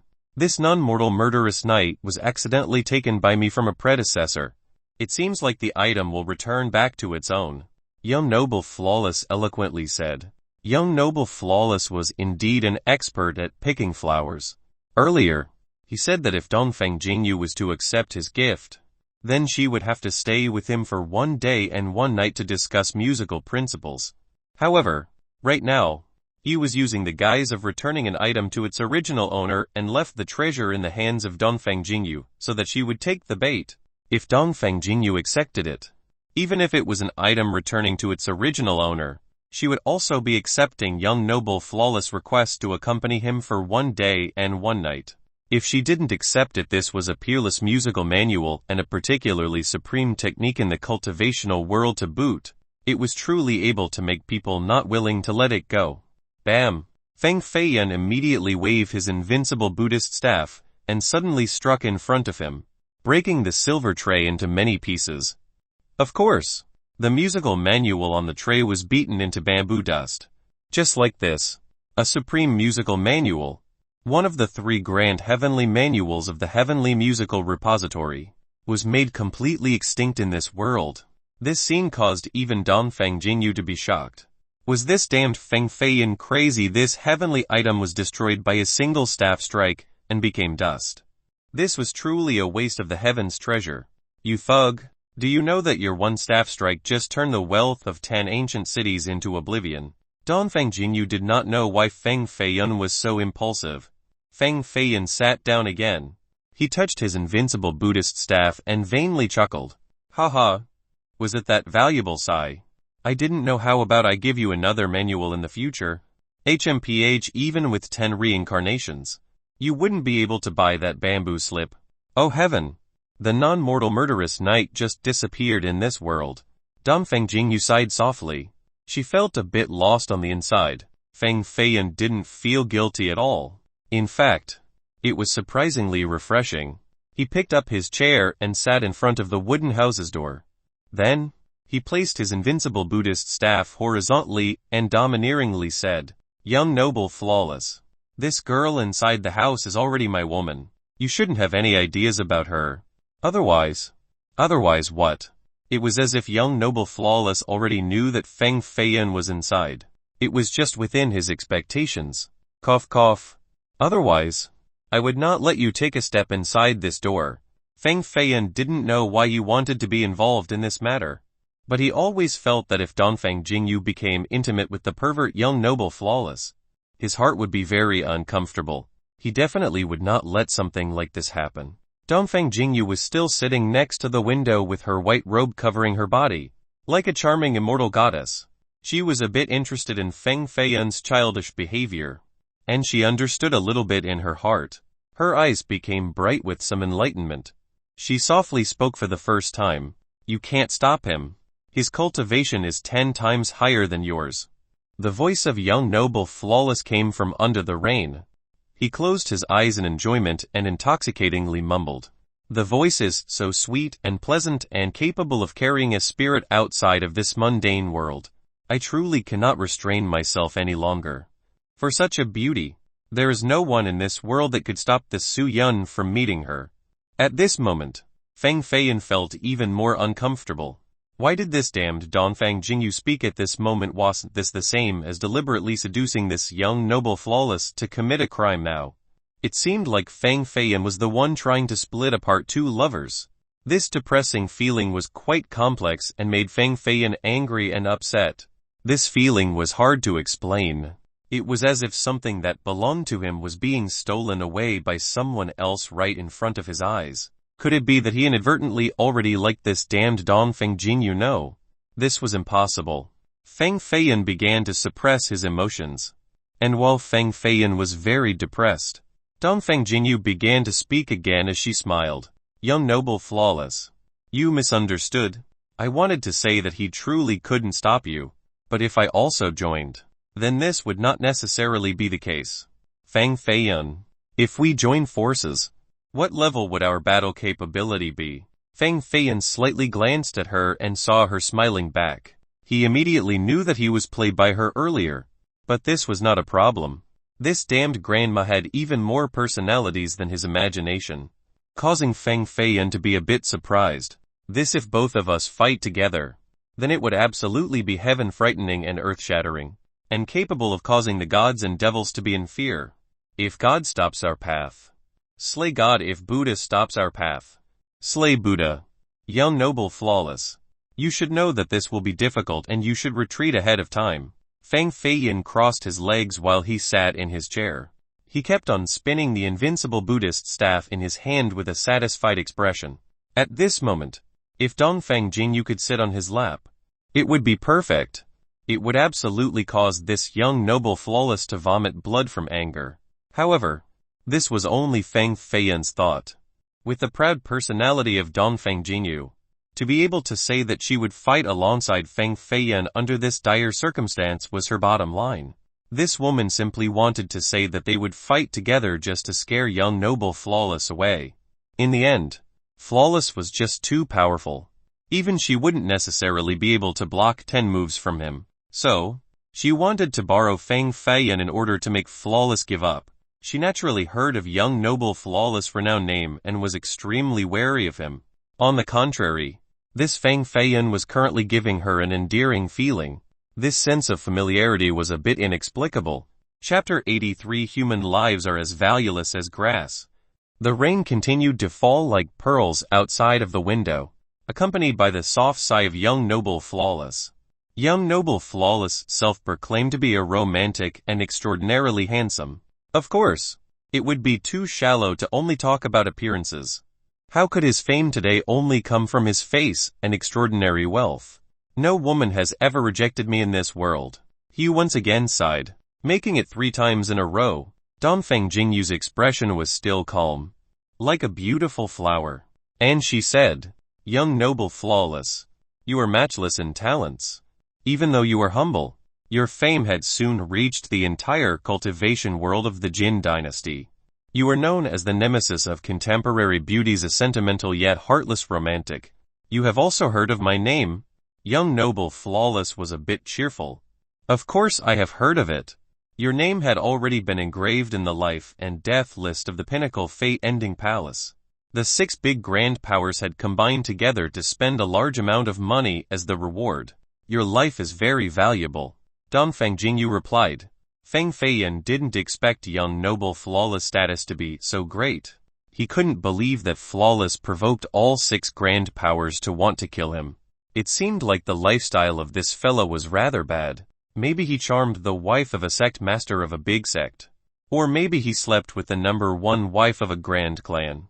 However, the words of this damned grandma Dongfeng Jingyu couldn't be completely trusted. She was very clever and cunning.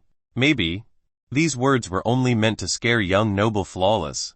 The rain became lighter, as light as strands of silk that were mixed with the cold wind, causing the cloud seat of the palanquin to swing back and forth. Young noble Flawless was still sitting on the palanquin as he arrogantly laughed. Not bad, not bad. My name being engraved in the life and death list. This was truly a bit outside of my expectations.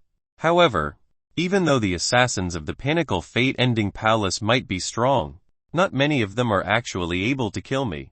Unless a few ancient gods of death personally take action, I will still be able to play with 10,000 flowers. And 10,000 flowers will wither. Play with 10,000 flowers and 10,000 flowers will wither. These words are the slogan of this young master. I'm afraid young noble Flawless does not have such high skills. Feng Feiyan smilingly said. Oh brother Fang, it seems like you have a big problem with me. Could it be that you want a competition? Young noble Flawless asked. Feng Feiyan replied. So be it. What will be the method? Young noble Flawless exchanged. If brother Feng claimed to play with 10,000 flowers, and 10,000 flowers will wither, then I will send out 6 beauties of the water tribe. Their ages will not exceed 16 and they will all have superb talents and looks. If you can turn them into withered flowers, then I will believe you. He gently swished his sleeve and 6 slender blue shadows flew out from the rain. They seemed to melt into the water. They held slender silver chains with the movements of sword oars. The silver chain was as thin as a needle, but one lash was enough to split a 10-meter-long fish into halves. Feng Feiyan had already experienced the power of the young women around young noble Flawless. Each and every one of them was ferocious and a hardodao with character. At this moment, the combination of the 6 girls from the water tribe was extraordinarily brutal, sending killing intent everywhere. The 6 were sexy and charming. Their bodies only wore a small low-cut blue-scaled robe, revealing half of their twin peaks. Teasing others, their legs were exceptionally slender and long. They were delicate and jade-like and filled with flexibility and elasticity. The raindrops dripped down from their white skin, with the fragrances and their body temperatures.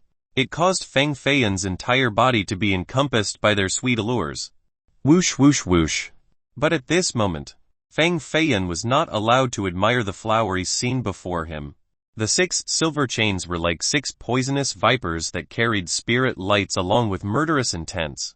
It was truly fierce and ruthless, causing the space to be covered without a single gap. Whoosh! Feng Feiyan shuttled between the 6 water tribe girls.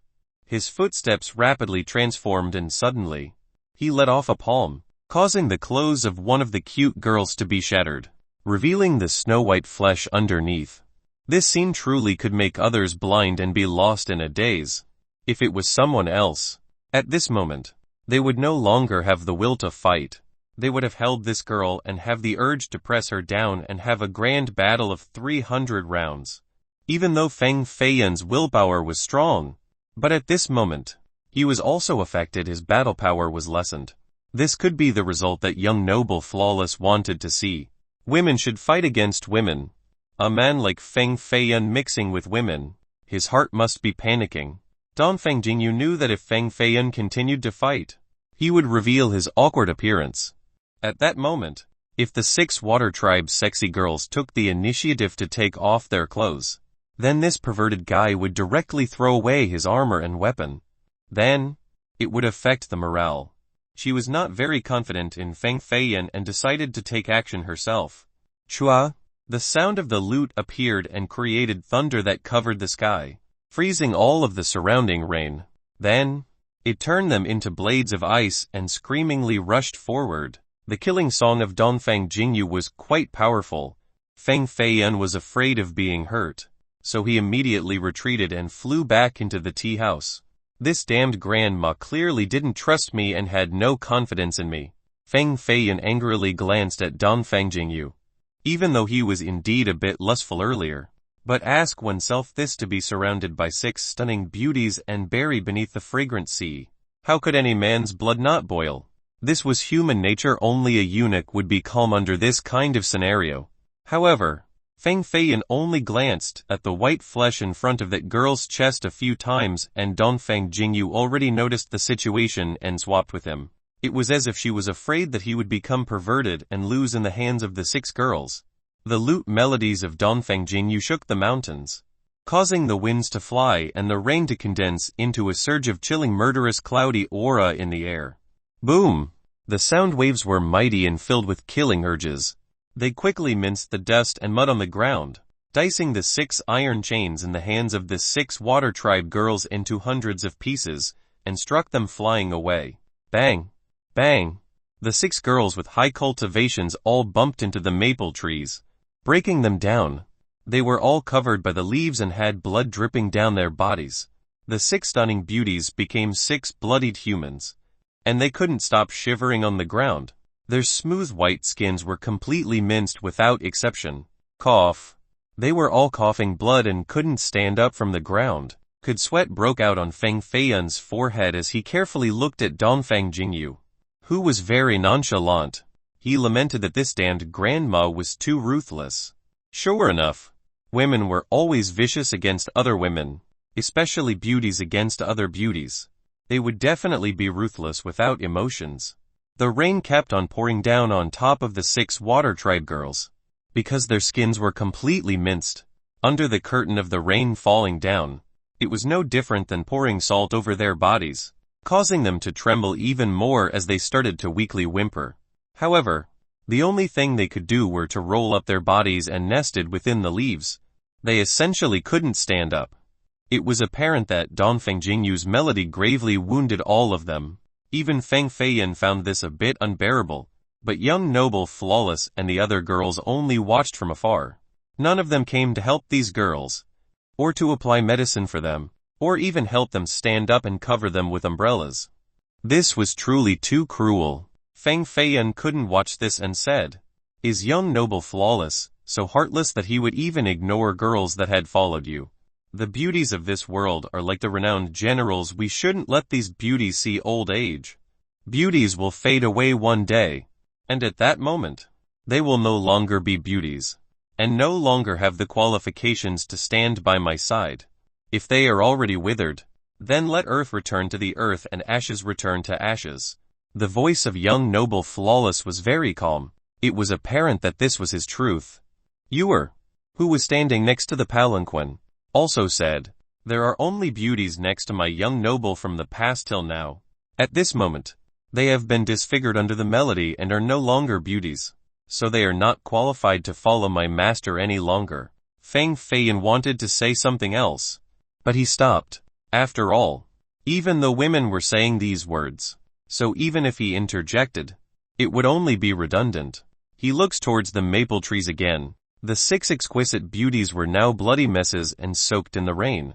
They were dying while all of their prosperity and glory were leaving them. Perhaps, before today was over, they would die in this scene under the leaves falling from the sky and be eaten by wild dogs, leaving behind only the bones and messy hair. Beauties will always have unfortunate lives. Even the most beautiful would always become partners with the earth. No one could help them. This was their choice, and this was the result. The lives of women were as valueless as grass. But wasn't it even worse for the lives of men if Feng Feiyan didn't have enough strength to force young Noble Flawless back today? Then his death might be even worse. There is no need to pity other people. First, one should pity themselves. Chapter 84. Beautiful Fairy. Feng Feiyan's will was very strong. outside of romance. He had seen many things, so he calmly sat back, as if he became a statue. Your lute is not only beautiful but also able to kill. I am a bit unable to restrain my emotions and want to personally test 2 moves with young miss. Finished speaking, young noble flawless immediately took action. A human-shaped translucent shadow appeared on top of the palanquin, like a giant wielding a large axe. It had battle armor on and had eyes like thunder. Even though this was just a humanoid shadow, its battle intent was extremely tough. With one stomp on the ground, cracks immediately appeared. Feng Feiyan immediately felt a great impact from an invisible power from the front. It almost knocked him far away. This power was too formidable. Boom! He immediately stood up and slammed the invincible Buddhist staff into the ground, turning it into a godly pillar, and together with his body, he was able to hold his ground. 2 snow-white fingers from the palanquin protruded out, holding a jade talisman, and waved it in the air. The axe-wielding shadow suddenly swung his axe straight down to the ground. Bam! Even though the giant axe was simply a shadow, it was able to split the entire tea house into 2. The walls collapsed and the windows were shattered. Even the ground was left with a huge crack around 7 jang long and 3 feet deep. There were many broken bits of wood on the ground and so many energy waves that issued howling sounds that it caused an ear-piercing pain. Dongfeng Jingyu's white feathered wings appeared without any blemishes, and the white robe on her body fluttered in the cold wind. She became even more charming. She flew in the sky and her fingers danced along her lute. Then, she gently flicked once. Swish! The Soul Assassin tune flew out with a sound wave that pierced the air, turning the giant axe in the hand of the shadow into smoke.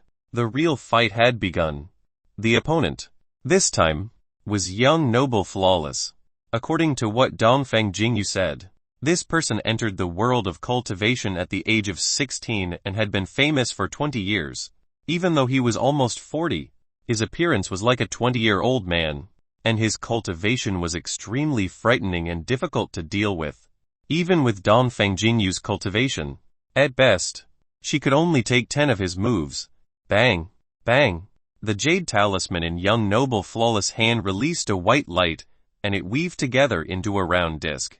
The body of the shadow became more realistic and the battle armor on its body emitted a blue light.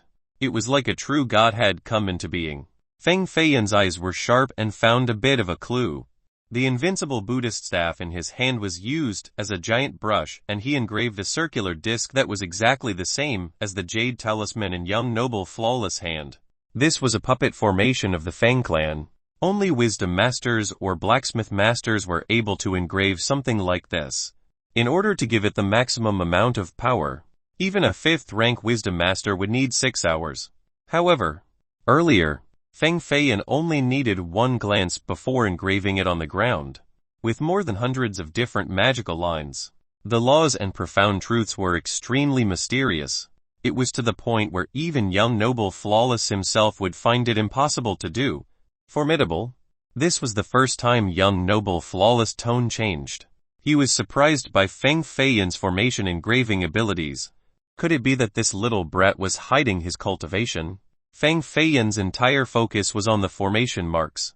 He pointed his finger into the middle and softly screamed, "Reverse." The round circular formation on the ground started to spin and emitted a light towards the 9 jang tall shadow. The shadow suddenly turned around, roared, and went towards young noble flawless to kill. Bam! Young noble flawless coldly snorted and crushed the jade talisman in his hand. He stretched his palm towards the front and unleashed a palm strike amidst the void. An invisible slaughtering power crushed the giant shadow. Rumble! 2 lights flew out from the palanquin and headed straight for the sky. A giant palm from the horizon came crashing down and caught Dongfeng Jingyu, who was hovering in the sky. Her white wings were immediately torn apart and her veil was also removed by the wind that blew towards the cloud palanquin. Poof! Dongfeng Jingyu's glistening lips spat out a mouthful of blood. She had an astonished look in her eyes. She couldn't believe that young noble flawless cultivation suddenly changed and was able to knock her down from the clouds with just 1 move. Feng Feiyan's expression also became serious at this moment. The palm from earlier was dozens of meters wide. Like a small mountain with a pressure capable of suffocating others, young noble flawless cultivation was on the same level as the eighth elder, or maybe even higher. Feng Feiyan was a person who didn't want to accept defeat. If it came down to it, he would use the fourth rank ancient pill that monk Jiu Ru gave him and directly unleash the power of half a giant. One punch with the power of millions of jinn. No matter how strong young noble flawless may be, he was not at the rank of giant.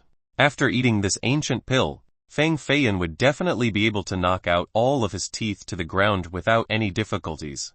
However, there was only one fourth rank ancient pill, and it was extremely precious. Unless it was a life and death crisis, Feng Feiyan would definitely not use it. Young noble flawless gently caught the veil cloth, and slowly sniffed it, and became drunk with an inexplicable feeling. After a while, he took a deep breath and said, "So sweet." Young noble flawless had seen many great beauties, including many saintesses from the immortal sex and talented young misses of the big clans. But when he saw Dongfeng Jingyu's face for the first time, it was difficult to look away. This type of beauty shocked him to the core and gave him the feeling that his life was worth living. How could there be such a beautiful woman in this world? This type of beauty was surreal. Young noble flawless was a playboy, a romantic, a person who didn't care for feelings yet possessed many hearts. He believed that he had been long immune to the charms of women. Even if he saw goddesses in heaven, he still wouldn't be moved by them. However, at this moment, his heart was beating chaotically, like a rampaging ancient killen. Who was this woman? Was she a woman from the He clan? No, she was not a woman, but an immortal fairy. No one had ever impacted him so much. He almost lost his sanity. The moment his mind came back, his heart had no way to ever forget this face. This person. This woman. He swore with his heart that even if he had to abandon all of his wealth, all of his women, as long as she would give him one glance, that would be enough. This feeling became more and more powerful until he was no longer able to control himself. However, the slender figure of Dongfeng Jingyu was slightly slanted as she hugged her lute. Her celestial eyes only looked at the distant mountains in the rain and didn't bother to give him a single glance. Silence. Silence. And even more silence. The sound of the rain permeated the air even more. The raindrops falling on the leaves emanated tic-tac sounds. The beauties present were all peerless beauties with extreme elegance. But after the veil of Dongfeng Jingyu fell down, their expressions became pale and very mediocre. A crane amongst a flock of chicken. The bright moon amidst the empty sky. These were the expressions to describe this moment for Dongfeng Jingyu. Feng Feiyan naturally knew that there was no man in this world who could resist the beauty of Dongfeng Jingyu. Just like Shui Yuding that year, even he who was a phoenix patriarch became infatuated after just one glance. Dongfeng Jingyu and Shui Yuding were so similar, they were practically the same type of people. Not mentioning young noble flawless. Even the reincarnation of Buddha would still grovel beneath her skirt. This is big trouble now, Feng Feiyan said. Chapter 85 Dongfeng Jing Shui. At this moment, young noble flawless heart no longer belonged to him. A lifetime of playing with women's hearts. A lifetime of godly talents. All of this was lost to the beauty of Dongfeng Jingyu. What is your name? A long time later, young noble flawless started to speak. No one answered him. At the end of the day, Dongfeng Jingyu stared at the rain and didn't have any positive sentiments towards young noble flawless. Naturally, she didn't want to say a word. The white curtain of the palanquin was finally lifted, and young noble flawless made his appearance. This was the first time he showed himself, and also the first time Feng Feiyan had seen his figure. He was indeed an extraordinarily handsome man, and carried a refined and gentle temperament. Strictly with regards to aesthetic appeal, only Feng Jiangsu in a man's disguise that day could compare to him. However, when Feng Jiangsu was pretending to be a man, she was more flirtatious and feminine. It was very different from the masculinity of young noble flawless. Young noble flawless was, indeed, without flaws. Each button on his clothes was quite intricate, and each action was filled with beauty, not leaving half of a defect. When a man could maintain such perfection and also as rich as a nation with peerless cultivation, as long as it was a woman, then they couldn't refuse him. Fang Feiyan had been watching him and secretly nodded. This young noble flawless was not something every man could reach. It even made him feel a bit insecure. Young noble flawless gently waved his finger, outlining a curvy outline. The talented girl, Yun, who was standing behind him, stepped forward. Yun was around 17. She was at the pinnacle of youth, both elegant and gentle. She was gifted, especially with regards to the art of painting. Fang Feiyan. If you tell me her name, I will gift this girl to you. Young noble flawless pointed at Yun with a very serious attitude. No one could question the validity of his statement. Yun stood between the two men. Even though she herself was a talented woman with the cultivation of the elder rank and possessed country and nation-toppling beauty, at the moment, she was merely an item. She had no complaints. Only, her pair of bright eyes quickly dimmed down. She knew that she didn't have any weight in young noble flawless heart. She was not even equal to Dongfang Jingyu's name. And she was simply nothing in his heart. She knew that. At this moment, there was only Dongfang Jingyu in his heart. Fang Feiyan laughed and shook his head, with a little presumptuous air. It was as if he was laughing at the ignorance of young noble flawless.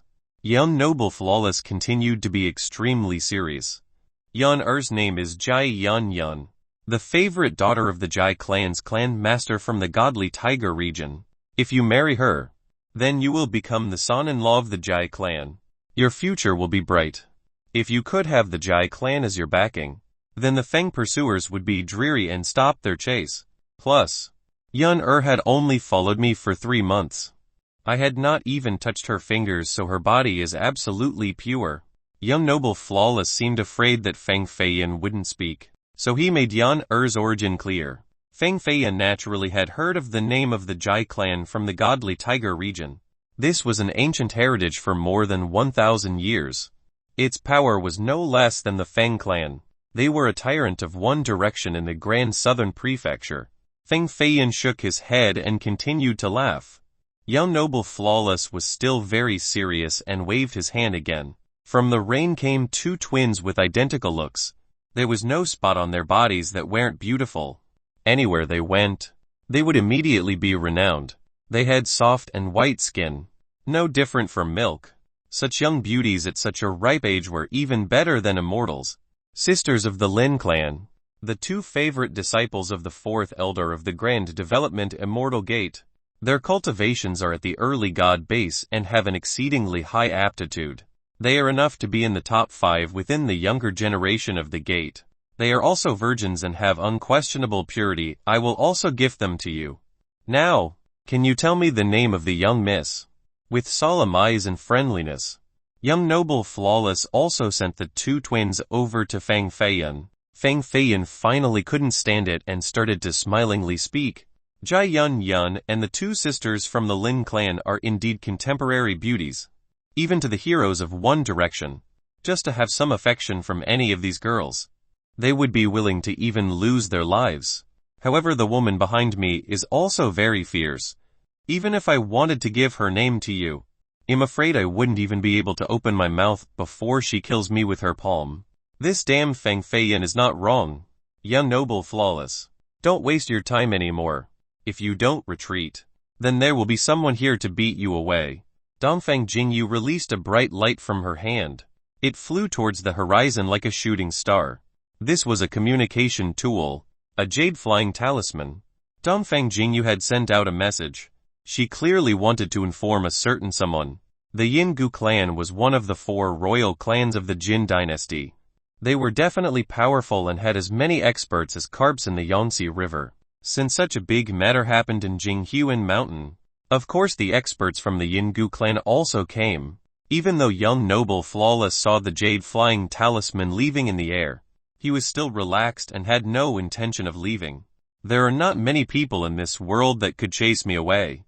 Who did you inform? Do they carry enough power? Young noble flawless said. Fang Feiyan was also curious about this matter. Young noble flawless was truly formidable. Only talents at the same level as the 8th elder of the Feng clan could have the qualifications to compete with him. Even though the experts of the Yingu clan were numerous, those who reached the level of the 8th elder wouldn't be many. In the end, Who did Dongfang Jingyu message to stop a master like young noble flawless? If he comes, then the two of you will have an earth-shattering fight. The beautiful eyes of Dongfang Jingyu observed the sky and a glint of happiness flashed from within. He is here. Rumble. An evil black light came from the far mountain towards this direction. Like the black clouds dancing in the sky, a source of killing intent surged in the air, even though it was still 10,000 miles away. It made others feel like there was a heavenly army approaching. This was absolutely a master. Dongfang Jingshui stood on a 20 feet tall black cloud and stared at the far distance. The whole world was within his gaze. In the forest, his little sister was standing alone in the rain, looking towards his direction. He wore a soft armor made from rhinoceros skin and had an outer coat made from a white fox that wasn't tainted by any imperfections. A crimson robe was draped over his shoulders, fluttering with the wind. The wind screamed a cold chill that permeated straight to the point, but it did not freeze his voluminous heart. He was the big brother of Dongfang Jingyu, one of the 8 grand historical geniuses of the Jin dynasty, the #1 expert of the Yin Gu younger generation. At 8 years old, he could carry a giant cauldron. At 10 years old, he started his Tao. At 12 years old, he began to cultivate the evil art, and at 14 years old, his techniques reached grand completion and were filled with deadly evil energy. From then on, he was always victorious and never tasted defeat. Dongfang Jingshui's arrival made young noble flawless feel a great pressure. This pressure, along with the auras of 2 similarly ranked masters, collided. Even though they haven't fought, these 2 pressures were already fighting and killing each other. Feng Feiyan inched closer to Dongfang Jingyu, seeing the godly man filled with an evil aura in the clouds. He asked, "Where did you find such a ferocious man? I can feel the evil aura on his body along with a dense killing intent. Without cutting down the heads of 1,000 people, he wouldn't be able to have such powerful killing intent." The evil aura surrounding Dongfang Jingshui's body was also densely packed with killing intent, occupying the air. His gaze was enough to frighten a coward to death. Plus, Feng Feiyun could also see a Kai image from his body. The regal supreme physique. The breaths of the golden dragons and golden tigers that entangled in the air on top of his head were continuously roaring and turned into the aura of a king. This was the power of the regal supreme physique. It could completely suppress any lesser Kai image, like a king ruling his subjects. "He is my big brother," Dongfang Jingyu said. "Your brother? Could it be that water kettle head fella?" Grand Wisdom Master Jingfeng, of the ancient Yang tribe, had written a letter for Feng Feiyan to give Dongfang Jingyu's brother at Violet Firmament Ancient City. This was so that he could resolve the grievances between the two. However, back then, Jingfeng misunderstood that Dongfang Jingyu was chasing Feiyan because she was in love with him, so he had already sent a jade flying talisman to Dongfang Jingshui. Because Feng Feiyan lied and didn't tell the truth, naturally, he didn't dare to go find Dongfang Jingyu's brother, and the letter had always been stored on his body. If her brother didn't suddenly appear now, then he would have forgotten about this matter entirely. "It is Dongfang Jingshui, not a water kettle head. You should watch your mouth before him. Otherwise, he'll slap your head away like a smashed watermelon," Dongfang Jingyu grumpily said. Feng Feiyan also noticed that Dongfang Jingshui was extraordinarily devilish. He was absolutely not a nice person. At the same time, Dongfang Jingshui, who was standing on top of the clouds, suddenly gazed at Feng Feiyan. It was only a glance. Boom! Feng Feiyan felt as if there was thunder resounding inside his brain. It felt like his brain was shattered, causing him to be in a daze as he almost passed out on the floor. Dongfang Jingshui gently nodded and devilishly smiled. "This must be the little brat that Grand Wisdom Master Jingfeng mentioned him. This vision is not too bad. First, kill, then I'll deal with this matter later. Gotta help the clan before helping strangers. If little sis likes this man, then how could he escape? I could cut off his 2 legs, then carry him to Dragon Lake and make them have a wedding ceremony there." Because he stood in the clouds and the whistles of the winds and rain submerged his words, no one could hear his muttering. Dongfang Jingshui's eyes were filled with the lust for battle, as well as a sense of happiness. If Feng Feiyan knew the thoughts of this grand historical genius, he would vomit blood and curse that this fellow was indeed a water kettle head. Chapter 86: The Showdown of Grand Historical Geniuses. Dongfang Jingshui was just like an evil god. The evil aura of this guy was very heavy. His eyebrows were like reversed swords. He had heroic and fierce features, yet they didn't cloud his handsomeness. A heroic and evil presence wandered around his body, forming the dark clouds. His crimson blood-like robe continuously fluttered. It was very easy on the eyes. There were wrinkles on young noble flawless forehead. Naturally, he recognized the person who had just arrived. An extraordinary man like Dongfang Jingshui would be full of momentum no matter where he went. Even people who had never seen him before would have heard of his name, and would be able to immediately recognize him with just one glance.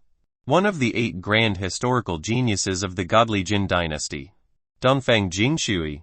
Young noble flawless gently took a step back, and his brilliant eyes stared straight into the tiger eyes of Dongfang Jingshui. Then, he continued, "The dual cultivation of evil and Tao, and you self-created the evil Tao grand physique. You are indeed extraordinary." Young noble flawless smiled, even though he was a bit more cautious. This did not mean that he was afraid. A grand historical genius of the godly Jin dynasty. Young noble flawless, you were the royal prince of the Poluo country who was able to cultivate the supreme secret white dragon sacred sword of the royal clan. Dongfang Jingshui was still standing on the clouds as he observed below. He clasped his 2 fists while his armor was exuding blinding lights. Feng Feiyan suddenly realized no wonder why they were so arrogant. Both of them were geniuses and part of the 8 grand historical geniuses of the Jin dynasty. The kings of the younger generation. They had never tasted defeat and even competed with the high heavens. However, wasn't young noble flawless a prince of the Poluo country? Why was he considered one of the 8 in the Jin dynasty? Dongfang Jingyu seemingly noticed the question in Feng Feiyan's mind. So she spoke. The Jin dynasty is a huge nation with an endless amount of territory and billions of people. Poluo country is a small nation next to the frontier of the Jin dynasty. A vassal country, so to speak. Young noble flawless has immaculate talent and never lost before. So the Wanxiang Pagoda listed him as a genius of the grand historical rank for the Jin dynasty. There were many small nations that were vassals to the Jin dynasty. Feng Feiyan had read the geography of the Jin dynasty before. He knew that there were many small nations around the dynasty. Even just the vassal nations numbered in the 300s. Poluo country must be a fairly large one within these hundreds. He really was a prince. No wonder why he was so slutty like this. Feng Feiyan and Dongfang Jingyu both retreated very far away because they knew that the 2 grand historical geniuses would have a battle today. At that time, the heaven and earth will fall apart and the mountains and rivers shall collapse. If they stood too close, then they would die without a grave. They were both amazing figures. Feng Feiyan admitted that even if he cultivated the immortal phoenix physique, he couldn't catch up to them within 3 years. In the end, they were both super geniuses and began to cultivate at a young age with the best methods.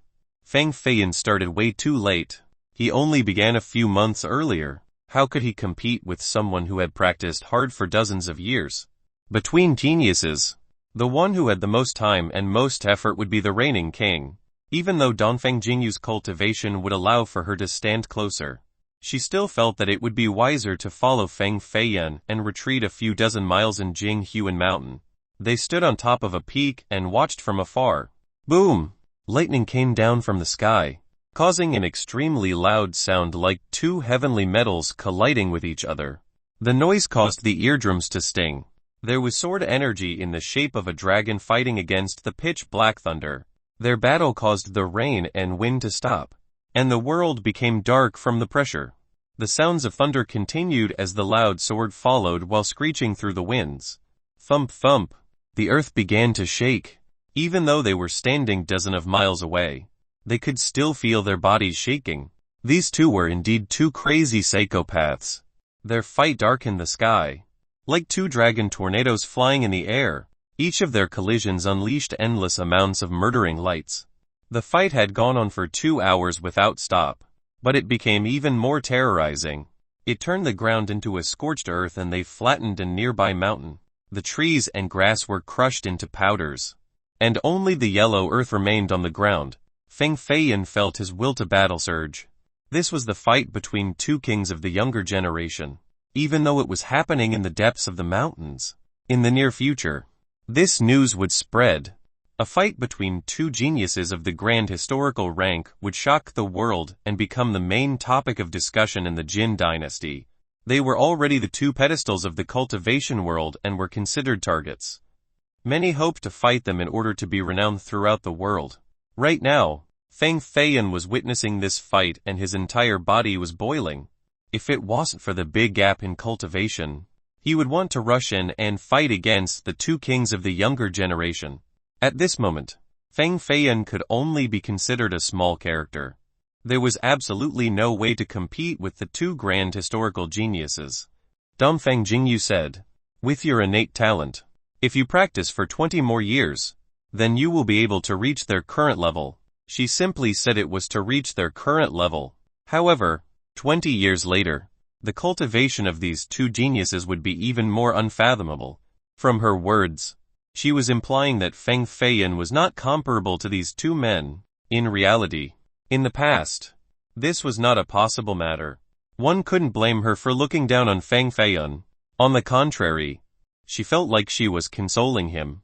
This was because, 20 years later, if Feng Feiyan could actually reach the level of young noble flawless and Dongfeng Jinshui, then he would also be considered a grand historical genius. Feng Feiyan shook his head and replied, "Within 5 years, I will be able to compete with them. At that moment, I will trample all grand historical geniuses beneath my feet. I will fly to the high heaven and fight against giants. On the road of cultivation, there will be many powerful enemies, so one couldn't be afraid of challenges. One had to fight and pave their own way to claim a position that belonged just to himself in this world filled with masters. This was the only way to walk faster than others on this road." Feng Feiyan knew this logic very clearly. 5 years was not long or short. However, from Dongfeng Jingyu's perspective, him wanting to reach the grand historical level within 5 years was just simply daydreaming. So she didn't believe him at all. "Dongfeng Jingyu, I have to apologize to you here." Feng Feiyan contemplated for a long time before being able to say these words. For a man to apologize to a woman, this was not an easy matter. Dongfeng Jingyu's jade eyes became slightly foggy and she felt a bit surprised as if she had just heard the most incredible phrase. In the end, she couldn't help but laugh out loud. "After seeing the invisible and matchless power of my big brother, you finally want to admit you're wrong. You are truly a spineless man." Feng Feiyan coldly snorted. "My apology has shit to do with your brother. Before, I thought you came to the Feng clan and informed the clan master, so I called you a bitch. This was indeed because I misunderstood, and am only apologizing to you about this. As for our grievances from before, we are still not finished." How laughable this might be hard on your ears. But even if your brother truly made a move, he wouldn't necessarily be able to do anything to me. Feng Feiyan was a person who was fair with his grievances. This damned Dongfeng Jingyu might be insufferable, but she was indeed a girl who knew right from wrong. A misunderstanding was just a misunderstanding. Just saying sorry to her wouldn't hurt. However, that dogshit great sage who went to the Feng clan to speak nonsense truly made Feng Feiyan angry. If he knew who this great sage was, he had better not meet him. Otherwise, he would slap his face slanted. Twice, Dongfeng Jingyu, once again, saw another side of Feng Feiyan. She smiled and said, "A great man should be forgiven. Feng Feiyan, if you join our Yin Gu clan and become my subordinate, then our grievances will all be erased and you will be protected and cultivated by our clan. Our clan does not turn away any geniuses, no matter who they might be." Dongfeng Jingyu valued Feng Feiyan highly ever since their first meeting. If it wasn't for a few misunderstandings, their relationship wouldn't have been so stiff. At this moment, when Feng Feiyan conceded first, this allowed for Dongfeng Jingyu to also step down. Therefore, she once again wanted to recruit him. However, her feelings were a bit different this time, as if it was mixed with some other emotion. There was a hint of anticipation and excitement in Dongfeng Jingyu's eyes, but it was very well hidden and unable to be seen. Young Miss Dongfang is indeed someone who is very benevolent. There is no woman in this world that can compare to you. However, I, Feng Feiyun, is not someone who wants to be dependent on someone else. My future road will be paved by my own feet. In the future, if we meet again, I hope we will not be shouting and wanting to kill each other. At the very least, we could sit down together and have a cup of tea. Seeing the fight at the apex between Dongfang Jinshui and young noble Flawless, Feng Feiyun was extremely stimulated. He decided that, after bringing the Na-Lan Buddhist robe and Buddhist jade bead to monk Jiuru, he would immediately leave Jinghuan Mountain to cultivate in isolation. Until he was satisfied with his cultivation, he would not leave. Cultivation was the answer to everything. Feng Feiyun strongly felt that he was lacking power at the moment. Without the power of the invincible Buddhist staff, he could only be considered an intermediate immortal foundation cultivator. He essentially would be unable to fight against a true expert. Dongfang Jingyu's eyes flashed a glimmer of disappointment, but her beautiful face smiled instead. So in your heart, I am thought of so highly. The truth is, I always had one thing that I wanted to ask you about. Who was Shui Yuting to you, and is she truly that similar to me to the point of causing you to think that I was her? Twice. Feng Feiyun's heart felt as if it was stabbed by a knife. He clenched his fists tightly and gritted his teeth. Then, he said, the most beautiful, most toxic, most powerful woman in this world. She is also my mortal enemy. Only when I kill her with my sword would my Tao foundation be without defects, and I would be able to reach the apex of the cultivation path. But I feel that, in the end, you wouldn't be able to kill her because when you thought I was her, you still didn't finish me off. Then, how could you kill her? Dongfang Jingyu was a very smart woman. She knew that Feng Feiyun's heart did not only have hatred towards Shui Yuting. However, she also felt jealousy in her heart. It turned out that, from beginning to end, she was only a shadow of another woman. Feng Feiyun turned her into Shui Yuting, so he opposed her. Feng Feiyun turned her into Shui Yuting, so he saved her in the moral life cavern. Feng Feiyun turned her into Shui Yuting, so he didn't mind becoming enemies with young noble Flawless. One person, one shadow. Feng Feiyun didn't answer her question. Maybe he couldn't answer it at this moment. Or maybe he was evading the issue. He turned around and left towards the depths of Jinghuan Mountain, where the mortal life cavern was located. His back was full of energy and had a new aura that had never been present before. It was as if he would never return and never be seen again. Feng Feiyun. If, one day, you arrive at a dead end, you can come to the godly capital to find me. Dragon Lake spans 3,000 miles. The white jade represents the Yingu. Dongfang Jingyu watched as Feng Feiyun departed. She was not the least bit happy and instead filled with a faint sense of loss. She didn't understand this feeling without reasons. Many years later, she finally found out that it was a surge of emotion, muddled emotion. Feng Feiyun finally disappeared behind the mountains, and it was unknown whether he heard her or not. Part 2 of the series ends here. Thank you for watching and listening. If you find it interesting, please give us a like, a comment and a subscription so that we have the motivation to make the next videos.